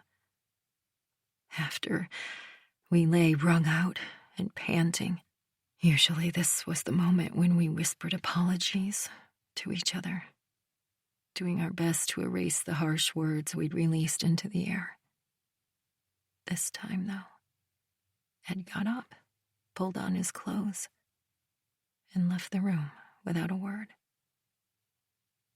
I showered, shaking with rage that refused to abate and scrubbing my body so vigorously I cut a long gash in my arm with my fingernail. Smoothing moisturizer onto my face afterward, I had the sudden urge to hurl the small glass jar at the mirror in front of me. Better yet, to smash everything on Ed's side of the counter. I pictured his aftershave, his cologne, and his expensive electric toothbrush all shattered into pieces on the floor. I laid rigidly in bed, willing the clock toward morning, and the minute I could call Mr. Ellison about the article. When I heard Ed come in later, I almost got up to storm out and sleep in the guest room, but instead rolled over and pretended to be asleep as I shoved a pillow between us. Why should I be the one to give up our bed? But once his breathing settled into the light snore I'd learned to live with, I gave up on my own slumber. Easing my feet onto the floor, I felt my way through the darkness to the door. I let my feet propel me back toward Ed's study. This time I felt no hesitation, only angry determination. Inside, a maddening sense of order prevailed, with no hint of the earlier conflict that had taken place. The books on the shelf were arranged alphabetically, and a pad of paper and pen sat square with the edge of his desk. I flipped through the pad briefly, and was disappointed to find it blank. Sitting down in the leather desk chair, I jerked open the drawers and rifled through the contents with little thought for the careful order Ed had put them in. What I found was uninteresting. A stack of golf score sheets clipped together, a folder labeled tax/legal, and half-used bottle of Rogaine. Closing the drawers, I ran my fingers over his laptop. To my surprise, the screen sprang to life without a password. Guilt rose sourly in my throat as my eyes began to scan the screen, but I didn't stop. I clicked on a message near the top of his inbox. The sender was Bo Sykes. The subject was, per our conversation, spoke with the Attorney General office. They're not filing charges, so I wouldn't worry too much about empty threats from the girl. Also, Christy signed the NDA. Go celebrate, just not with her, huh? Christy. I typed the name into the email search field and was flooded with messages about building hours, hot water outages, and weight room upgrades from Christy Bell.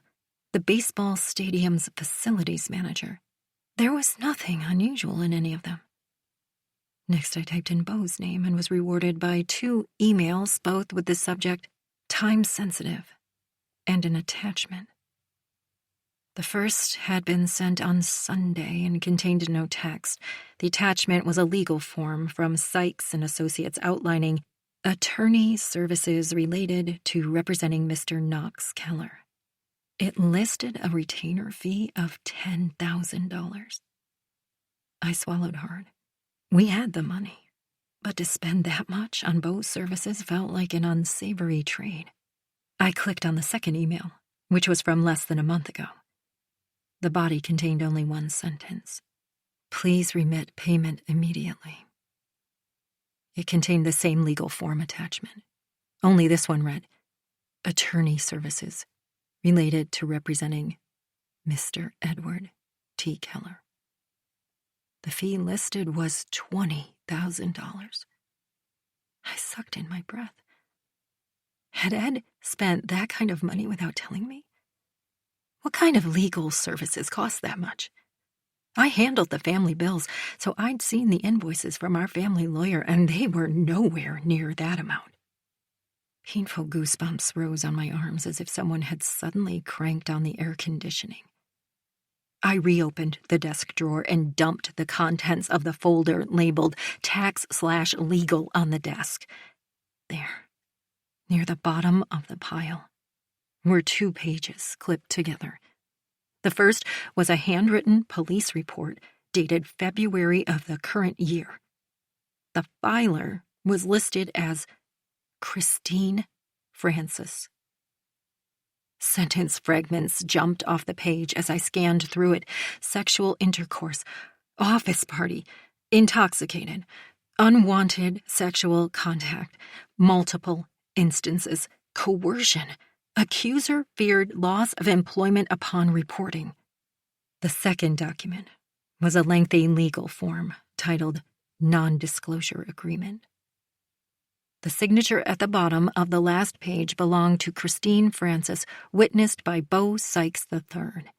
In it, Christine forfeited her right to further legal action against Edward T. Keller and agreed to cease all contact with him in exchange for what was referred to simply as the settlement.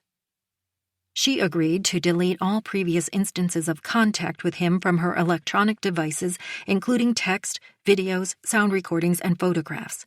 The agreement endured in perpetuity.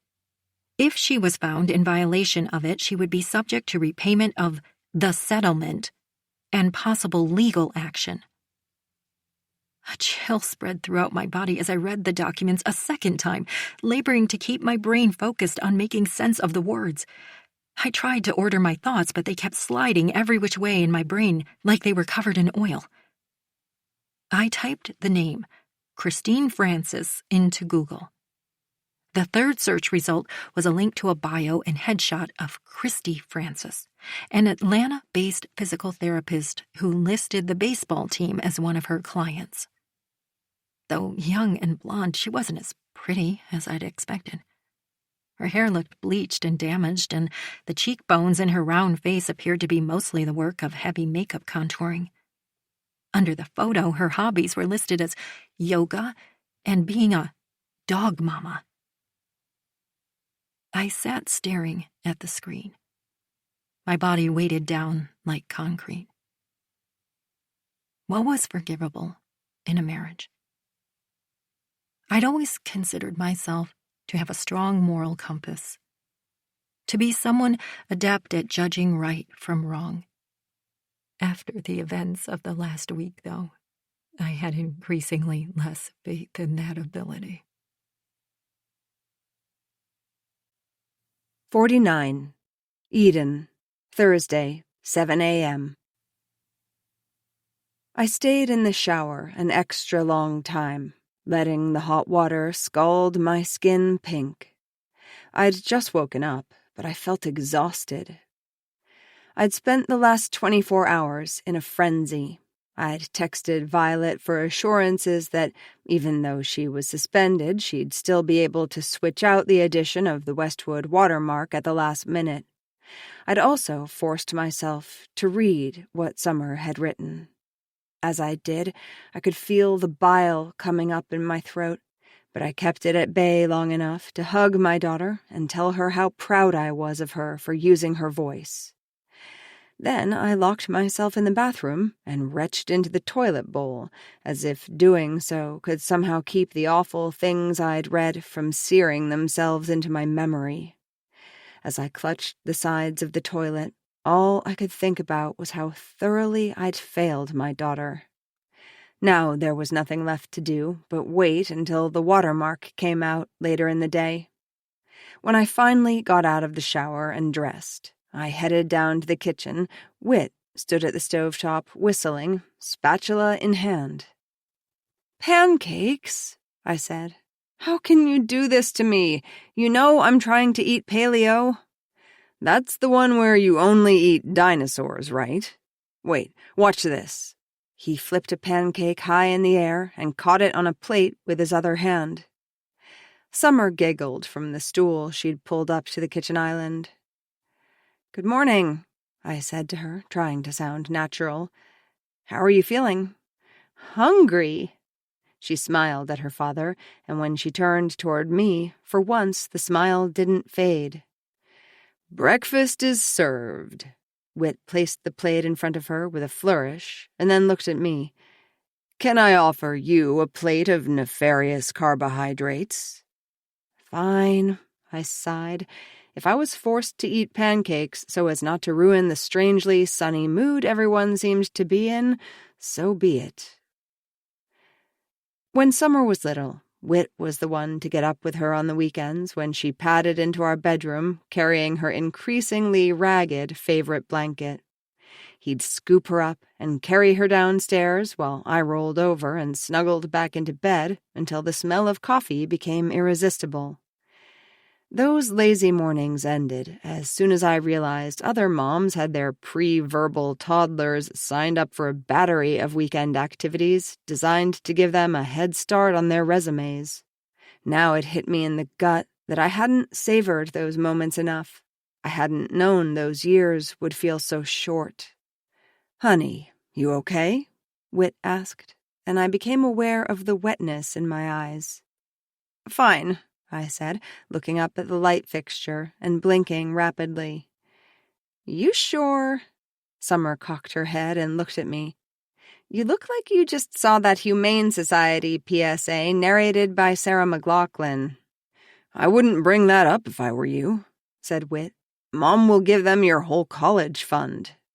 "Very funny." I rolled my eyes and reached for the syrup. It was a running joke between Whit and Summer. Today, though, I didn't mind watching them share a laugh at my expense.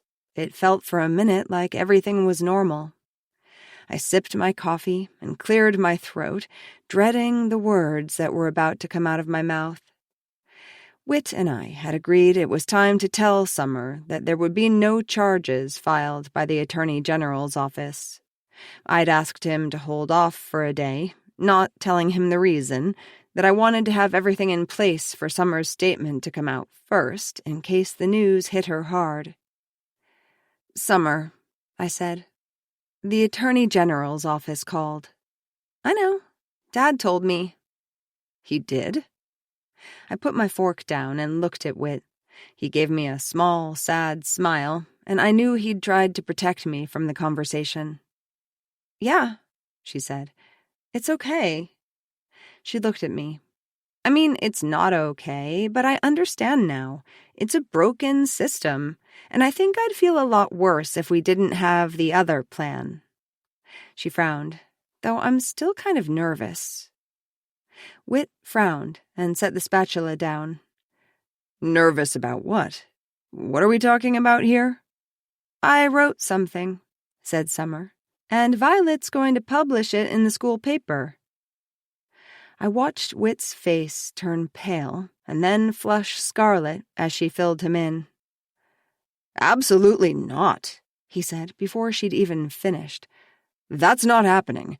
You need to call Violet and tell her you changed your mind." He grabbed Summer's phone off the counter and thrust it toward her. "Tell her He turned to me. "We can't have this out there. We could get sued for defamation." "It's not defamation if it's true," I said, trying to sound calm despite the adrenaline beginning to course through me. "Are you crazy?" Whit asked. "What if this gets back to Princeton, not to mention all the other potential fallout?" I shrugged. "If this gets back to Princeton, then we've gotten much more than just the local media coverage I'm hoping for." "The media?" The vein in the center of Whit's forehead throbbed. "I was thinking of sending it over to Patty at the Atlanta Journal-Constitution and maybe Layla at WSB-TV, I said. Both were former Westwood moms whose kids were now in college. "Summer," Whit said through gritted teeth, "your mom and I need to talk for a minute. Alone." Summer eyed the two of us, confused. While I hadn't explicitly asked her not to tell her dad, I'd done what I could to make sure he didn't catch wind of it. Sure," she said, grabbing her plate and fork and scooting back from the table. Whit waited until he heard her feet on the stairs and her bedroom door closing. Then he leaned toward me, his body tense with adrenaline.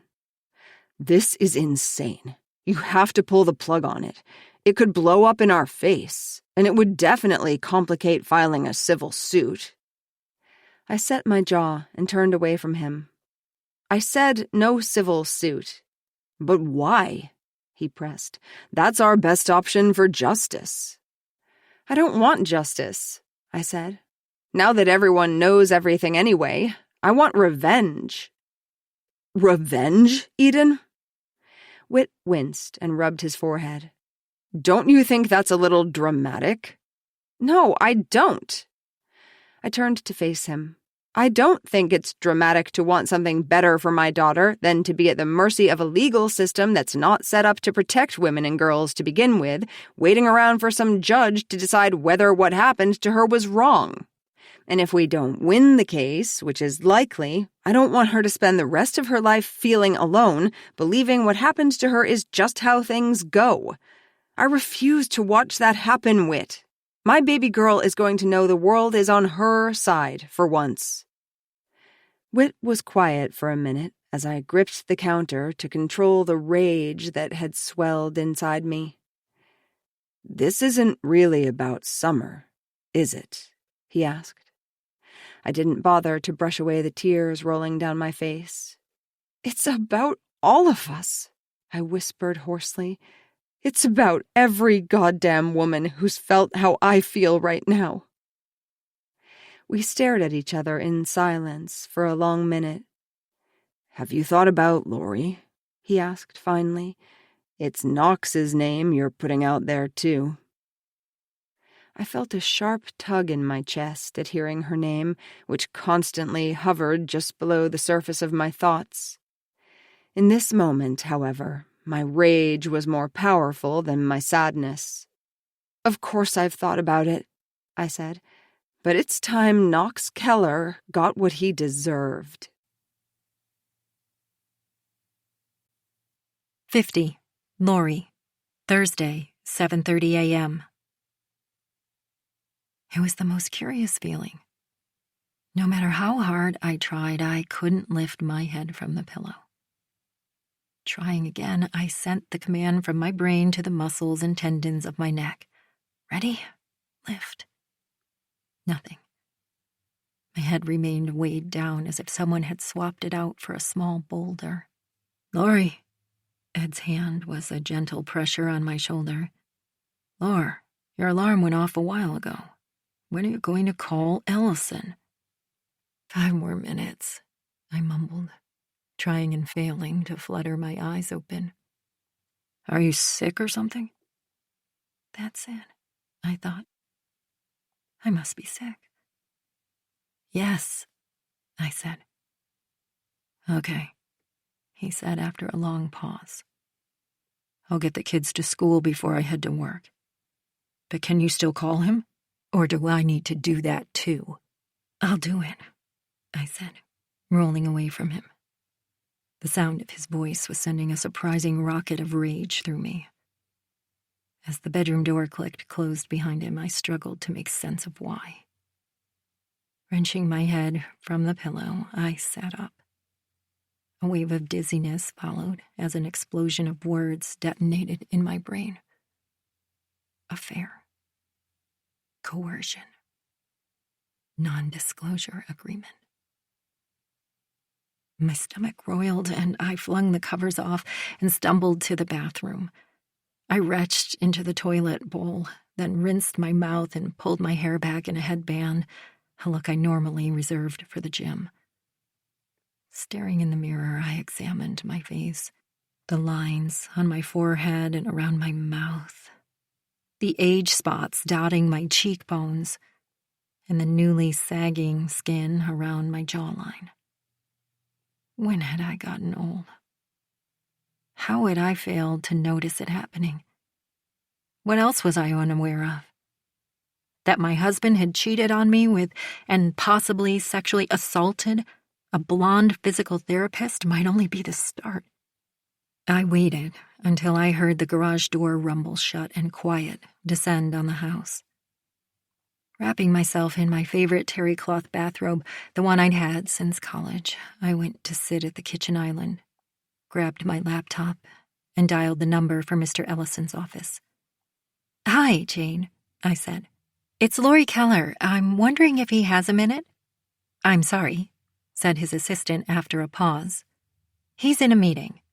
I pressed my lips together and struggled to remain calm. A week ago, she would have put me right through. "Look, Jane," I said, my tone sharper than I meant it to be. "He's the last person I want to talk to right now, so I wouldn't be calling if it wasn't incredibly urgent." There was another pause, longer this time, then the beep of my call being transferred. "Are you sure?" Mr. Ellison asked once I'd outlined the situation. "I just emailed it over to you," I said. "Well," he said, after a minute in which I assumed he was reading. "This is highly unusual. I'm certain the Watermark's faculty advisor wouldn't have approved anything like this. Let me touch base with her and get to the bottom of it." "Good," I said. "Please do." My energy somewhat renewed, I walked with purpose back into Ed's study. Methodically, I opened drawers and emptied files. I piled papers on the floor as I sorted through them, taking no care to put them back where they'd come from. After an hour of searching, I discovered nothing beyond the police report and the non-disclosure agreement I'd read the night before. I took pictures of both, unsure of what I'd do with them. Sitting cross-legged in the middle of the piles of paper, I laughed. That after 25 years of marriage, I should find myself sitting in my bathrobe on the floor of my husband's study trying to dig up evidence to suggest our whole life together was a lie seemed absurd. "Mom?" I looked up to see Archie standing in the doorway. "Sweetie, what are you doing home?" I'm suspended, remember?" He scrunched his face up in concern. "And you and Dad are really mad at me, aren't you?" "Right, of course." I shook my head. "Sorry. Come here, sweetheart." I extended my hand to him.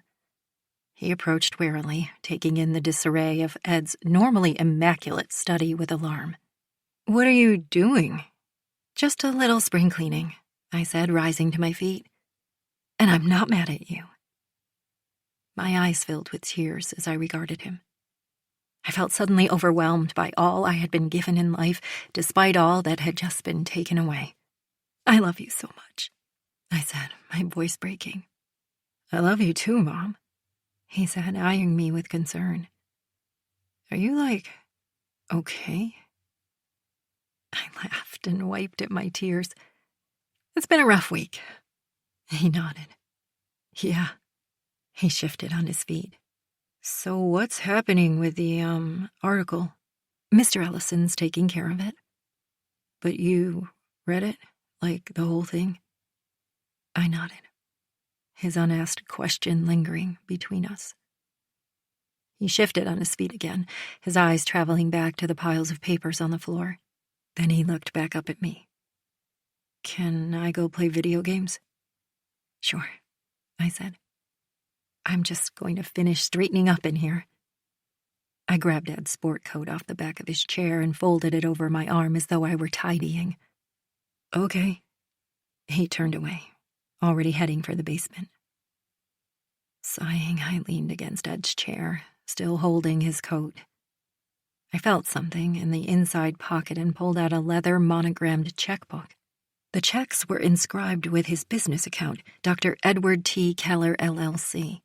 I began flipping through it. Most were made out to his insurance company and accountant, all except for one. Dated 2 weeks ago. It was made out to Christine Francis in the amount of $30,000. I sank back into the chair. My body went cold. Closing my eyes, I willed myself to breathe. What did one do after such a discovery? Pack my bags? Pack Ed's?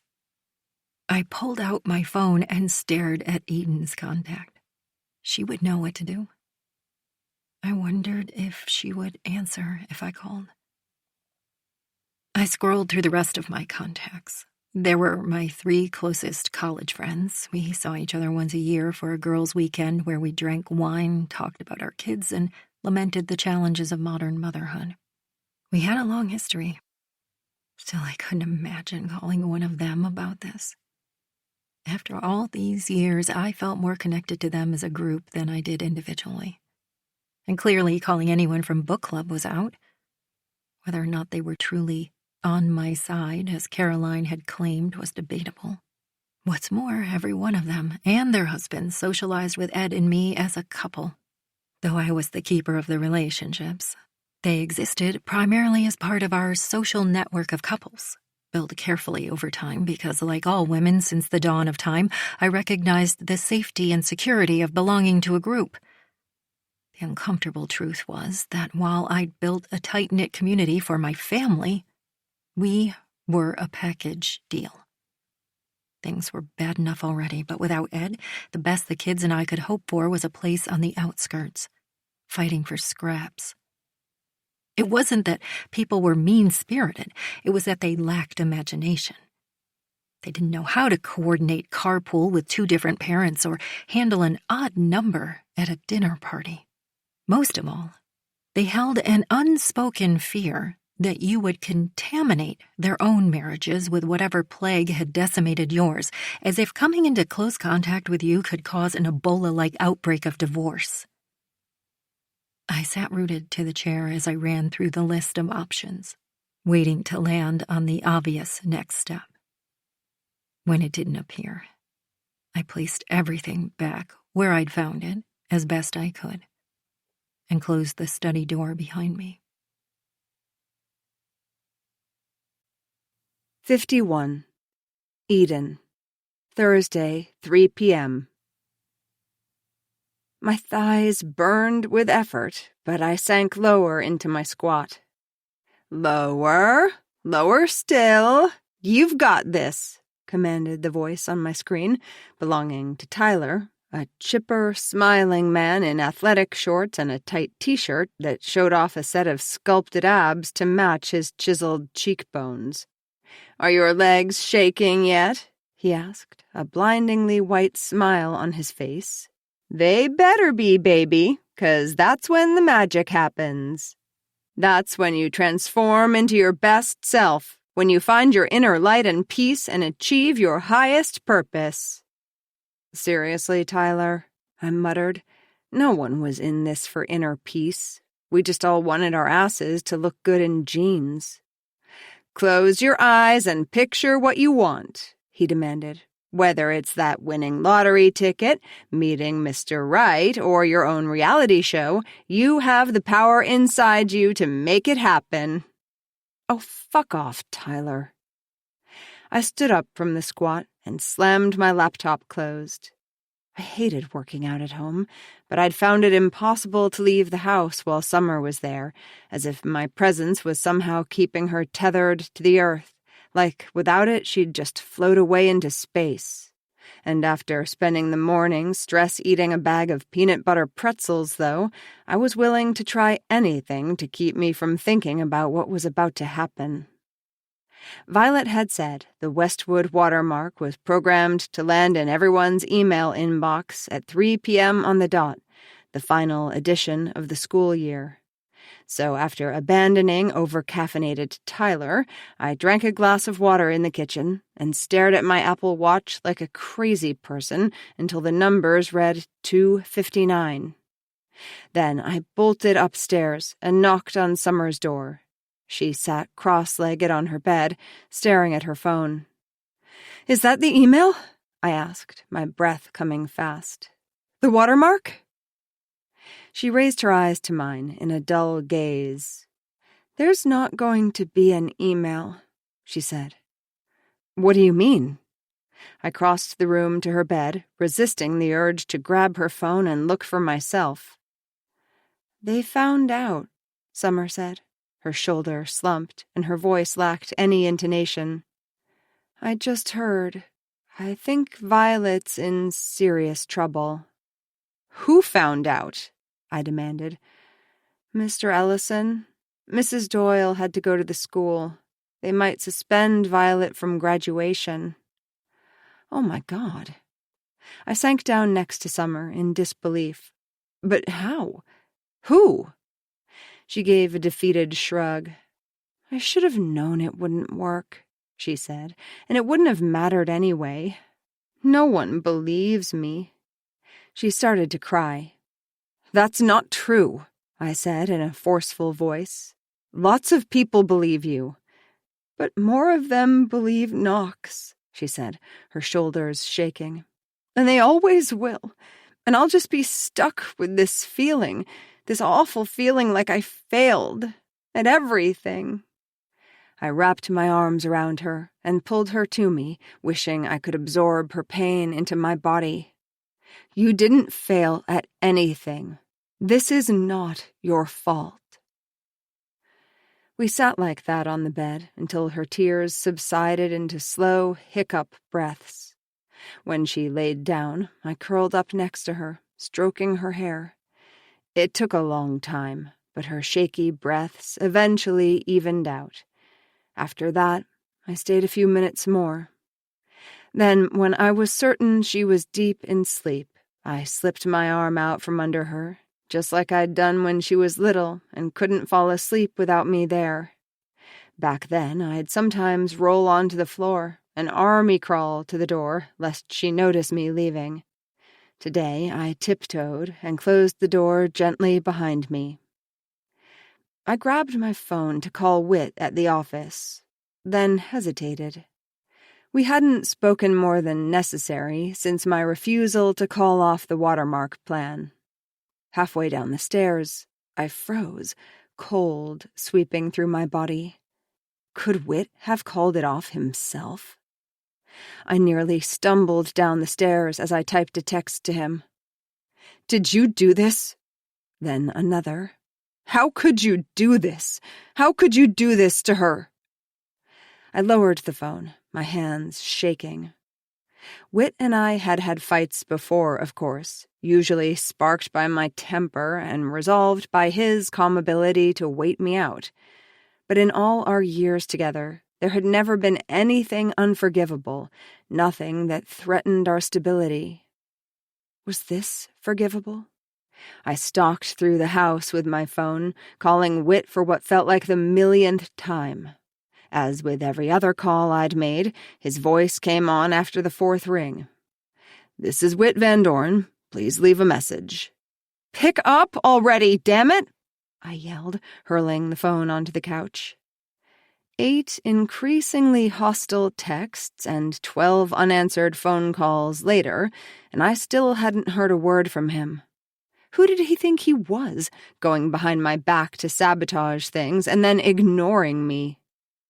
Tears of frustration filled my eyes, and I sank to my knees, pummeling the couch cushions with my fists as I bit back a scream. "Mom?" I jerked my head up. Over the back of the couch, Summer was staring down on me, her eyes wide. "Oh, hi, baby," I said, sitting back on my heels and blowing a piece of hair out of my face. "Are you okay?" I wanted to laugh at the absurdness of it all, but I didn't have the energy. "No," I said, leaning forward so that my forehead rested on the couch. "I don't think I am." Taking a deep breath, I sat back and looked up at my daughter. "I think your dad might have been the one who told the school Violet was planning to publish your statement." Dismay rolled over Summer's face, quickly giving way to confusion. "But Dad didn't know Violet got caught. I was the one who told him that." I stood up so fast, I knocked my knee on the coffee table. Wincing, I asked, "Told him? When? You talked to him?" She shook her head. "No, he sent me an email this morning, telling me he forgot his phone and to tell you to call him on his office line if you needed anything, because he knows you're terrible about checking your email and—" "Oh, oops. Sorry, I guess I forgot to tell you, didn't I?" She bit the side of her lip. "An email?" I rubbed the pain in my knee and tried to keep my voice from coming out as a shriek, with limited success. "He called just now from his office to check on me. I told him what happened with Violet getting caught." I felt a manic smile spread across my face. Whit hadn't betrayed us. I'd been texting and leaving voicemails for him over an hour, demanding to know how he could betray our family, and God knows what else. My rants were now all blurring together in my mind, while really everything was fine. "Anyway," said Summer, "he was worried, so he's coming home early. Sorry, I forgot to tell you about the phone thing earlier." "It's okay," I said, really hoping it would be. "Hey," I said, suddenly recognizing the significance of her being downstairs after a full day sequestered in her room. "Are you okay? Do you need anything?" "I just wanted a snack, that's all." I sent up a silent prayer of gratitude for the normality of her statement. If you're there, thank you, God. "Can I make you—" "I can do it."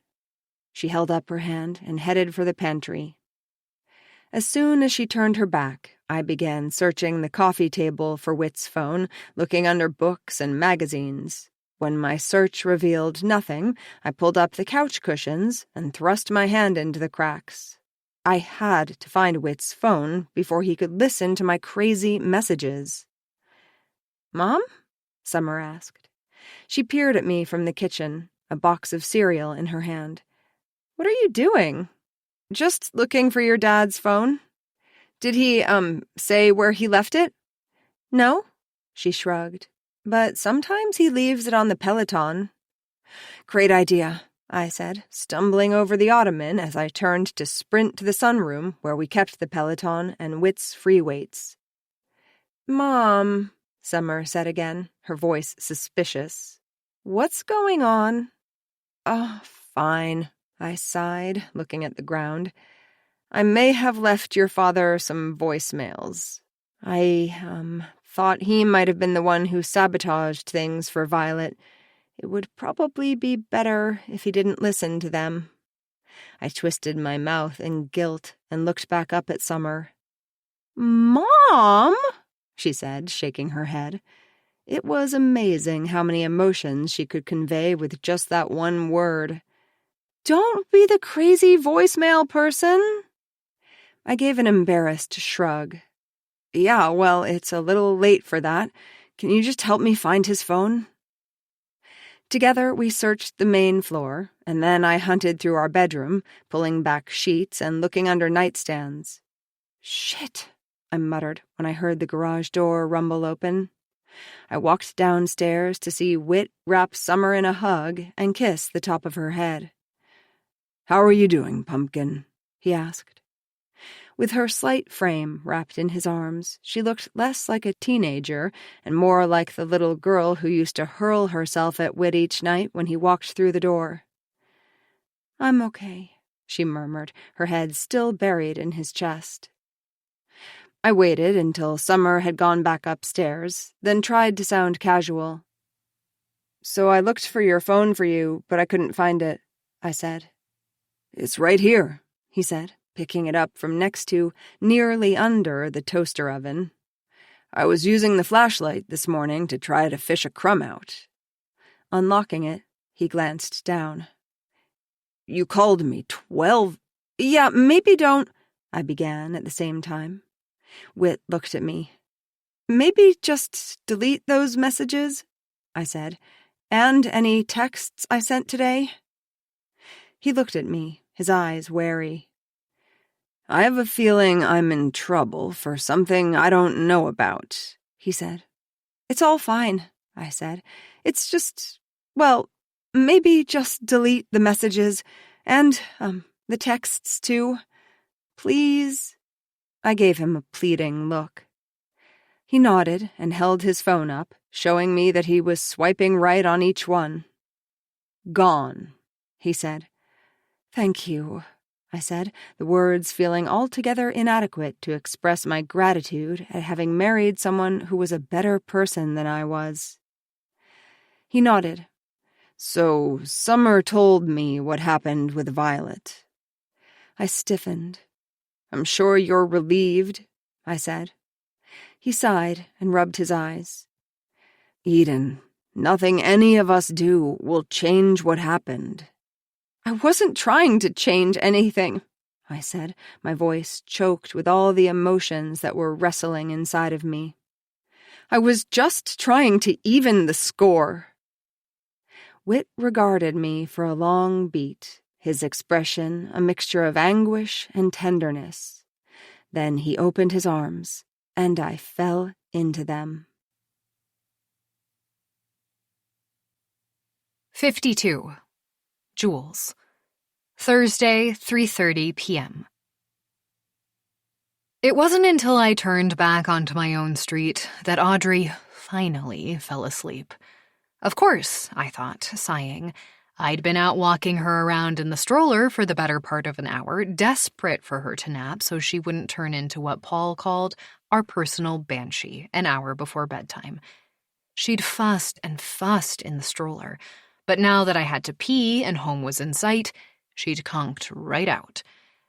I gritted my teeth, wondering how long my bladder could hold out. I knew from experience that any hint of the motion of the stroller ceasing would cause her eyes to pop back open. I also knew that my bladder wasn't what it used to be. I mean, the things they don't tell you about childbirth. Distracted by the mental gymnastics of nap strategy, I didn't notice the voices until I was almost on top of them. They came from Summer's front yard, loud and caustic.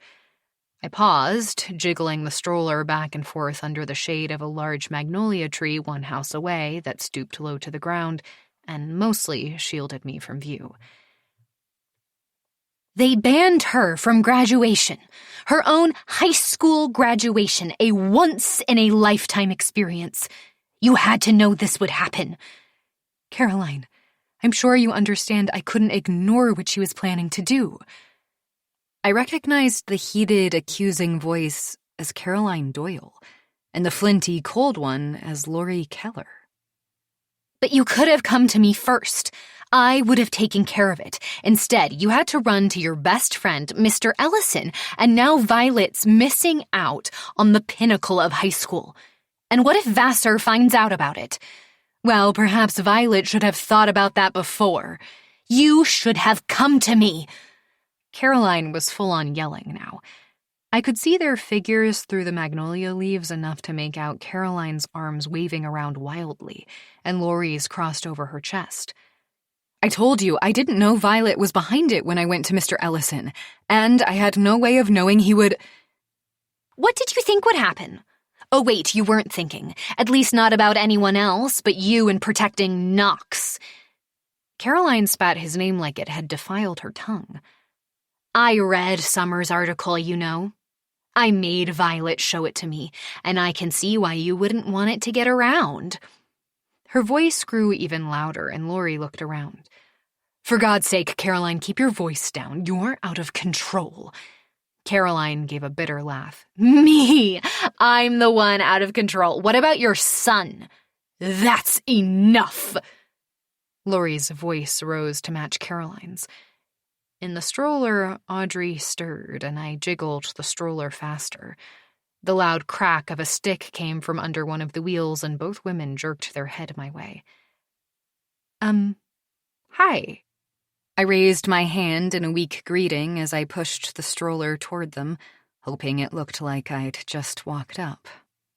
Just ask her, Caroline said, pointing at me. She knows. She was the one who took Summer to the hospital. Lori glared at me.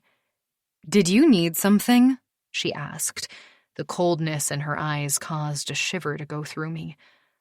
I shook my head and pushed past them. When I'd almost reached my driveway, I looked back in time to see Lori disappearing back into the house, slamming the door behind her. As I turned to push the stroller up to the house, Eden's garage door opened and her Escalade backed down the driveway so fast I had to leap out of the way. She braked hard and opened her window. "Oh my God, I am so sorry," she said. "I was in a hurry and not looking." She was on the verge of tears. "It's fine," I said, though my heart was pounding. "It's not fine. I almost hit your stroller." She put her head in her hands and shook her head. When she looked back up at me, her face was wet. "Are you okay?" I asked. "Oh, just great." She laughed and wiped her cheek with the back of her hand. "I'm out of Xanax, my dog's out of diapers, and the whole world is one giant fucking booby trap if you happen to be born female. So yeah, I'm fucking spectacular." She laughed again, sounding close to unhinged. "I'm so sorry," I said, meaning it. "You think it's hard when they're that age?" she said, pointing at Audrey. "But just wait until she's older. You think you can protect her from everything, you know? I mean, that's your job, right? But then puberty happens. And middle school. And all her friends turn into petty little shits. And then high school. And all of that fucking drama. But you get her through it all, and you think, we're almost there. I did it. I fucking did it. And then Knox fucking Keller comes along." I nod, trying to follow along. And then I think, this is it. People are finally going to know what a shit he is, you know? But then that goes to hell, and it breaks her all over again. Fuck! She shouted the word and slammed her fists on the steering wheel. Audrey whined. "Oh, God, sorry again," Eden said, eyeing the stroller. "Did I wake her up?" "It's fine," I said. "Anyway, I was about to have to wake her up anyway because I really have to pee and she apparently only naps when she's moving." "Here," Eden said, getting out of the car and reaching for the stroller. "Go pee. I'll stroll her right here." "Are you sure?" I asked, surprised. "Go," she ordered. When I came back, Eden was walking slowly back and forth between our driveways. The flush of adrenaline had left her face and her body seemed less like a tightly coiled spring. "Thanks," I said. She nodded. "Summer never slept when she was a baby. It's like I tried for so long to have her, and then sometimes I was so exhausted I wondered why I'd ever wanted a baby in the first place." "Sounds about right," I said. Then I cleared my throat. "Hey, you said something about people finding out about Knox. Does that mean they're pressing charges?" I eyed Eden with caution, unsure how far to probe. "Of course not." Eden's shoulders slumped. Then she gave me a long look, followed by an exhausted, resigned sigh. "Sure, why not?" she said, seeming to give in to something. She continued to push Audrey back and forth as she told me about what it had been like to read what Summer had written and what had happened. "And now she's left hanging again," she said. "Just like with the fucking police and the attorney general and all the rest. And now she thinks her voice doesn't matter, that she doesn't deserve to be believed. And I want to tell her that's not true. That's not how the world works. But the truth is, I'd be lying." Her voice turned bitter. She stopped jiggling the stroller, but I no longer cared whether Audrey woke up or not. My body felt hot with indignation. "And there's no other way to get the truth out?" Eden shook her head in anger. "I mean, I'd hire a fucking skywriter if I thought it would work." She gave a short, mirthless laugh, and the pinched expression on her face made her look much older than I'd ever seen. Audrey opened her eyes and squirmed. I stared down at her, then back up at Eden, grasping at the thought drifting through my brain. Maybe, just maybe, I could help. Or at least, I knew someone who could. 53. Archie. Thursday, 4 p.m. Gemma and I sat on my basement floor, our finished frog poster between us. I'd been so worried I'd never hear from her again after my mom found Summer's essay on my computer and called Mr. Ellison that I hadn't been able to sleep. "I'm so sorry." I texted her, my fingers trembling as I told her about my mom discovering the article on my computer. I'd spent the rest of the night inventing horror stories about what her lack of reply meant, not knowing it was really just because she had to turn in her phone to her mom every night at 9. "Not your fault." She'd written back the next morning at 7:34 a.m., and by then it was too late anyway. I'd already overheard my mom talking to Mr. Ellison. "Do you still want to work on bio later?" I'd asked, but there had been no reply the rest of the day. I tried to tell myself it didn't mean anything since students technically weren't allowed to use their phones during the school day, though there were plenty of teachers who didn't enforce it. Still, by the time lunchtime rolled around, I'd already talked myself into the need to switch schools so I'd never have to face her again. So when my phone finally dinged in my pocket around lunchtime, I jumped to pull it out. "Hang after school?" My body deflated to see Tadpole's name on the screen instead of Gemma's, but I sent back a thumbs-up emoji. At least I still had my best friend. When the door rang in the afternoon, I was still in my sweatpants and the black t-shirt I'd slept in, expecting to see Tadpole, but there on the doorstep stood Gemma. Her mom waved to me from their car as she pulled away from the curb. "You came," I said, frozen. "Of course I came." She gave me a strange look. "I mean, is that okay?" "Yes," I said too fast, the loudness of my voice startling both of us. "I guess I just thought, with the whole watermark thing, I thought like maybe you wouldn't want to, hang out anymore." I looked down and pretended to be very interested in the scuff on the wood floor. "Ugh, it really sucks," she said, making a face. "But it's not your fault, so of course I still want to hang out. That is, as long as you do." I nodded, worried my relieved smile might swallow the rest of my face. "After you," I said, gesturing to the basement door. "I think Violet's in a lot of trouble," Gemma said once we'd settled onto the floor in front of our finished poster. "Wait, are you?" I asked, suddenly panicked that someone had seen through my story about the anonymous email. "No," a guilty expression crossed her face. "No one seems to know I was the one who sent it to you. Thanks, for that. My mom would kill me. I'd literally be locked in my room until graduation, possibly longer." Phew. I breathed out a sigh, but my relief was steamrolled by a truckload of guilt. Geez, I feel bad about getting Violet in trouble. "Yeah, well, comes with the territory," Gemma shrugged. "Violet's, not afraid to take a stand." The admiration in her voice was clear. I loved her expose last fall on the girls' locker room conditions compared to the boys. I cannot believe you guys have vending machines in yours. She wrinkled her nose. And we barely have enough showers. There's always a wait, and then you're late for class. I vaguely remember the vending machines. The noisy, jock-filled locker room was somewhere I tried to spend as little time as possible. I don't remember that one, I said. But you definitely read her article tracking the origin of our cafeteria food, right? Talk about disgusting, she shuddered. I gave a weak smile. I must have missed that one, too. I wished I knew how to tell her that until a couple of months ago. I was too deep in my dark fog to notice much of anything.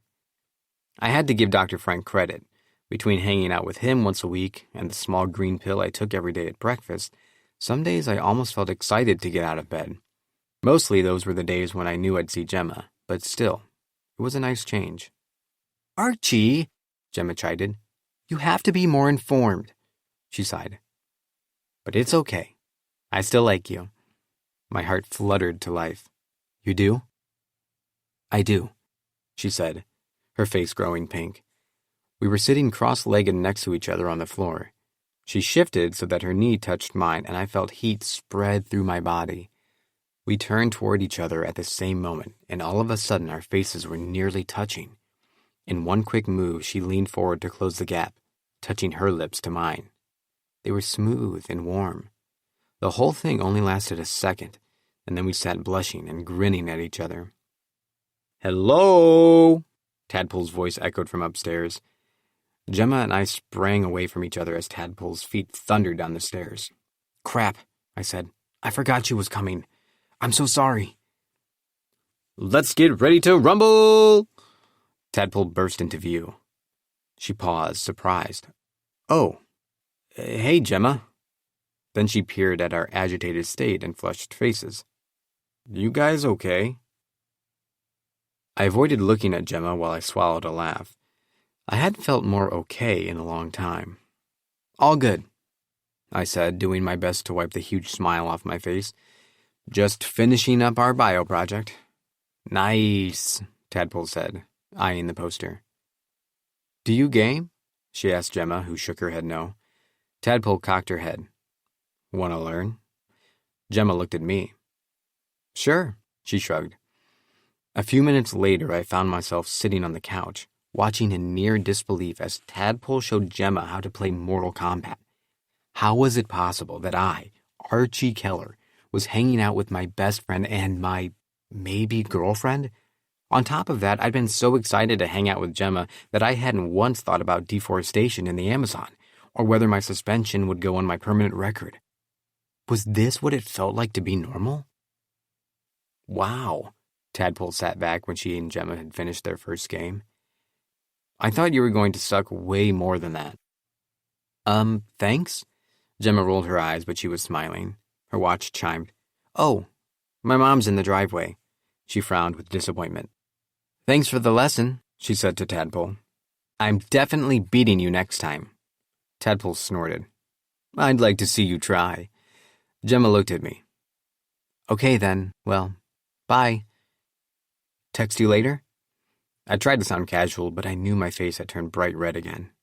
Yeah, okay, sounds good. She flashed me a megawatt smile and bounded up the stairs. I watched her go, then turned to face the full power of Tadpole's gleeful eye roll. OMG, she said. You and Gemma, I knew it. Careful, I said, grabbing the other video game controller. Don't make me beat you. As if. I couldn't remember the last time my face hurt from smiling so much. 54, Lori, Friday, 7 a.m. I watched Ed drink his coffee at the kitchen island. The gentle slurping sound he made with each sip was a noise I'd lived with for years. But today it was unbearable. Can you not do that? I asked, narrowing my eyes. He looked up from his phone. What? Can you just drink your coffee like a normal person?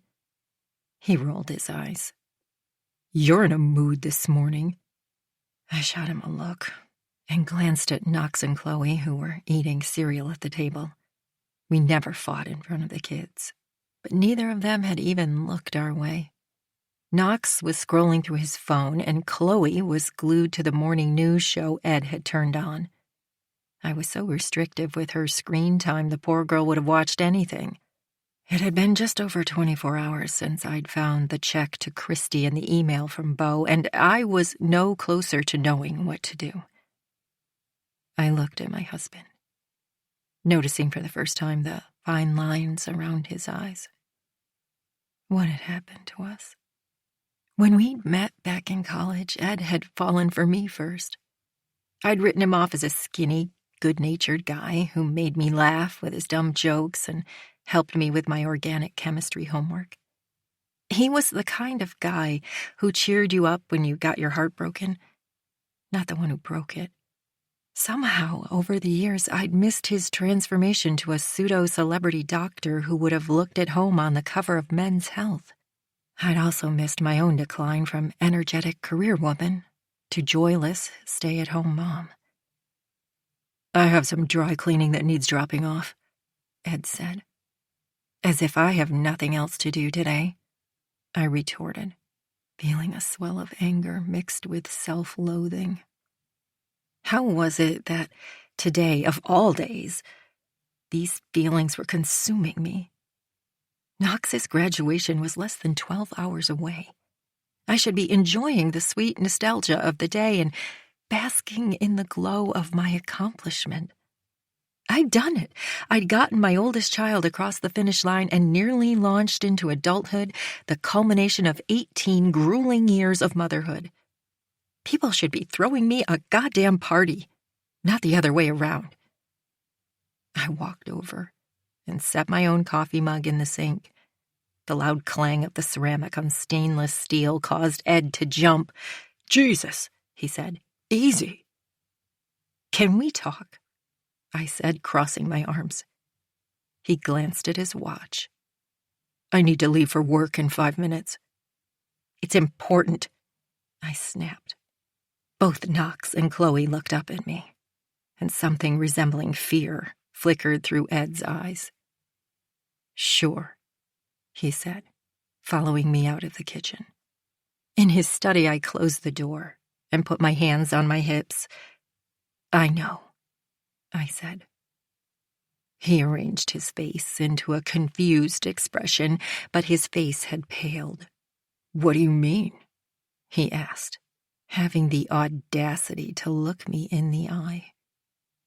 "I mean, I know." My voice rose. "About her." I couldn't bring myself to say Christy, the dog mama's name. "Lore, keep your voice down," he said, his eyes darting away from mine. I fixed him with a glare, staying silent to force him to fill in the lines. "Mom?" called Chloe. "I can't find my tie-dye shirt." Ed let out a long breath, then squared his shoulders and narrowed his eyes. "You really want to do this now?" he asked. "With the kids in the other room? On Knox's graduation day, you'll ruin everything for him." "Oh, you're funny. Talking about me ruining everything?" I said, a sudden rush of ice hitting my veins. "Mom!" Chloe's voice was insistent. "Mom, I need my tie-dye." "Wear something else, Chloe," I called, my voice sharp. "But it's tie-dye day," she wailed. Ed glanced at his watch. "The kids are going to be late for school." He looked at me, his face no longer pale, but flushed with anger. "Mom!" I glared at Ed, wishing I had something to strangle him with. "We're not done here," I said, then stalked out of the room. I had no memory of dropping Chloe off at school, but once I pulled back into my driveway with an empty car, I assumed that's where I must have been. Poor Chloe. I felt like I'd barely registered her presence for the last week. I made a silent promise I'd be a better mom to her while there was still time. Back inside the quiet house, I sank onto the couch. I wanted to cry, to let the tears overwhelm me, but they wouldn't come. I felt oddly detached, like I was watching a movie of my life narrated in the same hushed, even voice as a nature show. And now Lori is loading the dishwasher. Now she's checking her watch to see if there's time to squeeze in a workout before her dentist appointment. Now Lori has just discovered her marriage is a sham. Also, her son may have... I shook my head to rid myself of the voice. Then I picked up the phone and dialed Eden's number. 55. Archie. Friday, 3 p.m. I tried to stay focused on the zombies that kept appearing in front of me. As soon as I vaporized one with my ray gun, another popped up out of a manhole and staggered toward me. I eliminated him, then spun around to aim at another as she crashed through a nearby store window and lunged for me. It was a near miss, but my victory was short-lived as I was tackled by the child zombie hiding in the tree I passed. It dropped down on top of me and devoured my brains. Game over. I threw the controller down on the couch, annoyed. Normally, I'd never let myself be defeated so early in the game, but the voices upstairs had gotten so loud I'd lost focus. I walked to the top of the stairs and paused before opening the door. Those are my private documents. They have nothing to do with you. Nothing? Really? The fact that you slept with another woman has nothing to do with me, and that she filed a police report accusing you of sexual misconduct? She's crazy, obviously, and I should have realized that before you fucked her. Please watch your language. Oh, shut up, Ed. No one else is here. There's no one to perform for and pretend you're the model husband and father. I'm here, I thought, huddled behind the basement door. Why did everyone always forget I was in the house? Look, I made a mistake. One mistake. It was wrong, I admit. I was under a lot of pressure at work and I had a weak moment. She initiated everything and it didn't mean anything. I swear, please, let's not make it into anything more than it was. I've already paid the price for it, believe me. And by price, you mean $30,000? There was a silence, and then my mom's voice got quiet. Tell me the truth. Did you pay that woman to silence her? I did what I had to do to save our family. My dad's voice was tense. She went crazy when I ended it. She threatened me, my career, our family. She wanted to destroy everything we have. I was protecting us. That's not what the police report says. It says that after the first time, she was the one who wanted to end it, and that you pressured her into doing it again and told her you'd tell everyone she was cozying up to several of the players as well. That you were the one making the threats. I can't help it if she was a slut. There was a pause, then a sharp cracking sound like a palm hitting skin. What the hell? My dad yelped, and there was a loud crash, my head bursting with everything I just heard. I pushed open the basement door and ran into the kitchen. A stool had tipped over onto the floor, and my parents were glaring at each other on opposite sides of our large granite island, my dad holding his hand to his cheek, my mom with her eyes blazing. Archie! My mom's eyes widened and her face went pale. I forgot you were... No one ever remembers I'm here! I yelled. I'm sick of it! My blood was thudding in my ears as I ran over to the door and jammed my feet into my shoes. Outside, I strapped on my helmet and grabbed my bike. I was already at the end of the driveway before my mom ran outside, waving and shouting for me to stop. I pedaled as fast as I could, my legs blurring together when I glanced down. I kept that pace until I felt like my lungs might explode. I didn't slow down until my house was long gone out of sight. I rode with no destination in mind, up and down the winding neighborhood streets until I found myself in front of a popular bike path that led out of the city. I imagined myself following it as far as it went, camping at night and fishing in streams along the way to feed myself while my family sent out search parties and went on the news to plead for me to come home. That would teach them to forget about me. Except I had no tent, no idea how to fish, and no actual desire to sleep outside by myself in strange places. I felt for my phone in my pocket and thought about calling Dr. Frank. He'd always told me I could call any time if I needed to. Lately, though, I didn't feel as much like talking to him. I was feeling better for one, and also he wasn't the only person in my life anymore. Glancing at the screen, I saw 3 missed calls from my mom plus a series of texts. I couldn't face reading them right now. "Hey," I typed. Gemma responded immediately. "Hey, perfect timing, school just let out." "Woohoo, last day. Hello, summer." "What are you doing?" "On my way home." I checked my watch. In less than 3 hours, I was supposed to be sitting with my parents and Chloe watching Knox collect his diploma. I knew from driving by the school with my mom yesterday that they'd already put up the stage on the football field and started setting up rows of folding chairs in front of it. My stomach churned thinking about sitting there at graduation with my dad. It didn't take a genius to figure out he'd done something bad. Would it be cool if I came over? I held my breath as I waited for Gemma's response. "When?" "Now?" "Cool. Home in 10. I pedaled to the address she sent me, a street on the edge of Mountaindale where the houses were smaller and original to the neighborhood. Gemma's brick house had bright blue shutters and a tidy hedge.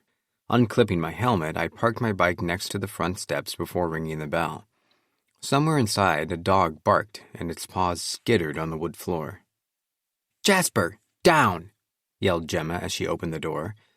A fluffy Pomeranian strained to get around her legs. Looking me up and down, it barked and let out a low growl. "Sorry. He thinks he's like a German shepherd," Gemma said. She opened the door wider, and I stepped into a small entryway with a row of neatly arranged shoes. Jasper sniffed my leg and then wandered off, unimpressed.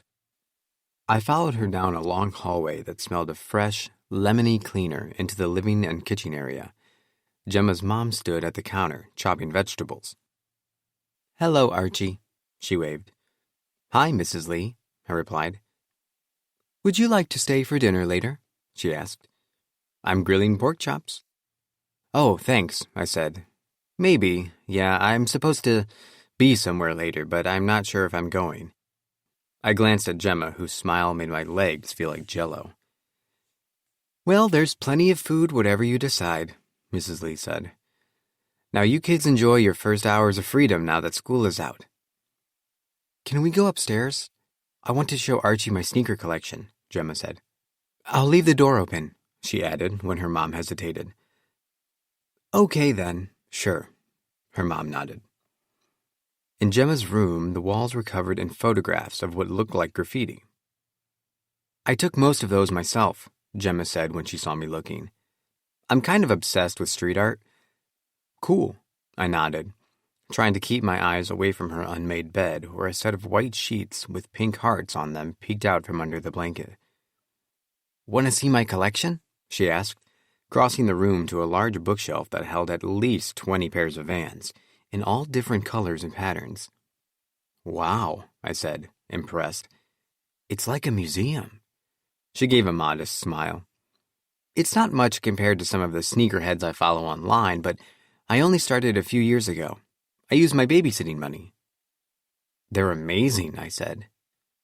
"You're amazing," I wanted to say. We stood in silence for a minute. "So, I said, trying to think of something to say. "What are you doing this summer?" "Babysitting a bunch," she said, "and taking a photography class at the High Museum. What about you?" "I'm supposed to go to camp," I grimaced. I hated the musty, mosquito-infested cabins, the freezing mountain lake I was forced to swim in, and not being able to play video games for an entire month. "But maybe before I go, maybe we could, hang out?" I rushed to get the words out before I lost my nerve. Gemma smiled. "Definitely." Somehow we drifted closer to each other, and without thinking I leaned forward to kiss her. This time lasted longer than the first and felt like I'd fallen into some beautiful time warp where there was only me, Gemma, and her graffiti pictures. Gemma!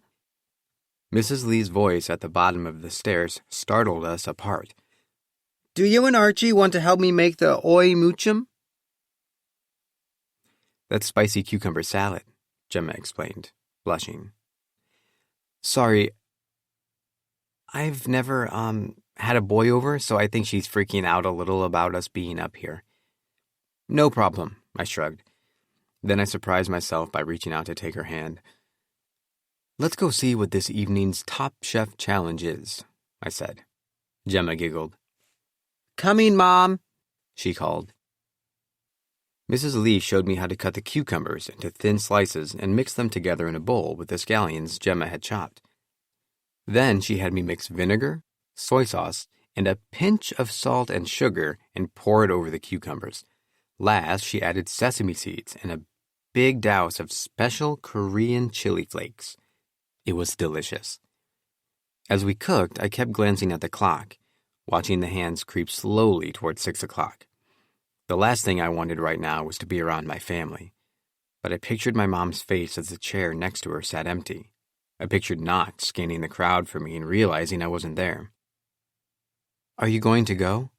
Gemma asked in a low voice as her mom rummaged in the fridge for more cucumbers since I'd eaten most of the salad already. My chest felt like someone had zipped me up in a jacket that was too tight. I closed my eyes and shook my head. I don't know. 56. Lori. Friday, 6 p.m. Chloe was still wearing her tie-dye shirt, paired with jean shorts that were far too short now that she'd had a growth spurt, and sparkly high-top sneakers. But I'd been too sapped of energy to argue her into something more suitable for Knox's graduation. After our fight that afternoon, Ed had stormed out of the house, and I'd mostly laid on the couch, taunted by the rotating reel of family pictures in the digital frame across the room, but unable to move to go turn it off. I clutched my phone, waiting to see if Eden would call back. She never did. When 5:30 rolled around and Ed still hadn't returned home, I directed Chloe into the car. "Where's Archie and Daddy?" she asked. "I don't know," I said. My head felt too thick to come up with anything but the truth. Ed would either meet us there or he wouldn't. Either way, I was surprised to find I didn't much care.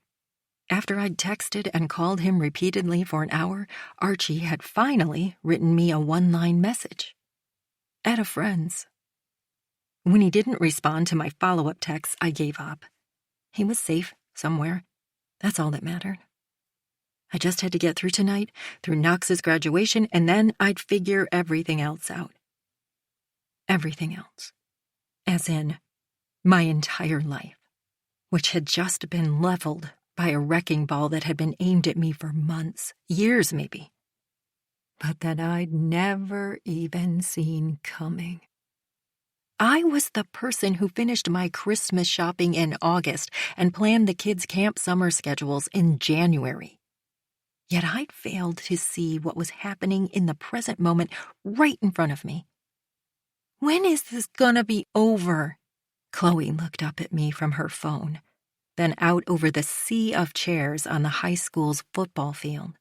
We'd gotten there early enough to get good seats, in the center and only a few rows back from the stage. Chloe, it hasn't even started yet. Well, then when is it gonna start? Soon. I surveyed the crowd and locked eyes with Jules sitting 2 rows in front of us. She stared as if she'd been waiting for me to look her way, daring me to say anything or even point a finger at her. I shot her a cold look and turned my attention back to the stage. Excuse me. I looked up to see Ed squeezing past people to get to the empty seat next to me. Hi, he said, as he sat down, his eyes straight ahead. Hi, Daddy, Chloe said, eyes still glued to her phone. At home, it remained locked in a cabinet except for 1 hour in the evening after homework was done, so her eyes had lit up when she'd gotten into the car and I'd handed it to her. Archie's fine, but no, I don't know where he is, I said without looking at Ed. Thanks for asking. I was about to. Look, he said in a low voice. Can we just try to enjoy this for Knox's sake? Oh, don't worry, I said. I'm planning to enjoy every second of it for my own sake. The school band marched onto the field playing the Westwood Fight song, and everyone got to their feet to clap and sing along. During the whistling and clapping that followed the last sustained note of the song, I looked up to see Archie making his way down the row of chairs toward us, his face flushed and his hair flattened from his bike helmet. You're here, I said, when he reached us, my voice trembling. He nodded and sank into the seat on the other side of Chloe. I reached out and squeezed his hand. The crowd quieted as Mr. Ellison took the stage. I stiffened and imagined my gaze was a sharpshooter's scope fixed on his large forehead. Tuning out his empty speech, I scanned the chairs until I found her, 3 rows up and a few seats over. Eden's hair, loose down her back, gleamed in the sunlight. Shame washed over me, thinking about the desperation I'd felt when I dialed her, like I'd had too much to drink and called an ex-boyfriend. What had I been planning to say to her? I know your life just fell apart, but now mine has too. Please help me. I felt stupid just thinking about it. I felt stupid thinking about so many things. The speeches droned on, important old white men in suits, then a student speaker, then another. I couldn't focus on any of it. Finally, they began to call the names. Mr. Ellison urging everyone to hold their applause until the end. Most people obeyed. At least Keller was in the first half of the alphabet. Maybe I could just leave after that. They reached the J's, then the beginning of the K's. Jules twisted her head to look back over her shoulder at what I couldn't see. A murmur went through the crowd, starting as a whisper and growing into a noise like the hissing of a faulty radiator.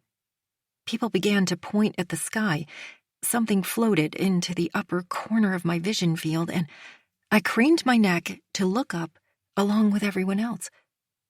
High above the stage buzzed what looked like a giant insect, black with 4 appendages that seemed to be spinning, holding the creature aloft. Below it hung a wide black banner with large white block lettering. I furrowed my brow, confused. Was this part of the program, a final congratulatory message for the graduates? A few people had risen out of their seats now. On the stage, they'd ceased to read names, and one boy had stopped awkwardly in the middle of the stage. Knox stood on the side of the stage in the on-deck position. Both of them stared up at the creature as it made a slow descent toward them. But I still couldn't make out what was written on the banner it held. There was movement on the stage again now. Mr. Ellison and a couple of teachers ran toward the device as it hovered in front of the stage. I gasped as one of the teachers lunged for it, but the device was positioned far enough in front of the stage that it remained out of arm's reach. "It's a drone!" someone shouted. "What the hell?" Ed's voice cut through the noise of the crowd. The large letters on the banner came into focus, now easy to read. No means no, whoever you are, even for Westwood's baseball star. I gasped and leapt to my feet, my hands clawing the air as if I would somehow be able to reach the banner. People had their cameras out now, pointed at the drone. "Get that thing down, goddammit!" Ed was also on his feet now, pushing past people and even climbing over an elderly woman, knocking off her stylish hat, forcing his way into the main aisle and toward the stage. From the side of the stage, it must have been hard to read the banner because I saw Knox moving from side to side to get a better angle. Then as he took a step forward and leaned out to read the sign, his posture changed. His hand froze at his face where he'd been shading his eyes, and his head whipped toward the crowd, searching for someone. Before I knew it, I was out of my chair, heading for the stage, my heart hammering in my chest. The drone began to move again, staying at the same height, but turning in a slow circle, the banner moving with it. The students on stage, in their caps and gowns, were pointing and holding up their phones. The drone stopped halfway around, revealing a second message on the other side of the banner. I squinted to read it. Learn the truth about Westwood's rapist. Under the letters was a QR code, the kind of code that, when viewed with your phone's camera, would take you to a website. No! My voice rasped, pushing people out of my way. Ed had reached the stage now. Scrambling up onto it, he made a running leap toward the drone, nearly catching hold of a corner of the banner. The drone rose back up with a sharp move, avoiding Ed's hands. I looked around wildly, wondering who was controlling it. Knox! My son's name escaped my mouth in the form of a high-pitched wail. Knox was still standing on the side of the stage, rooted to his spot, staring open-mouthed at the drone. "Get off me!" roared Ed, as an off-duty police officer acting as security threw himself on top of Ed where he'd fallen and held his hands behind his back. "I'm not the one who did this!" The drone receded, back up into the air at a fast clip and sped off toward the parking lot on the other side of the school building. I catapulted out of my seat and pushed through the chaos. I'd reached the stage and was nearly touching it when I stumbled over someone's leg and went flying down onto the grass. All around me, people were climbing over each other to film the spectacle of Ed lying on his stomach, screaming at the police officer. I shook myself off and tried to stand up. "Mom!" I looked up to see Archie, his face pale, pulling me to my feet. With his other hand, he gripped Chloe's arm. Craning around, I could see Knox climbing down off the stage and heading toward me. I grabbed his hand and pulled my 3 children toward the parking lot, or maybe they pulled me, the 4 of us, falling through the crowd until we reached the rows of SUVs parked outside the stadium. I stopped and drank in a deep gulp of air. "In the car, all of you, now," I said, pushing them forward. Archie gripped his phone and stared at the article on the screen, which, with a stab, I recognized. "Put that away," I said, reaching for it, but Knox was faster. "Don't read that," I begged him as he grabbed Archie's phone. "Read what?" Chloe asked, her voice high and frightened. "Mom, what's happening?" "It's going to be okay, Chloe," I said, trying to sound like I believed my own words as I pushed Knox into the front seat. He refused to relinquish Archie's phone, and his eyes moved back and forth across the text as I started the car, his face pale. I drove in silence until a block from our house. Knox gripped the dashboard. "Stop the car," he said in a strangled voice. I turned to look at him. His face was a greenish color. "What? No!" I pulled over to the curb and Knox fell against the passenger door, pushed it open and vomited onto the sidewalk. "Oh my God," I exclaimed. "Sweetheart, are you—" "Mom!" wailed Chloe. "I want to go home." Knox held up his hand for everyone to stop speaking, then sat back up, wiping his mouth, dropping his head back against the seat. He closed his eyes. "Please," he said, "just take me home." 57. Summer. Friday, 6 p.m. I didn't see it at first. With Van Doren as a last name, I was in the back of the senior section, off to the side awaiting my turn to walk across the stage. Then everyone started talking, and I thought, rude. I know it's boring to have to watch everyone shake Mr. Ellison's hand and claim their diploma, which I'd learned was just an empty case anyway. The actual document came in the mail later. Talk about a letdown. But people, just shut up and let everyone have their moment. Then it came into view, a black robot-looking thing descending from the sky. "It's a bomb!" one kid shouted. "It's murder hornets!" another yelled, eliciting laughter. But I knew what it was right away, and I knew where I'd seen it before. The message on the banner made me gasp along with everyone else. But unlike everyone else, I didn't pull my phone out and point it at the QR code to see what it linked to, because I had a feeling I knew what that was, too. And then there it was, over the shoulder of the girl next to me, confirmed. My words on her iPhone screen. My story there for everyone to read. I didn't tell my mom, and I definitely couldn't tell Violet after all the trouble she'd gotten in for me, but I'd felt weirdly indifferent when she'd gotten caught and what I'd written didn't get published.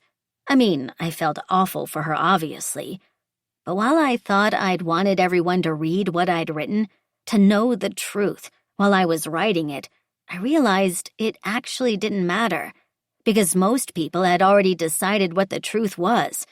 Hearing from me wasn't going to change that. The only thing that really mattered was that I knew the truth, that it wasn't my fault. Realizing this, a nice kind of quiet came over my brain, like the loud, staticky channel I'd been tuned into for the past few days had suddenly switched off. But then, when I saw the drone and the banner floating down toward the stage, the static roared back into my ears again. The buzzing of whispers started back up, and everyone craned their necks to look at me. So I did the only thing I could. I ran. I ran without thinking about which direction I was going in, heading around behind the stage and across the football field. "No, this way." Someone caught my arm, and I turned to see Ari. "The parking lot's over here." He jerked his head in the other direction. I nodded and let him pull me along until we reached the rows of parked cars, our blue graduation robes dragging along the ground. My mortarboard hat had fallen off somewhere along the way, but I didn't care. No way I was walking across that stage now. As we reached the parking lot, he paused to scoop something up from the pavement and thrust it under his robe. Then he opened the back door to a familiar-looking Subaru Forester and shoved me inside. Mr. Schulman sat in the passenger seat, and Jules turned around to look at me from the driver's seat. "Hi," she said, surprised to see me. "I thought we could give her a ride home," Ari explained, sliding in through the back door on the other side, squeezing me in between him and Audrey, who gave me a drool-soaked smile from her car seat. "Of course," Jules nodded. "What's going on?" My words came out low and gravelly, like they were stuck in my throat. "I keep asking the same." Paul's face was stormy, and he gave Jules a stony look. "I'll tell you later," she said, a determined look on her face. "Right now, we need to get out of here." Ari struggled to buckle his seatbelt, and from under his robe, a black robotic arm and a piece of the banner peeked out. We made the drive in tense silence, as if there was an unspoken agreement that whatever was about to go down between the Schulmans could wait until I was safely out of their car. Jules pulled all the way up my driveway, and Ari got out with me. "I'll be home in a minute," he said to Paul and Jules. "You damn well better be," Paul said, his face dark. They pulled back down the driveway, and Ari stood, facing me, his face like a puppy expecting a treat. "Why did you do that?" I put my hands on my hips. Ari's smile slipped. She told me you wanted—" "Who told you?" I interrupted. "My stepmom. She said you were trying to—" "But no one asked me." I scrunched my eyes closed in frustration, which seems to be a pattern in my life. I opened my eyes to see Ari's stricken expression. "Oh God," he said. "I'm really sorry." His eyes flickered to the ground and then back up at me. "I just wanted to help you. What happened to you was—" He trailed off, and I could see there were tears in his eyes. "Oh my God, it's okay," I said, reaching out to touch his arm. "You didn't know." We stood there for a minute, the silence surprisingly comfortable. Then I sighed and shook my head. I just really, really wanted this part of my life to be over, you know? He gave a short, sarcastic laugh. Yeah, welcome to the last 4 years of my life. College can't start soon enough. I looked at him then and thought about how many times I'd passed him in the halls without really seeing him, and about how many people had done the same thing to me. I'm sorry it's been so rough for you, I said. He gave me a half smile. For what it's worth, he said, I thought what you wrote was really good. Your thesis statement was clear and eloquent, and your syntax was sophisticated yet accessible. I laughed in spite of myself. Thanks, I said. Inside, my house was quiet. After my mom called me a 5th time, I turned off my phone and went upstairs and shed my graduation robe, letting it fall into a blue puddle on the floor. My guitar was on the floor next to the bed, and I pulled it into my lap. I strummed the chords of the song I'd been working on. It was about falling in love for the first time, what it felt like and what it meant. I hadn't written the end. Or rather, I had, but it wasn't quite right. I picked out the melody on the strings, trying different notes here and there. I adjusted the key. Something was still off. I wondered what Knox was doing right now, and if he'd read what I'd written. What he thought of it. What he thought of me. If he thought of me. I hoped there would be a day when I didn't think about him. I was ready. Setting the guitar down, I walked over to my dresser, pulled out the soft gray t-shirt, and held it up to my face. Any lingering smell of him had disappeared. I ran my fingers over the letters, property of Westwood Baseball. Then I tossed it in my trash can. I did the same with the framed photo of us from winter formal that was face down on my desk, and the sheet of notebook paper I'd kept that he'd folded and slipped inside my locker. It read, "Will you go to prom with me?" under which there were 2 checkboxes, one for yes and one for hell yes. I'd drawn a heart around the second one before showing it to him. When everything was in the trash can, I carried it downstairs and walked outside to empty it. I dumped it all out in our big green bin and watched it hit the bottom. It hurt, but not as much as I'd thought. I set the small trash can down and pulled out my phone. There was one last thing to do. I pulled up our texts. I stared at them, remembering the fantasy I'd had of adding to them throughout college, then printing them all off for him into a book I'd give him on our wedding day. Now I swiped left, took a deep breath, and pressed delete. Then I turned and walked into the backyard and lay down on the grass. It was still warm from the sun, though the light was starting to fade. I watched the clouds drift by overhead and listened to the cacophony of birds. I hummed the chords I'd been playing upstairs. My fingers strummed imaginary strings in the air. And then I found the right chord. Of course, I should have known. The major chord progression I'd been using was all wrong, too shiny and optimistic. But by including a minor chord progression, the song suddenly had depth. It was still hopeful, but rounded out with a hint of loneliness. It was perfect. 58. Eden. Friday, 7 p.m. Whit pushed me into the house ahead of him, glancing over his shoulder as though we were being chased. Everything had happened so fast. It was like watching a movie on double speed. The drone appearing in the sky. Whit turning to me in confusion, Jules craning her neck to watch my reaction, Ed climbing on the stage, Archie pulling Lori up from the ground, me looking around for Summer, and the panic of not finding her, calling my daughter over and over. I was pushing through the crowd and about to dial Summer again when Jules's number appeared on my screen. "I just took Summer home," she said when I answered. "Oh, thank God," I said. My relief was accompanied by a twinge of jealousy as I thought of another mom helping my daughter instead of me.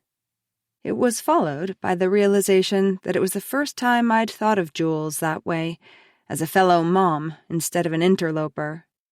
Then the reality of what had just taken place hit me. "Do you have any idea what just happened?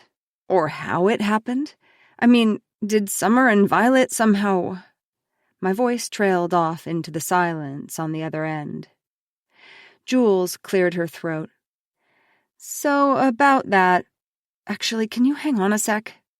I heard an angry voice in the background that sounded like Paul's. "I'm so sorry," Jules said to me. "I have to call you back." Then the line went dead. "What's going on? Where's Summer?" Whit put his hands on my shoulders and nearly shook me with his urgency. "At home. Jules just dropped her." I let Whit propel me toward the car, his hand gripping my shoulder like he was afraid to lose me. Once home, we stumbled into the living room like drunk teenagers, a thought that, as soon as it passed through my brain, made me wince. And there on the couch sat Summer. "Oh my God," I cried, running over to her. "Are you okay? Are you hurt?" Whit sat next to her and began looking her over for injuries. She shook her head. "I'm fine." But then she leaned forward and buried her head in his chest. He pulled her close. Bailey hopped over and licked her ankle. The three of us plus the dog sat frozen on the couch like some kind of fucked-up Norman Rockwell painting. Finally, Summer inhaled deeply and sat back from Whit. "Sweetheart, how did you and Violet?" She shook her head. "It was Ari." "Schulman?" Whit's forehead creased with confusion.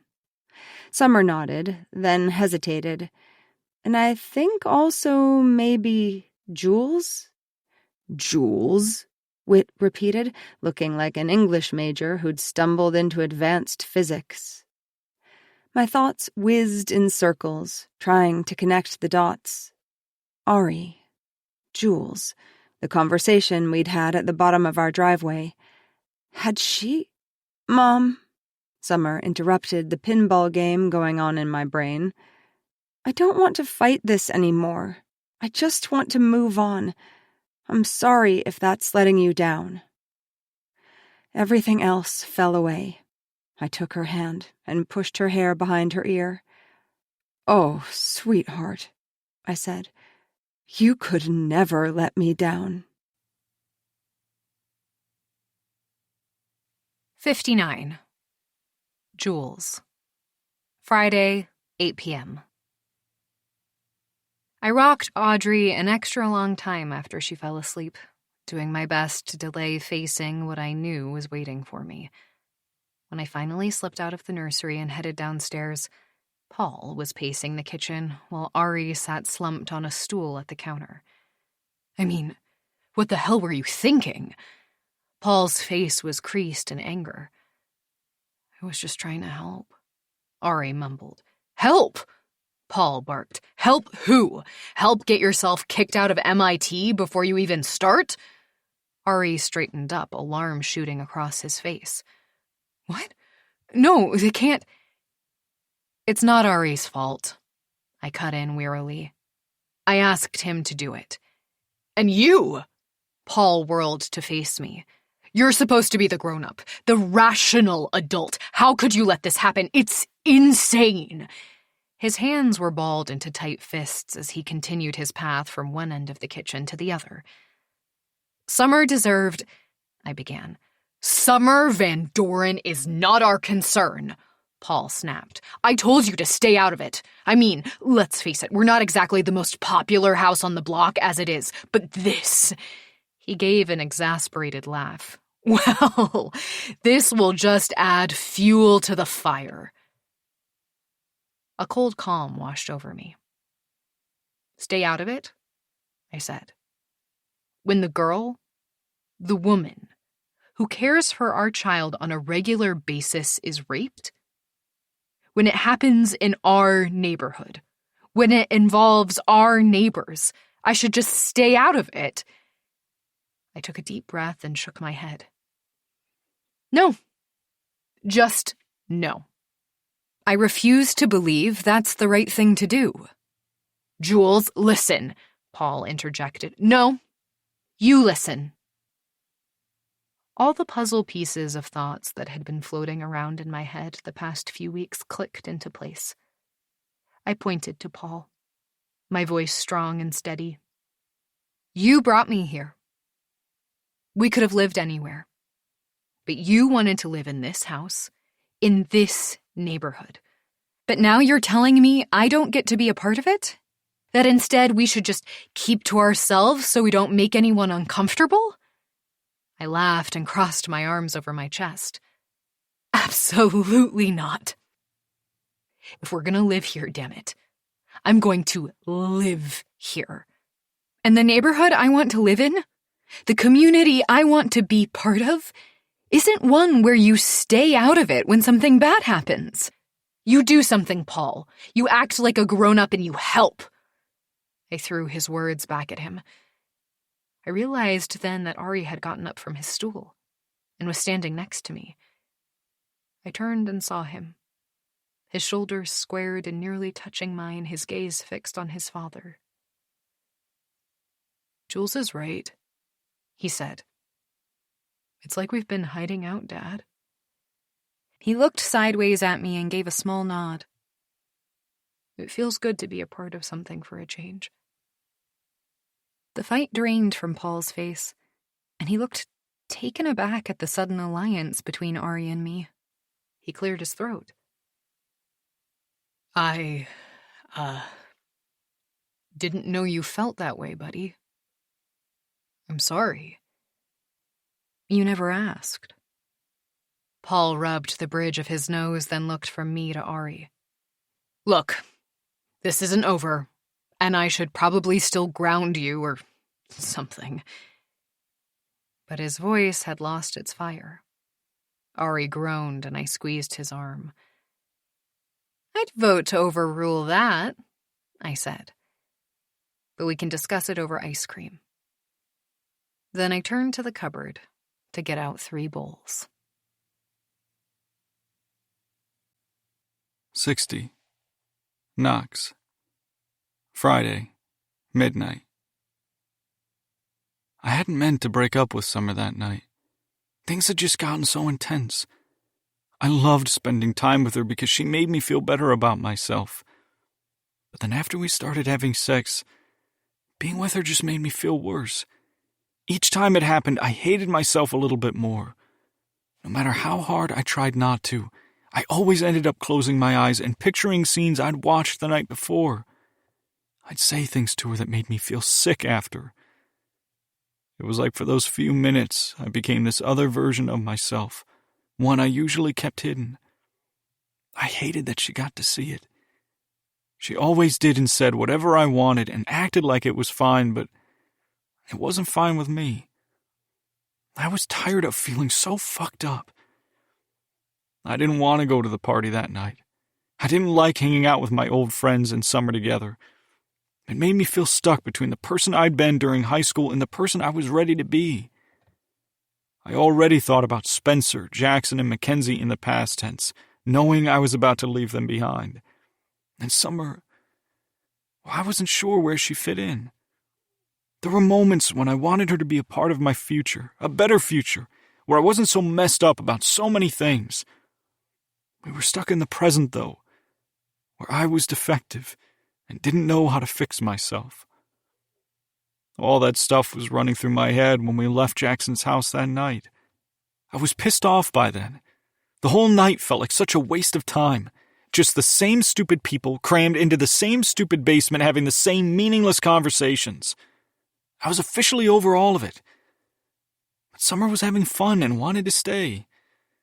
Finally, I said she could do what she wanted, but I was leaving. It was her idea to go to the park. I was so exhausted from acting like everything was fine, I just wanted to go home. I felt like I'd been pretending for as long as I could remember. I knew from the start it was a bad idea. Like so many things in my life, though, it felt set in motion and I was too tired to stop it.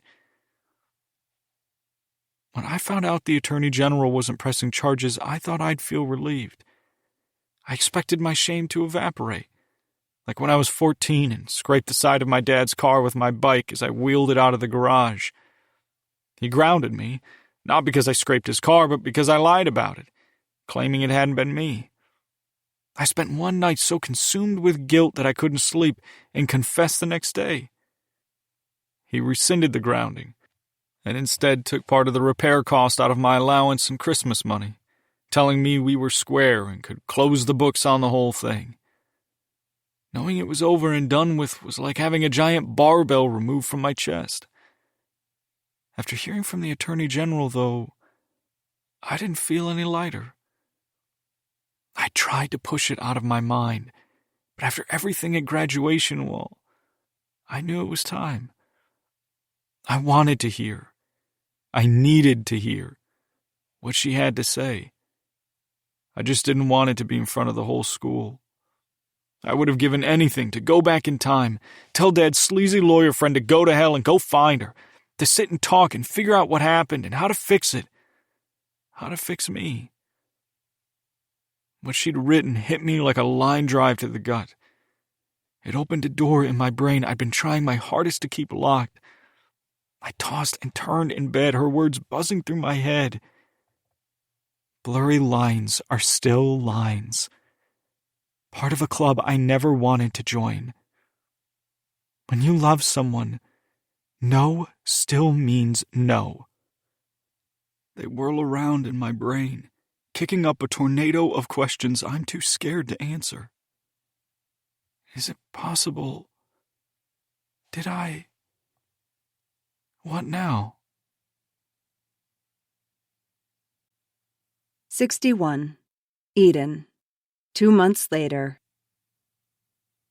2 half-packed suitcases took up most of the floor in Summer's room. I'd been stepping over them for days as I delivered clean laundry and collected the empty cans of seltzer she left lying around. "You know she's going to have to learn to do that on her own, right?" Whit asked when he saw me headed for Summer's room with an armful of folded clothes. "Like, really soon." I shot him a look. We had an unspoken agreement not to talk about Summer's departure for college.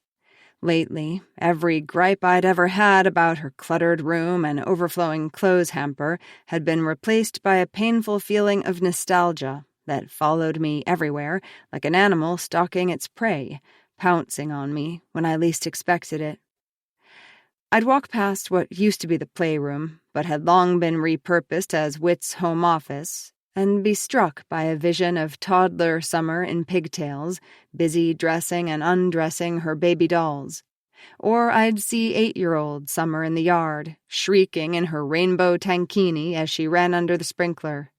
Or 12-year-old Summer, in ruby slippers and a Dorothy costume, with Bailey tucked into the basket over her arm, the last year before she was too cool for trick-or-treating.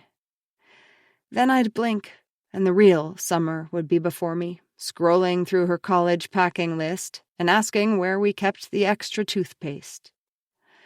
All summer, I'd been watching her and storing her up in my heart as only a mother can. There were days when she seemed so grown up, the tilt of her head and confidence of her stride positively womanly. Then there were others when she seemed to still be a girl, her legs tucked under her on the couch, scrolling through her phone, alternating between giggles and eye rolls. She was at that in-between stage, when you're too young to fully understand the consequences of your choices, but old enough to be responsible for making life-altering decisions. Knowing this, I should have been terrified to send her off into the world. But I wasn't. She'd already survived the worst. The morning after graduation, we'd woken to local reporters, none of whom I'd called, camped out at the end of our driveway, hoping for a comment on the news story making the rounds about the Westwood rapist. We stayed in the house for 2 days, until they packed up and moved on to the next salacious story. I'd wanted to take her away. I'd suggested Paris or Italy, promising shopping and Michelin-starred restaurants. No thanks. Summer shook her head. This is my last summer with my friends. I don't want to miss it. Instead, she spent her days at the pool with Violet, or babysitting next door, a point of contention between Whit and me. He was still furious about Jules's role in the graduation fiasco, whereas my response had been more shock and awe. When my plan had failed, Jules had mounted a brute force campaign to defend my daughter, something I never would have thought her capable of. But I shouldn't have been surprised. She was a mother, after all. In between packing for Princeton, once a week I drove Summer to the therapist she'd finally agreed to start seeing. She'd complained about it before the first session, but never after that. Every so often, she locked herself in her room and came out with puffy, red-rimmed eyes. When that happened, she'd come sit with me on the couch and put her head in my lap while I stroked her hair. During those times, we mostly sat in silence, but it was enough for me. I hoped it was enough for her. The week before she was due to leave, I heard Whit's car roll into the driveway in the afternoon, hours before he usually got home. "Make sure you're putting those stickers I got you with your name on them on all your bedding," I said to Summer, surveying the disaster zone that was her room. She rolled her eyes. "Mom, it's college, not summer camp. I don't think people label their stuff anymore." "Well then, don't come crying to me when those cashmere sheets you made me buy disappear from the dorm laundry room." I put my hands on my hips. "Honey?" Whit called from downstairs. "Just a minute," I called back, focused on Summer. "Did you finish signing up for all your orientation activities?" She nodded. "And set up all the online banking stuff like Dad asked you to?" "Mom," Summer rolled her eyes. "I'm not like a child." "Eden," Whit called again. "It's kind of important." "Coming!" I raised an eyebrow at Summer in warning. Downstairs, there was no sign of Whit. "Where are you?" I called. "In the mudroom." "Why?" "Can you just come in here, please?" "Fine," I sighed, following his voice. He stood next to the pile of shoes in the corner, one hand on the door that led out to the garage. "What are you doing in here?" I asked. "Honey, I know next week will be hard," he said, grinning at me, "and the house will feel empty." "Stop it," I said, my eyes preemptively filling with tears. "We agreed not to talk about—" "Shh." He held up a finger. "Just let me finish. I thought you might need something else to focus on, to take your mind off, well, you know." I heard a scratching sound on the other side of the door. "What did you do?" I asked, widening my eyes. His smile beamed brighter than the fluorescent lights in the laundry room I was always complaining about. "I got you this," he said, flinging open the door. In bounded a small black puppy, his large feet skidding on the tiles. His ears flopped around as he snuffled around on the floor and then licked my bare toes. Kneeling, I held out my hand for him to smell. He gave it a cursory sniff and then nuzzled into it to have his head scratched. "But you said no more dogs." I looked up at Whit, astonished. "Things change." He shrugged, smiling. "I thought Bailey needed a friend." I pulled the dog close to me and wiped my tears on his fur. "Thank you," I whispered. We spent dinner trying out different names. "Hamilton?" suggested Summer. I wrinkled my nose. "Sir Shits-a-lot," said Whit. I threw a crouton at him. "Though I do like the royal theme," I said. "Maybe Prince Harry?" Both of them groaned. After we cleaned up, I put the puppy on a leash and headed outside. Though the sun had begun to drop, the humidity still hit me like a blanket that was impossible to shrug off. I felt the hair on my neck frizz and made a mental note to deep condition that night when I showered. Automatically, my eyes wandered to the house across the street, where I had spent so much of my time the past 15 years. I wondered if I'd ever again walk through Laurie's front door without knocking, or sit propped against the opposite side of the couch from her, our legs stretched out toward each other, a bottle of wine between us on the coffee table. Would we ever again have a casual text exchange, or an inside joke? Would anyone ever know me as well as she had? Despite my pleas to Summer to let her feelings out, I'd spent the past several weeks burying mine under the endless to-do list of packing for college. But suddenly, my entire body felt heavy with a sadness that had been waiting to catch up with me. Prince Harry pulled on the leash and stopped to examine a threatening-looking pine cone, giving a tiny growl and nudging it with his paw. Looking up, I saw Jules headed toward me with her stroller. "Hey," I said, dashing away the tears that had formed in my eyes. "Whew, steamy, right?" I picked up Prince Harry and patted his head. "What in the world?" she cried. "Did you get a new puppy?" He was a surprise from Whit. "But I thought he didn't want—" I snorted. "Please, Whit doesn't know what he wants. Most men don't until you tell them." She laughed and reached out to scratch Prince Harry's head. "Aw, he's adorable," she cooed. "I know," I grinned.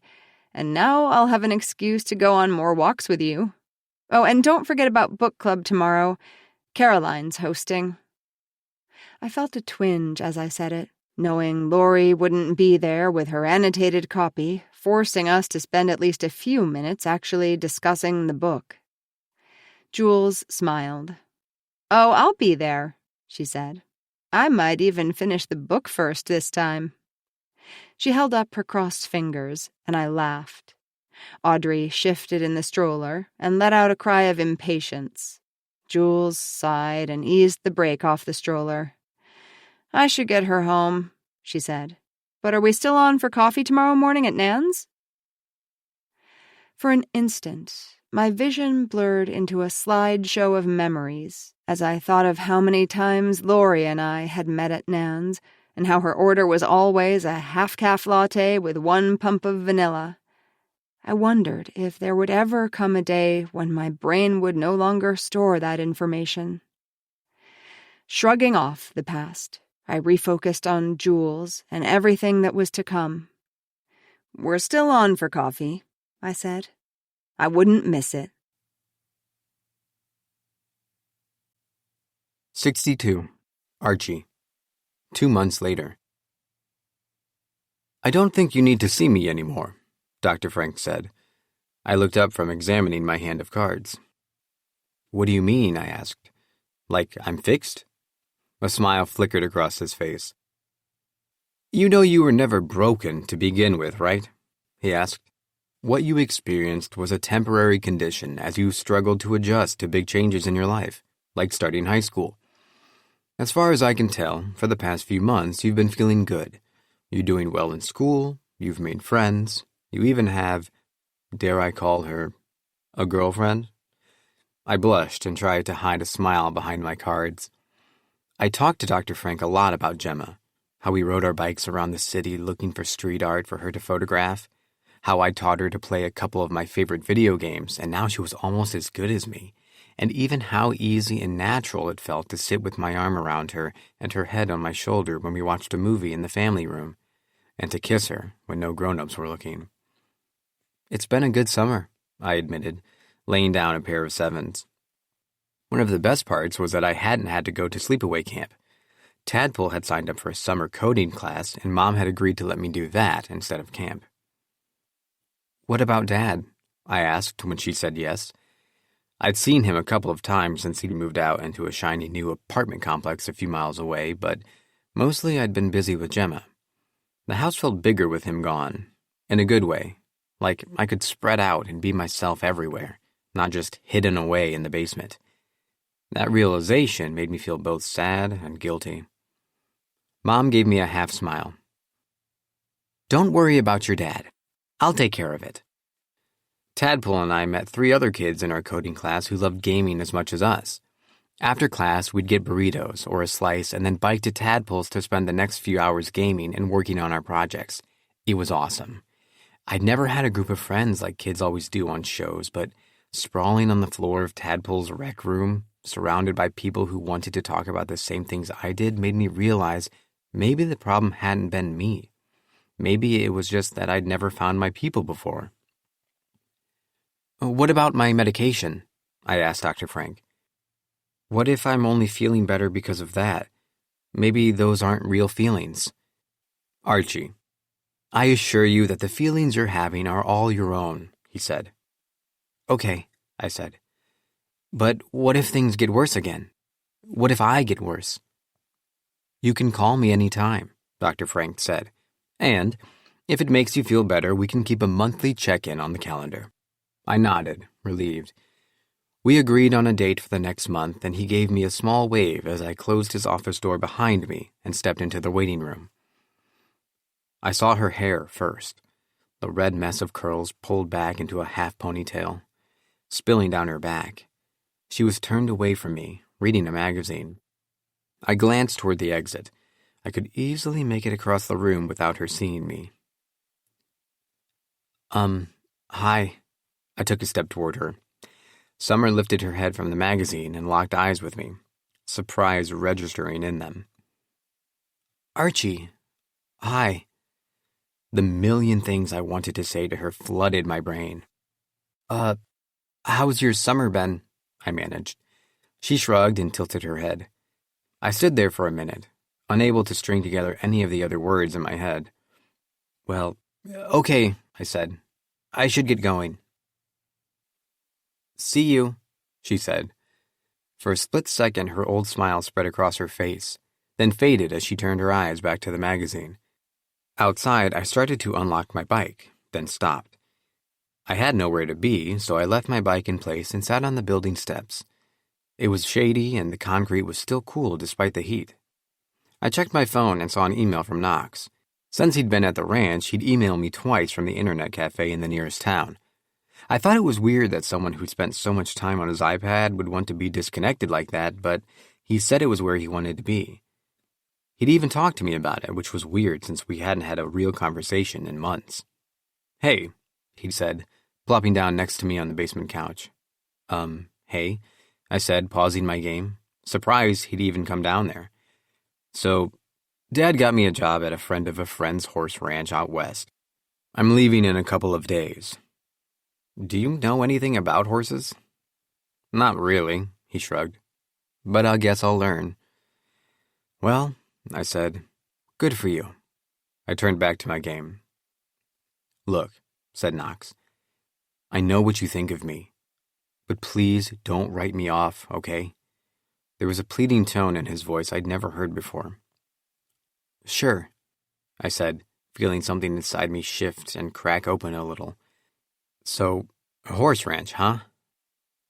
"I need a change of scene, to get away from everything for a while." "You mean from what happened with Summer?" He was quiet for a minute, then nodded. "That, and other stuff too. But not you." He glanced up at me. "I just wanted you to know I'm not trying to get away from you. You're a good kid, Archie. I've been a pretty shitty big brother. But I'm gonna change that." His shoulders slumped. "I fucked up with Summer. Like, really fucked up. Sometimes I can't believe I..." His voice caught and he took in a shuddering breath. "But I did." His eyes met mine and I saw the tears forming in them. "I'm gonna change, Archie. You have to believe me. I'm gonna change a lot of things." I stared at him for a minute. My big brother, who'd been my best friend, my idol, and then my biggest disappointment. "I believe you," I said, and in that moment I really did. Knox nodded and blinked away his tears. Then he grabbed the game controller from me. For now, though, I bet I can still beat you in Mario Brothers. I smiled as he rebooted the game. Not a chance. I soloed onto the front steps of Dr. Frank's building and scanned Knox's latest email. Hey, little bro.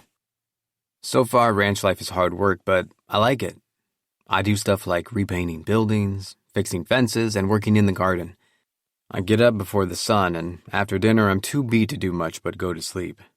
I have 1 day a week off, and they're letting me learn to ride the horses, which is cool. I also started seeing this doctor in town. Kind of like you did, I guess. He's pretty cool, and it's nice to have someone to talk to about stuff. There's a pair of Swedish girls who are here for the summer working in the kitchen and dining room. They're pretty cool, and we've gotten to be friends, but I'm not looking for anything more than that right now, you know? Speaking of, how are things with Gemma?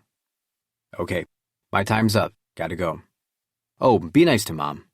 She needs it right now. Love you, bro. Knox. I read it over, then wrote a reply telling him what I'd been up to with coding, Gemma, and that Mom seemed better lately. After I sent the email off to Knox, I pulled up a game on my phone. Time flew by, and just as I was starting to feel the need to stand up and stretch my legs, the building door swung open and Summer stepped out. Hey, I scrambled to my feet. Her eyebrows shot up. Stalking me? She asked. I could feel my face reddening. Yeah, kind of, I admitted. Sorry to be weird, I just wanted to see you. She crossed her arms but made no move to go.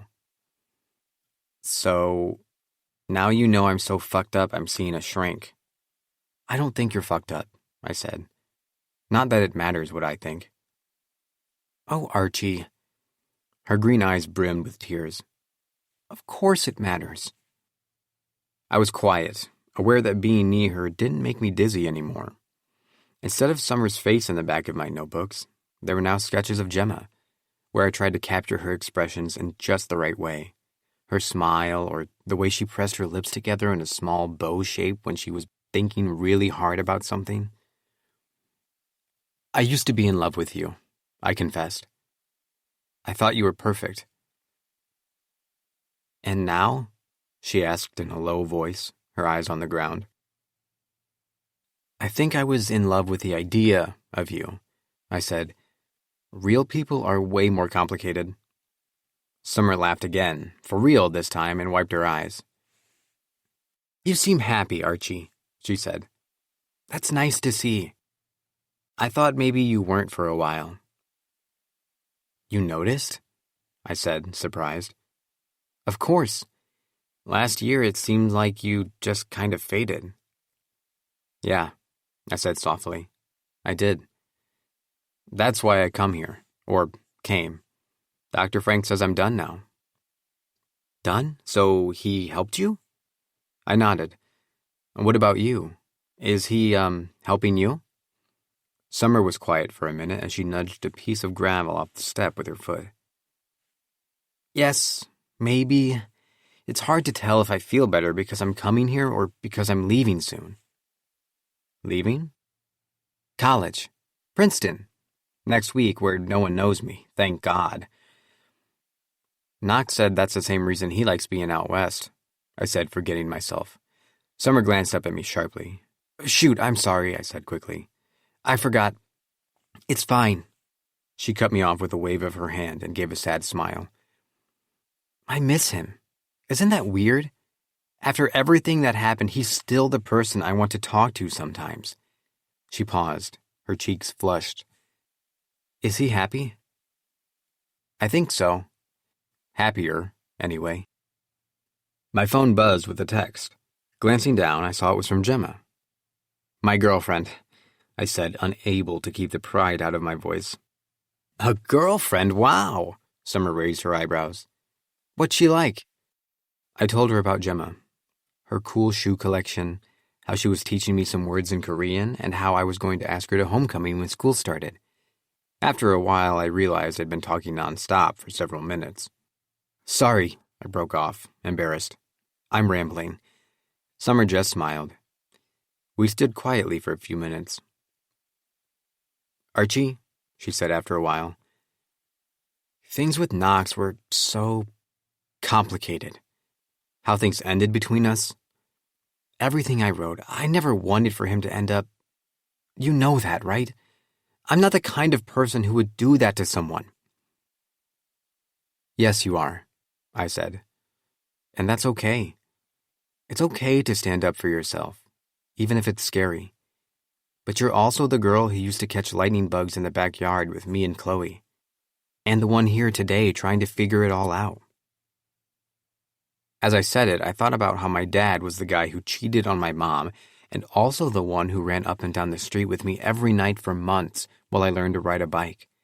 And how my mom was the person who chose my dad, but also the person who'd now chosen us. And how Knox was the person who used to let me crawl in bed with him during thunderstorms. And also the one who did something horrible this summer. And me? How I was the kid who spent a year on antidepressants, and now I was happy again. We're all complicated, Summer, I said. Don't sell yourself short trying not to be. Her eyes met mine, and I saw there were tears spilling down her cheeks. Hey, I said. I'm sorry. I didn't mean to upset you. No, she shook her head fiercely. You didn't. We stood for another minute. Then she smiled and brushed her hand across my cheek. How'd you get so wise, anyway? I shrugged and smiled back at her. I should go, she said. I have a lot of packing to do. We stood facing each other for a minute before she reached out and caught me in a fierce hug. Stay complicated, Archie Keller, she whispered. I got on my bike. As I rolled out onto the sidewalk, I turned back to look at her one last time, standing on the steps and waving as I rode away. 63. Lori, 2 months later. Now that Ed was gone, I still slept on my side of the bed. It was faster to make the bed in the morning with only half the sheets to smooth and one pillow to plump. Not that I was pressed for time these days. My phone hadn't exactly been ringing off the hook with invitations. With Chloe at camp and Knox out west, the house was quiet in the mornings. Most days I didn't even see Archie until the evening. He was up and out the door before I could peel myself off the mattress. Standing in my bathrobe in the kitchen while my coffee brewed, I threw open the French doors that led to the deck, hoping for bird song or the faint buzz of a lawnmower or anything to fill the silence. The days stretched out endlessly before me. I had all the peace and quiet I never wanted. I'd had coffee with Meredith Price a few weeks earlier, my attempt at holding my head high. To my surprise, we'd hit it off. I told her I was considering restarting my career, and she'd offered me some part-time legal work at her firm. I thought about it for a while, but decided I wanted to go in a different direction. After updating my resume with all my volunteer work, I had 2 interviews lined up for development roles at nonprofits. Ed and I talked more often than I wanted to, mainly to figure out what to do about Knox now that his college admission for next year had been rescinded. All it took was one tweet by a teenager for the story about graduation to be picked up by the local news outlets and make its way to the Florida State Admissions Director's inbox. He said he hoped we understood what a sensitive situation it was, that even though there were no charges pressed, he was sure we could appreciate what a distraction Knox's presence on campus would be. Ed wanted to sue, but Knox had refused. I'm 18 and it's my decision, he'd said. I just want this part of things to be over. After I finished my coffee, I went upstairs to get dressed and paused outside Knox's room, then stepped inside. My eyes traveled the room, thinking back to the last time I'd seen him in it. The morning of his departure, I'd knocked softly on his door, expecting to find him still asleep, but he was up and dressed, smoothing down the clothes in the suitcase that lay open on his bed. Do you have enough warm layers? I'd asked. I read it gets cold at night out there, even in the summer. I checked my watch. There's still time to run to Target before your dad takes you to the airport. He shrugged. I'm good, I think. I took a step toward him. Are you sure this is what you want? I mean, Wyoming? Ranching is really hard work. You know that, right? Knox smiled. Because you've spent so much time on ranches, right, Mom? Okay, fair, I said, smiling in spite of myself. But there's still plenty of time to look into one of those gap-year exchange programs. You could travel, go to France or Ireland. He shook his head. I want to work, and Dad's friend did me a favor by hiring me with 0 experience. Anyway, it's only 6 months, at least at first. And then you'll reapply for college. Yeah, maybe. He zipped the suitcase closed and heaved it onto the floor. I looked around his room, aware of how neat it looked without clothes spilling out of his drawers and toiletries cluttering the top of his dresser. His closet door was open, and the empty hangers stared back at me like forlorn orphans. I'd spent the previous whole year anticipating how sad I'd feel when he left home. But this wasn't the way I pictured him leaving. I didn't feel sad, so much as utterly destroyed. Mom? He was facing away from me and his voice caught. Yes, sweetheart. I've been thinking about summer and everything. I inhaled sharply. And I realize how did I? I just never thought I could. A raspy sob escaped from his throat, and the tortured look in his eyes made my whole body ache. Mom, am I bad? I reached out, caught his shoulder, and pulled him toward me, wishing I could absorb his pain. I will always love you, understand? I said hoarsely. His cheeks were wet as he nodded and let himself be folded into my arms to be rocked like the baby he once was. As I held him and bore witness to his anguish, I was struck by the difference between my oldest son and his father. The only contrition I'd seen from Ed, with his oopsie, as he called it, had been one late-night phone call the week after he'd moved out. He'd obviously had too much to drink and babbled on about how much he loved me and how he really hadn't heard Christy when she'd said no, or at least hadn't thought she'd meant it. I hung up after that. When Ed pulled into the driveway later to take Knox to the airport, I stayed in the house. We hadn't seen each other in person since our first couples counseling session 2 weeks earlier, when he'd asked me when I was going to come to my senses and let him come home. I'd canceled our remaining sessions after that. Outside, in the driveway where Ed waited, the sky was gray and heavy to match my mood. You have your wallet and your phone? I asked Knox. Do you need any cash? You already gave me some, Mom. He rolled his eyes and was all teenager again. Text me when you land, okay? And when you get to the ranch? I'll try, but they warned me there's no Wi-Fi and cell service is spotty. So don't freak out if you don't hear from me, okay? I nodded and did my best to smile like he wasn't, my heart walking out the door away from my body. Hidden behind the curtains, I watched Ed load the suitcase into the car. When he finished, he stared at the house for a long minute. I knew he couldn't see me, but still I held my breath. When Knox drove away, I felt my whole body deflate. Now, months later, I stood in Knox's empty room. I smoothed the comforter I still kept on his bed and brushed my fingers over his bare nightstand, picking up a layer of dust. I made a mental note to grab the pledge wipes from the hall closet next time I was downstairs. I checked my watch. Archie would be home soon, and there was nothing for dinner. I pulled out my phone to order and saw that I'd had takeout delivered the last 3 nights. Guilt propelled me to find my purse, put on my shoes, and head to the market up the street where at least I could pick up deli food with actual nutritional content. In the store, I loaded my basket with chicken parmesan and roasted asparagus from the deli for Archie and a can of soup for me. By the time I saw her, it was too late to turn around and walk the other way. We were face to face. Her green eyes locked on mine. I fingered the elephant charm I still wore around my neck. "Hi," I said. "Hi," Eden replied.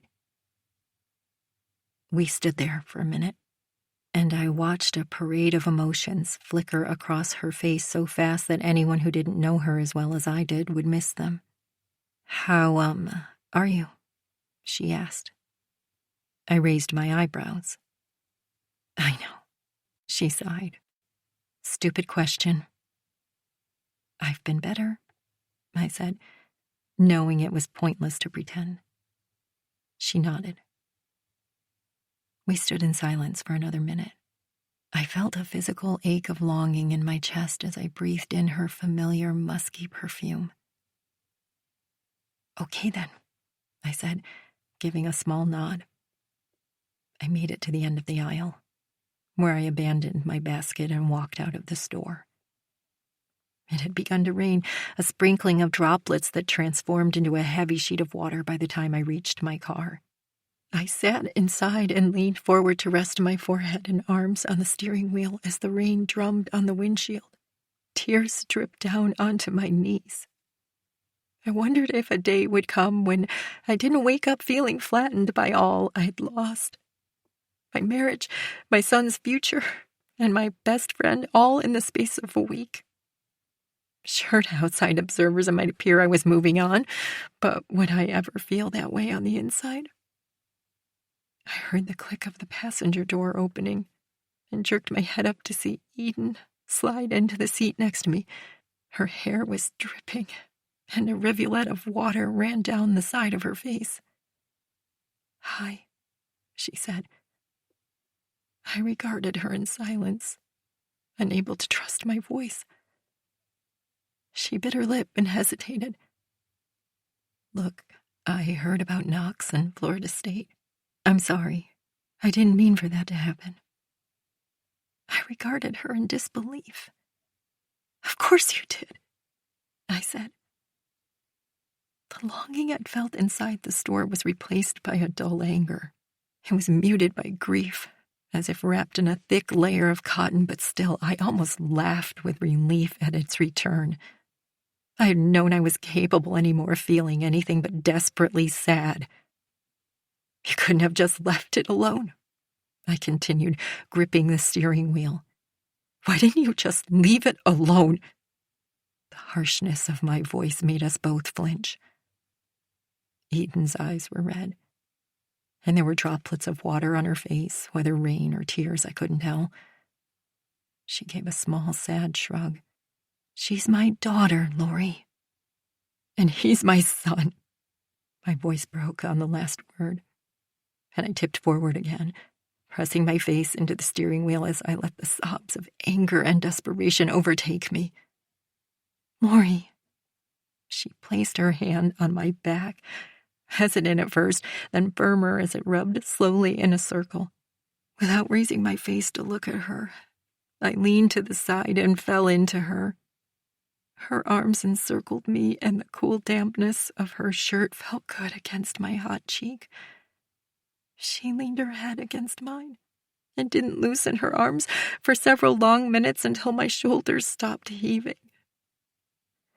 As my breath evened, I wished for a world where we could stay that way forever. Just the two of us, together, protected from the outside world. I took a last inhale of her scent and sat up, wiping the back of my hand under my nose. For a long minute, the only sound was the rain on the windshield. Softer now, but with no signs of letting up. Then we both began to speak, voices on top of one another. "I really want to, but I can't. I wish I could, but I know." We stopped and exchanged a teary smile. Then Eden opened the door, and stepped out into the rain. This recording of Such a Good Family was presented by Dreamscape Media, LLC. Narrated by Devin Sorvery, Kimberly Austin, Andrea Ems, Mia Hutchinson-Shaw, Nick Mondelli, and Dylan Sickles. Produced by Michael Jones. Text copyright 2024 by Caitlin Weaver. Sound recording copyright 2024 by Dreamscape Media, LLC. Thank you for listening. Please check dreamscapepublishing.com for Dreamscape's latest releases.